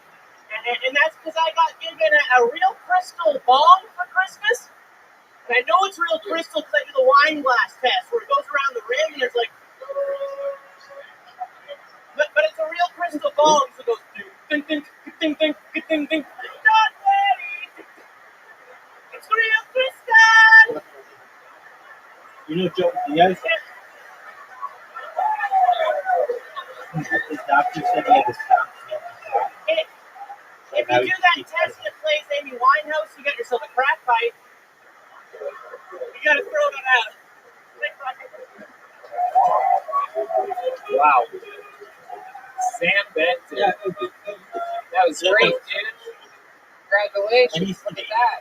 Real performer. Came up and performed, enunciated, projected, wrote properly. Yeah, I got a grammar degree, so I better use it. Hell yeah. Absolutely. Why do you study all that drama if you're not going to use it for something? So Sam, welcome. How long have you been doing stand-up? Like 7 years. Very cool. Hell yeah. You're from here in Calgary? Yeah, most of it here in Calgary. I love it. one of my favorite things Like about a the show. 80s term for Alongside pizzas? people doing it for their first times, doing good or bad, getting surprised that they either got pulled out of a bucket. There's actual comedy veterans, solid comedians signing up for the show tonight. That's so fucking cool. So 7 years. Any crazy accomplishments in the 7 years? Yeah. Anything you're proud of? Man, I've seen Sam Walker up here before. January 1st, 2000. I got to do a few shows with him here in Alberta once. And man, that's it. One time, like we're driving to a show, and this other comic named Spencer Wet Willied him. Oh, what happened? Oh man, we were passing by Dead Man's Flats. Like that's what's. And he's like, yeah, we gotta pull over behind the Esso. What's an Esso? Yeah, it's a gas station. Oh, okay. Okay. Like a Wawa. I don't know what they got in the States. Sure, yeah, no, it's Saudi Arabian. Husky. But we go behind this gas station, and then he's like, yeah, Spencer, not a word with the outside the car. And he walks like 3 meters, like 15 feet, and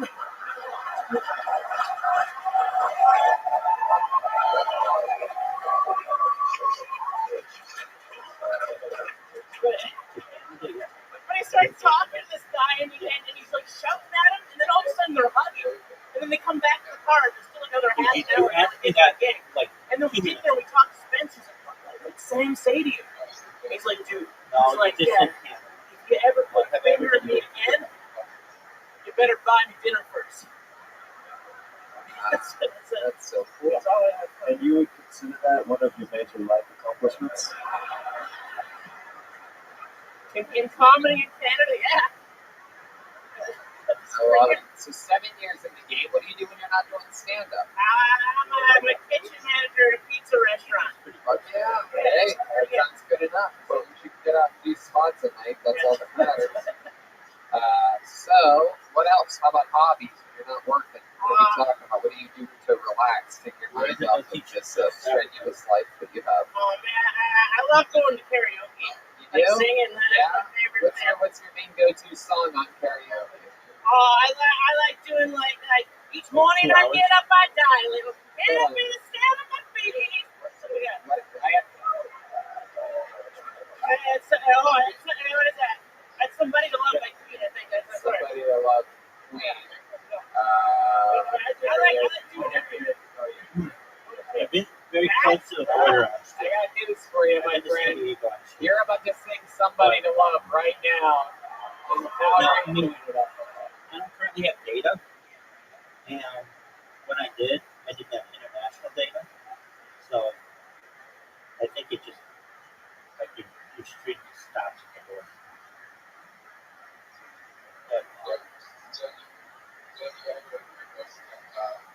State border.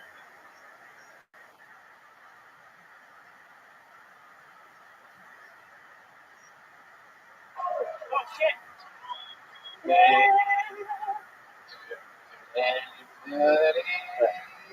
will be our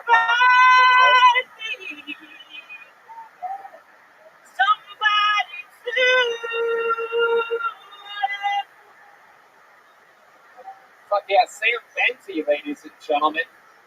Live in Calgary, Canada.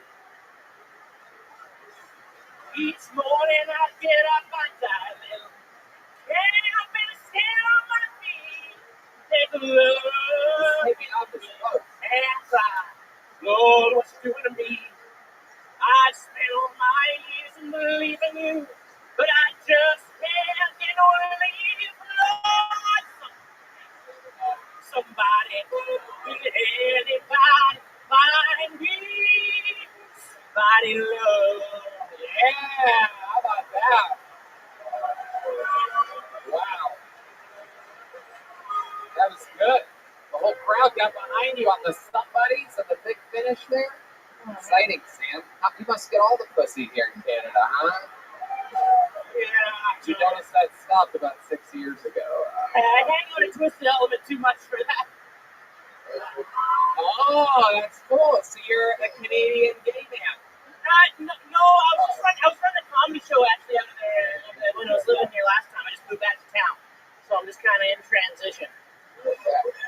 So, Sam, it's okay if you're gay. You're allowed to say it. Just because I know you're in Calgary around all these family men, and you feel like. But I mean, if they're dragging anybody behind their truck tonight, it's probably Lahan from earlier. Lahan Olawale. And while you groan, he's laughing, you fucking idiots. While you groan, he's laughing. Just to let you fucking weirdos know. But yes, groan away. I think it's really interesting. Jesus, sounds like you're gay now, Sam. My goodness gracious. A lot of dudes said I actually used to run that show at the Twister Element. A couple. Yeah. I had a mustache for November, so that was bad, yeah. Oh, did you give any rides? Depends on what maybe. I don't know. All right, Sam. Wow. Well, fun times, dude. Unbelievable sets. Really great stuff. Congratulations to you. How much time do you have, you think, total? I had like a half an hour. That's great. You want to do 5 minutes on the 2 shows I'm doing here Saturday night? Yeah. Saturday. Thanks a lot, guys. You can be here Saturday? You can make it here Saturday? Yeah, I can do that. 7 and 10. There you go. Sam Benty, everybody. There you go. He's on Twitter at Sammy Ray Benty. Man. There you go. How about that? He had one of those voices I didn't expect him to have that voice. Like a MC Chris or something. Yeah, and it's, that's something worth pointing out in a show where we don't do that often, is take note that the 2 veteran comedians have extremely defined voices and projections and styles. Like, I mean, you can try to be cool, you know what I mean, and do good, but the ones that are truly taking the most extreme chances are the ones that are getting the most home runs. So think of that if you're ever thinking about doing this. Start fearlessly. You don't have to grow into it. You know what I mean? You can get better at it fast. So, just something as comedy fans out there to pay attention to is, maybe your style's slow. Maybe it's, whoa, that's Sam Benty. But, you know what I mean? But it's about the differences, and it's about owning it and staying in that pocket fearlessly that makes a great performer. How about one more time for Sam Benty, everybody? He's on social media at Sammy Ray Benty. Sam Walker is Sam Walker Live, by the way. I don't know if I got that out there. And your next comedian, which anything can happen, goes by the name of Alan Haley. Alan Haley, everyone. There we go.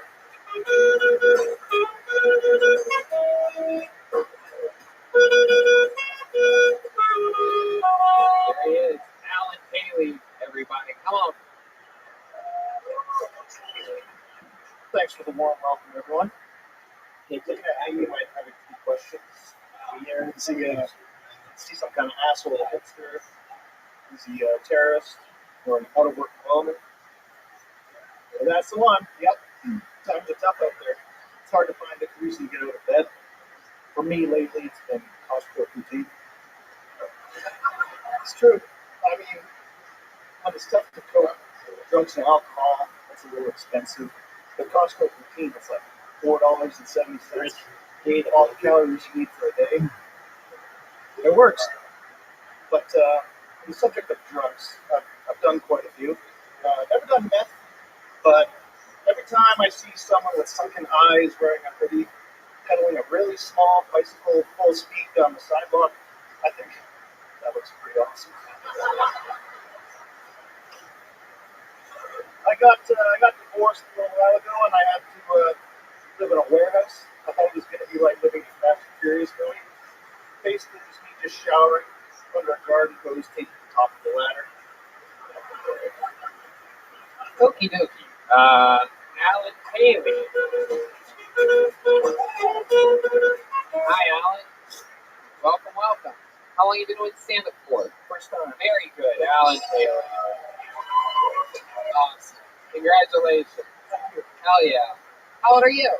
I just turned 38. 38 years old. Like last week. Hell yeah, you have a day with that stuff. That is awesome. Incredible. 38 years old. What do you do for a living? Well, as an unemployed oilman, I just do the food mainly, but when the oil patch is roaring, I'm a petrotechnical consultant. Petrotechnical consultant. Fuck yeah, there's guys losing their minds back there. Just like, oil.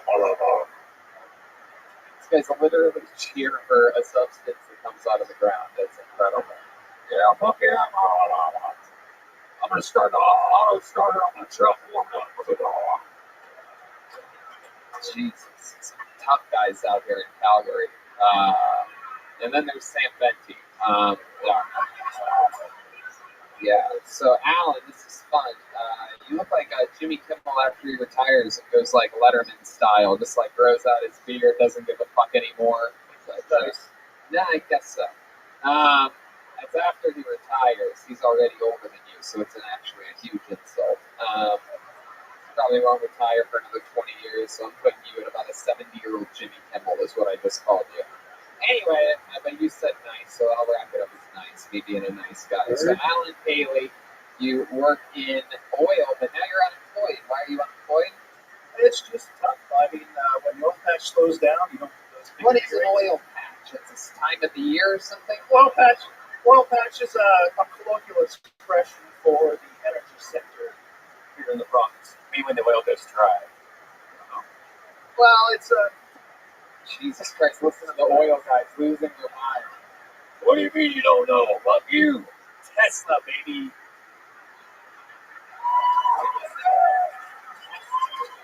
Oh, yeah, Tesla. Because you own a Tesla, you don't know how oil works. Very good.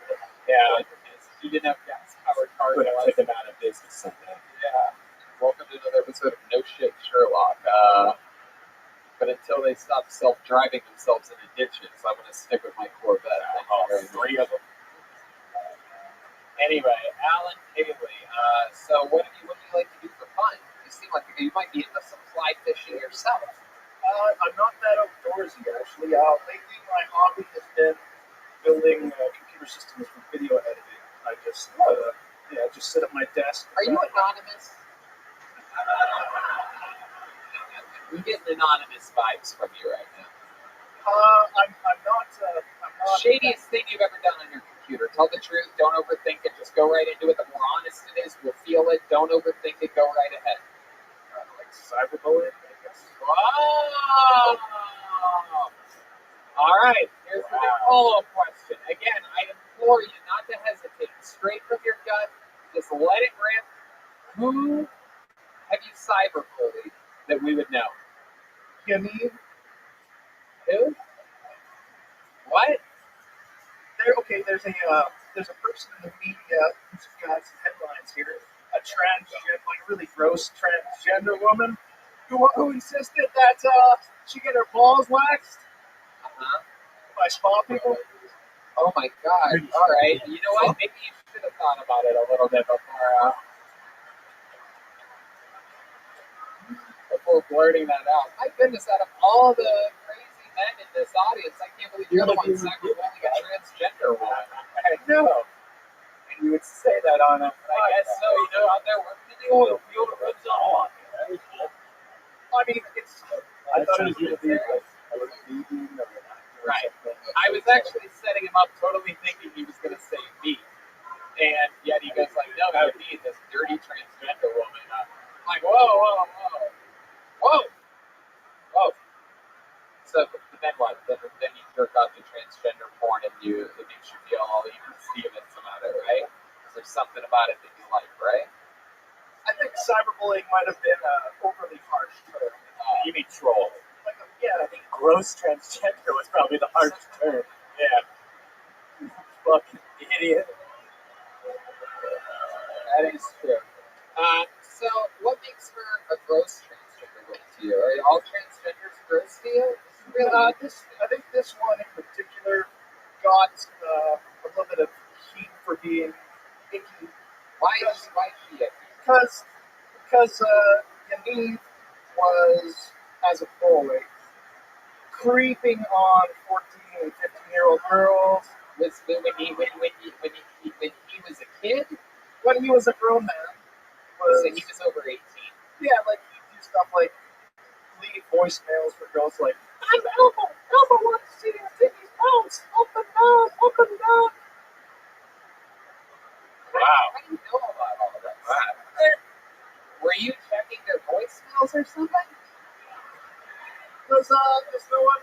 I was pretending to be a 15-year-old online. Hold on, I want to know what that one lady right over there just yelled. I'm just curious. I couldn't hear you, but you said it with a lot of passion. What'd you say?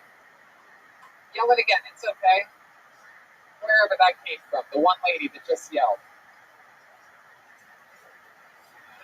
Everybody knows who you are now, lady. That's the girl from the 20-year-old wife. By the way. Okay, let's just give her a chance to answer. Okay, forget it. That wasn't the same lady. It was another lady. Everybody protected her after that. She has a section around the people that respect her. So what's the kind of thing that you did to her online or him or whatever? I posted a picture of Rachel Conley and said, this is Yaniv on the Face app. Oh my God, Jesus, sir. No one cares what you did. You need more attention over there, buddy?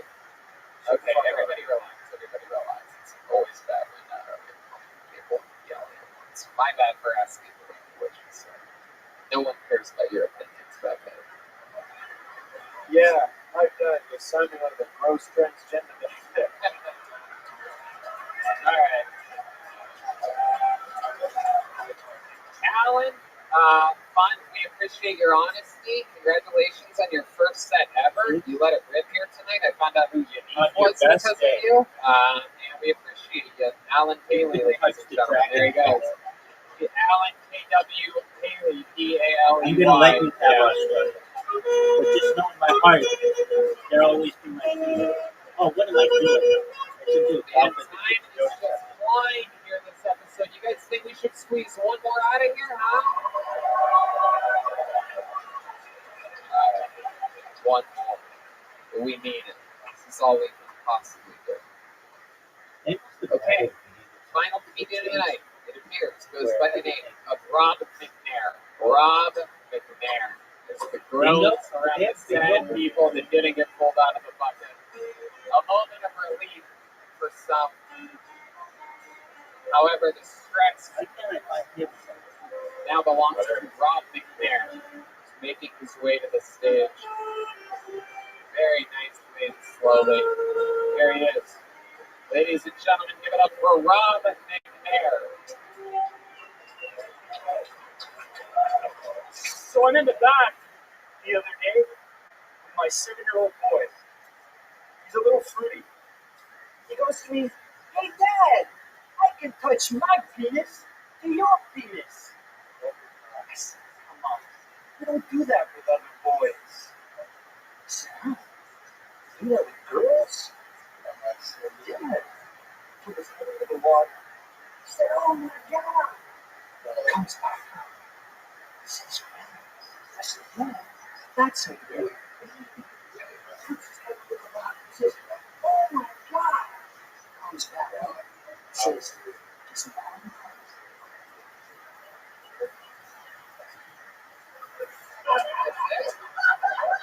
There you go, 49 seconds from Rob McNair. First time doing stand-up? What made you want to do that? Take a shot on goal, dude.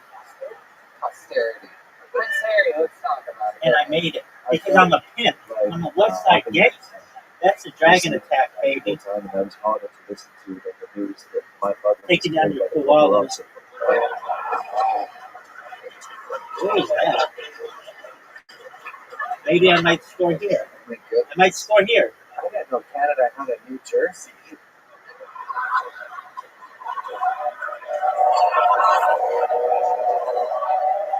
No, you can pass it to a guy. Wow. My goodness. It is true. You're sort of, it seems like Italian. Is that true? Or you just talk like that? You just talk like that. How did that end up happening?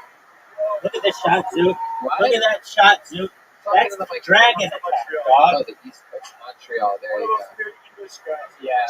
You speak French as well? Uh-huh. Let me ask you this. Shot on goal, baby. How would you say that last name Shot right on there? goal. That's exactly what I thought. Thank you very much. So, Rob, what do you do in the oil business? You're in the laundry business? Oh, my God. Make it? Jesus. All the jokes I have about laundry are all washed up at this point.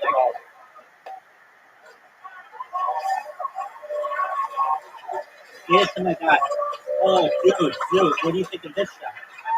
That's the dragon attack, baby. This is a fucking game? You didn't think I had more? You didn't think I had more? Really? Yeah. Yeah, do it again, God. You ready for this? What the fuck do you do in the laundry business? And this is just proof the Canadians need to let Mexicans cross their border. Look at this shot, dude. Because it's a bunch of white people up here doing their own fucking laundry.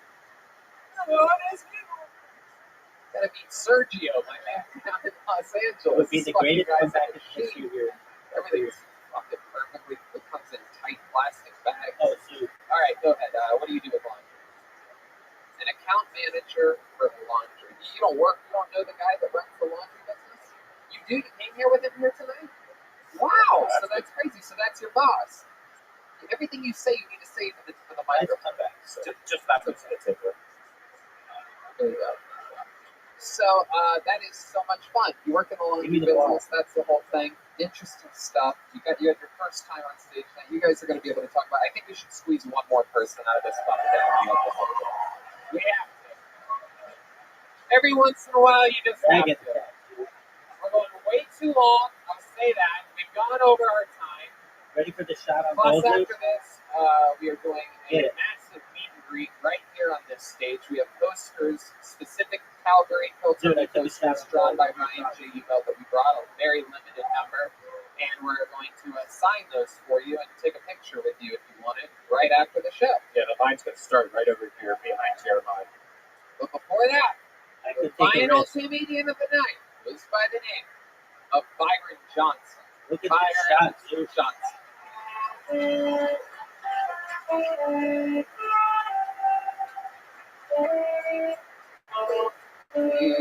Dude.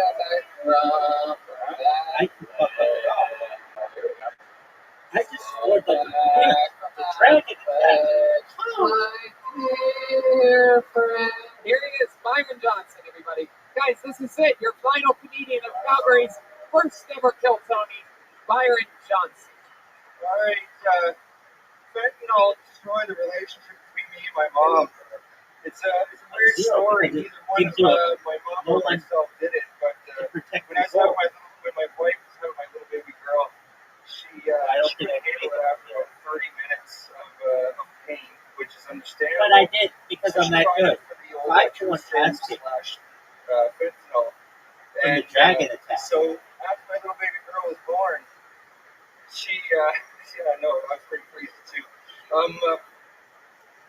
She tried out for the fentanyl, and then she got it. And my little baby girl was born, and I'm looking around, and it's like my wife has that little true syrup in her, and she goes, "Jesus Christ, Brian, it's not hereditary. Your fucking mother didn't roll you. That's why you have a square head."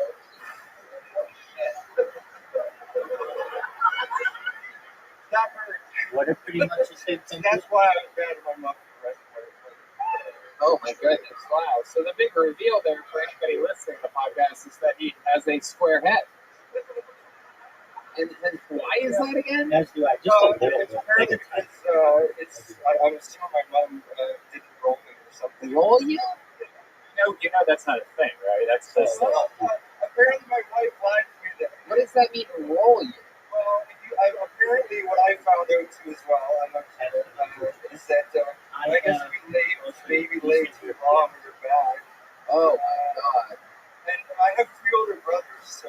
Prince Harry, you know this? He's confirming it. I can confirm this. We hit a lot of royal troops within the castles with square heads. No, that is yeah, that Prince Andrew's into that type of thing, isn't he? It turns out.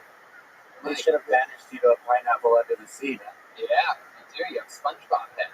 Yes. There you go. There it is. And I've noticed the square head thing yeah. here in El Paso years ago. Every time I go back, I see his dad. Every time he sees me, I can trace my lineage back to my grandmother. You know that Wellington's still not a real thing, though. As You know being that's right. as a How do you know about that? What did you think her about name was Oh my God, Matilda Dave Zegelmeyer. and Dave are the regular. Dave thinks Matilda, lines are the babies, Finnish for and he thinks that's real. Zegelmeyer That's a is man the being. pet name. No, this is different. Zazzle, So you think if a baby lays chief too long on architect its back, that he's going to have a square head? was I think that basically exactly the explaining there. I don't think that makes the head turn into a square, back but to the Bible. I think there's something sort of fucking off about this guy, and everything goes back to parenting in the end. You know, it's like on his stomach too long, back of box. I always thought maybe she dropped all my other brothers. I have 3 older brothers. I thought maybe she was just scared to pick me up. Distant relative. Ancestor, yeah. Anyway, Byron, what do you do in the oil business? You laundry doing motherfucker. Let's talk about it. Let's do it. I think I just found out why your head is shaped like a box of bleach. I actually built custom homes for them, so I'm like, Absolutely. Absolutely. Very good. You've been doing that your whole life? Building houses? I've been doing carpentry for ever since I was like 10 years old. Right. Right. You ever use your square head for anything? Like to make like straight lines and things like that? Level? Joel said a level. You can use it as a level. Like, take your hat off again. Let me see this fucking thing. Oh my God. It looks like a pack of cigarettes. That's incredible. That is incredible. I've never seen anything just so perfectly square before. There's nothing I can do about it. I'm 39. It's like you seem to take the jokes about it and just go on with it. Right, absolutely. My goodness. Do you date a woman with a square head or something like that? No, I'm total opposite. Yeah, she's super round head. Are you ready for? My goodness gracious. Where'd you meet her at? I don't remember yet, but That's so ironic. It's like rain on your wedding day. You ready for the dagger?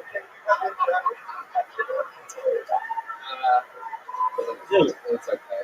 Any special skills or talents that you have? Anything that you love to do that you show off or anything like that? That's why I'm in the industry of building custom homes. Like I build $1 million homes for a living, so that's my interest. And I own a couple companies that does like I build cool shit and I just sell it online. So yeah. That's awesome. You build any houses for anyone famous that you might know, like Justin Trudeau or the goalie of the Flames? I would never do that. You mean sex rooms? Wow, that's so weird. My goodness, you guys don't like them, huh?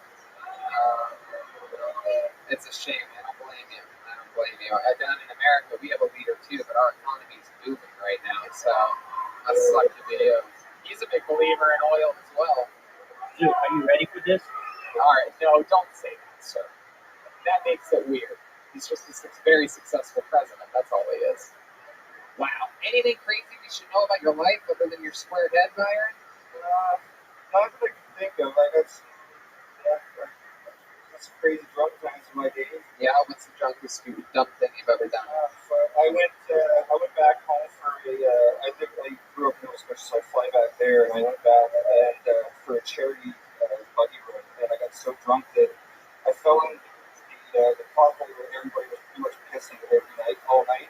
So, yeah.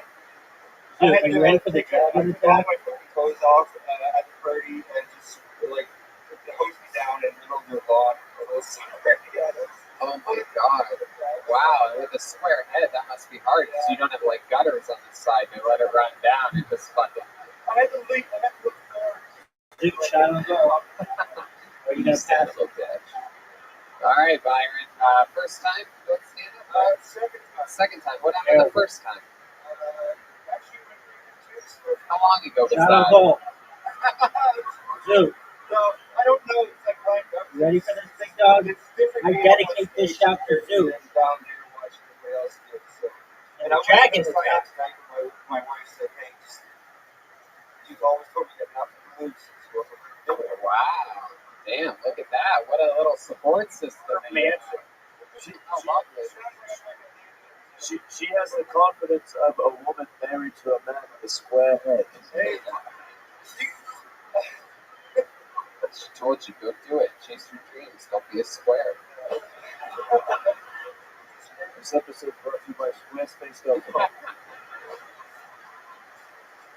Ladies and gentlemen, there goes Byron Johnson, everybody.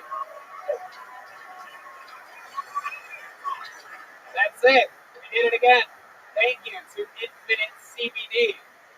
Shout out to all the references that I didn't use tonight. Kensington, the Marlboro Mall, Calgary Stampede, the Crack Max. Oh, look at all these druggies. A lot of people don't know I do a lot of research on every city before doing an episode of Kill Tony. But you know, we get to hear it. How long did this place get? I can't believe it. He's all over the news and he was here with us tonight. The great Prince Harry Jeremiah Watkins.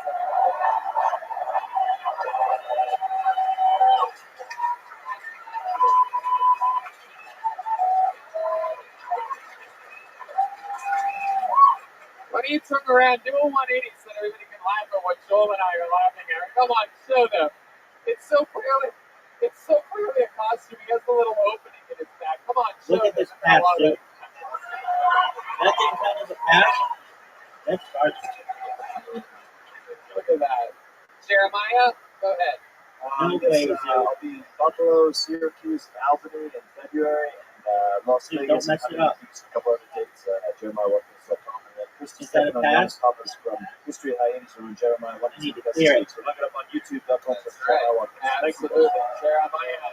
What are you going to do, Sue? Jeremiah. Redman Easy and Joel pass. have to catch a flight back to LA tomorrow, but Jeremiah's going to be here with me all weekend. What are you going to do? Of course, we have Sam Walker. What are you going to do? Jeremiah featuring on Friday, and Sam Benji opening What are you on gonna Saturday. do? Jeremiah featuring and be headlining. Trying my best Easy to shot. squeeze as much new material out here in Calgary as I can, even though I come here once a year. Guys, what ladies was and that, gentlemen, he dude? defended his throne once again. The great Joel Jimenez, everybody. I could take a risk. I could take a major risk here, dude. He's I mostly get it. sorry on social media. He's an That was a official terrible Ludwig play artist. on my part. Joel, first time Terrible in play Calgary, on my Canada. part. What are your thoughts? I love you guys. Thanks Yeah, for coming up. There you go. I love it, dog. Joel Jimenez. No pass. The fun train just keeps moving along for these roadkill Tonys. We're going to Vancouver, Swansea, La Jolla, Ventura, Boston, and Austin coming up. Some other major announcements coming up. Other than that, Kill Tony in Vancouver. Vancouver's always That's what been I'm talking our, about. Tie it back up. probably pound for pound our biggest market almost anywhere in the world. And you guys have a very special treat coming February 21st. That's at JFL Northwest in Vancouver, a giant 1,300-seat theater that is almost already a month out, completely sold Ready out. for the dragon attack? Just a couple hundred tickets left there. And so, Canada, we always love you. We support the hell out of. We thank you for supporting us. I mean, and we love you. Thanks, guys. Love you guys. Make it. Thank you, guys. Good night. That's an easy make. I can make that. I make that shot any day of the week. That's an easy shot. Any day of the week, dog.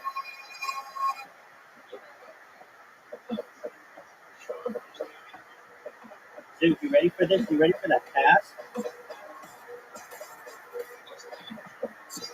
Yeah, it is. That's why I made it.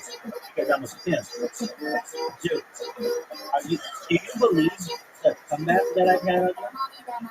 What are you doing? What was that? That was a terrible move. I could win the game right here. I went for the win.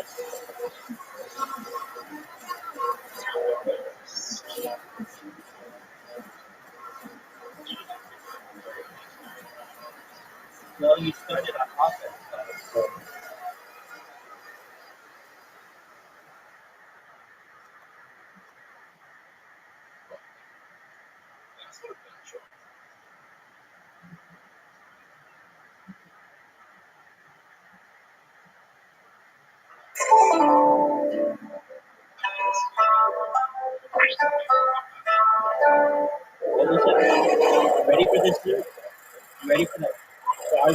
discussion that you just had.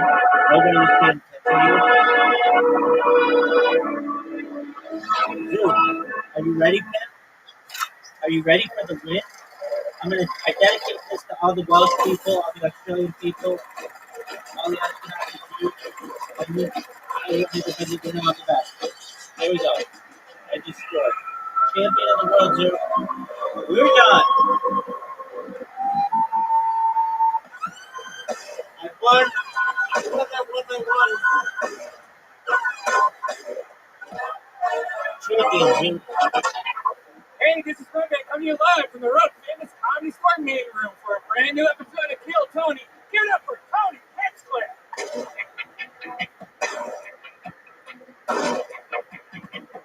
Fuck yeah, guys, we're here. #1 live podcast in the world. You excited on a Monday night? Great, Brian, right? They won't be the most famous person in the world, but they'd be pretty famous.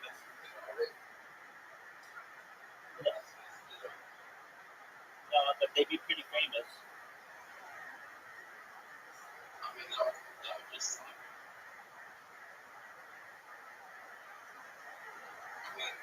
I don't think so, because with the right technology, specifically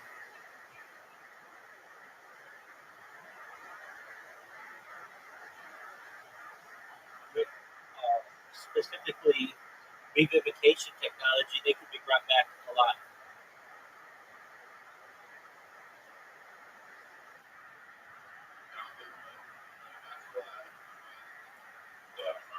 Yes. It depends how you define alive, but yeah, there's a possibility.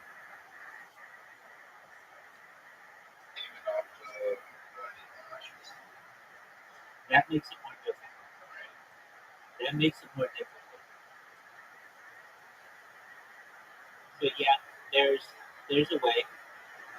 All we need is your DNA, and believe it or not, you may not believe this, but all we need is a little bit of data about you, and using artificial superintelligence, we'd be able to recreate your entire DNA. So how could we do that? We could do that with pictures. We could do that with video. But we could even do it perhaps with, yeah. And neither can have the same memory. It would be replication.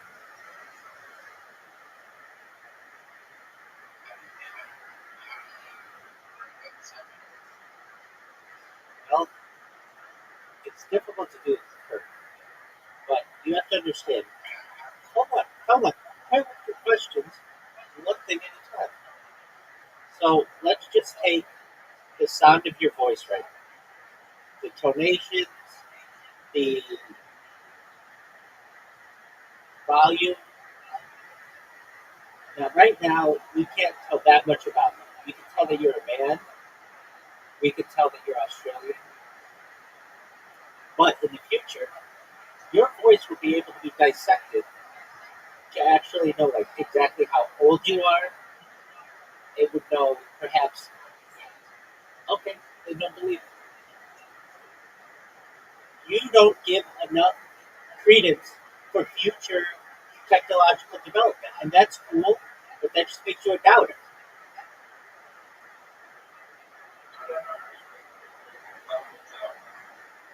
And given enough time, essentially everything is possible.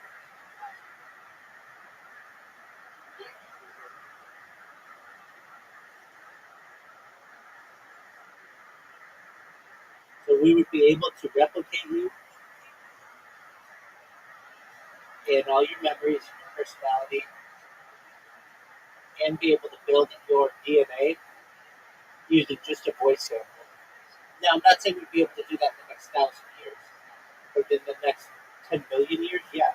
Give it enough time, everything is essentially possible. And that doesn't even include things that we're not contemplating right now, Okay, for instance, people talk about like, okay, what if you were cremated and died? You died and were cremated. You were just like completely ash. Okay, if that's true, you never know. Aliens could be like recording Earth like a video camera or some kind of technology like that. And if we make contact with them, they may say, "Oh, do you want access to that?" And we'd be like, "Yeah." And we could rebuild people out of that. Like, I'm pretty sure that the Earth is like a human zoo or like a big experiment, and then everything that's going on Earth is being recorded by some kind of extraterrestrial entity.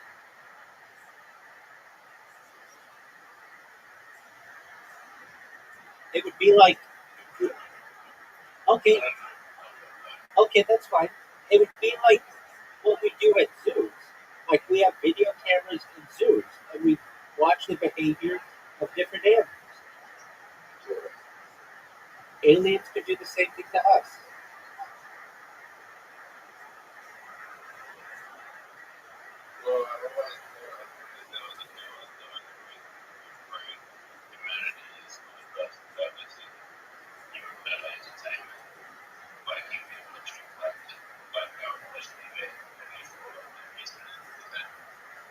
Okay, I mean that's putting a corporeal take on what God is, but generally most people, I shouldn't say most people, everybody's entitled to their own opinion. It's all subjective. I don't really get into that because I don't know. And I'm comfortable enough saying I don't know. And I know no one on earth knows. So it's just like your opinion, man. Like whatever you want it to be. I get into the science of it. So if aliens exist, which there's a ton of evidence that they exist, they interact with people on earth every single day, that they could be monitoring Earth, and the reason why they do so is because this is a big experiment. It only makes sense to me that they would do that. That they wouldn't just leave us without recording what we do. It only makes sense to me that they would take a great amount of interest in what humans do on a daily basis and want to.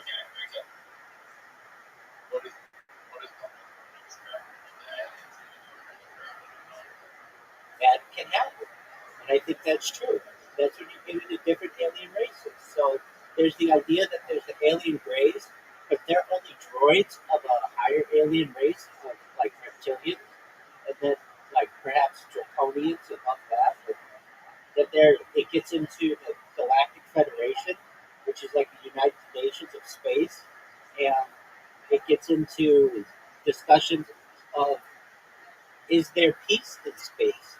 Like I was someone who always thought that space was like very peaceful, but it may not be that way. It could be there could be different warring factions. Hit me with the zoo. Absolutely. 1000%.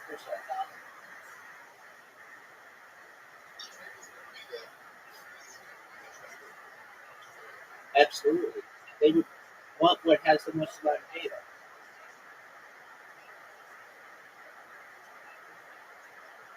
Especially because they talk so much about it. But on top of that,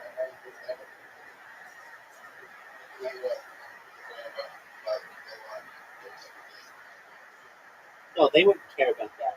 Dude, all those views are purchased.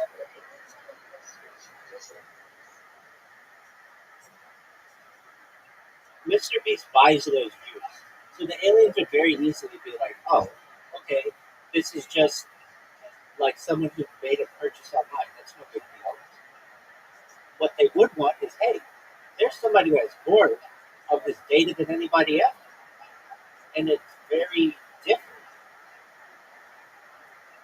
I've, I've more than 100 times more data on YouTube alone than Mr. Beast does.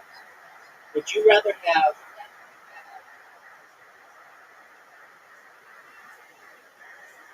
one meal or 100 meals?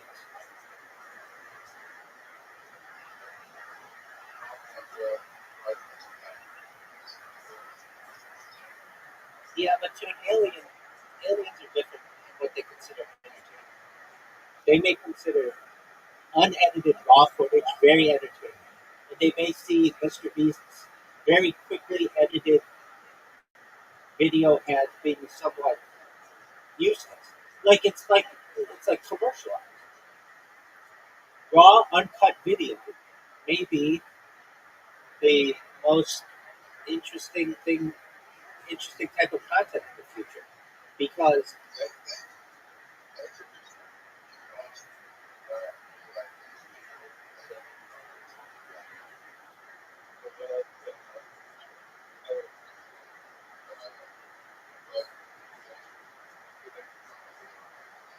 they have universal, translators.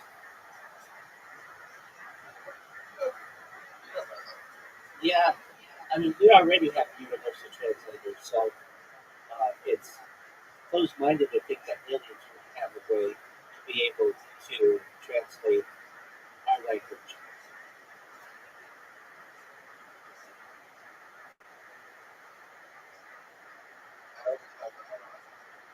They have super.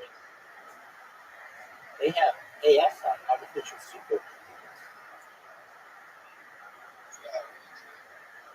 They are much better than the internet. They have telepathic communication, which is all wireless.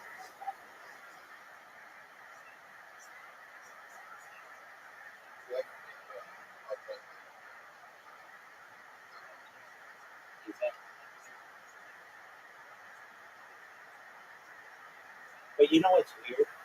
Now, I talked about how intelligent aliens are, but there are some.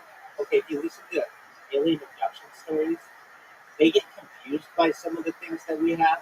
So I talk about them being super, super intelligent, but there are some things that they don't understand what we do. Like, they don't understand zip. Dude, shh, I'm talking. I'm telling you something that you don't know, and it may be able to help you in understanding how intelligent aliens are. So, aliens, I know from some of the stories I've heard, don't understand zippers. They don't, like, a zipper is, like interconnected metal that allows someone to close or open something. And to aliens, this is like a strange technology. And so a lot of times when they have an alien abductee, they'll just tear their clothing as opposed to using the zipper. Or another one is, I think, glasses. Glasses are somewhat strange to me. That, like eyeglasses. Or is it glasses? Oh, no, not glasses. They perhaps not that. No, like, I've heard in the 1960s, like, things that people would have in their mouths, like bridges, like tooth bridges, that would confuse them. Or dentures. Yeah, no, it's dentures. Dentures confuse them. Which you would think, like, we don't, like, they would understand, but apparently they did not. Okay, now you were saying what?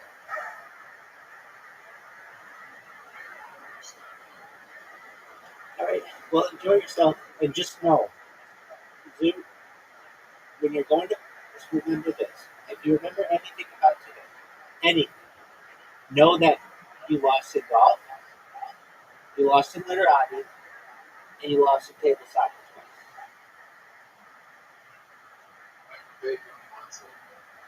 You didn't even know how to play it until I told you.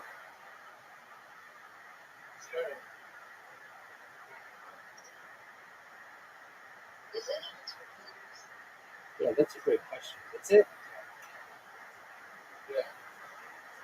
You want to play Minesweeper? Yeah. All right. It's been a long time since I played Minesweeper, but good.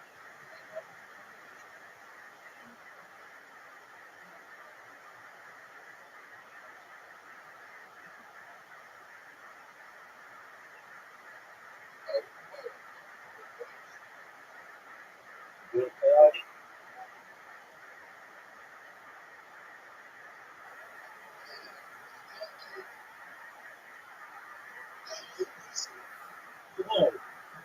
are you so mean, Audie? Yeah, that was really mean. Just for that, you're not getting an invitation to my surgery.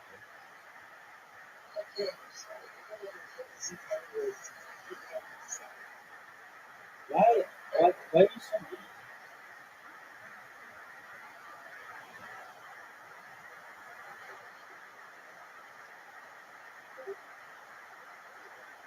What up, Frosty?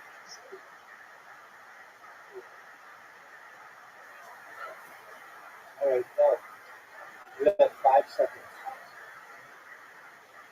Alright, what do you do? Tag and hold the tie of the flag. Oh, dude, I hit a mine right off the bat.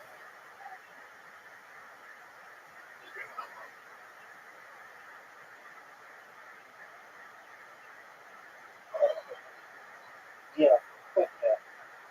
It sucks.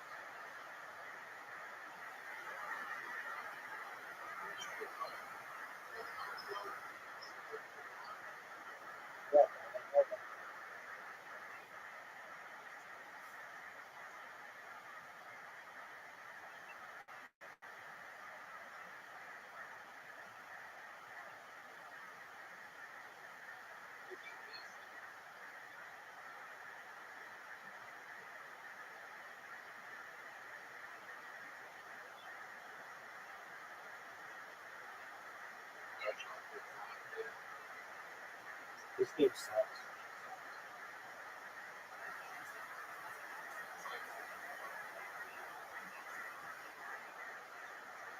So it's time?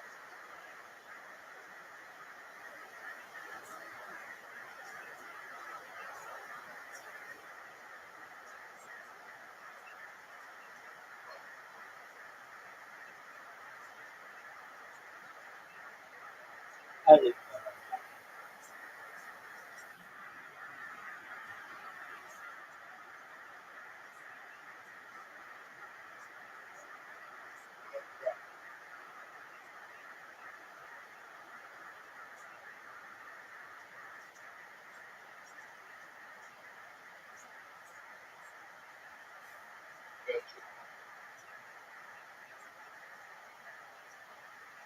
Yep.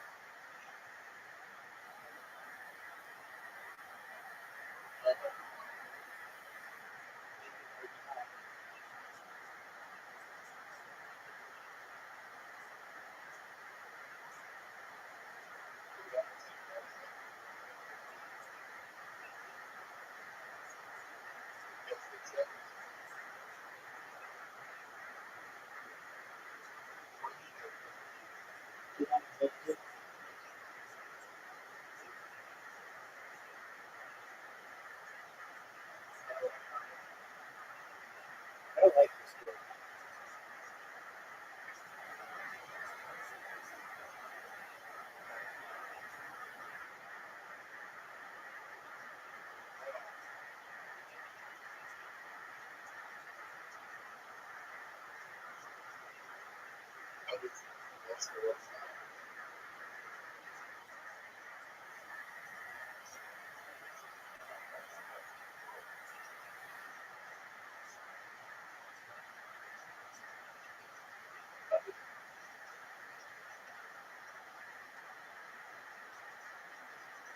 I don't like this. I'm gonna bomb.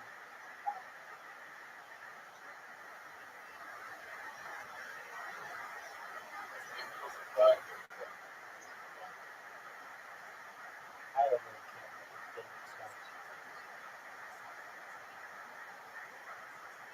this game sucks. Cool.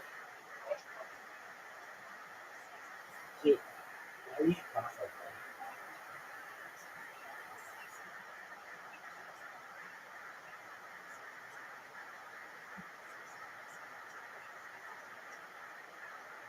Dude, I'm just gonna get bombed today.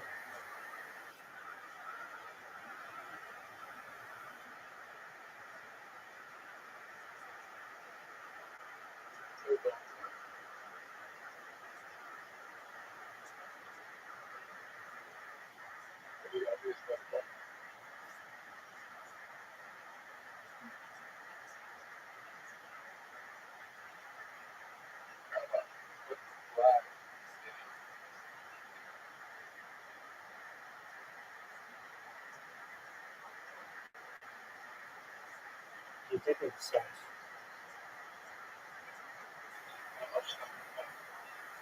I remember it sucked. You know what games don't suck? Mini golf, literati, and table soccer. Minesweeper sucks. Plus, you've played that game before. I didn't even know what we were supposed to do.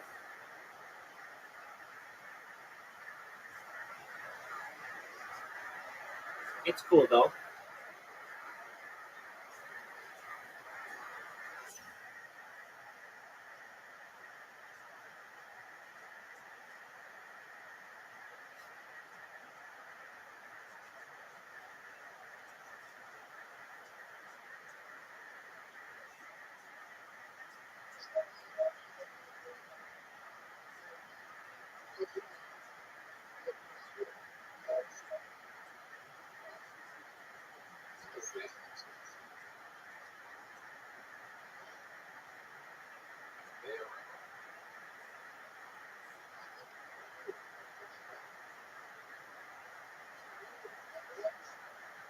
Artie, Artie,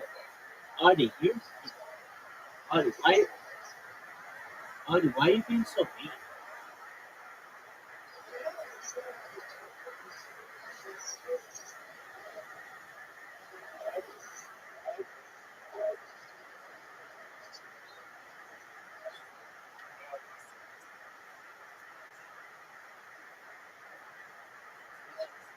Well, so I guess I have to be sure. You go get your sleep, and we'll play tonight, okay, sir?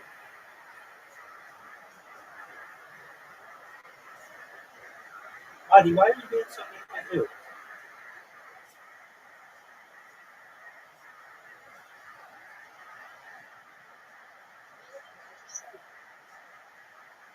Okay. Look, most people don't just come out and eat it.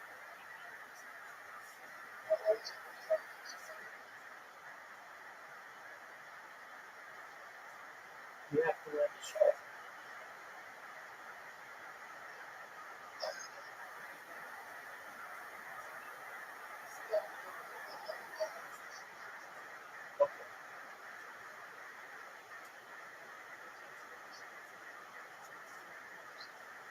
All right, let me do this. I'm going to come back and we're going to put dinner out. How's that sound?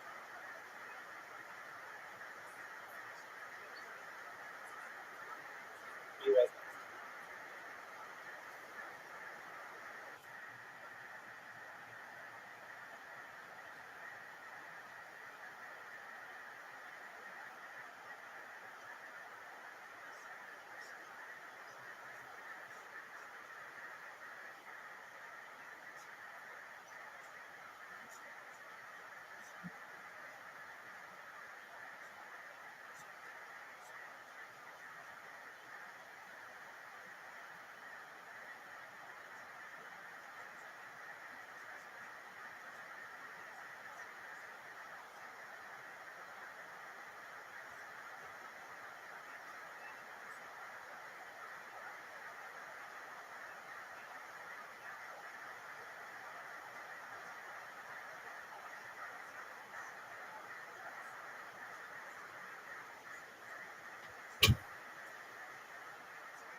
All right, are you ready for your invitation?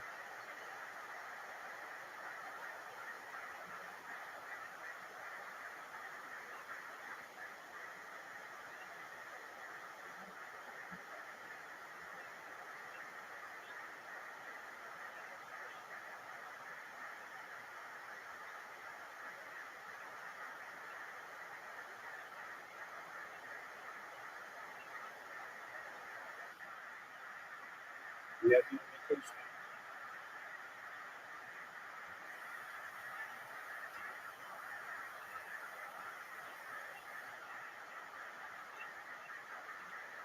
Can you hear me?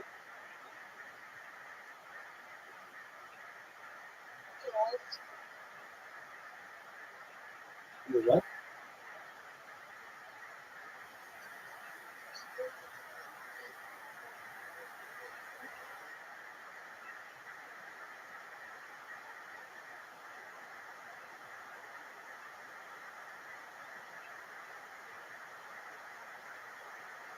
Red Band is Hey, what's up, guys? Godfather is here. The house artist Ryan J. Ebelt already drawing tonight's episode, sitting right there with a blank sheet of paper in front of him, while the rest of you sit there doing less than nothing. He's drawing the episode. He draws every single episode, and all those are available at RyanJEbelt.com, including all the road posters, because we go on the road all the time, including a successful weekend in Calgary down the hatch after this weekend. So much fun. Our first ever Calgary Kill Tony. And then our next one's also in Canada, Kill Tony Vancouver, February 21st. Kill Tony East, the second annual in Swansea, Massachusetts, right between Providence and Boston, February 29th. La Jolla, California, March 8th, after a weekend of stand-up there. I also do stand-up next weekend in Tempe, Arizona.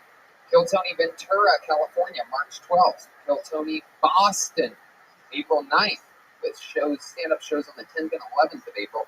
And then from Boston to Austin, April 25th, Kill Tony Austin, Texas, Boom Tower. We are coming back again. Very exciting stuff. Shout out to Vito's Pizza. How exciting is that? We have pizza every single week. It is delicious. Down on La Cienega Boulevard. Highly recommend Vito's Pizza. Shout out to Caveman Coffee, keeping us energized. Use the promo code KillTony. Save some money on delicious Caveman Coffee. I like the nitro. Gives me energy. Well, I've been drinking it every time. Absolutely delicious. It's hard to find, good people to work with. It's not an easy, consistent world to do that in. It's challenging. Hiring people is challenging. But there's one place you can go where hiring is simple, fast, and smart. And growing businesses connect to qualified candidates, and that's ZipRecruiter. Cafe Altura's COO Dylan Miskowitz experienced how challenging hiring can be after unsuccessfully searching for a director of coffee for his organic coffee company. But then he switched to ZipRecruiter and saw an immediate difference. You can too by signing up for free at ZipRecruiter.com/KillTony. ZipRecruiter doesn't depend on candidates finding you. It finds them for you, and its technology identifies people with the right experience and invites them to apply to your job. So you get qualified candidates faster. In fact, after posting his job at ZipRecruiter, Dylan said he was so amazed by how quickly great candidates were applying and found his new director of coffee in just a few days. He told all his friends. With results like that, it's no wonder 4 out of 5 employers who post on ZipRecruiter get a quality candidate within the first day. ZipRecruiter, the smartest way to hire. See why ZipRecruiter is effective for businesses of all sizes. Try ZipRecruiter for free at our web address, ZipRecruiter.com/KillTony. That's ZipRecruiter.com/KILLTONY. ZipRecruiter, the smartest way to hire. Exciting stuff. As always, we have great guests, including next week a first-time Kill Tony guest, Michael Rappaport will be joining us for the first time in this show's history. Very exciting stuff. Made friends with him last week at the Improv. He saw me open up for Rogan, and then we ran into each other at the local coffee shop. He was at my coffee shop, and we sat down and hung out and had a fucking blast. Now he's on Kill Tony next week. Wow. But this is about tonight, right, people? You guys ready to maybe have some fun, huh? You guys like having fun? Ladies and gentlemen, our guests this week have been kept pretty much as top secret as it gets, and for a great reason. This is a bucket list episode you guys are lucky enough to show up to here tonight. I present to you our two guests. One of them, legendary guest here on Kill Tony, up there with the other record holders, his multiple time appearances. the great Doug Benson. And for his very first time on Kill Tony, ladies and gentlemen, America's dad, former Comedy Store host of 10 years, Bob Saget. What? Wow. Wow. Wow. Ladies and gentlemen, this is epic. We have waited 6.5 years for Comedy Store icon Bob Saget to join us, and he's here. How are you, my man? I don't know. I'm an icon. Well, I hosted this room for 8 years. Yeah. It was pretty humiliating. It was wonderful. It was great, but it wasn't as great as tonight. Kill Tony, that's the shit. We're so excited to have you. As everybody that comes to this show and listens to it knows, I'm a real Comedy Store guy. You know what I mean? I started as a door guy here while doing spots and hosting the original. And this show is actually, loosely based off of the potluck show that happens over there, where comedians do 3-minute sets, and I would host and make fun of them in between sets, or sometimes give them a note on how to be better. And it sort of morphed into this, shorter sets and more of us being silly. And yeah, you get it. Multiple time guest, ladies and gentlemen, Doug Benson is here. Hey, everybody! Doug wearing sunglasses this evening. Yeah, I decided to, I like the idea of no one knowing what I'm looking at. When I have the sunglasses off, people think I'm looking at two different things. And so when I have the glasses on, it's like, you can be looking anywhere. I'm staring right at somebody right now. Sunglasses at night, indeed. Doug Loves Movies is traveling all around DougLovesMovies.com for tickets to that. And exciting stuff. Guys, I brought a support animal. You did? Yeah, well, no, I just made my penis look like a dog. Well, maybe we'll get to see that support animal at some point tonight. There's a lot of show left. Well, and, you can dream. Oh, there it is. Wow, I hear it. Somebody stepped on it? Try it. It's really cool. Gosh. We have a band on this show, guys. Anybody know about the band? Oh, yeah. They are beloved here on Kill Tony. Every single week they commit to being different characters. We never know what they're going to be. We have no forewarning. They're in a separate green room, and we're going to find out what they are tonight. Maybe it's a famous past character that we've seen before. Maybe it's brand new characters making their debut. Ladies and gentlemen, I present to you the Kill Tony Band, the best damn band in the land. Jeremiah Watkins, Joel Jimenez, and Chroma Chris. Wait a second. Oh, no. Oh, my God. Oh, you guys. Wow. Oh, is it weird that I'm getting an erection? Yeah, that dog's a pretty big dog you got there, Bob. Well, when Stamos had the mullet back in the day, I'd hold on to it and ride it to Denver. That's what I did. Is this a family show? A lot of people here trying to stop it.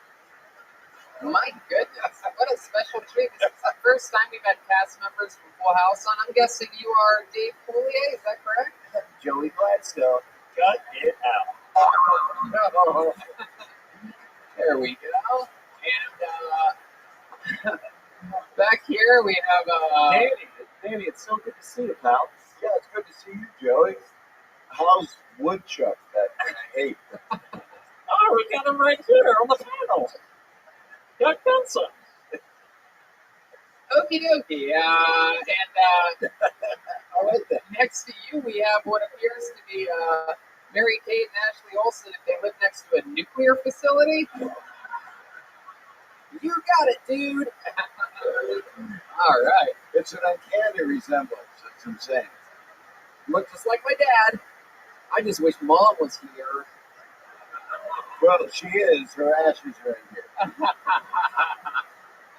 Danny, you're incorrigible.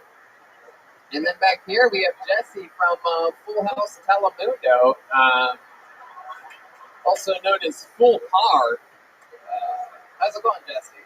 Have mercy. Oh, wow. In Spanish or whatever. Sound of a very loud chicken. It's like a roast in purgatory for me. I want to thank the 4 people that laughed. Thank you. That's Jesse. He's on drums. Yeah. That's what Stamos does. Yeah, I played for the Beach Boys for a while. Oh, yeah, that's right. And that's how your family got here, was on the beaches, right? They swam from Mexico. You are Mexican Jesse. Tony, that's Cubans. Oh, all right. There you go. He rode over here in a drum. I love it. So the whole cast of Full House is going to be with us tonight. Doug Benson, Bob Saget, Brian, and his soundboard, which brings me to this, ladies and gentlemen, the bucket of destiny. Wow. A ton of people signed up for the chance to get 60 seconds on this stage tonight. You know how it works. If I pull your name out of the bucket, you get 60 seconds uninterrupted. You know your time is up and you hear the sound of a kitten. That means wrap it up then, or we're going to bring out the angry West Hollywood Bear. Wow, it sounds furious tonight, so let's just keep our time to a minimum there. And then we interview you, we talk to you about your life, try to find out more about you, what makes you special and different than everybody else that's ever been on here before. And yeah, so let's start the show, shall we? It's Kill Tony Live.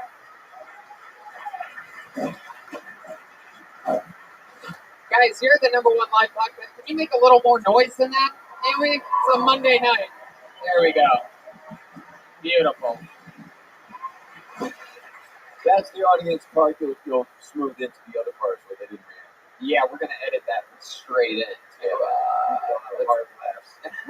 Yeah, we're gonna use it. Welcome to these audience members coming in late, a family of 16 all rolling in together. Looks like the rest of my family washed up on the beach finally, Tony. That's right, Jesse. I pulled a name out of the bucket, makes noise for your first comedian. Getting an uninterrupted 60 seconds goes by the name of Mel Monroy. Here we go. Mel Monroy. Wow. Mel Monroy. Could this be Mel? I guess not. Wow. Interesting. No Mel Monroy. When you call a name, people just leave. No, I think you're a little intimidating, Rob. I think they're scared to show you their butt, because that's what they're going to do for a minute. No, but I'm a likable dad. Okay, I guess it's me then. Pull another name out. Let's see what happens here. Make some noise for Nate Welch, everyone. Nate Welch. Nate Welch.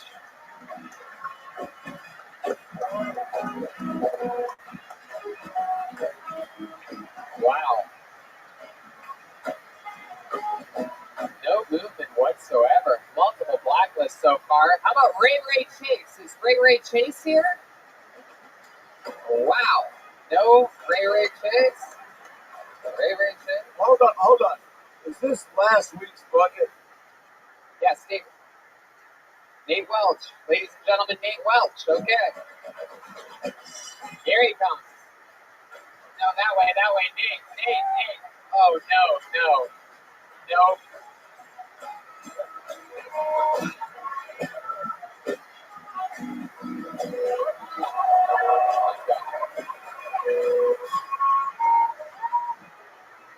Ladies and gentlemen, one more time for Nate Welch, everybody. Here we go.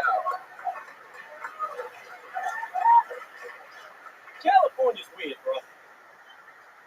Y'all got a whole different vocabulary that I'm used to in Louisiana. Like, I got words I use in my everyday conversation that some of y'all don't know. Like beaucoup, which means a lot. Or couillon, which means stupid idiot. Or respect, which means respect.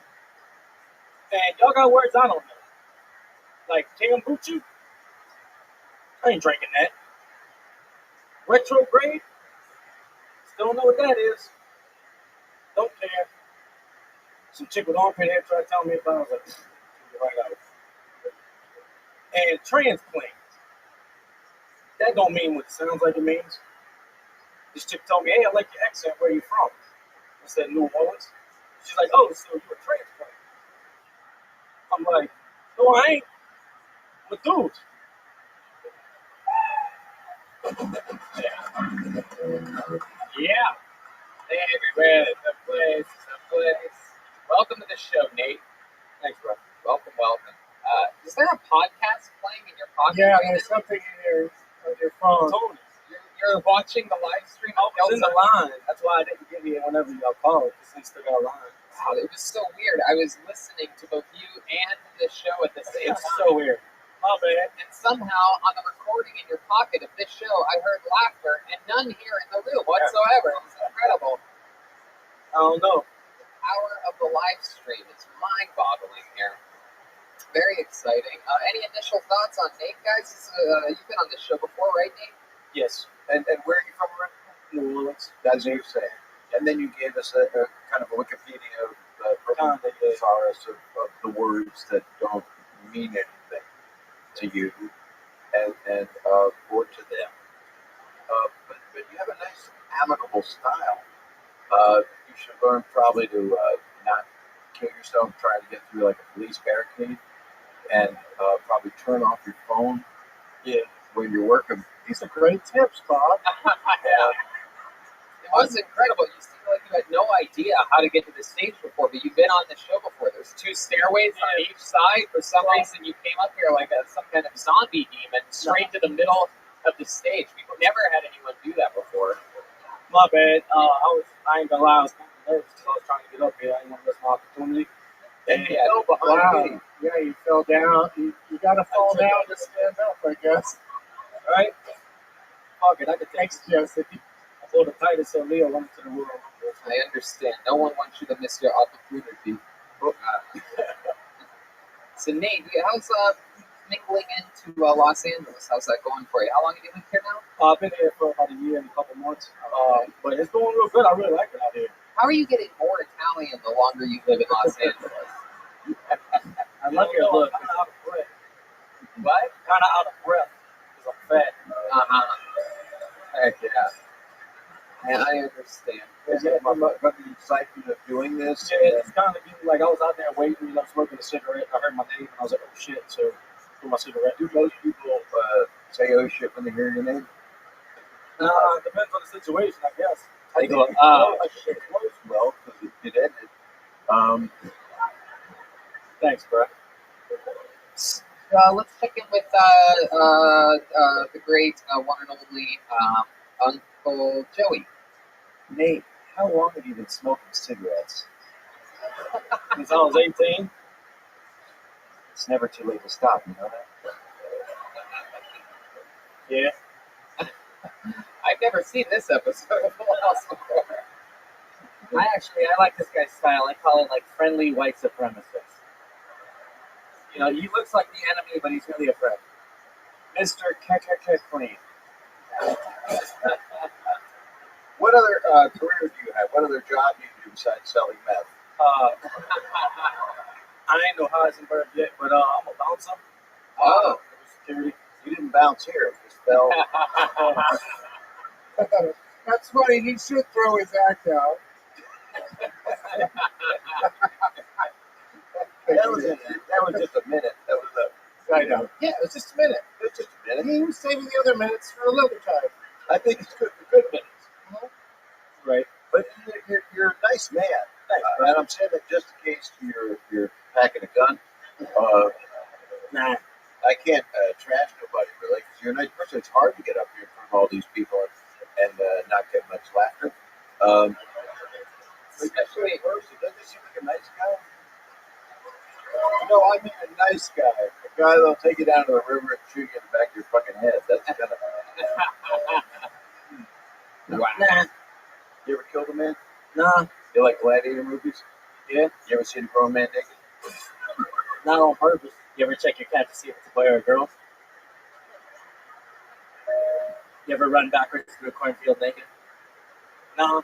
You like wrestling? Yeah. Tight. Oh, hell yeah. Did Bob do Airplane 1 and Interested Airplane 2? Is that what just happened? Yes. Yeah. Oh, man. Different generation. Yeah, absolutely. There's not even Gen X in here. So, I don't know what that is. Oh, you don't know what Gen X is? I hear people talk about Gen stuff, Gen this, whatever. Shit. yeah, Yeah, I don't know nothing. I ain't ratting out nobody. Nate, are you Italian? No. Where did this accent come from? I'm from the West Bank in New Orleans. The West Bank. That explains it. So you're on the West Yeah, Bank. did you spend a lot of time at the Gaza strip club? Nah, I go to, they got shishis on East Bank. I think you got a hook that you should work on, which is I don't know nothing. I think then you prove it. Just prove it for 4 minutes. Copy that. And don't curse so you can get on TV with that. I can do that. All right, you said. There you go. Remember, Nate, it's not if you fall, it's how you pick yourself back up. You know what I mean? That's what's most important. You did it here tonight. You got the show started for us. It's Nate Welch. Thank God, Everybody. bro. There we go. Hey! Sometimes in a place somebody who needs. All right. I'm sorry, is that song going to be the whole show? No, it's not. I mean, this is not what I expected. No, Can you choose something else? No, I mean, literally. play Kokomo, John. They did this once before when Ron White was a guest. They were all the Blue Collar Comedy Tour, and I implore them not to do things like this so that we can get a guest to come back more than once. But Jeremiah there thinks it's funny to go against the grain of the show because he knows how to run some big live success. Tony, cut it out. Yeah, exactly. There you go. But no, it'll be different songs for each comedian that comes up. I pulled another name out. Let's see what happens here. Make some noise for Mike Pond, everyone. Mike Pond, is that person here? Mike Pond.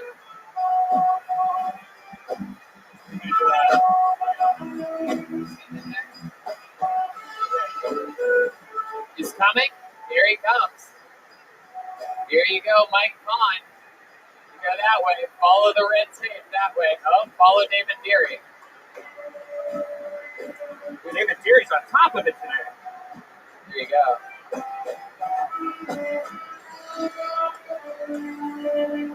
One more time for Mike Pond, ladies and gentlemen. So, thank you guys. So, my sister just texted me. We just got a new dog. She got DNA testing for her dog. It's pretty stupid. But it was pretty cool. It came back 60% German Shepherd. It was like 30% Husky. And the test was 100% waste of fucking money. Like, what did you think was going to happen? The dog's going to go to Germany and find his great-great-grandparents? I mean, our dog eats its own shit. She cannot work in Southwest Ag. So I'm from Ocean City, New Jersey. Ocean City is a beach town, but it's a dry town, so no alcohol, no bars. And people always ask me the same question. They're like, how do you survive down there? No booze. I said, 6. I think in the box of wine gets you something. But growing up in a beach town without alcohol is kind of like dating a really hot girl without daddy issues. Because, like, it's fun, but, it's not fun as it could be. So my first job was at a pancake house. My favorite thing on the menu is banana pancakes. I love these things. But in the kitchen, we had this banana slicer. I think it was amazing. You take like 4 or 5 bananas at a time. What do you do with the bananas then? Go ahead, Mike. Finish the joke, Mike. 4 or 5 bananas at a time. I told my friend I want to stick my banana in the banana slicer. He said, you're crazy. I said, yeah. But I did it. I got fired. And he said, what happened to the banana slicer? I said, she got fired too. Hey, don't do the joke, Mike. Let's go. Great to be here. Glad you're here, Mike. It's your first time on? Yeah. Welcome. Welcome. How long have you been doing stand-up? 8 months. 8 months. Where are you from? Ocean City. Ah, New Jersey. And somehow you don't sound like the last guy who sounded like he was from New Jersey. Yeah. Ocean City is like an hour and a half south of the seaside. Yeah. So must be near East Bank, the other side, right? Maybe. Yeah. So welcome, Mike. And how long have you lived in LA? I don't live here. You're just visiting? 2 weeks, yeah. Oh, look at that. Yeah. 2 weeks. What hotel you at? Down in Santa Monica, down on Lowe's. Well, that's tell them which one at the address. And room number. Google it. I love it. The Lowe's on Santa Monica. Yeah. Heck yeah. We're going to find you. All right. There you go. So, what brings you here for the 2 weeks? Doing a little bit of comedy. Just coming down visiting friends, family. Going on places. Like how much? Like a minute of comedy? Yeah, 1 minute. 1 minute. And running from the sidewalk. Very cool. Yeah, that's cool. His name got from. That's good. Yeah. The what? What did you just try to say, Doug? He It's cool his name got drawn. He's just visiting. His name got drawn. Some people come week after week if I don't get the name. Oh, right. No, you're right. Yeah. It's good. Yeah. Did your name get drawn in The Price is Right? You went to the Price is Yeah, Right 2 times. this week? Yeah, no, last week. My goodness. What do you tell them in the interview part? That I just had to start lying to them. About what? Everything. Like what? They asked me, what do I do? First, I told my real job, and I said, I work at the zoo. What was your real job? Keep kids eyeglasses in Philadelphia. Aww. Oh, yeah. So they could go to the zoo? Yeah, so they can see the zoo. Yeah. Did you tell them about your sister, Bananas? No, I don't think my sister. I like that you had completely unrelated stories. Yeah, another segue. Yeah. But you had timing and you had confidence, and you just need a little more time, like, 14, 15 years. Yeah. Absolutely. Doesn't question stuff like that. Yeah. Yeah, you're doing great. I need this for my reel. Mike, do you have any special skills or talents? Oh, gosh. You have any, anything good? No, I can't drink milk like last week. No, I'm just asking about you here, Mike. I'm trying to get desperate laughs off of people that have last week's episode on the tip of their memories right now. Special talents. No. He thinks he's so hell. Yeah, no, I want to play. Mike, I'm asking you if you're good at anything in your life here on the planet. So, like, you don't really, it's not an equation or anything like that. I'm asking you about your own life right now. No one else is just yours. I played baseball in college. I was a pretty damn good baseball player. Oh, that's good. First base? Shortstop. Yeah. Yeah. That makes sense. Where did you play at? The College of New Jersey. College of New Jersey. Is that what it's called? The College of New Jersey. Are you fucking kidding me? Oh my God. Is it a mobile hit? TCNJ. Is your baseball uniform just tank tops? Yes. Tony, I went to the Escuela of Mexico. Oh, very good, Jesse. Wow. So you played at the, what did you study there? Like, what do you study? Communications. That's what everybody at the College of New Jersey studied. How to communicate with one another. That's it. I can't understand you. It's cool. They take classes to not sound like they're from New Jersey. But he didn't get straight A's in college. He got straight. Oh! Hey, there he is. There's Uncle Joey. I'm a stand-up comedian. So you got a degree from there, from the College of New That's College of New Jersey. My goodness, what does that look like? Does it just look like a regular diploma, or does it look like a fucking laminated piece of lasagna? Yeah, it's an Italian menu. There you go. All right. Very good. Anything else crazy we should know about you? No, not really. Just thank you guys for having me. It's awesome. I can just tell you by how interesting all these answers are. I can see why you would never get picked on the Price is Right. How's your sister doing? My sister's doing wonderful. Good. Yeah. That damn dog trying in that ring. No. It's good. That would upset me. Because I'm a dad, though.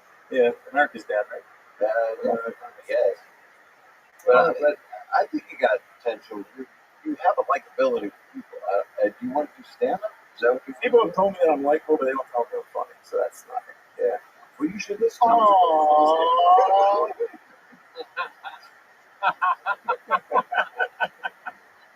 Well, Mike, at least you got a little bit lucky here tonight. You got pulled out of the bucket your first time ever at a Kill Tony. You got to talk with Doug and Bob, and congratulations on that. There you go, Mike Pond, everybody. All right, we're moving along smoothly. Very good, very good. Man's Playing Forever, which John Stamos sang, and it's one of the few songs that I truly hated. And I appreciate it. I'm here playing it more. Well, we're going to get the band a break here because we're going to bring up one of our regulars. We're going to keep them separated here tonight and split apart. This first regular, so this is one of the guys that has the right to perform a brand new minute every single week, so they don't come out of the bucket. This guy's been a regular for just about as long as anybody in the show's history. He has a very interesting style that people either tend to love or hate. He is a compulsive liar.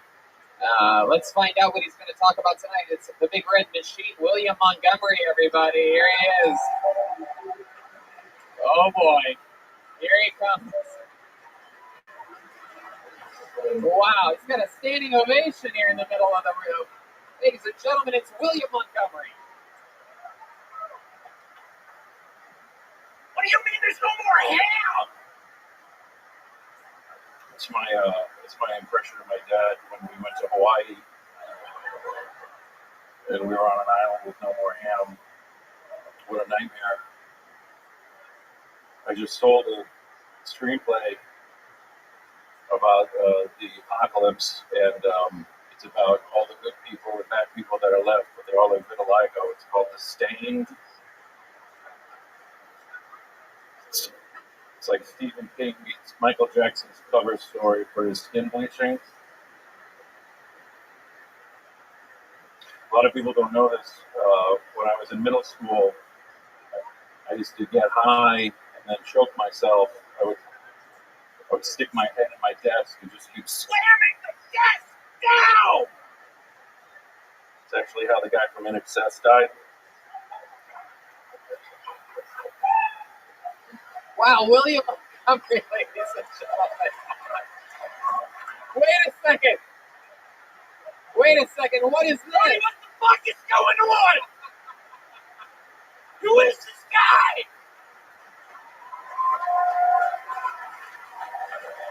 I have one bad set last week and you replaced me. You know, I didn't expect you to be here. I told security to keep an eye out for you, but we were just going to make a seamless transition into a different William Montgomery. William, he's so much better. How's it going? It's actually been a while since we last met. Are you doing better? Yeah, I figured out I got my dosage of Dilaudid down. I broke into a pharmacy. If I just put one drop of Dilaudid in a spoonful of water, shoot up, I'm good. What was it? A CVS pharmacy? Wow. Hold for applause on that one, huh, William? Oh my goodness. This is incredible. This is the first time I've ever seen anything like this before.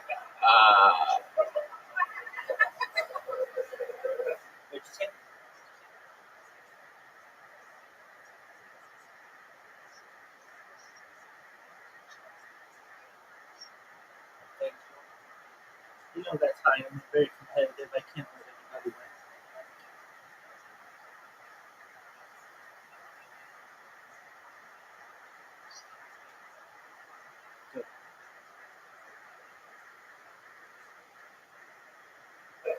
You know, I'm not going to make any Kobe Bryant jokes tonight, but Mary Kate, you couldn't have called an ambulance for Heath Ledger? Oh, wow.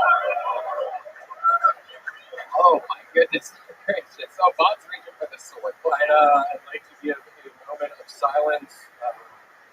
Rest in peace to the Challenger crew. It's the anniversary of the Challenger crew explosion. Goodness. This is absolutely incredible. You are the same height, the same build, the same hat, glasses, shirt, jeans, facial hair.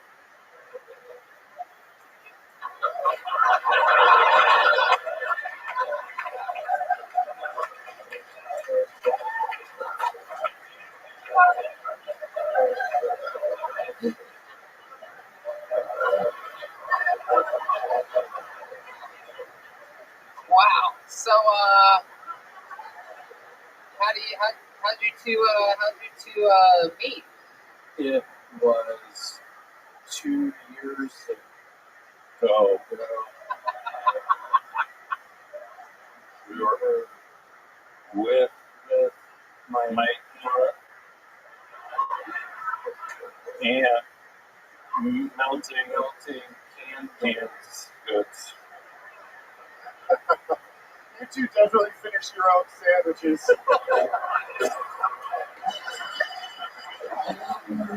Wow. Wow. Oh my goodness gracious. So, what are you guys gonna work together more often in the future, you think? Or? It's so weird we did this on Full House night. It really was not. But yeah, we're gonna start working together. We have some good projects in the works. Yeah? Like what? What are you guys working on? What kind of projects do you have? There's a Super Nintendo, also N64 game. It's called Mario Kart. We're going to do a remix of Mario Kart. We're both going to play Luigi. He's going to be my stunt double. There you go. Alright. I don't see why Luigi, you guys are both built a little more like Bowser, but I guess Luigi makes sense. Are you fucking serious? Yeah. Who said that? Yeah, you fucking said that. Fucking said that. Seriously, you fucking said that. Fucking said that. Seriously, you fucking said that. Throwing me off. Yeah, somebody's throwing me off right now. Wow. It's mind-boggling to me. You guys are comedy in the round. Can you say that a little slower? I didn't hear that. Yeah. Could you say that faster? Where's the third pair?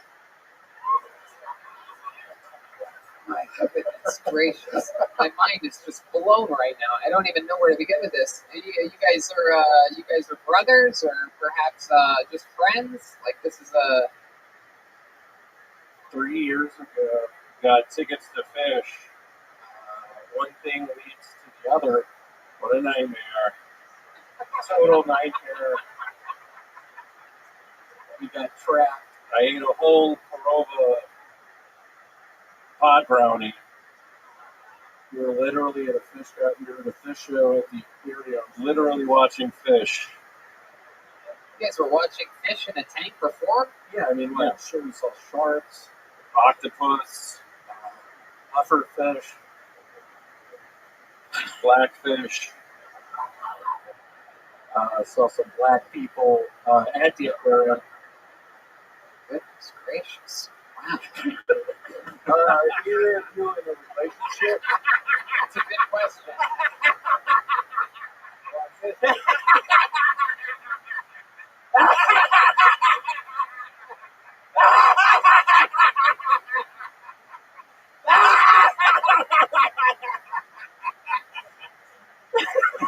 Guys, I don't know if you heard it, but the great Bob Saget just asked you guys a question. He wants to know if you guys are in a relationship. I thought that was the response, actually.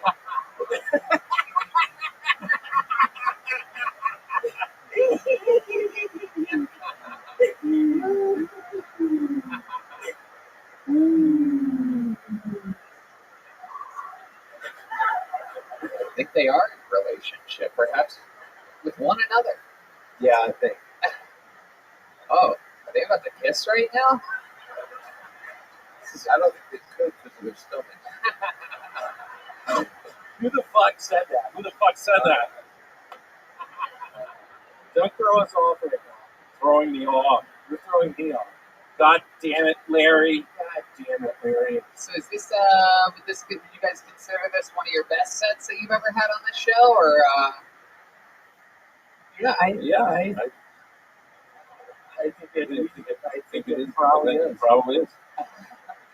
Wow. Well, this is incredible. We got 2 William Montgomerys for the price of one tonight. This is the first time we've ever seen this. Hopefully not the last. Uh-oh. Wait a second.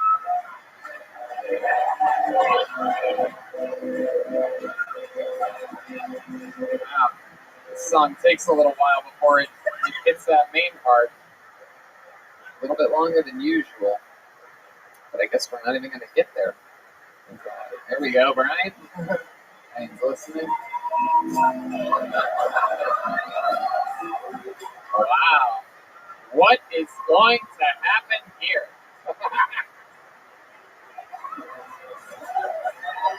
Wow.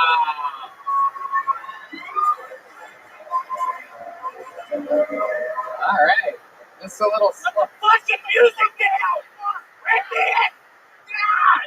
Fuck this up! God! Okie dokie. There they go. William Montgomerys, ladies and gentlemen. Wow. And that is, without a doubt, one of my favorite comedians on the planet, Matt McCarthy. Matt McCarthy, guys. Brilliant, brilliant comedic mind. I had no idea they were going to do that. Has that ever happened here before? No, the one guy who came second is normally just William Montgomery. He comes out by himself. They sprung a little surprise on us. And they choreographed it at home. Yeah, clearly. Yeah, 3 minutes before the show. Well, home is a big word. Yeah. They choreographed it in an alley or something. Yeah. Or a studio apartment. I don't know. In a dumpster. Yeah, actually, William had such a bad set last week that he has a podcast that I do with David Lucas, and we tricked him and had Matt McCarthy come in as William and told him that he's being replaced on both Kill Tony and the podcast. And he got really sad, but it was funny. He called his parents. All his parents thought it was actually William. There you go. That's very funny. Yeah. How about another time for William Montgomery and Matt McCarthy? Williams Montgomerys, as I will call them. Man, that's exciting for the diehard William Montgomery fans out there, and just double hatred coming in from the people on the internet who despise William. So let's keep this fun train moving along. You guys having fun out there? All right. Yes. Pulled another name out of the bucket. This looks like I don't remember ever seeing this name, so let's see what happens. Make some noise for Spencer Forbes, everyone. Spencer Forbes. Here he comes.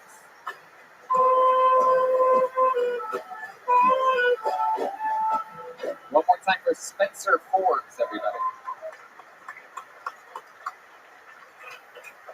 So I once got so high, my iPhone called the cops. I am going on a road country trip with my two best friends. We're leaving here tomorrow. The whole time we're going there, I'll have two guys at my balls. Those guys are Johnson & Johnson. LA here, it's pretty funny. You walk around, you see a lot of Asian doctors, and it always seems like they're running late for work.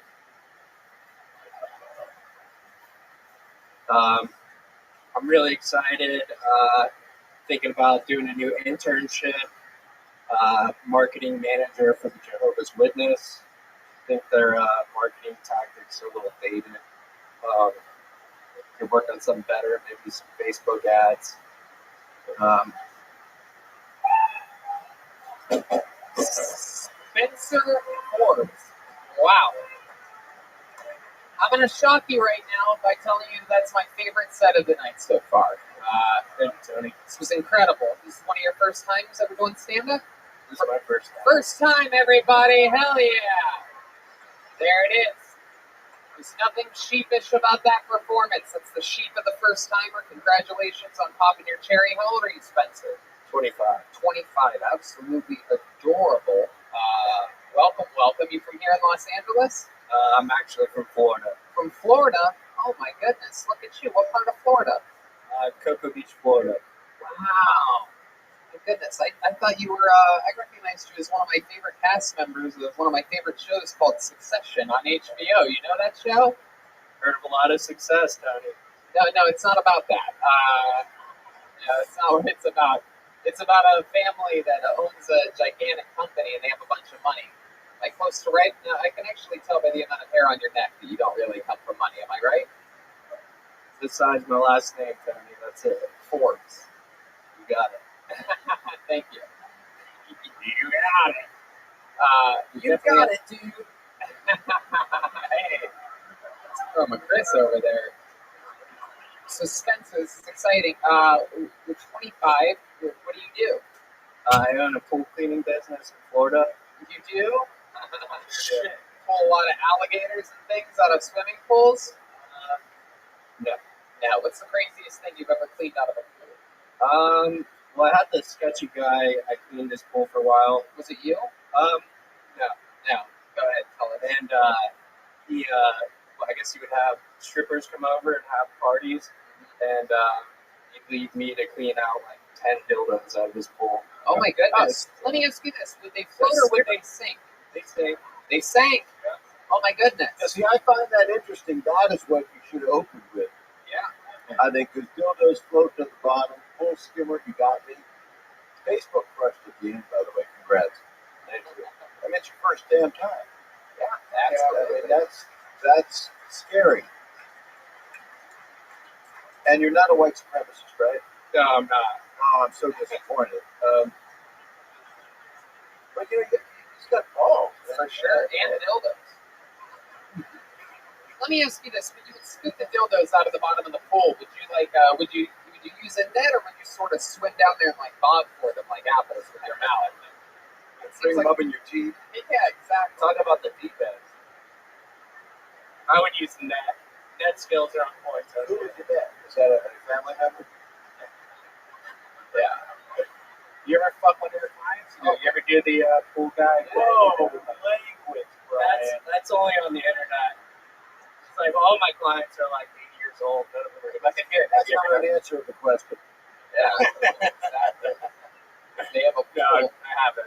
They have the most money and they're about to die, so think about it. Okie dokie, there you go, Ryan. There you go. Talking about deep sea diving over here. You're going to move out here to LA? Are you going to be permanent? Or are you going to go back to Florida and keep skimming? Well, I'll probably keep on skimming, but we came out here. My buddies actually moved us. So yeah, it was Johnson and Johnson. Yeah, and we're going. We're driving his truck all the way back to Florida. So, what kind of truck is it? Toyota Tacoma. Oh wow, there you go. Absolutely, that makes sense. It's some Toyota Tacoma music there for you. For those of you that don't know. Hell yeah. Is that a hatchback? No. Does it have a trunk? It's got a truck bed. Oh, so you can't really take a body back with you. No, Bobby's left out here. How many dildos in that truck? Lots of dildos, Doug. Feels like you got a good collection. Yeah. Don't want to leave it behind. So let me ask you this: again, to own your own pool cleaning company, you started as just a regular pool cleaner, am I right? Right. Yes. And then you had other friends that sort of weren't really great at anything, right? So then you just were sort of like, hey, we can do this ourselves and get 100% of the money, right?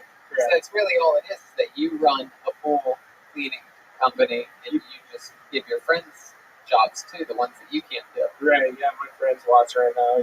He's jealous he couldn't come because he's working for me. Oh, wow. He does night skimming. It's the secret, just find a net. Like that's all you have to do, right? Yeah, that's all it takes. I mean, I don't want to give away all of it. Yeah.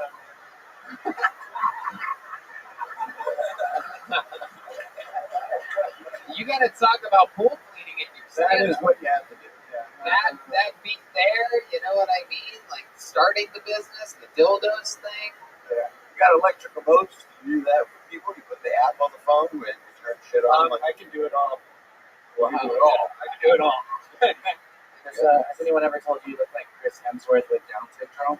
Oh, look at that. Yes, IQ on 94.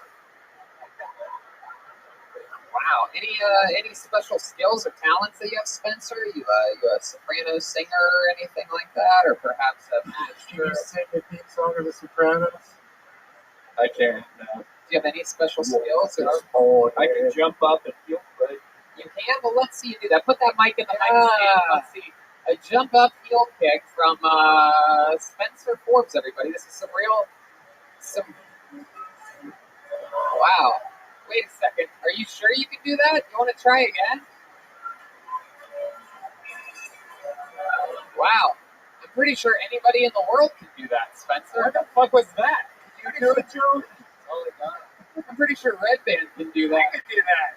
He's built like an ice cream cone. Yeah. He can do it. Wait, the two do it. And the heels? Yeah, do the heels. Wow. Oh, my goodness. Have you ever seen two ACLs walk at once? Well, he did them in the middle. He didn't do it to a side. He just did like a weird frog jump.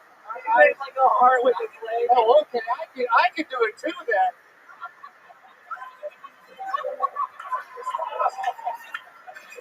All right. This show is out of control. Oh my goodness.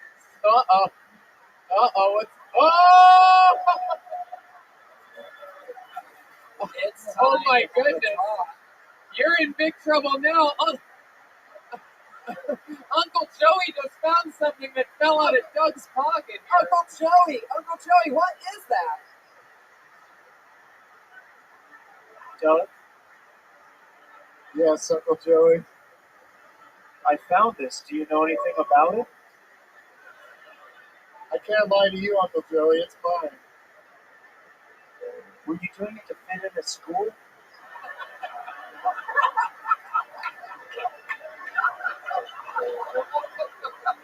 I just want to be liked. People like you. I like you. People love you. You don't have to do that stuff to fit in. Okay, I'll try to not do that stuff. It's kind of a lifestyle for me at this point, though. What's in here is what really matters. Wow. Wow. Wow. Unbelievable. Unbelievable moment in the I history. actually thought I was on the show again just now. Did you make that arts and crafts? That talent, I've never heard anyone say that was a talent. That was amazing that you could do that. Like I said, I can do it all. Yeah, you can. From seeing that, you could probably hop a fence, go to someone's house, and get a pool, and just rob the shit out of them. You know he clicks his heels after a successful pool cleaning. Well, Spencer, I mean, what can I say? Everything that you did up here tonight led to that moment with the heel kick, which led to the bowl falling out of Doug's pocket, which led to that incredible lesson from Uncle Joey. So, you know, like I said before, and I'll say it again, performance of the night so far. His first time ever. Spencer Forbes, ladies and gentlemen. Wow.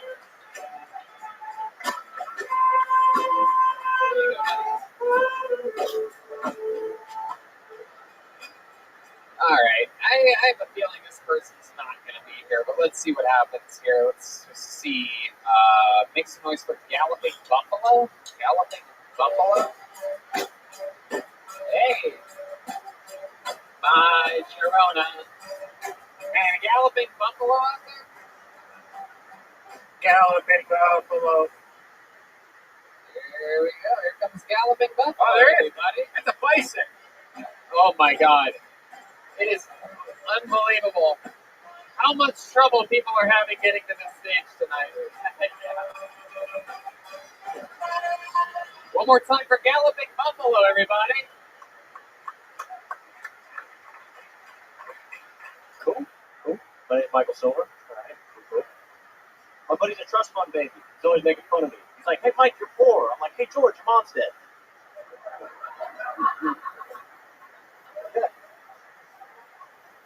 I went to church yesterday to confront my childhood priest, Father McKinley. I looked him dead in the eye. I said, you're not my fucking dad. I thought that was clever, too. Thank you. What else did I look at? So, my girlfriend and I, we broke up recently. We had fundamental differences in opinions. She was super into crystals, and I really wanted to die.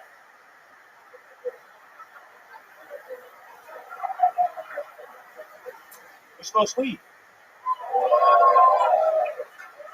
I smoke a lot of weed. And if you get like really, really high, you know, go pick up their nephew from school. And he's just like complaining the whole time, you know, like, you're not my uncle, you're not my uncle. And you're like, wrong school? Okay, thank you. Hell yeah. Galloping Buffalo. Hi, Sharona. Welcome to the show, Galloping Buffalo Mike Silver. How are you? I'm good. How are you? Great. Is this your first time on?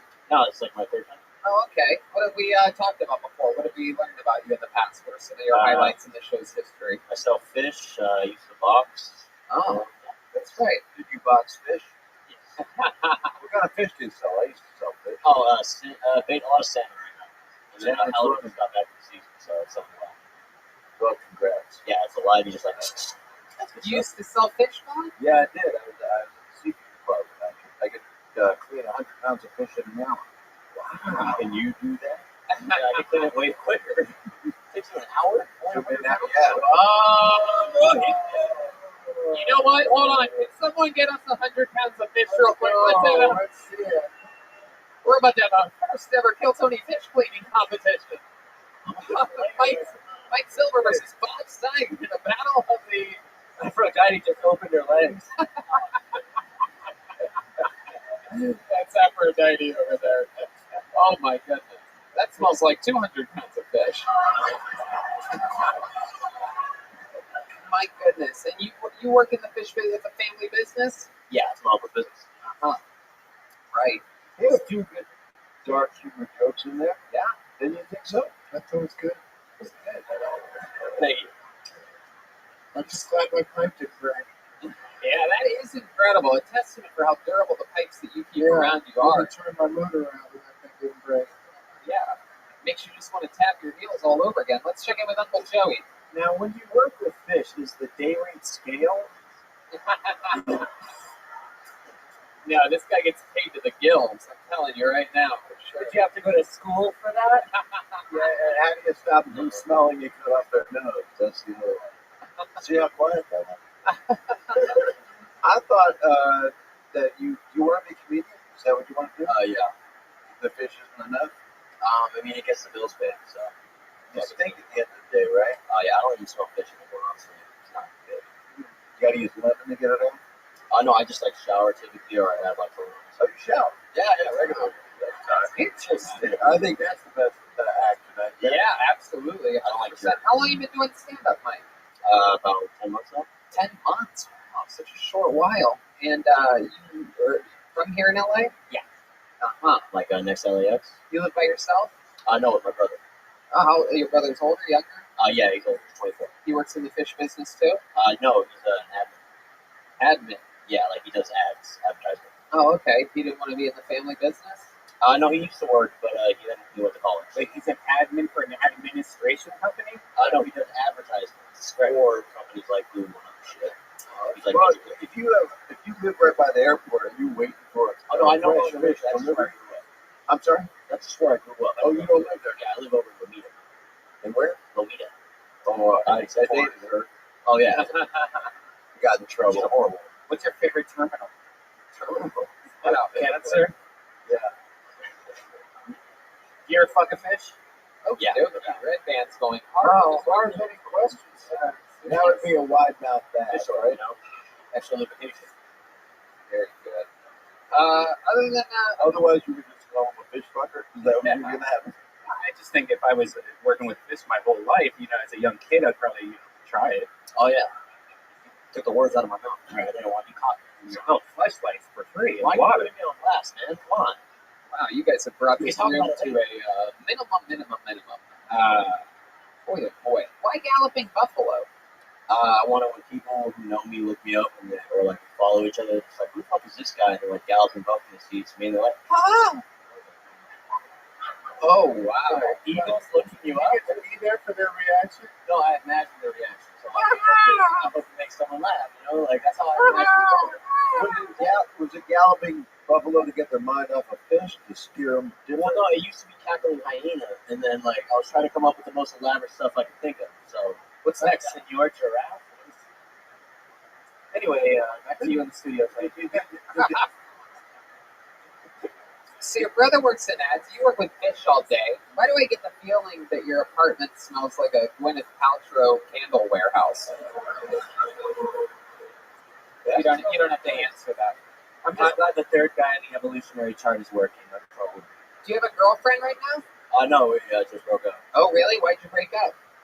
Let me ask you this. How long were you with her for? I think like 7 months. 7 months, and then why'd you break up? Because she was like, "Are you gonna use 3 more months of comedy?" Yeah, she was sick of it. All my jokes were about vinegar. So she was like, why? Why did you actually break up? I want the real answer. Yeah, that's what comedy would come from. Why you really broke up? Yeah. Well, basically, like, she wanted me to be like, she was like, do you love me? And I was like, well, I don't. Which I feel like is an honest answer because I really Very don't. It's like, well, I really don't know. And then, she was like, well, do you know somebody who would know? I don't know, and then she was basically like, well, this is not going to work out. And I was like, well, that's reasonable. And then I feel like you were never together. She exists. Yeah, this whole thing sounds really fishy to me. No. Yeah, you sound like a real catfish. Yeah, it sounds like this relationship really tanked. All right, well, anything else crazy we should know about you, Mike Silver? Any fun facts about Mike Silver that would blow our minds? The last time we found out that when you were boxing, did I have you shadow box? No, I don't. Well, you know what? How many of you want to see this guy shadow box? Ladies and gentlemen, he's going to put the mic in the mic stand right now, and we are going to get a taste. How long have you been boxing for? On and off 2 years. On and off for 2 years. Sounds confident, ladies and gentlemen. This is going to be really exciting. Here he is doing some shadow boxing. This reminds me of right before McGregor fought Floyd Mayweather. Here he is, galloping buffalo. Whoa! Oh my goodness. Wow. If the person is within 8 inches of him, he would destroy them. Look at the footwork on that guy. He specializes in very close distance fights. Man, that range, that is incredible. That's fear fighting. Only if the opponent is directly in front of him as well. This is the second person special talent up here that I think Red Band could do better at. You think you could shadow box? Whoa! Play it. Here we go. Here he is doing some shadow boxing for the first time ever. Brian Red Band. Whoa! Whoa! Wow! That was incredible. He did both things at the same time. That form was fantastic. I don't know how to compare to that. My punch is hardly. Threw a kick into it. Like, fun fact from our view, we saw the top of Brian's butt crack. He's gotten to the point where he now has standing plumber's crack, everybody. I can't. Sorry, I caught a whiff and thought it was at work. Yeah. I can't unsee that now. No, it's all right. Let's check in with Uncle Joey before we let you go. I wouldn't bet on either of these guys in a poker game, even if I had a full house. Oh, wow. There you go. Really shoehorned that. That's what we waited for. Yeah, that was... Guys, I'm a stand-up comedian. All right, how about one more time for Mike Silver, ladies and gentlemen. There he goes, galloping buffalo. Hi, Sharona. Hell yeah. All right, we're going to mix in another regular now and then get back to the bucket yet again. Your next regular, known for his incredibly great writing on his charts and his vicious roasting during interviews. This guy's an absolute storm. You're going to love him. He writes and performs a brand new minute every week. Make some noise for David Lucas, everybody. Here we go. Here he comes. Here he is, live and in the flesh. Come on, guys, make some noise for David Lucas. Yeah. A lot of people think that the hardest part about breaking up with an ex is like trying to get over all the memories that y'all had together. But I think the hardest part about breaking up with an ex is having to fuck somebody new with a condom. That's the worst part. That shit sucks. Like, I gotta start fucking with a condom again. And I got a big ass belly, so I only got one shot to put a condom on, you know? After that, I'm like, bitch, you gonna have to trust me. Like, I'm over 250. I can't have AIDS, right? Big niggas do not have AIDS. I'm too fat. That shit passed me. Wearing condoms suck, though. Wearing a condom is like putting on a glove and then going to wash your hands. Like, I can feel the water, but I don't feel no wetness. You know? It's the weirdest shit in the world. I got Wow. Wow. Wow. Wow. Wow. Week after week after week, you come in, all these other people pulled out of the bucket trying to do their best minute, and somehow you always come in and just well-written, smart, efficient words you execute every single week. How about another time for David Lucas, everybody? Just incredible. You gotta just get in the habit. I was thankful for Kill Tony because I had, during that time, I had probably gotten in a stagnant place with comedy. So when I got this, I'm like, oh shit, I gotta start, you know, because I don't want to do material that I already done. And just like, I gotta burn that. So I rather just like write some. So I just got in the habit of writing like 20 new jokes a week. It's great that you can have a habit other than hamburger habit. Oh shit. You know how you got a habit of holding your breath. Oh, come on. That's How y'all get the band from a weekend with Uncle Bernie? Weekend at Uncle Bernie's. What it's called? Is that the BET version of that movie? What's the movie called? Starring Bernie Mac, Weekend at Uncle Bernie's. It's just called Weekend at Bernie's, but somehow you made it funnier. I got Bob saying I watched this thing growing up. How often do you get called the N-word, Bob? That was the problem. He just called you the N-word. That's a good thing. I'm fine with that. He had to think like he wanted to be around the white people all day. He is a nigga. No, I want to be black. I know you did, bro. I can tell your swagger. Everything about you say black. Like I know you rap the N-word and songs and shit. No, I don't say that word, but I do. Unless you're in traffic.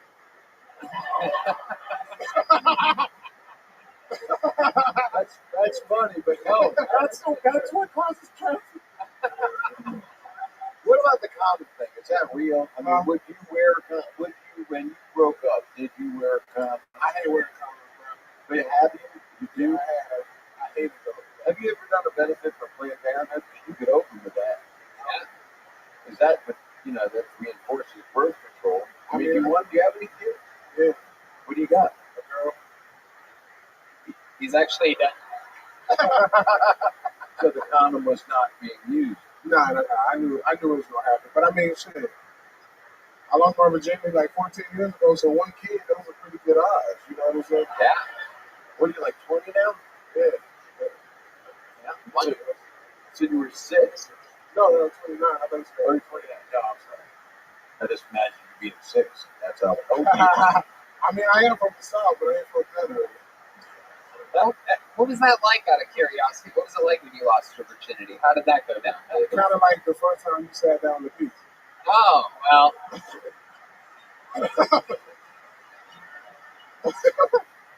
You got a little bit of wetness on your balls, you know what I'm saying? A little bit drizzle to your ass crack.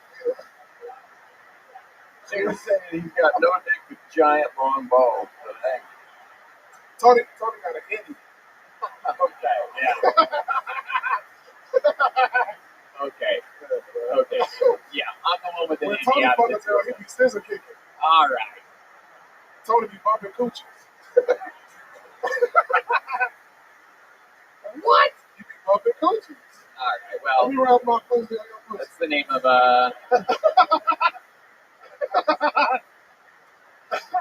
Have you been looking through my bedroom window at night? This is just what I imagine. I imagine you like fucking a girl with Sesame Street on in the background. That's true. Like, sunny day. Like I just paint the picture of you fucking a girl with strobe lights or some shit on.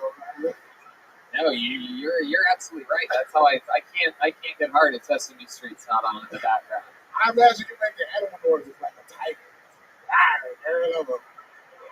Again, that's actually a sound of me getting ready to have sex the other day. That's me. There, watch, do it again. See that? It's crazy. What do you do, bro? Did you just ask Doug what he does? I'm just now learning white comics, man.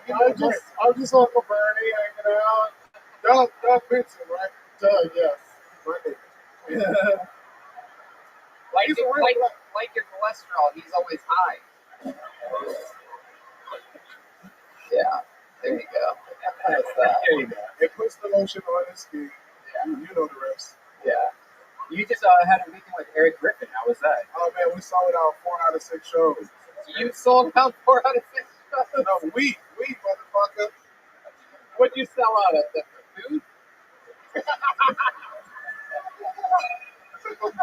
We sold out 4 out of 6 shows, man.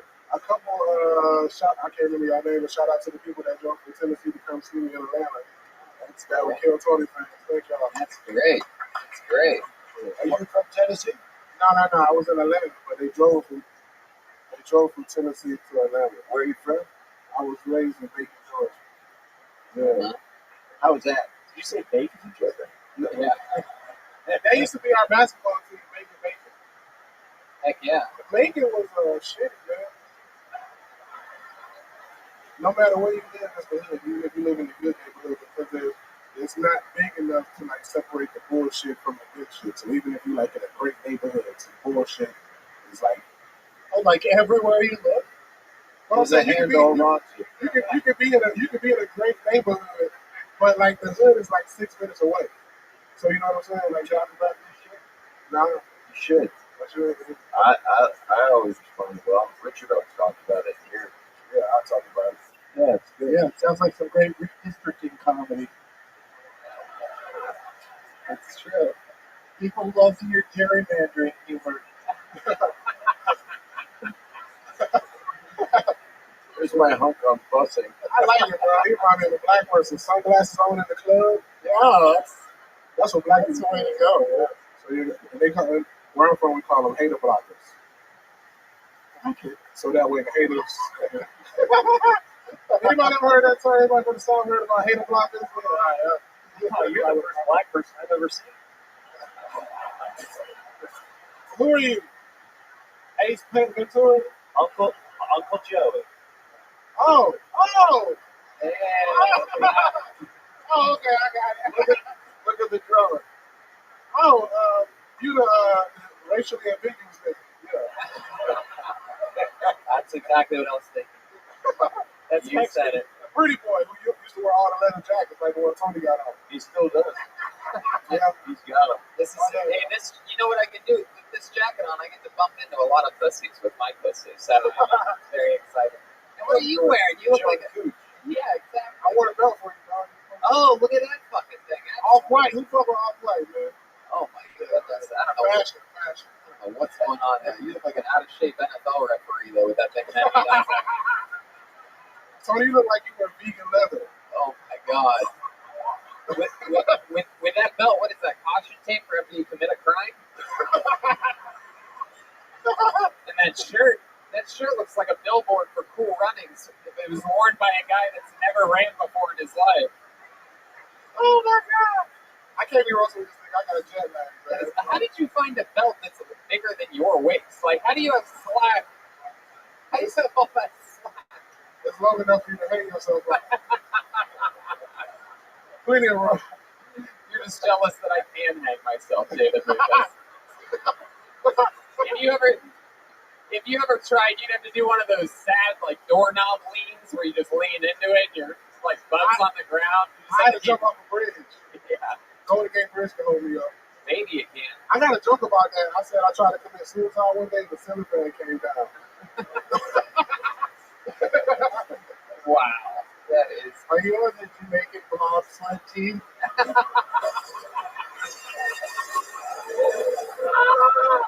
You look like one of the niggas from Airline that killed himself. What else you got? All right. You dress like you I started. apologize for that one that I did say. I couldn't help it. That's all good. You look like a stay-at-home dad. You like you got two soccer practice. So I thought you said stay at home until I'm a dad. Doug looks like Sugar Ray Charles. Wow, Uncle Joey joining the fray. I'm proud of him. I didn't know Uncle Joey could roast like that. Watch out, I'm coming for you. What else you got, Doug? I just still can't get over you calling him Ace Ventura. You look like you lost your lips in a mousetrap. All right. This is I ate the cheese. No, I can't. David Lucas, you did it again. Unbelievable set, unbelievable interview every single week. An unstoppable force. This is a star, people. That's what a star looks like. You see him every single week here, live on Kill Tony. David Lucas. My goodness gracious. Unbelievable. There's definitely going to be. Can we bring that guy up and he can spar again? Oh, yeah, a little more shadow box. Yeah, a little shadow boxing, pipe dropping. Big old galloping buffalo. This looks like a new name. Make some noise for Alita J. Alita J. Oh, here we go. I heard an audible, oh my god, after the name pull. This should be exciting. Back from the motherfucking ledge. Step back from the One more time for Alita J, everybody. I was messaging with a boy over Christmas vacation, and I told him that I liked him, and he responded, "You like to get face fucked." He's from Florida, so I'm still hoping he meant I like you too. He told me to tell him what I wanted him to do to me, and I said I want you to take me to dinner. Call me old-fashioned, but if you want to fuck this face, you're gonna feed it first.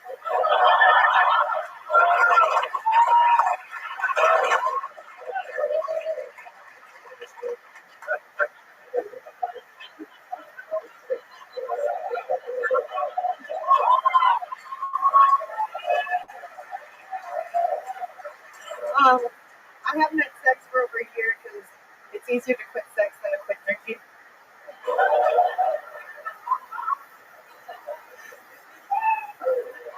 Wow, Alita J. That was interesting. Keep that microphone, Alita. Keep it there. Grab that microphone. Alita, grab the microphone. There you go. This was an impressive set. It was filled with surprises for me because we could all hear nervous energy in your voice in the beginning, and then boom, you started hitting great jokes and great timing. How long have you been doing stand-up for? 2 years. 2 years. Awesome. All of it in Florida? Is that where you're from? No, I stay out in Florida. Yeah. But it doesn't stay out of me. Oh, wow. Look at that. Oh, yeah. My goodness gracious. Wow. So, that's where you're originally from, though? No, I'm from Westchester, New York. Westchester, New York. Hell yeah. Absolutely. And how are you just visiting Los Angeles? No, I live here. How long have you lived here? About 6 years. 6 years. What brought you out here? I just need to leave New York. Why? I said if I saw the sunrise one more time, I was going to kill myself. If you saw what? The sunrise one more time. The sunrise? Yeah. Why? You know the sunrise is everywhere, right? Yeah. I believe this is the Sunshine State, actually. Hey! That little girl knows what she's talking about over there. God. I learned it in school. Yes, you did, Michelle. So, Alita, very fun. So, sunrise, you hate sunrises in Westchester. No. I was doing too much cocaine. Oh, there you go. Oh, now I get it. Way more cocaine in Los Angeles, by the way. If you stay up here long enough, you're going to get a chip. A chip on my shoulder? No, that's not a cocaine thing. Are you in? You're done with it? You're finished? Well, I wouldn't say that. Wow. It's a cocaine crowd. No, That's good. I'm doing okay. Have you ever lived in New York City? Yes. It's too many sunrises there. You can't see it with all I drive it 3 times a day. I mean, also, I can tell you, like, there's another one every New York minute. Oh, that's an Olsen twin movie. That is. I love movies, Bob. I know you do. Doug loves movies. .com for My favorite line of yours of the whole set was "Call me old-fashioned." Right before I put my face down. Yeah. That was great, Alita. So, what do you do for work? I just work at a coffee shop. That's so cocaine. Yeah. No! You just can't stay away from things that keep you up at night, huh? Doesn't seem so Oh, God. I was worried about revealing too much of the face fucking, but now it goes down too far. No, it's okay. It's all right. Face fucking's fine, but little did we know that they were fucking your hollow nose the entire time. We thought when you said face fucking, you meant your mouth, but now we've found out about your broken, what do they call that fucking thing? Septum, yes. Absolutely. Michelle, this is what you don't want to be when you grow up. So I'll only diet cocaine. Yeah. Yeah. Don't be Alita. Be a follower. How'd you get a name like Alita? Are you a battle angel? What? He loves movies. He just does. Yeah. Very obscure movies, obviously. You have a real likability, though. You like do, and I'd like to see you stand up and do it more. Oh boy. Oh, Wow. no, that the compliment was meant for my mood. Why did you have to spell it out? You're really good at letting shitty stand up for it. You are so your step is amazing. I can't believe it. Are you a Leo? Did you ever fuck a fish?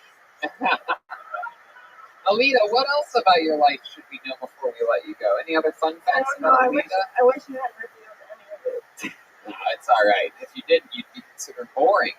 That's true. Yeah. Instead, everybody loves it. Whoa! Look at that! She's after heels. Miss it. Who's that guy over there that's recording you right behind the camera? That's recording you. Oh, Who's that? that's my buddy Mario. Oh yeah. How do you know Mario? Did you meet him playing Mario Kart? Stand up. He supports me. He's awesome. Oh, he's a drug dealer. That's the drug dealer. He's been up here a few times. Yeah. Yeah. Yep. That's Mario. He's a laying some paper. You hook up with a lot of guys as a You have a boyfriend or? No, I haven't had sex for over a year. That's it. Oh my goodness, why is that? Why not for over a year? It's sex or drinking, man. Choosing drinking, man. Why? It's not a good choice. It's not a good choice. It's not a good choice. Why is it one or the other? Just out of curiosity. No, it shouldn't be. But I just. They go together really well. Yeah. That's the only way Brian can get girls to fuck is by getting them drunk. Has Mario made any moves at all? No, what? Is he like, I want to fuck in your face? Let me fuck in your face. It's okay, Joe. They're allowed to record this show, Joe. It's okay. It's a live podcast. Joe, it's okay. Yes, it's okay. It's not stand-up. It's a different thing. How about a hand for Joe, one of the door guys here? It's one of the few men in the world that maintains resting bitch face somehow. It's incredible. Real tough guy. Go to forhims.com, Joe.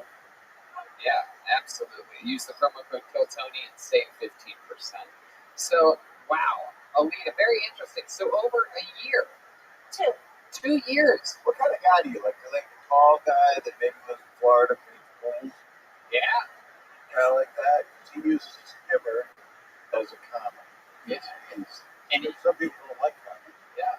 And even if you don't want to fuck him, he has like 8 dildos he can give you. All right, Alita. Well, 2 years in the game. How long have you been coming to the Comedy Store for?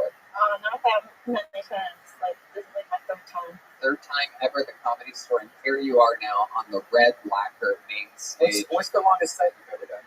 5. 5 minutes? Would you like to do 5 minutes next Friday at the Ice House? Whoa! Wow. Wow. Don't applaud. Have you been to the Ice House? She was never seen again. What? I'm just going to try to turn it You set that up for it? You're going to get a fight? Yeah, I have a show twice a month at the Ice House. I take a lot of people from the show over there. That's awesome. Yeah, just give me little spots there. You're a good man. Yeah. So you're going to... So you'll want to work on that. You'll work on that. You'll work on the 5 minutes. You get your best stuff. Oh, you don't want me to get the face stuff? Oh, well, is that rhetorical or... I mean, I'm married, but I don't lie. Just make sure you close with it. If you open with face fucking, what else is going to get fucked? Where do you go from there, you know? Look, I can list 20 things, including open heart surgery.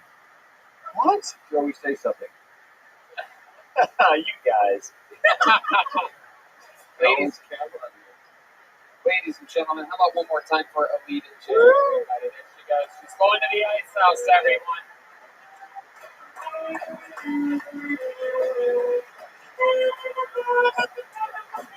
All right.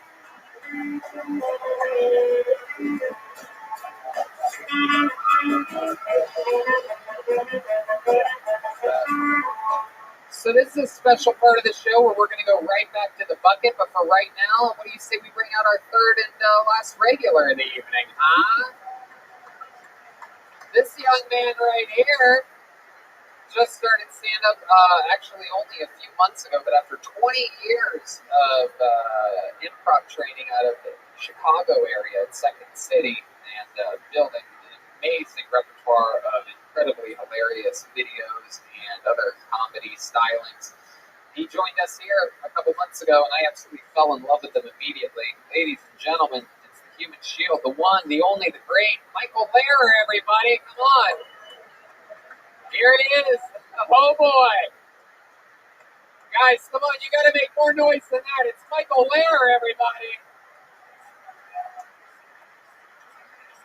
Here we go, another week of sucking dick for wheelchair parts. I just got a new battery. All I had to do was swallow. You know, I don't want to stereotype, but I hate people who can walk. No, it's like, I'm praying for you. If Greg had my LS, that would be international news. It's not like 1 in 10 ALSs are cured by prayer. It's 0 and never. Everyone's like, oh, you're an inspiration. I don't want to be an inspiration. I want to get attention for being an inspiration. Attention, strength, pussy, and some dick on the down low. Wow. Wow. Wow. Ladies and gentlemen, Michael Lehrer, everybody. Holy moly. You did it again. Thank An absolute assassin on wheels. Thank you. You're a great actor. Stand up. Show them all you got. Yeah, if I do, I'm collecting workman's comp. I don't think we have that type of power. No doubt. No doubt indeed. Michael Lehrer, an absolute inspiration to us all. One of the most positive, fun people on the set before the show every week on the internet, releasing tons of great content. Yeah, but all these people go fuck themselves. Oh, why is that? Why would you say such a Fuck them, that's why. Oh, You know what, everyone, they're like, oh, you know, smile, you know. I have no fucking idea what that was supposed to mean, but it was hilarious. Boyfriend man! Whoa, he's got the bicycle chain. He's got the bag. Yeah, the bicycle chain whipped across your fucking face. That's right. You have not known pain until you get hit in the head with a bicycle chain and a Ziploc bag. That's how he gets it through TSA. My goodness, Michael, why are you dressed like you went to the College of New Jersey for baseball? This is what the professors at that college dress like. Hey, I don't work because I'm disabled. So I'm always in. Alright, guys.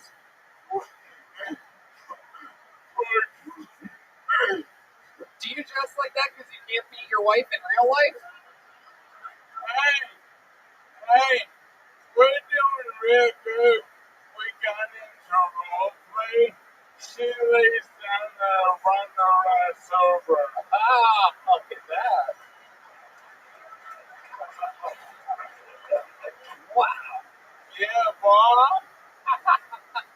Yeah, yo, Colin got headshots. He got what, headshots? Yesterday, my son Colin got headshots yesterday. Time to pimp his ass out. Yeah, my son is commercial ready. Oh, shit. Oh, yeah, dude. So are you. You been in a Rascal commercial or anything yet? Or? No, I keep trying to contact the makers of this channel. Singer? Yeah, producer. No, don't say that. No. Tony, they deserve it. I've been showing them my life has changed because of this chair, I contacted them on Twitter, Facebook, Oh, there's some actual lives. Instagram, all that. Facebook, no. I had to find my own.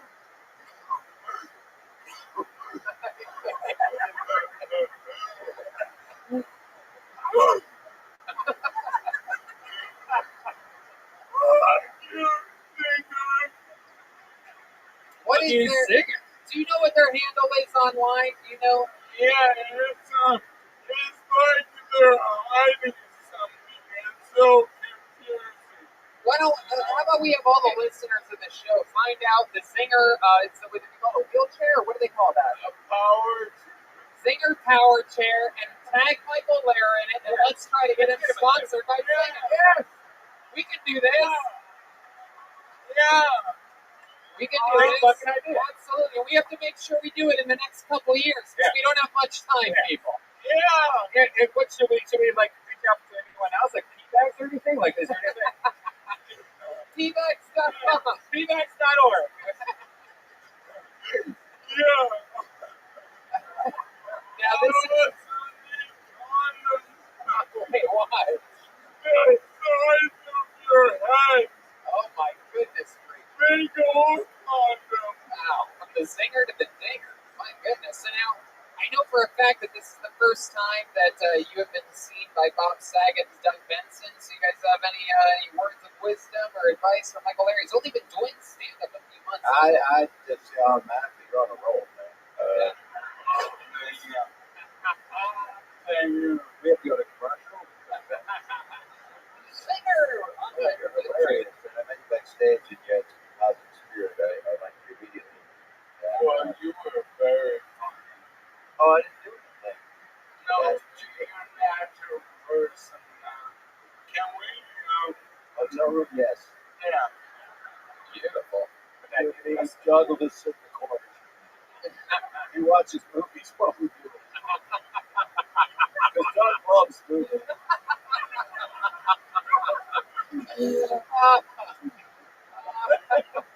Let's do a remake of Weekend at Bernie's with you, where you're dead and in a chair, going to power lunches in your power chair. Exactly. I'm the new face of diversity in Hollywood. I do have power lunches quite regularly.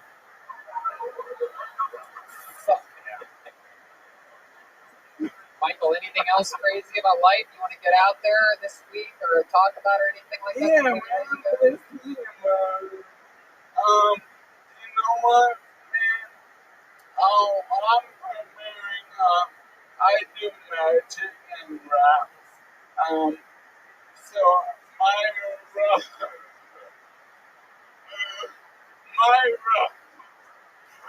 Wait, what? What's going on? What are you tickling you? You know how to rap? I am a rapper. You're a rapper? You know that. Oh my god. Yeah, but I rolling. No. Everybody get your roll on. Yeah, Everybody right. get your roll on. No stress. Roll out, man. Homie, roll out. Alright. No stairs. Like no stress. But no stairs.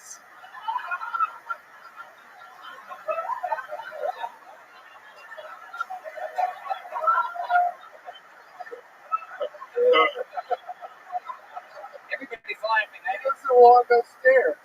Oh. I don't want no stairs.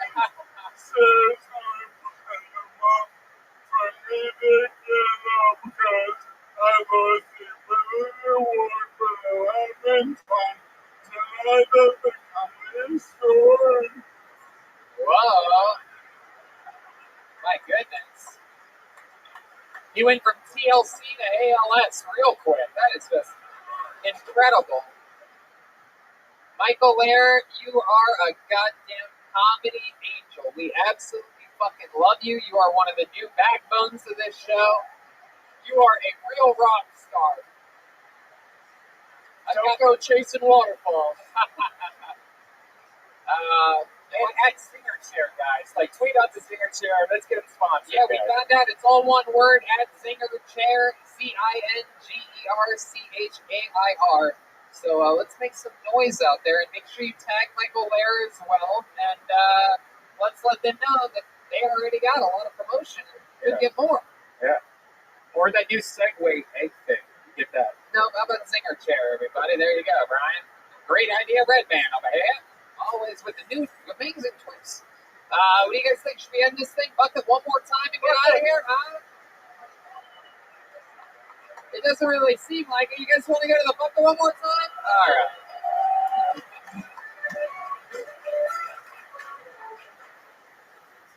How about another hand for Bob Saget and Doug Benson for being here? On this little tiny show that started with just Lainey and Jerry who were sitting over there. There was no other audience members 6.5 years ago. There was 7 comedians in the room that all signed up. And now look at this. Every Monday, this place is insanity. We're having fun. We got great guests. Dream guests. That's because of Tony. How about a big round of applause? And Red Band, yeah. Yeah, they're a unit. There you go. Thank you, Bob. No, but it's true. I didn't know. And everybody told me it was great. You told me for 5 years it was wonderful. I didn't know. I was trying to get you here, but I'm your bitch now. I love it. You waited until it was a full house until you started showing up. I had to do it. It was right there. Sometimes there's a beach ball you got to just hit a little bit. All right, your final comedian of the night goes by the name of Bryson Banks. Everybody, here we go. Bryson Banks. Hey, to the rivers and the lakes and the rivers too. And the New York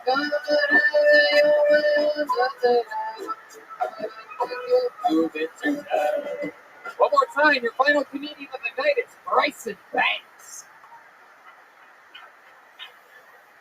So, when I was younger, sometimes I used to be able to hear my parents having sex. Yeah, and sometimes I'd be listening though. And it would just stop. And I think, did we just come at the same time?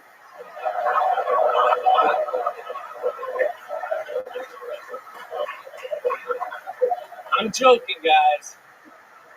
I always come first. You guys can probably tell from that road story I just told that I used to be in the Marines. Thank you. My yoga instructor gets more claps than that. The only thing he's had to fight for is his dignity. Apologize for all the yoga instructors in the room. Given our geographic location, there's at least 130 of you in here. Wow, Bryson Banks, a great job. Wow. And lakes that you're used to. Welcome, Bryson. Is this your first time on the show? Awesome performance, my friend. I absolutely love that joke. You and your parents coming at the same time. What a great punchline that I don't think anybody saw coming. I'm serious. I don't know why that got a laugh, but even you're laughing at that. Because none of us wanted to see that coming. Right. Oh, I see why you were laughing. I don't think anyone saw that coming. That's what I call accidentally funny. I didn't even mean to do that. So welcome, Bryson. Very interesting. Very good. How long have you been doing stand-up? Almost 2 years. Almost 2 years. All of it here in Los Angeles? Yeah. Heck yeah. Well, no, I went to New York and Arkansas and Arizona. Oh, yeah. All the big stops. yeah. big markets there. New York, Arkansas. Was that because of your parents? Are they related? Totally related, yeah. I can see that you've done some in Arkansas. There's something about you that's a little rock. You know what I mean? Yeah. Have they seen you do that joke? Yeah. In New York, they saw me do that joke. They didn't turn them on? They did fuck next to me in the hotel room, so I guess so. I'm not going to let that little rock joke fly. I'm still laughing. There's nothing that brings me more joy than when a joke that I think gets nothing. I'm still laughing. You must have a lot of joke in your life. I do. I very rarely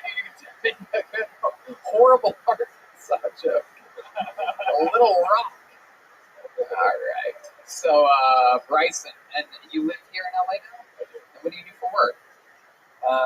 Well, Producer, backstage producer for a television program. mail escort. I used to be in the military, so I still get money from that. And then I went to college and they paid me, so I just kept investing it, so I had a cushion. But I recently became a personal trainer, so I'm about to be training. So Wow. But what branch of the military? And what? Hey, wow. And what country did you fight for? You know, I grew up in Middle America, so I wasn't as educated as I am now, unfortunately. Well, I salute you for being in the military. I mean, I think everybody does. Yeah, absolutely. All right, Brian. That's not the right song to play.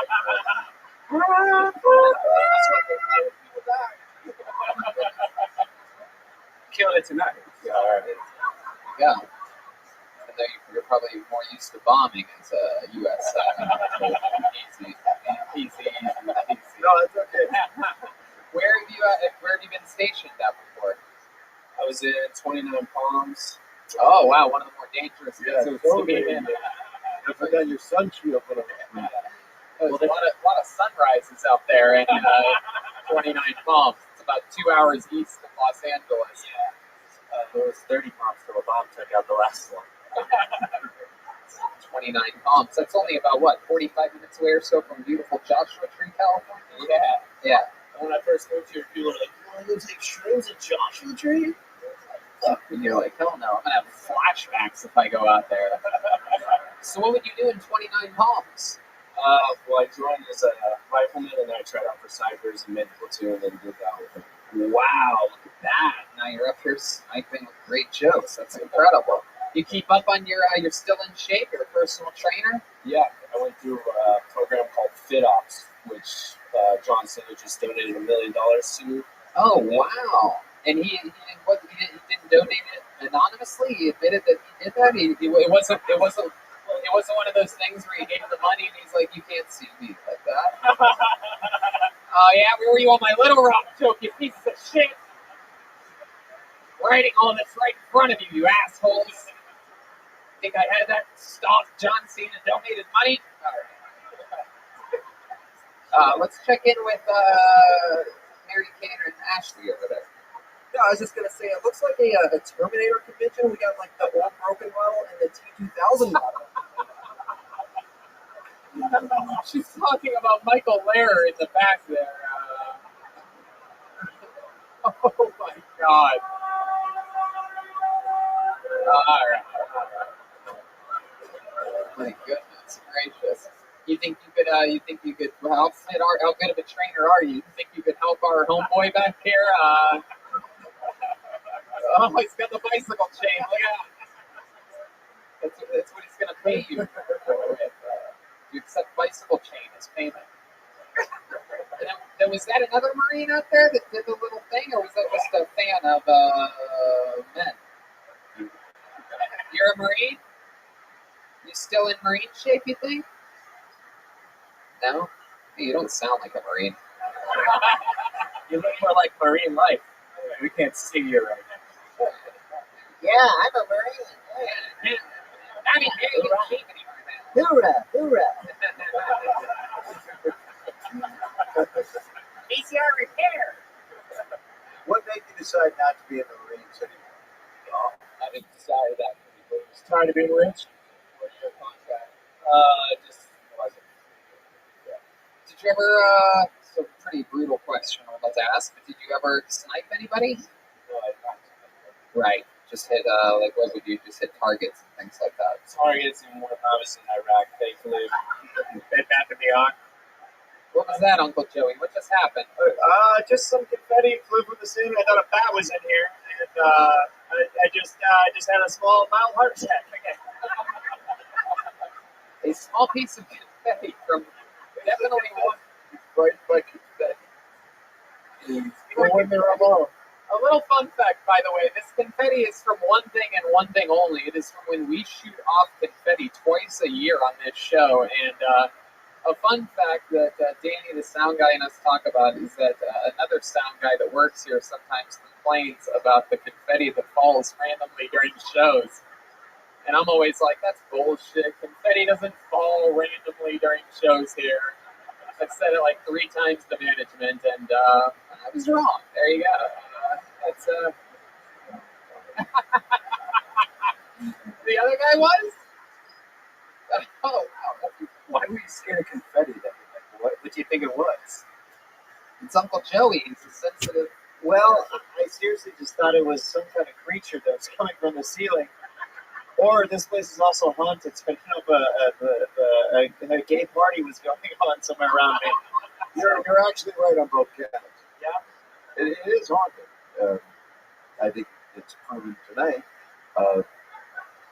Because I don't know what my point is. No, let's go. Small confetti. This used to be zeros back in the day. So there's bodies down below, but it ain't no big thing. That is true.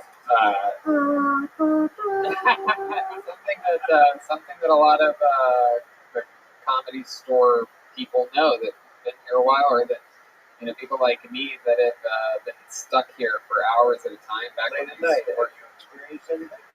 Not really late at night, but I once saw something middle of the day here while working a phone shift. It's very weird. And before I saw this thing, I always thought that the ghost stories were sort of wonky. I'm like, well, I'll never see one. Even if I did see something, I'll never admit to it because you sound like a crazy person. And then you see something and it sort of changes everything about how you think about it. I was right back there before they lacquered it out for cocaine use. And Sam Kennison, I actually helped him get his first spot here in the OR. Wow! Because I'm 104, and he was laying on the couch and he had passed out in a drug and alcohol stupor, and I was still here. It was like 4 in the morning or something because we did shit like that, and he saw a coin floating in the air because it was supposed to be mobsters that used to be here back in the day when it was serious. And I said, Sam, that's not true. He goes, I'm not fucked up at all. I'm telling you the truth. There's a fucking coin floating from a monster or something. And then I walked around and I thought I saw something, but then I realized I just shit my pants. Oh, wow, there you go. Have you ever done that? I gotta be. What? The disease has taken him over at this point. We're watching a man deteriorate, and we're all laughing. I guess ALS stands for a long story. It's pretty good for a drummer. Yeah. You're really good, though. I mean, you're a likable dude. I mean, keep working people out. What's your opinion? I see him in cast in Top Gun 2. Yeah, absolutely. Because you love. Or maybe bottom gun too, or something like that. Bryson, anything else crazy we need to know about you or your life before you go? Any special skills or talents or anything like that? ALS. Wow. What do you mean? You thinking about that, man? Watching. Well, still, wonders for your career, man. He's a regular on the show now. There was a callback to the drummer's deal. Oh, so you already had The chain's coming out. Got the chain. There it is. December fun, motherfucker. There goes Bryson Banks, everybody. And we did it. Next week, Michael Rappaport. Here's the drawing from Ryan Tate Ebel. Look at this, everybody. Look what he drew. While you sat there doing nothing, he drew tonight's episode. Guys, how loud can this place get for the great Bob Saget? What an amazing treat.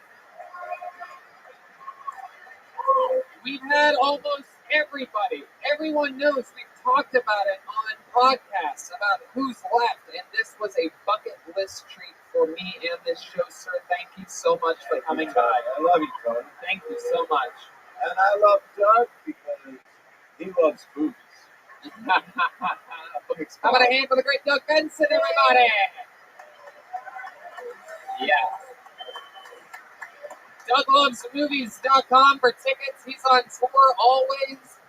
It's an amazing, amazing show. It is incredible, and I can say without a doubt, one of the original, inspirations for a show like this was a show like Doug Loves Movies, an unbelievable electric fan base, loyal fan base. That it's just so exciting to be at that show and see the energy in that room of people that get to go to a show that they listen to all the time and watch, and it's so cool that what you've done in live podcast history, Doug. Thank you, Tony. DougLovesMovies.com for tickets to that. Bunch of other fun stuff happening in the world of the great Jeremiah Watkins, everyone. He is on tour. He's going a bunch of places, and I lost that piece of paper somehow. Can you help me with that? Yeah. Buffalo, New York, Albany, Syracuse. I'll be back in San Antonio, Texas, Las Vegas, all coming up in February and March. Look out for those days, JeremiahWatkins.com. Thank you. Love you guys. That's right. And you can also catch him on the Kill Tony Road shows coming up in Vancouver, La Jolla, Ventura, Boston, and Austin. He's not going to be able to make it to Kill Tony East in Swansea. He's going to be headlining upstate New York. And make sure you catch me doing stand-up in Tempe, La Jolla, and Boston. All those dates are TonyHinchcliffe.com, and also for Kill Tony or Death Squad TV. You can get them at a bunch of websites, including Google. How about a hand for Chroma Chris, everybody, over there? Adorable. Batted 1,000 as always tonight. Chroma, what'd you think about tonight's episode? It was a San Francisco treat. Wow, look at that. Anything else, Chroma? Yeah, shout out to Ernie Ball, and we also have a big announcement that will be coming next week, and also check out the Baby Boys on Spotify. I love it. There you go. I just want to say something really quick. I started in this room when I was like, I started over there when I was 21. At Letterman was my first MC. And coming in here and seeing the Comedy Store as hot as it is, and everybody being as funny as they are, and it just makes me feel fucking awesome. And the audiences are all coming because you love comedy, and we need comedy really bad. So thanks for being here. Thanks for having me, because you're amazing. And again, just to let you know, if it wasn't for guys like you and Letterman and Pryor and your whole crew, this place would not exist. It would not have been able to survive the lapses of gaps between the comedy booths. So we thank you. We all helped each other on this. Well, it's nice to see it up there. Thank you. And last but never the least, guys, the backbone, the drummer, Joel Jimenez, everybody. He's mostly sorry on social media. He's an official Ludwig artist. Anything else, Joel? No, I love you guys. Peace. Guys, thank you so much for coming out. Next week, Michael Rappaport joins us for the first time ever, and perhaps another special guest joining him. Rabbi? Hey, I'll be in San Diego, March 6th, 7th, or 5th, 6th, and 7th with Tom Green. So check that out at the American Comic Con. That's so interesting. We're going up against each other. I'm going to be in La Jolla that entire week. I know. So that is just as strange as it gets. All right. Good night, everybody. We'll see you again soon. Good night. Thank you.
from the real famous comedy store main room for a brand new episode of Kill Tony. Give it up for Tony Hinchcliffe.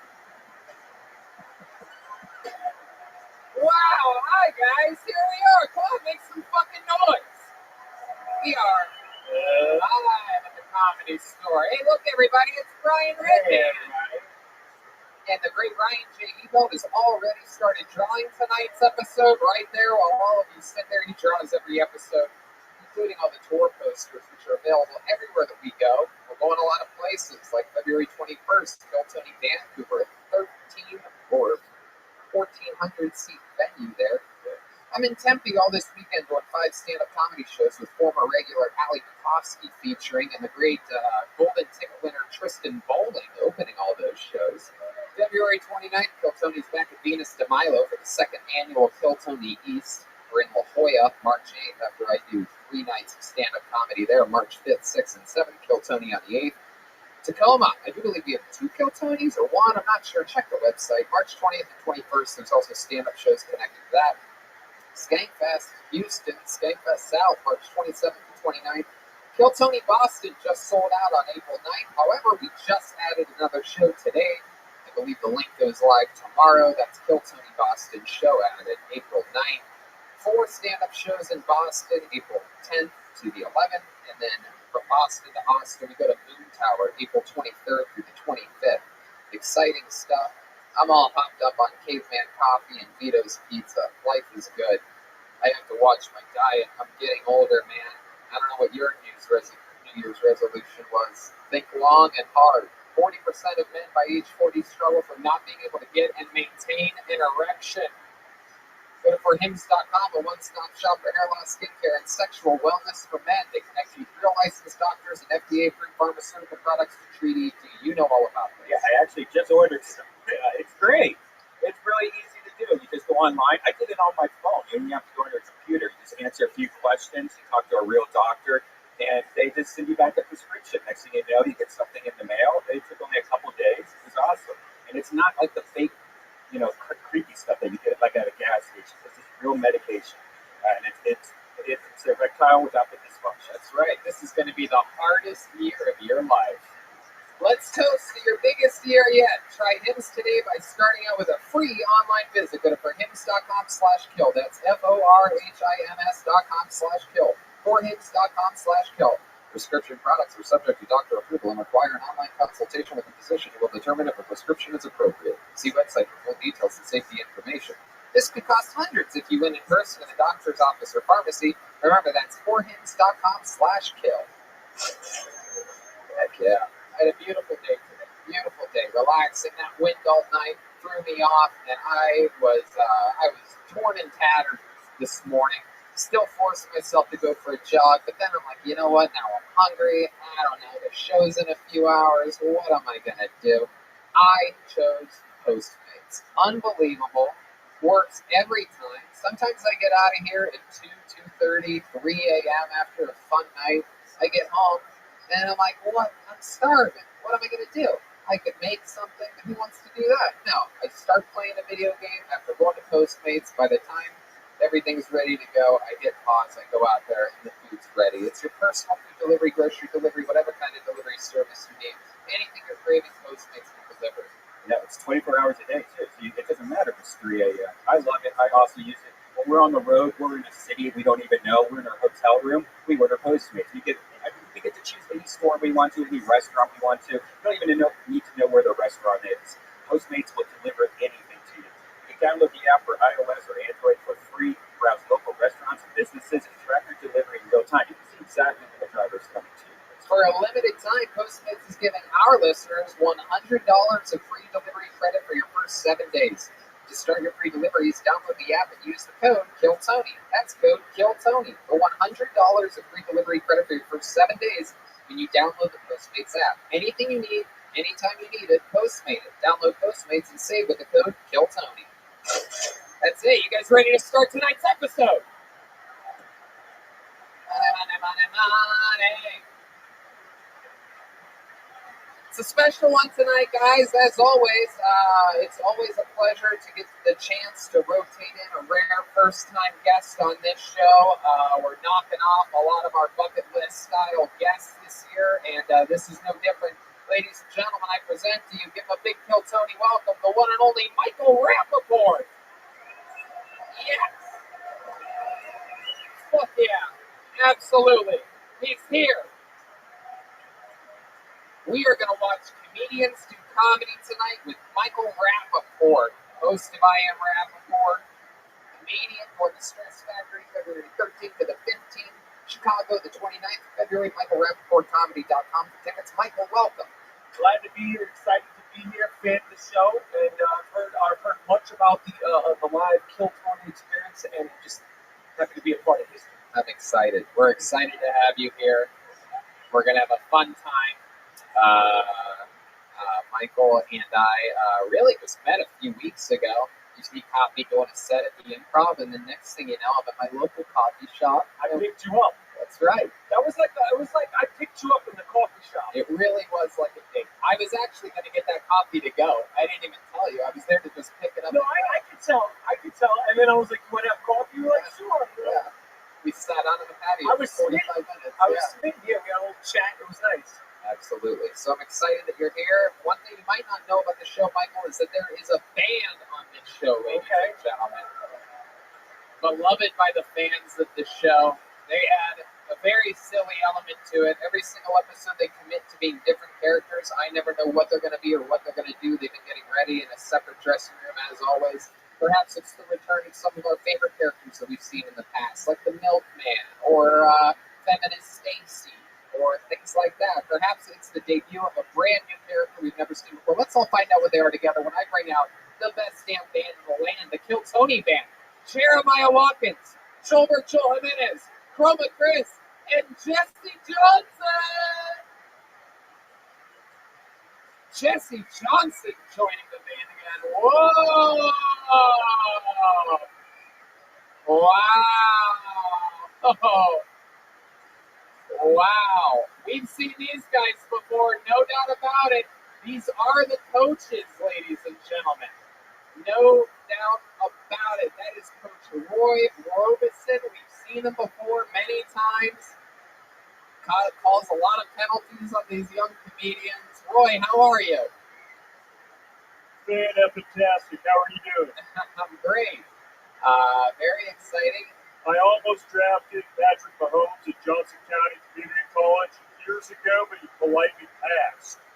But I knew he had the talent then. I just want to put that out there. All right. Heck yeah, Coach, with a topical reference fresh off yesterday's Super Bowl. It's okay. Put that anywhere. Thank you. Sure. And then clearly over here we have Coach Hillary Clinton. Very exciting. The great Jesse Johnson is here. But I believe, according to this piece of paper I was handed, your name is Coach Linda Hyman? Yes, sir. What do you... I coach women's softball, and I'm ready for this big game tonight. Who's with me? Wow. Heck yeah. And then next to you, we have something I've only seen hiding under my bed when I was a kid. That must be Chroma Chris. What's up, name's Coach Donnie. Wow. With coach all winter sports, head coach. Oh. You're all easy, so it doesn't matter. I'll just coach them all. Wow, that's... Well, Tony, they say, women's athletes, they might not be as strong as us. They might not be as fast as us. Maybe not even as entertaining as us. Wow. Coach Linda Hyman, what do you have to say about that? I will say that he's got some points, but those women athletes, they're more attractive. I'm not attracted to them, but they're Oh, I think you might be. That's a softball coach if I've ever seen one before. And then back here, we have Donald Trump's worst nightmare. Joel Jimenez here tonight. Coach, what do you coach? Coach Chris Johansson up in Beaver Tits, Florida. I coach it all, Tony. I was recently in some hot water. I had some unorthodox coaching methods.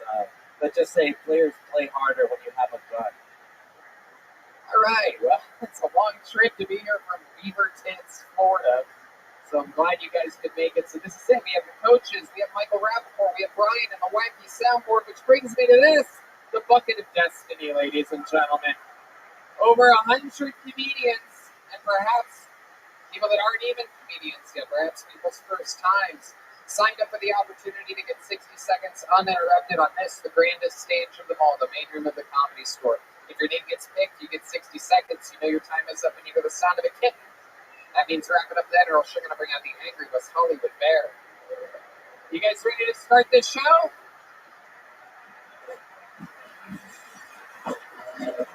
Guys, I know it's Monday, but I think you can do a little bit better than that. We're at the #1 live podcast in the world right now. Are you ready to start this fucking show?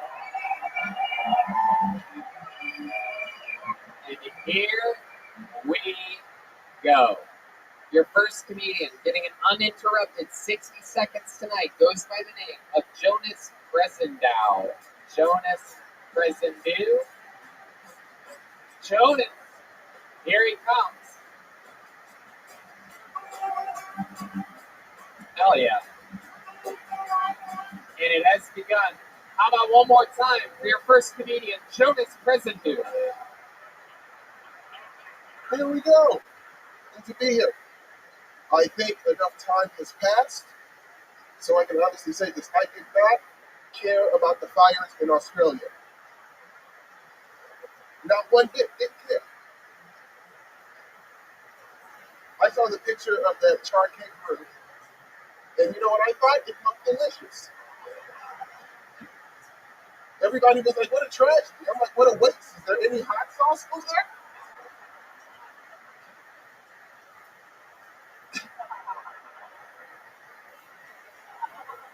I just think we need to just reevaluate these tragedies. You know, wildfires, I think we can look at it as a really good time to try exotic meat. It's the perfect temperature. You'd be in Australia, you're like, this kangaroo was delicious. All right, is that koala? Let's do that next. All right, Jonas Bresendow. Bresendow? How do you say that last name? Bresendow. Bresendow. What is that? French. French. Are you French? Haitian. Haitian. Yep. All right. Yeah. Yeah. Is this a wildfire crowd? That's all guys. A wildfire crowd? Yeah, you guys care about the environment? Yeah. Oh. Yeah, they do. It's a depressing subject matter. A country was burning uncontrollably. You're in California. Notorious for that. It's sort of like doing a school shooting reference in fucking Columbine or something like that. It's like, oh, that Connecticut school shooting was nothing. Am I right, people? People? Am I right? Yeah, it's not a wildfire crowd, but you did make every woman here very dry. Yeah. What is it? Is that a ski mask in your back pocket there, Jonas? What's going on here, pal? No, it's just because I'm black. It's not a ski mask. It wasn't because you're black. It was because you're Haitian. So welcome to the show. It's your first time on? First time. I love it. How long have you been on stand-up? 8 years. 8 years. Wow. Where at? Yeah, Richard started in Florida. Hometown. Any chance you're from Beaver Tits? No, not from Beaver Tits. No. Where at in Florida did you start? So you've been there a few times? Yeah, I've been everywhere in Florida. Not unlike you though, I didn't take a raft to get there from Haiti. Tony, that was my ancestors, Tony. Not me. Can I just say that if I coached this guy, his nickname would be Shaquille O'Neal. All right. Shoulder. 1 for 1. That's what. Shaquille O'Neal. I'll take it. I love it. Michael, what do you think about this? I like that you had a premise. It's a minute of a premise. I like that. How did you feel? Did you feel comfortable? You seemed like at a certain point, like time stood still for about 5 seconds. Yeah. But how did you feel being at the Comedy Store, Kill Tony and all that shit? No, I was basking in the comfort. Okay. Like it was a very mediocre set, and I appreciate it. You appreciate it. Oh, yeah. I wish we could appreciate it as much as you did. Did you write that by any chance when you were very hungry? No. This whole charred kangaroo, charred koala thing. We actually held koalas. I don't know if you know this. We were in Australia doing sold-out theaters for Kill Tony, and me and Brian stayed in bed that day. But I'm with you. Fuck those guys. They have herpes and shit. It's a lot of white people. They'll be okay. Yes. Yes. It's chlamydia and it's a rumor. They specifically told us at the koala farm, do not mention anything about chlamydia on your post or anything like that because they have a bad reputation. No, here's what the joke came from, right? Australia has a really good reputation of just eating foreign animals. Like, for a while, the prisoners there used to eat lobster. Like, lobster was a common thing, and they got so much of it that the prisoners got sick. So it's a common thing. And I'm like, where did that spirit go with this wildfire? You guys could be, these animals been there forever. You have to taste them at some point. They probably taste like shit. That's why they don't eat it. Yeah. And they're endangered. Yeah, but they just don't know how to cook it. And that's what I think. What is the wildest thing you've ever eaten before, Chip? Eat a dog? No. Have you ever eaten? Hell no, but I know somebody that ate a dog. And I judged that person. I've never met him. I was like, the fact that you know a motherfucker that ate a dog, you're a nasty motherfucker. Yeah, no, I know somebody who knows somebody who killed a dog, but it wasn't a street fight. The dog came at my father. Oh, wow. All right, Coach Roy Robeson. Just having a flashback to an actual story there. Jonas, so how long have you lived in LA? I've been living here for about a year and a half. Year and a half. What do you do for fun when you're not doing stand-up? What do you do for work? For work, I'm actually a biochemist. Biochemist? Yeah, I work in a chemical lab, and it's cool. I just look at chemicals. Wow. You look at chemicals. Yeah, I don't know how to explain it because it's very boring. So I don't know how to explain it without. All right. You sell grams or ounces or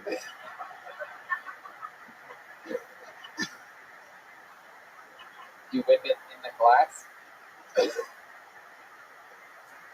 No. Through that. I was coming up. There you go. That's really So what do you do for fun when you're not doing stand-up comedy or being a biochemist?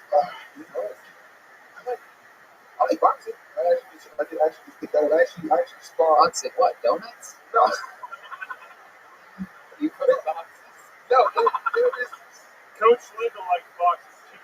I love it. A little 1-2 punch. You do boxing, huh? All right. How often do you do that? There's actually really like the need for like big guys who can just spar. And so I lose all the time. I get my ass whooped horribly. Right. But it's fun. What else? What other than boxing? Other than boxing, You have a girlfriend? no. Have you hooked up with a chick since moving to LA? I'm scared of women in LA. Why? Why do they scare you? I don't trust any of you. Why? Why don't you trust them? And imagine how they must feel about you, by the way. Tell me why you don't trust these LA women. Yeah, what's the fucking problem? See no crowds around you. I don't know. I'm paranoid overall, but I just heard a lot of things. I've seen it go south for a lot of people pursuing entertainment and relationships here, and I just stay away from it. what are you talking about? Not all of them have gifts, by the way. There's others. I don't know. I've seen it. I've seen a lot of it. The comedian and the girlfriend. I feel like comedians emotionally put a lot on their girlfriends, and it's not fair to. Yeah, it's called Lake Day. And all 3 days of that. So you haven't been with a single woman since living here a year and a half? Have you kissed a girl since being here a year and a half? I know where this is going. The question: Do we have a girl with a George Foreman fetish here?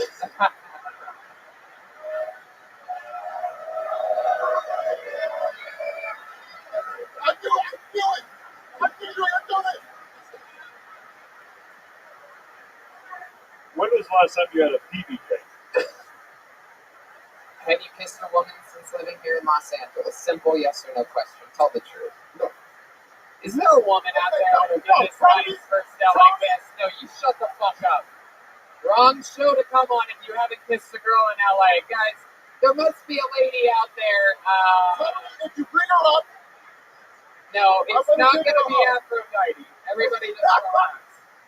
I need an actual woman out there, a fan. I need a real Kill Tony fan of any shape or size. There we go. Come on up here. It always works.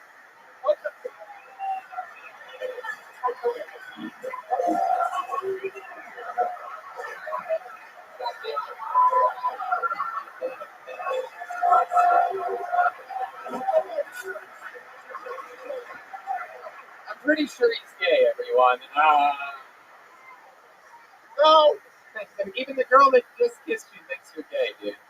The girl, I didn't give her no time. Yeah, look at this. Khaleesi looking for a black dragon tonight, huh? What's going on here? The winter is coming. Good job, you killed it. Wow. And also, I met her before. She smells very nice. She always says, I told her this. Her perfume smells amazing. Wow.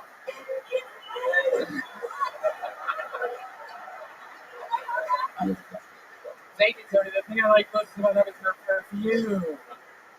Jesus Christ. Thank you, Tony. My goodness, you're welcome. Look at that. George Foreman hooking up with a 4, man. She has no idea. Don't tell her. Don't tell her. She has no idea what I'm going to say. What are you going to say there? I want to know what you were just going to say. Tell me. Have you kissed a man since being here? Oh, I got this bitch right now, Tony. Well, you're about to do that anyway. I don't want to do that. Hey, look at that. You did something tonight. We've got a little wildfire in your pants right now. But we did it. Your first LA kiss and your first comedian of the night, Jonas. Oh, can I say something? This never works out, but go ahead. No, bro. This whole, can I just say, go ahead. It's over 345 in the history of the show, but you could be the one, Joe. Okay. I've had an Instagram for ages, and I've never posted anything on it. And people, never, not one time. And people like, you should post something. And it would be an honor. This stage, all of you guys. 346 in here. Jonas Presender, everybody. Come on, get out of here, Jonas. Come up for the picture at the end. Oh, there you go. Mr. Instagram himself, Jeremiah Watkins, saves the day. You're never going to see the light of day with that picture. Just kidding. Just for something. One more time for Jonas, everybody. He's on Twitter. It's Bitter Big Man. And it has begun. It's one of the things we do if someone hasn't had their first kiss in America or LA or something. That was good. Had that little spinner come up here. Okay, pull the name out of the bucket. You guys having fun yet? All right. Put your hands together for Amy Freeze. Amy Freeze, everyone. This is a new name. Amy. Hey, we're not gonna take it anymore. Is that Amy Freeze coming? No. Is that Amy? No. Nope. All right. Is there anyone in the lobby? Amy Freeze?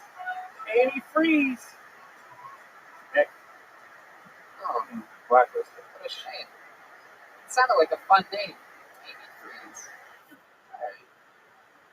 How about Billy Strange? Billy Strange? Oh, here we go. No, I'm not gonna take it. One more time for Billy Strange.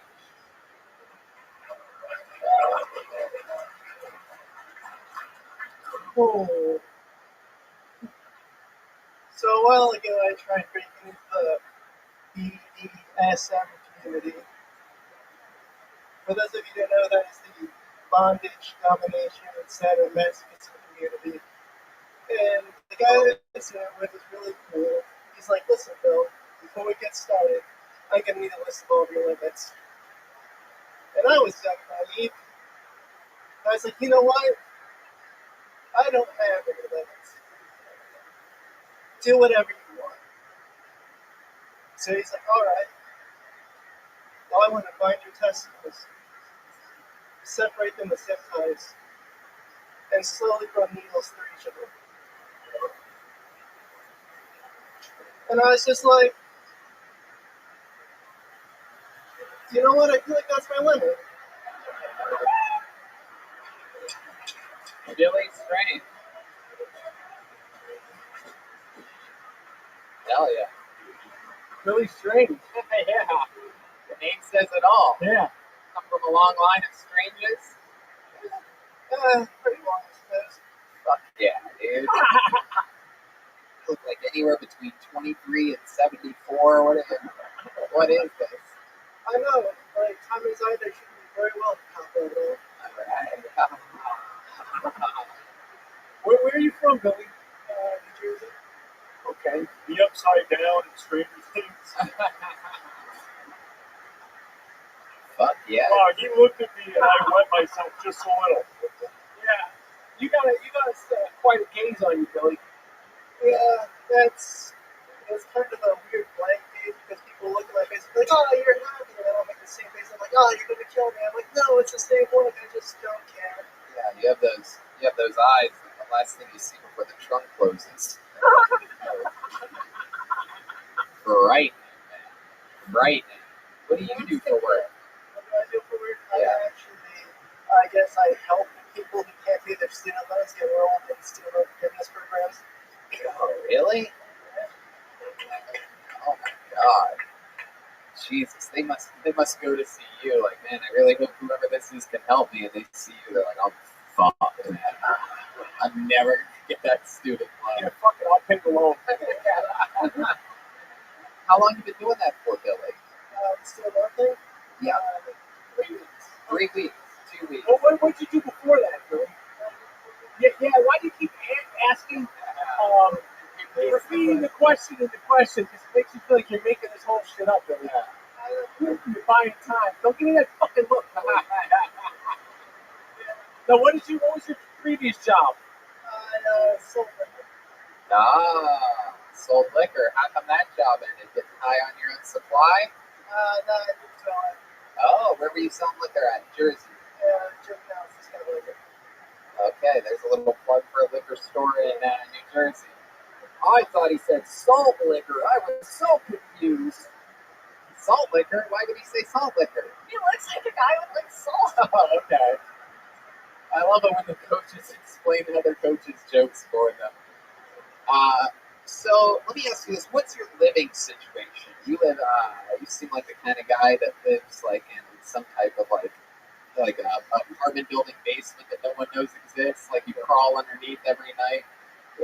Actually, it's pretty funny because what happened was I moved out here 3 weeks ago with a friend, and he's like, sell your car, we can just share mine. Then he dropped me off in an apartment. It's like, good luck. So now I'm kind of apartment hopping. You're apartment hopping.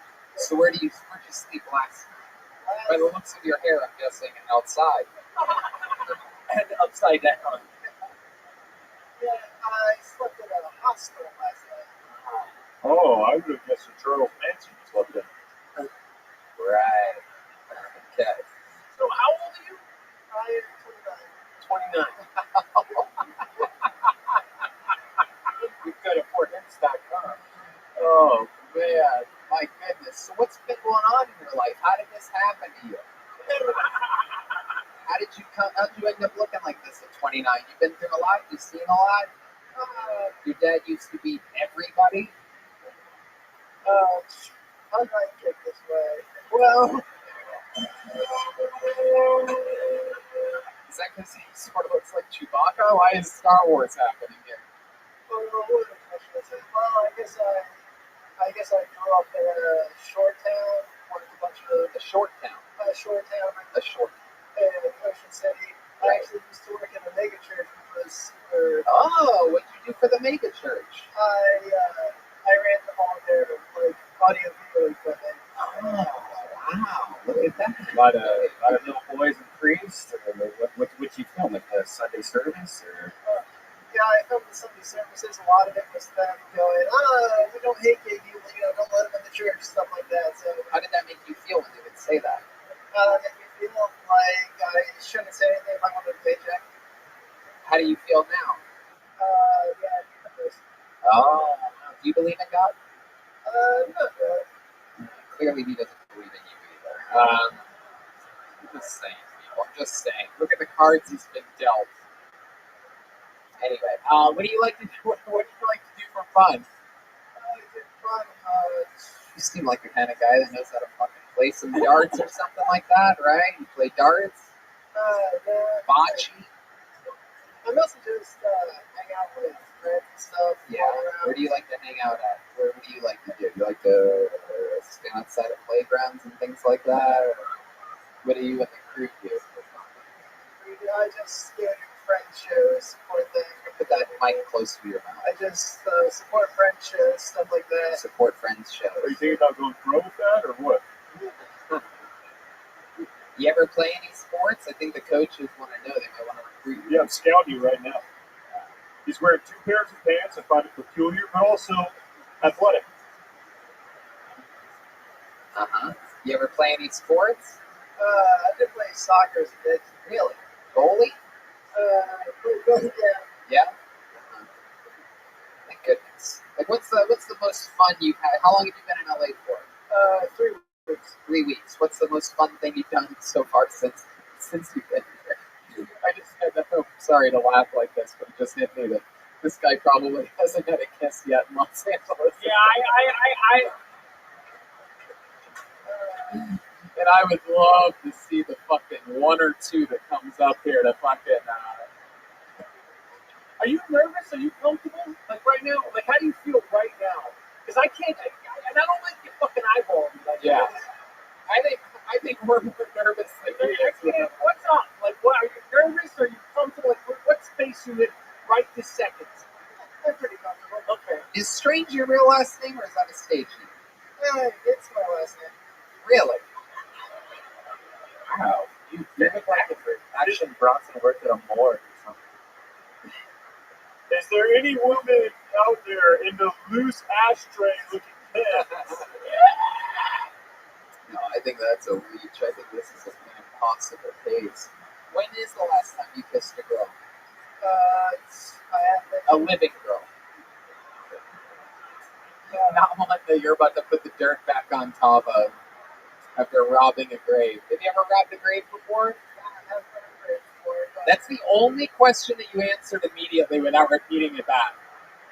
And I find that very suspicious because all the other questions were very easy. What was your job before that? What do you do for work? Oh, what do I do for work? Oh, it's my job before that? No, I haven't kissed a dead girl before. Suspicious as fuck, bro. Okay.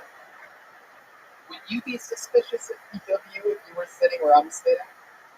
Yeah, probably. And what's it like going through TSA for you? Like, what's TSA like for you? Surprisingly easy.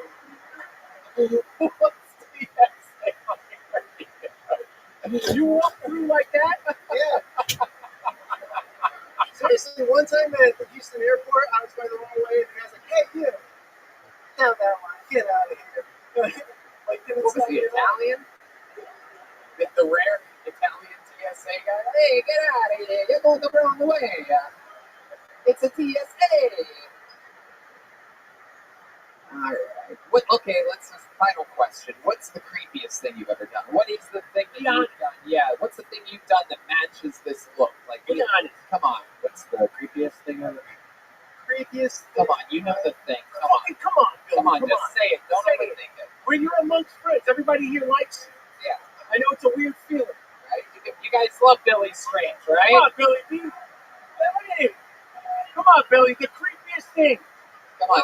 There's definitely one thing that's been done that makes people cringe a lot. Yeah, go ahead. What is it? And it was the first time anyone tried sounding me, and I don't know if anyone knows what sounding is. No, we don't know. Explain it to us. So essentially what sounding is someone takes a rod and stick it down your urethra for sexual pleasure.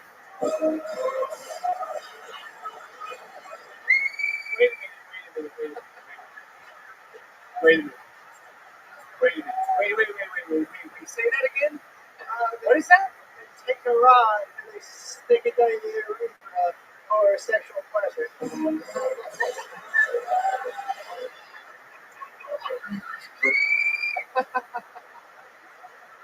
One more time. What are you doing? What are you doing? What are you doing? Get up. Get back up. Get back up. Get back up. Get back up. Thank you, Tony. I don't know what's going on here. I don't know if you think that's making people nervous now. You just went full gargoyle on that. Have you ever heard of that? No. What's it called? Roddy? Sounding. And you had that done to you? Yeah, well, what happened was the person who was doing it didn't do it right, and you're supposed to use like an actual like sterile rod, and they used a pen. Oh. A pen? A writing pen? Like a writing pen. And no, a ball pen. And they put a fucking dick in your dick? Pretty much. And as I ejaculated, cum came out. I mean, blood came out. Wait, as you ejaculated, blood came out? You're a nasty motherfucker. You really are. Jesus. Yeah, but doesn't this fit his look? Yeah. I respect that he was very transparent with that. And I learned something tonight. It's called sounding. Things to never ask for. So are you an imp sometimes? Like you dress up like the leather mask with the... Yeah, do they make that stuff in Excel? I've never actually... Actually, they do, but I've never actually dressed up. Most of the stuff I've done is when people didn't quite know what they were doing. Because there's been a bunch of stuff, like people stuck pins in my penis and they should have. Well, why didn't you say no thank you? You know, Well, like... because all of them say they know what they're doing, and I guess too I don't think you need to put the thank you in there on that. I'm not worried about it kissing. Like, he's going to find some freaky shit going on in LA. You're going to be better than the Haitian dude that was just up there. Sure. Advertise himself as ultrasounds from Doctor Strange. Okay, Billy Strange, we love your honesty. Congratulations. Welcome to the Comedy Store, Billy Strange, everybody. He's on Instagram at William N.E. Strange. All one word. Wow. Wow. His first time on Kill Tony. Woo. Right. So I guess he came with the pen in his dick still. Of course. It's the sound of things. Like, my goodness gracious. I like it when he said what the word, what's it called again? Penning or sounding? Sound. There was like at least 20 people in the audience that went, oh. So there's at least 20 people in the audience. That's the Kill Tony crew. It takes a lot to make these people come. You know what I'm saying? They're numb from being fans of this show. They're used to being excited on Mondays at 8:15. Sometimes I do mounding where me and another coach tuck our dicks between our legs and then we just press them up against each other like we're scissoring, and it's not gay. It's heterosexual.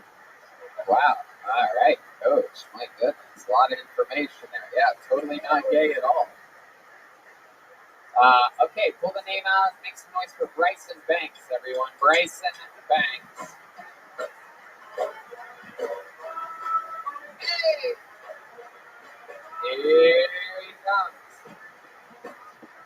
Bryson Banks, ladies and gentlemen. Hey! One more time for Bryson Banks, everyone.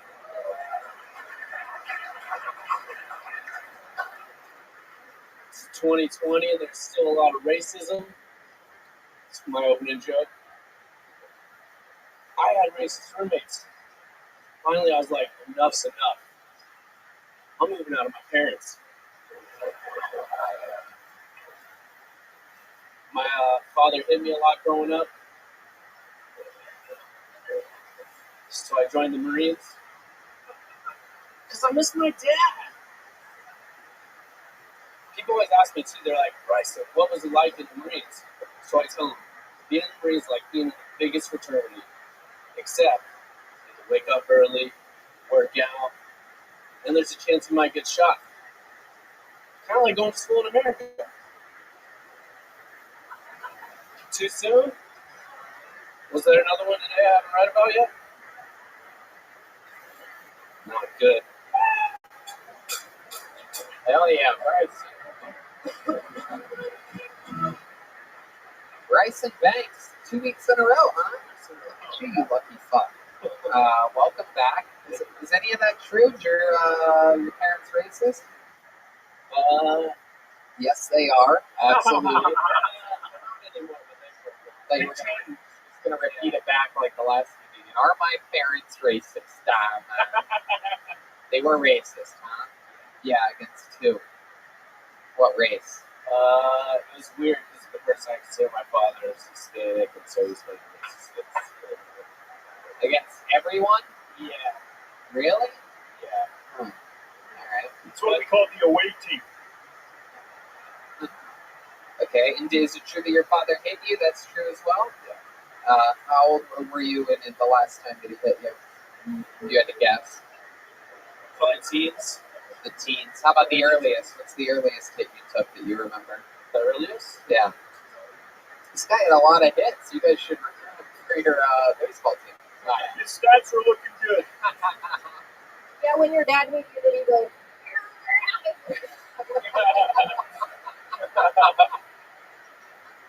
Did he say that? All of it every time. All right. Well, Bryson, how long have you been on stand-up again? Almost 2 years. Almost 2 years. All of it here in LA? No, I've been to New York, Arkansas, Boise, Arizona. Oh, Richard. Did you enjoy it? Yeah. Did you do a what? I said, does he enjoy it? Because he doesn't look happy right now. Because we're talking about like my racism. Oh, okay. Like my dad beating me. You're the one that you opened up with it, guns blazing. You're the one that brought it up. It's not like I'm some psychic. Like, did your father hit you when you were a kid? Is it true that you have racist parents? You said it, dude. Yes. I don't know. Any chance you were in the military? I don't know why my impression of a psychic is cross-eyed, by the way. I can't really explain it. You're wearing a jacket. All right. So Bryson, how did your life change since being on Kill Tony a week ago? It was cool. I got a lot of compliments. A lot of compliments. That's it. Okay. That's on you. I think I got like 3 new followers too. Love it. I love it. Oh, speaking of a psychic, there's actually one trying to find her way back to her seat over here. Look at this. An actual fortune teller, ladies and gentlemen. The rare off-camera joke that I find to be worth it. Very rarely is there an actual fortune teller walking through the room. It's like a Mexican Billy Bundle. Oh, okay. So Bryson, interesting stuff. What else about you? What did we not find out last week that you think would be interesting to know? Oh, what? Bryson, Jesus, man, you're making me I live in a club. What the fuck, man? You're in a comedy club. Yeah, I do well. I'm happy. You're just happy. Yeah. I mean, how'd you feel like your set went tonight? Yeah. Last week, you kicked ass? All right. So you got 1 minute down. Try to keep swinging. I get up a lot. Good. Get up a lot. What are we talking about? 61 mics last week. 61 open mics last. Good for you. My goodness, that's great. Wow. My goodness. You get nervous when you do it? Like, are you nervous when you come up here? Yeah, I get excited. I like to get excited. Yeah. Okay. You do a lot of writing? Yeah. You ever take your pen and shove it in another man's cock? Only when I really got to find a new bit. Right. It's called sounding. Erotic. When you started comedy, was it scary, or because you were used to being shot at? Was it like sort of easier? You weren't really shot at, though. I remember you were stationed at 29 Palms, right? That's where I'm stationed, but I lived in Iraq, so you were in Iraq. You got shot in the chin. I got shot out when I was still. Yeah, he's got a little dimple there. He doesn't want to show you his cheek. Hey, man. Yeah, I got shot out when I was still in Oklahoma. Oh, really? Yeah. Who shot at you there? I used to go exploding. Did you almost drop the N-word just then? You said some, and then you stopped. I think you're just showing a little bit of your father's side coming out right now.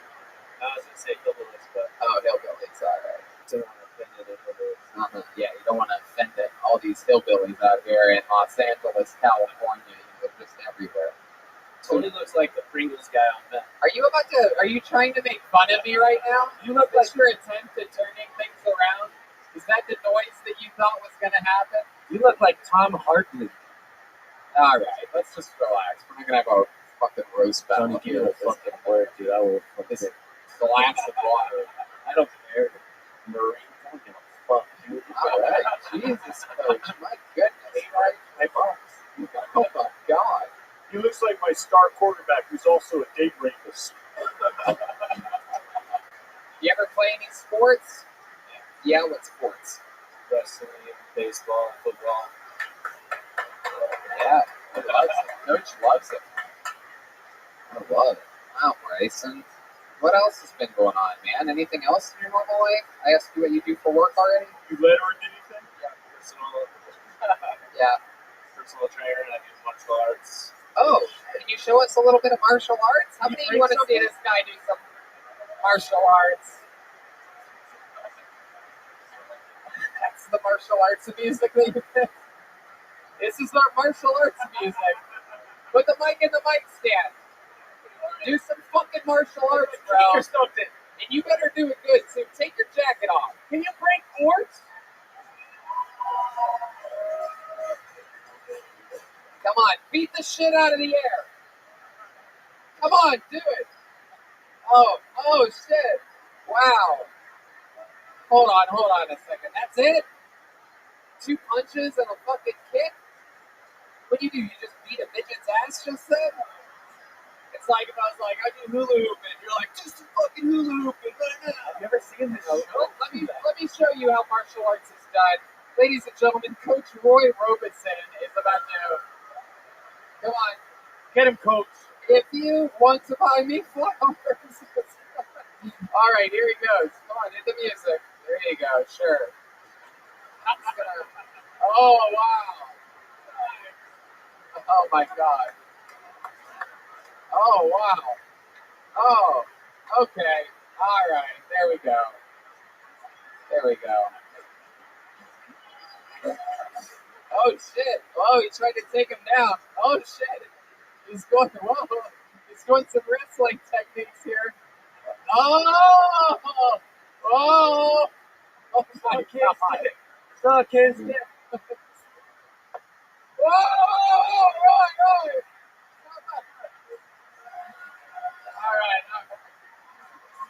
Right.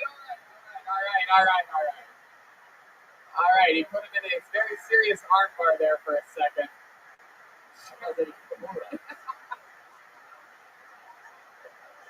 Coach Roy Robinson appears to be broken. He's got his assistant here to help him. Oh my God. The microphone hanging off of him. What the hell? What kind of jiu-jitsu is that? Sometimes everything just goes right off the fucking tracks here. That was a serious armbar you put him in there. I was scared for a second. We happen to know for a fact Jeremiah has brittle bones. He has broken it.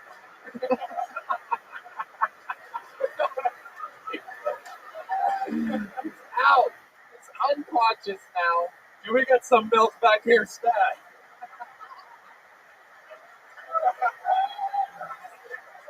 Oh my God. Well, Fucking killed him. The time of death is 10:20. There you go, Bryson. You were able to figure it out. You were able to figure out a way to get the crowd entertained tonight. You did it. I give you all the credit for that. How about another hand for Bryson Banks, ladies and gentlemen? He's on Instagram at The Real Bryson Banks. So if you're following any of the fake ones, you can follow The Real Bryson Banks on Instagram. Oh, Coach Roy Robeson is feeling better. Put him in a pretty serious armbar. I was pretty serious. He went for that shit quick. I was waiting. Kimura. I was literally waiting to just watch Jeremiah's arm fucking snap out of the skin there. I don't know how many of you saw him do a little skateboarding trick a year ago, but Jeremiah's made out of popsicle sticks, so. You know what? No, let's do something else. Instead of going to a regular, let's go to a special treat that we have here. It is actually someone who I thought was here a month ago. I misread an email, and she warned me that she was coming. We love her from San Francisco, California. Kill Tony royalty. While not a golden ticket winner, she is the first ever, I would call it a yellow ticket winner.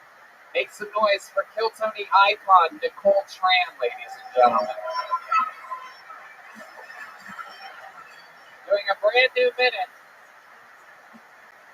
Here she is. Nicole Tran, everybody. Cha hãy cầm lại đường hướng cho con được nhìn mặt cha lần sau cuối rồi lát nữa đây con sẽ. Please feel free to sing along if you know the words. I went to a hairdresser in Hollywood yesterday. I say, make me look like famous pop star like Katy Perry, Taylor Swift. This haircut is Paul McCartney.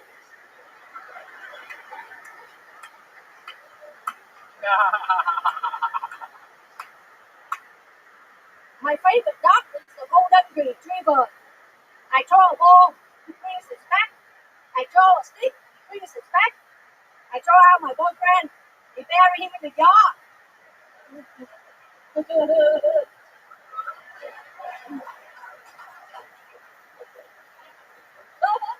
That's it. A minute from Nicole Tran, everybody. She's done it again. Nicole Tran, so talented. Brand new minute from you. We've seen you 3 or 4 times before. Always amazing. One of the few people that I've given my actual email to warn me if you're ever coming back. Because you kill every time so hard. With a new Paul McCartney joke. Very good. Nicole, do you understand anything that I'm saying right now? Yes, man. All right. So Nicole, how's life been going? Fabulous, man. Yeah? Like what? I enjoy going shopping a lot, man. Yeah? Yeah? Life is fun. So look at this. This is a $10 dress I just bought. Heck yeah.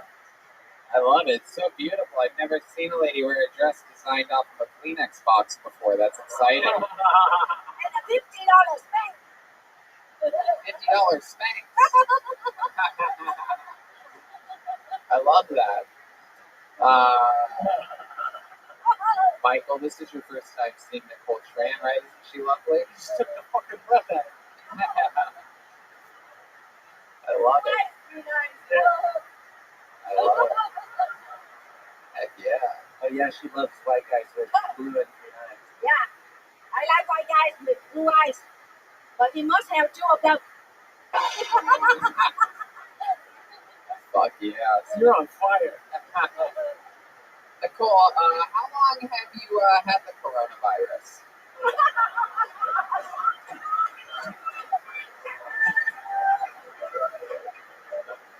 What is that virus, man? It's a coronavirus. Okay. I don't know. I only know Corolla, man. Corolla? I drive a Corolla. Oh, you do? The fact that you drive scares the shit out of me.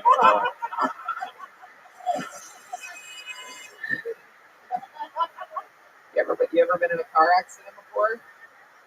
No, but when I first started driving, I got a ticket for driving 100 miles an hour. Oh my god. I said to the cop, hey man, what you talking about? The sign says 101. Oh, aren't you the sweetest fucking thing? You are just, aren't you a little fucking fake bun? You are the sweetest little thing. Nicole, you have blown our minds with some songs in the past. Do you have any new songs you might want to do? Sure, certainly. Okay, great. You need a beat or anything like that? Or you're just gonna go a cappella? Can we get a single spot on her? She kills it with this every time. She's a very, you felt the red band played on. Ladies and gentlemen, I present to you the great Nicole Tran.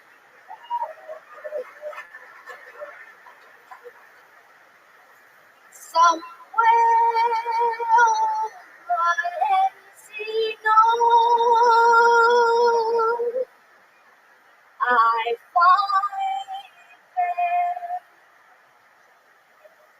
I fell in love with Tony. I just can't pronounce his last name.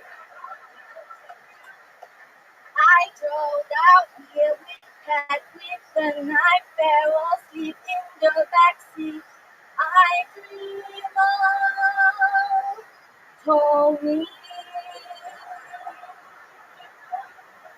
He's so skinny funny and so funny. He's so good at roasting and insulting everyone. But me.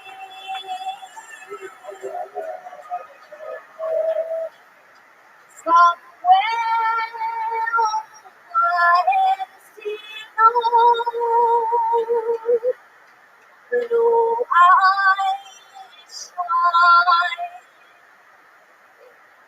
I know that Johnny is married, so he's just a friend of mine.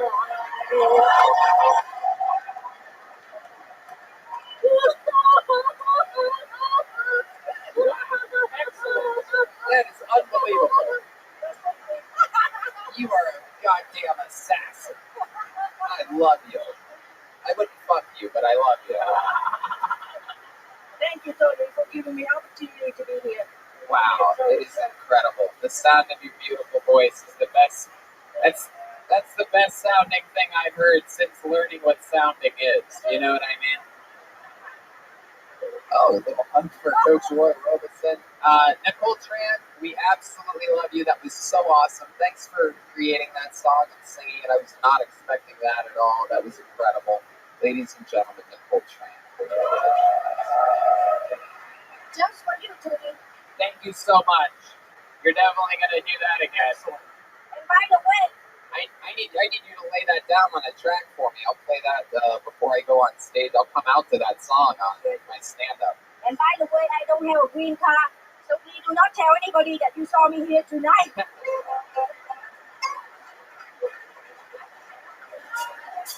fucking love it. I love it. Some people, you can write, you can work hard. Some people are also, there's something to be said about someone who's just fucking funny. How about one more time for Nicole Tran, huh?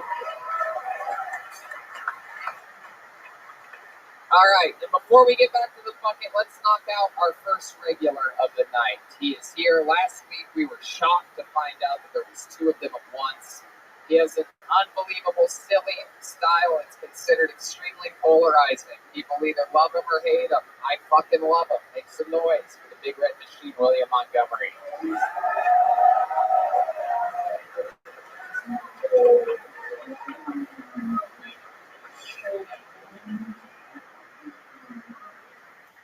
Let's give it up for Jackie Chan, y'all. I love her. What's her in Rush Hour 2? I feel like when Michael Jackson did the moonwalk, he didn't realize how gravity actually works on the moon.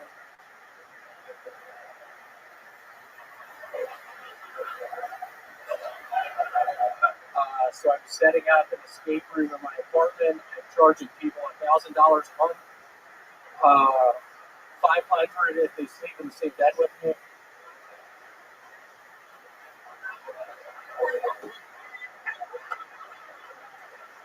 What is the Prophet Muhammad's last name? Greenstein? That's my impression of the terrorist. Finds out it's terrorism sponsor when splurge on the first class tickets. That's a good joke. That's a hell of a joke. I guess this coronavirus is no more shipments of fentanyl, which kind of sucks because there's guaranteed overnight delivery. There you go, William Montgomery, everybody. Very, very good. Very, very tough position. How long have you been a regular now on this show, William?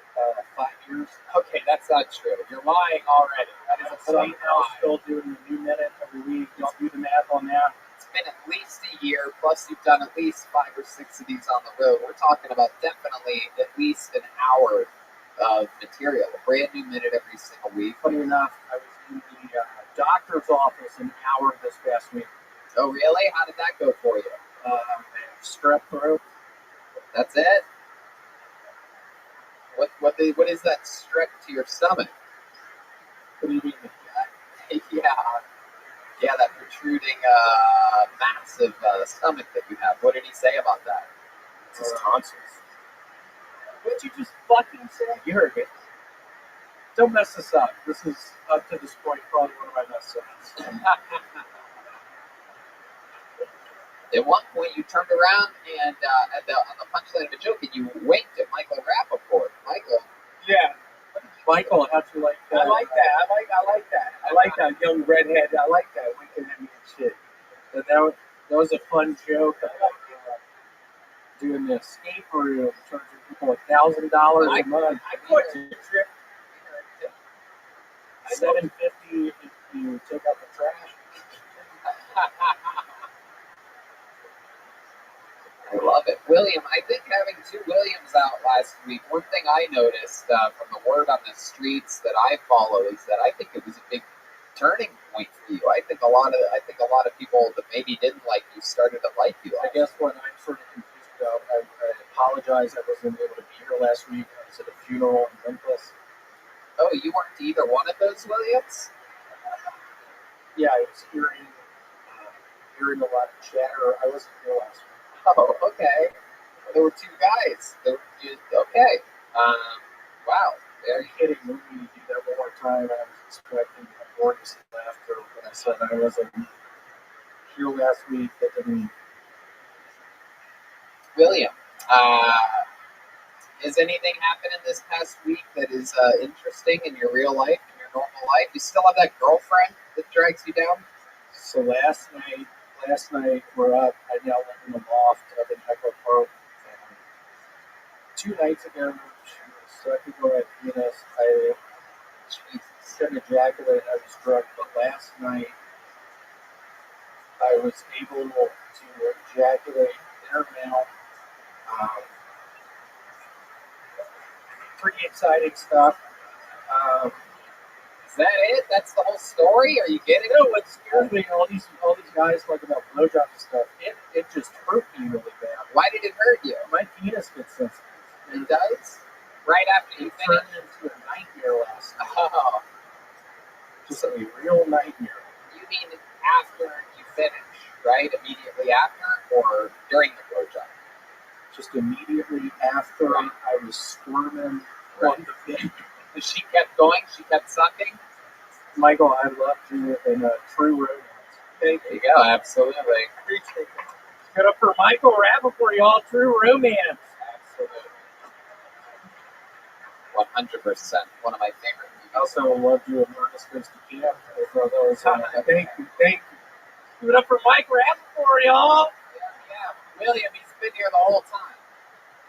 You just got here. He's been up here. Mike, I loved you in... Okay. Thank you. All right. William. All right. So what else is going on, William? How's your father doing? Everything good? He's doing well. My parents are getting into town in 2 weeks. Oh, great. That's great. In 2 weeks. Heck yeah. I love that. Right before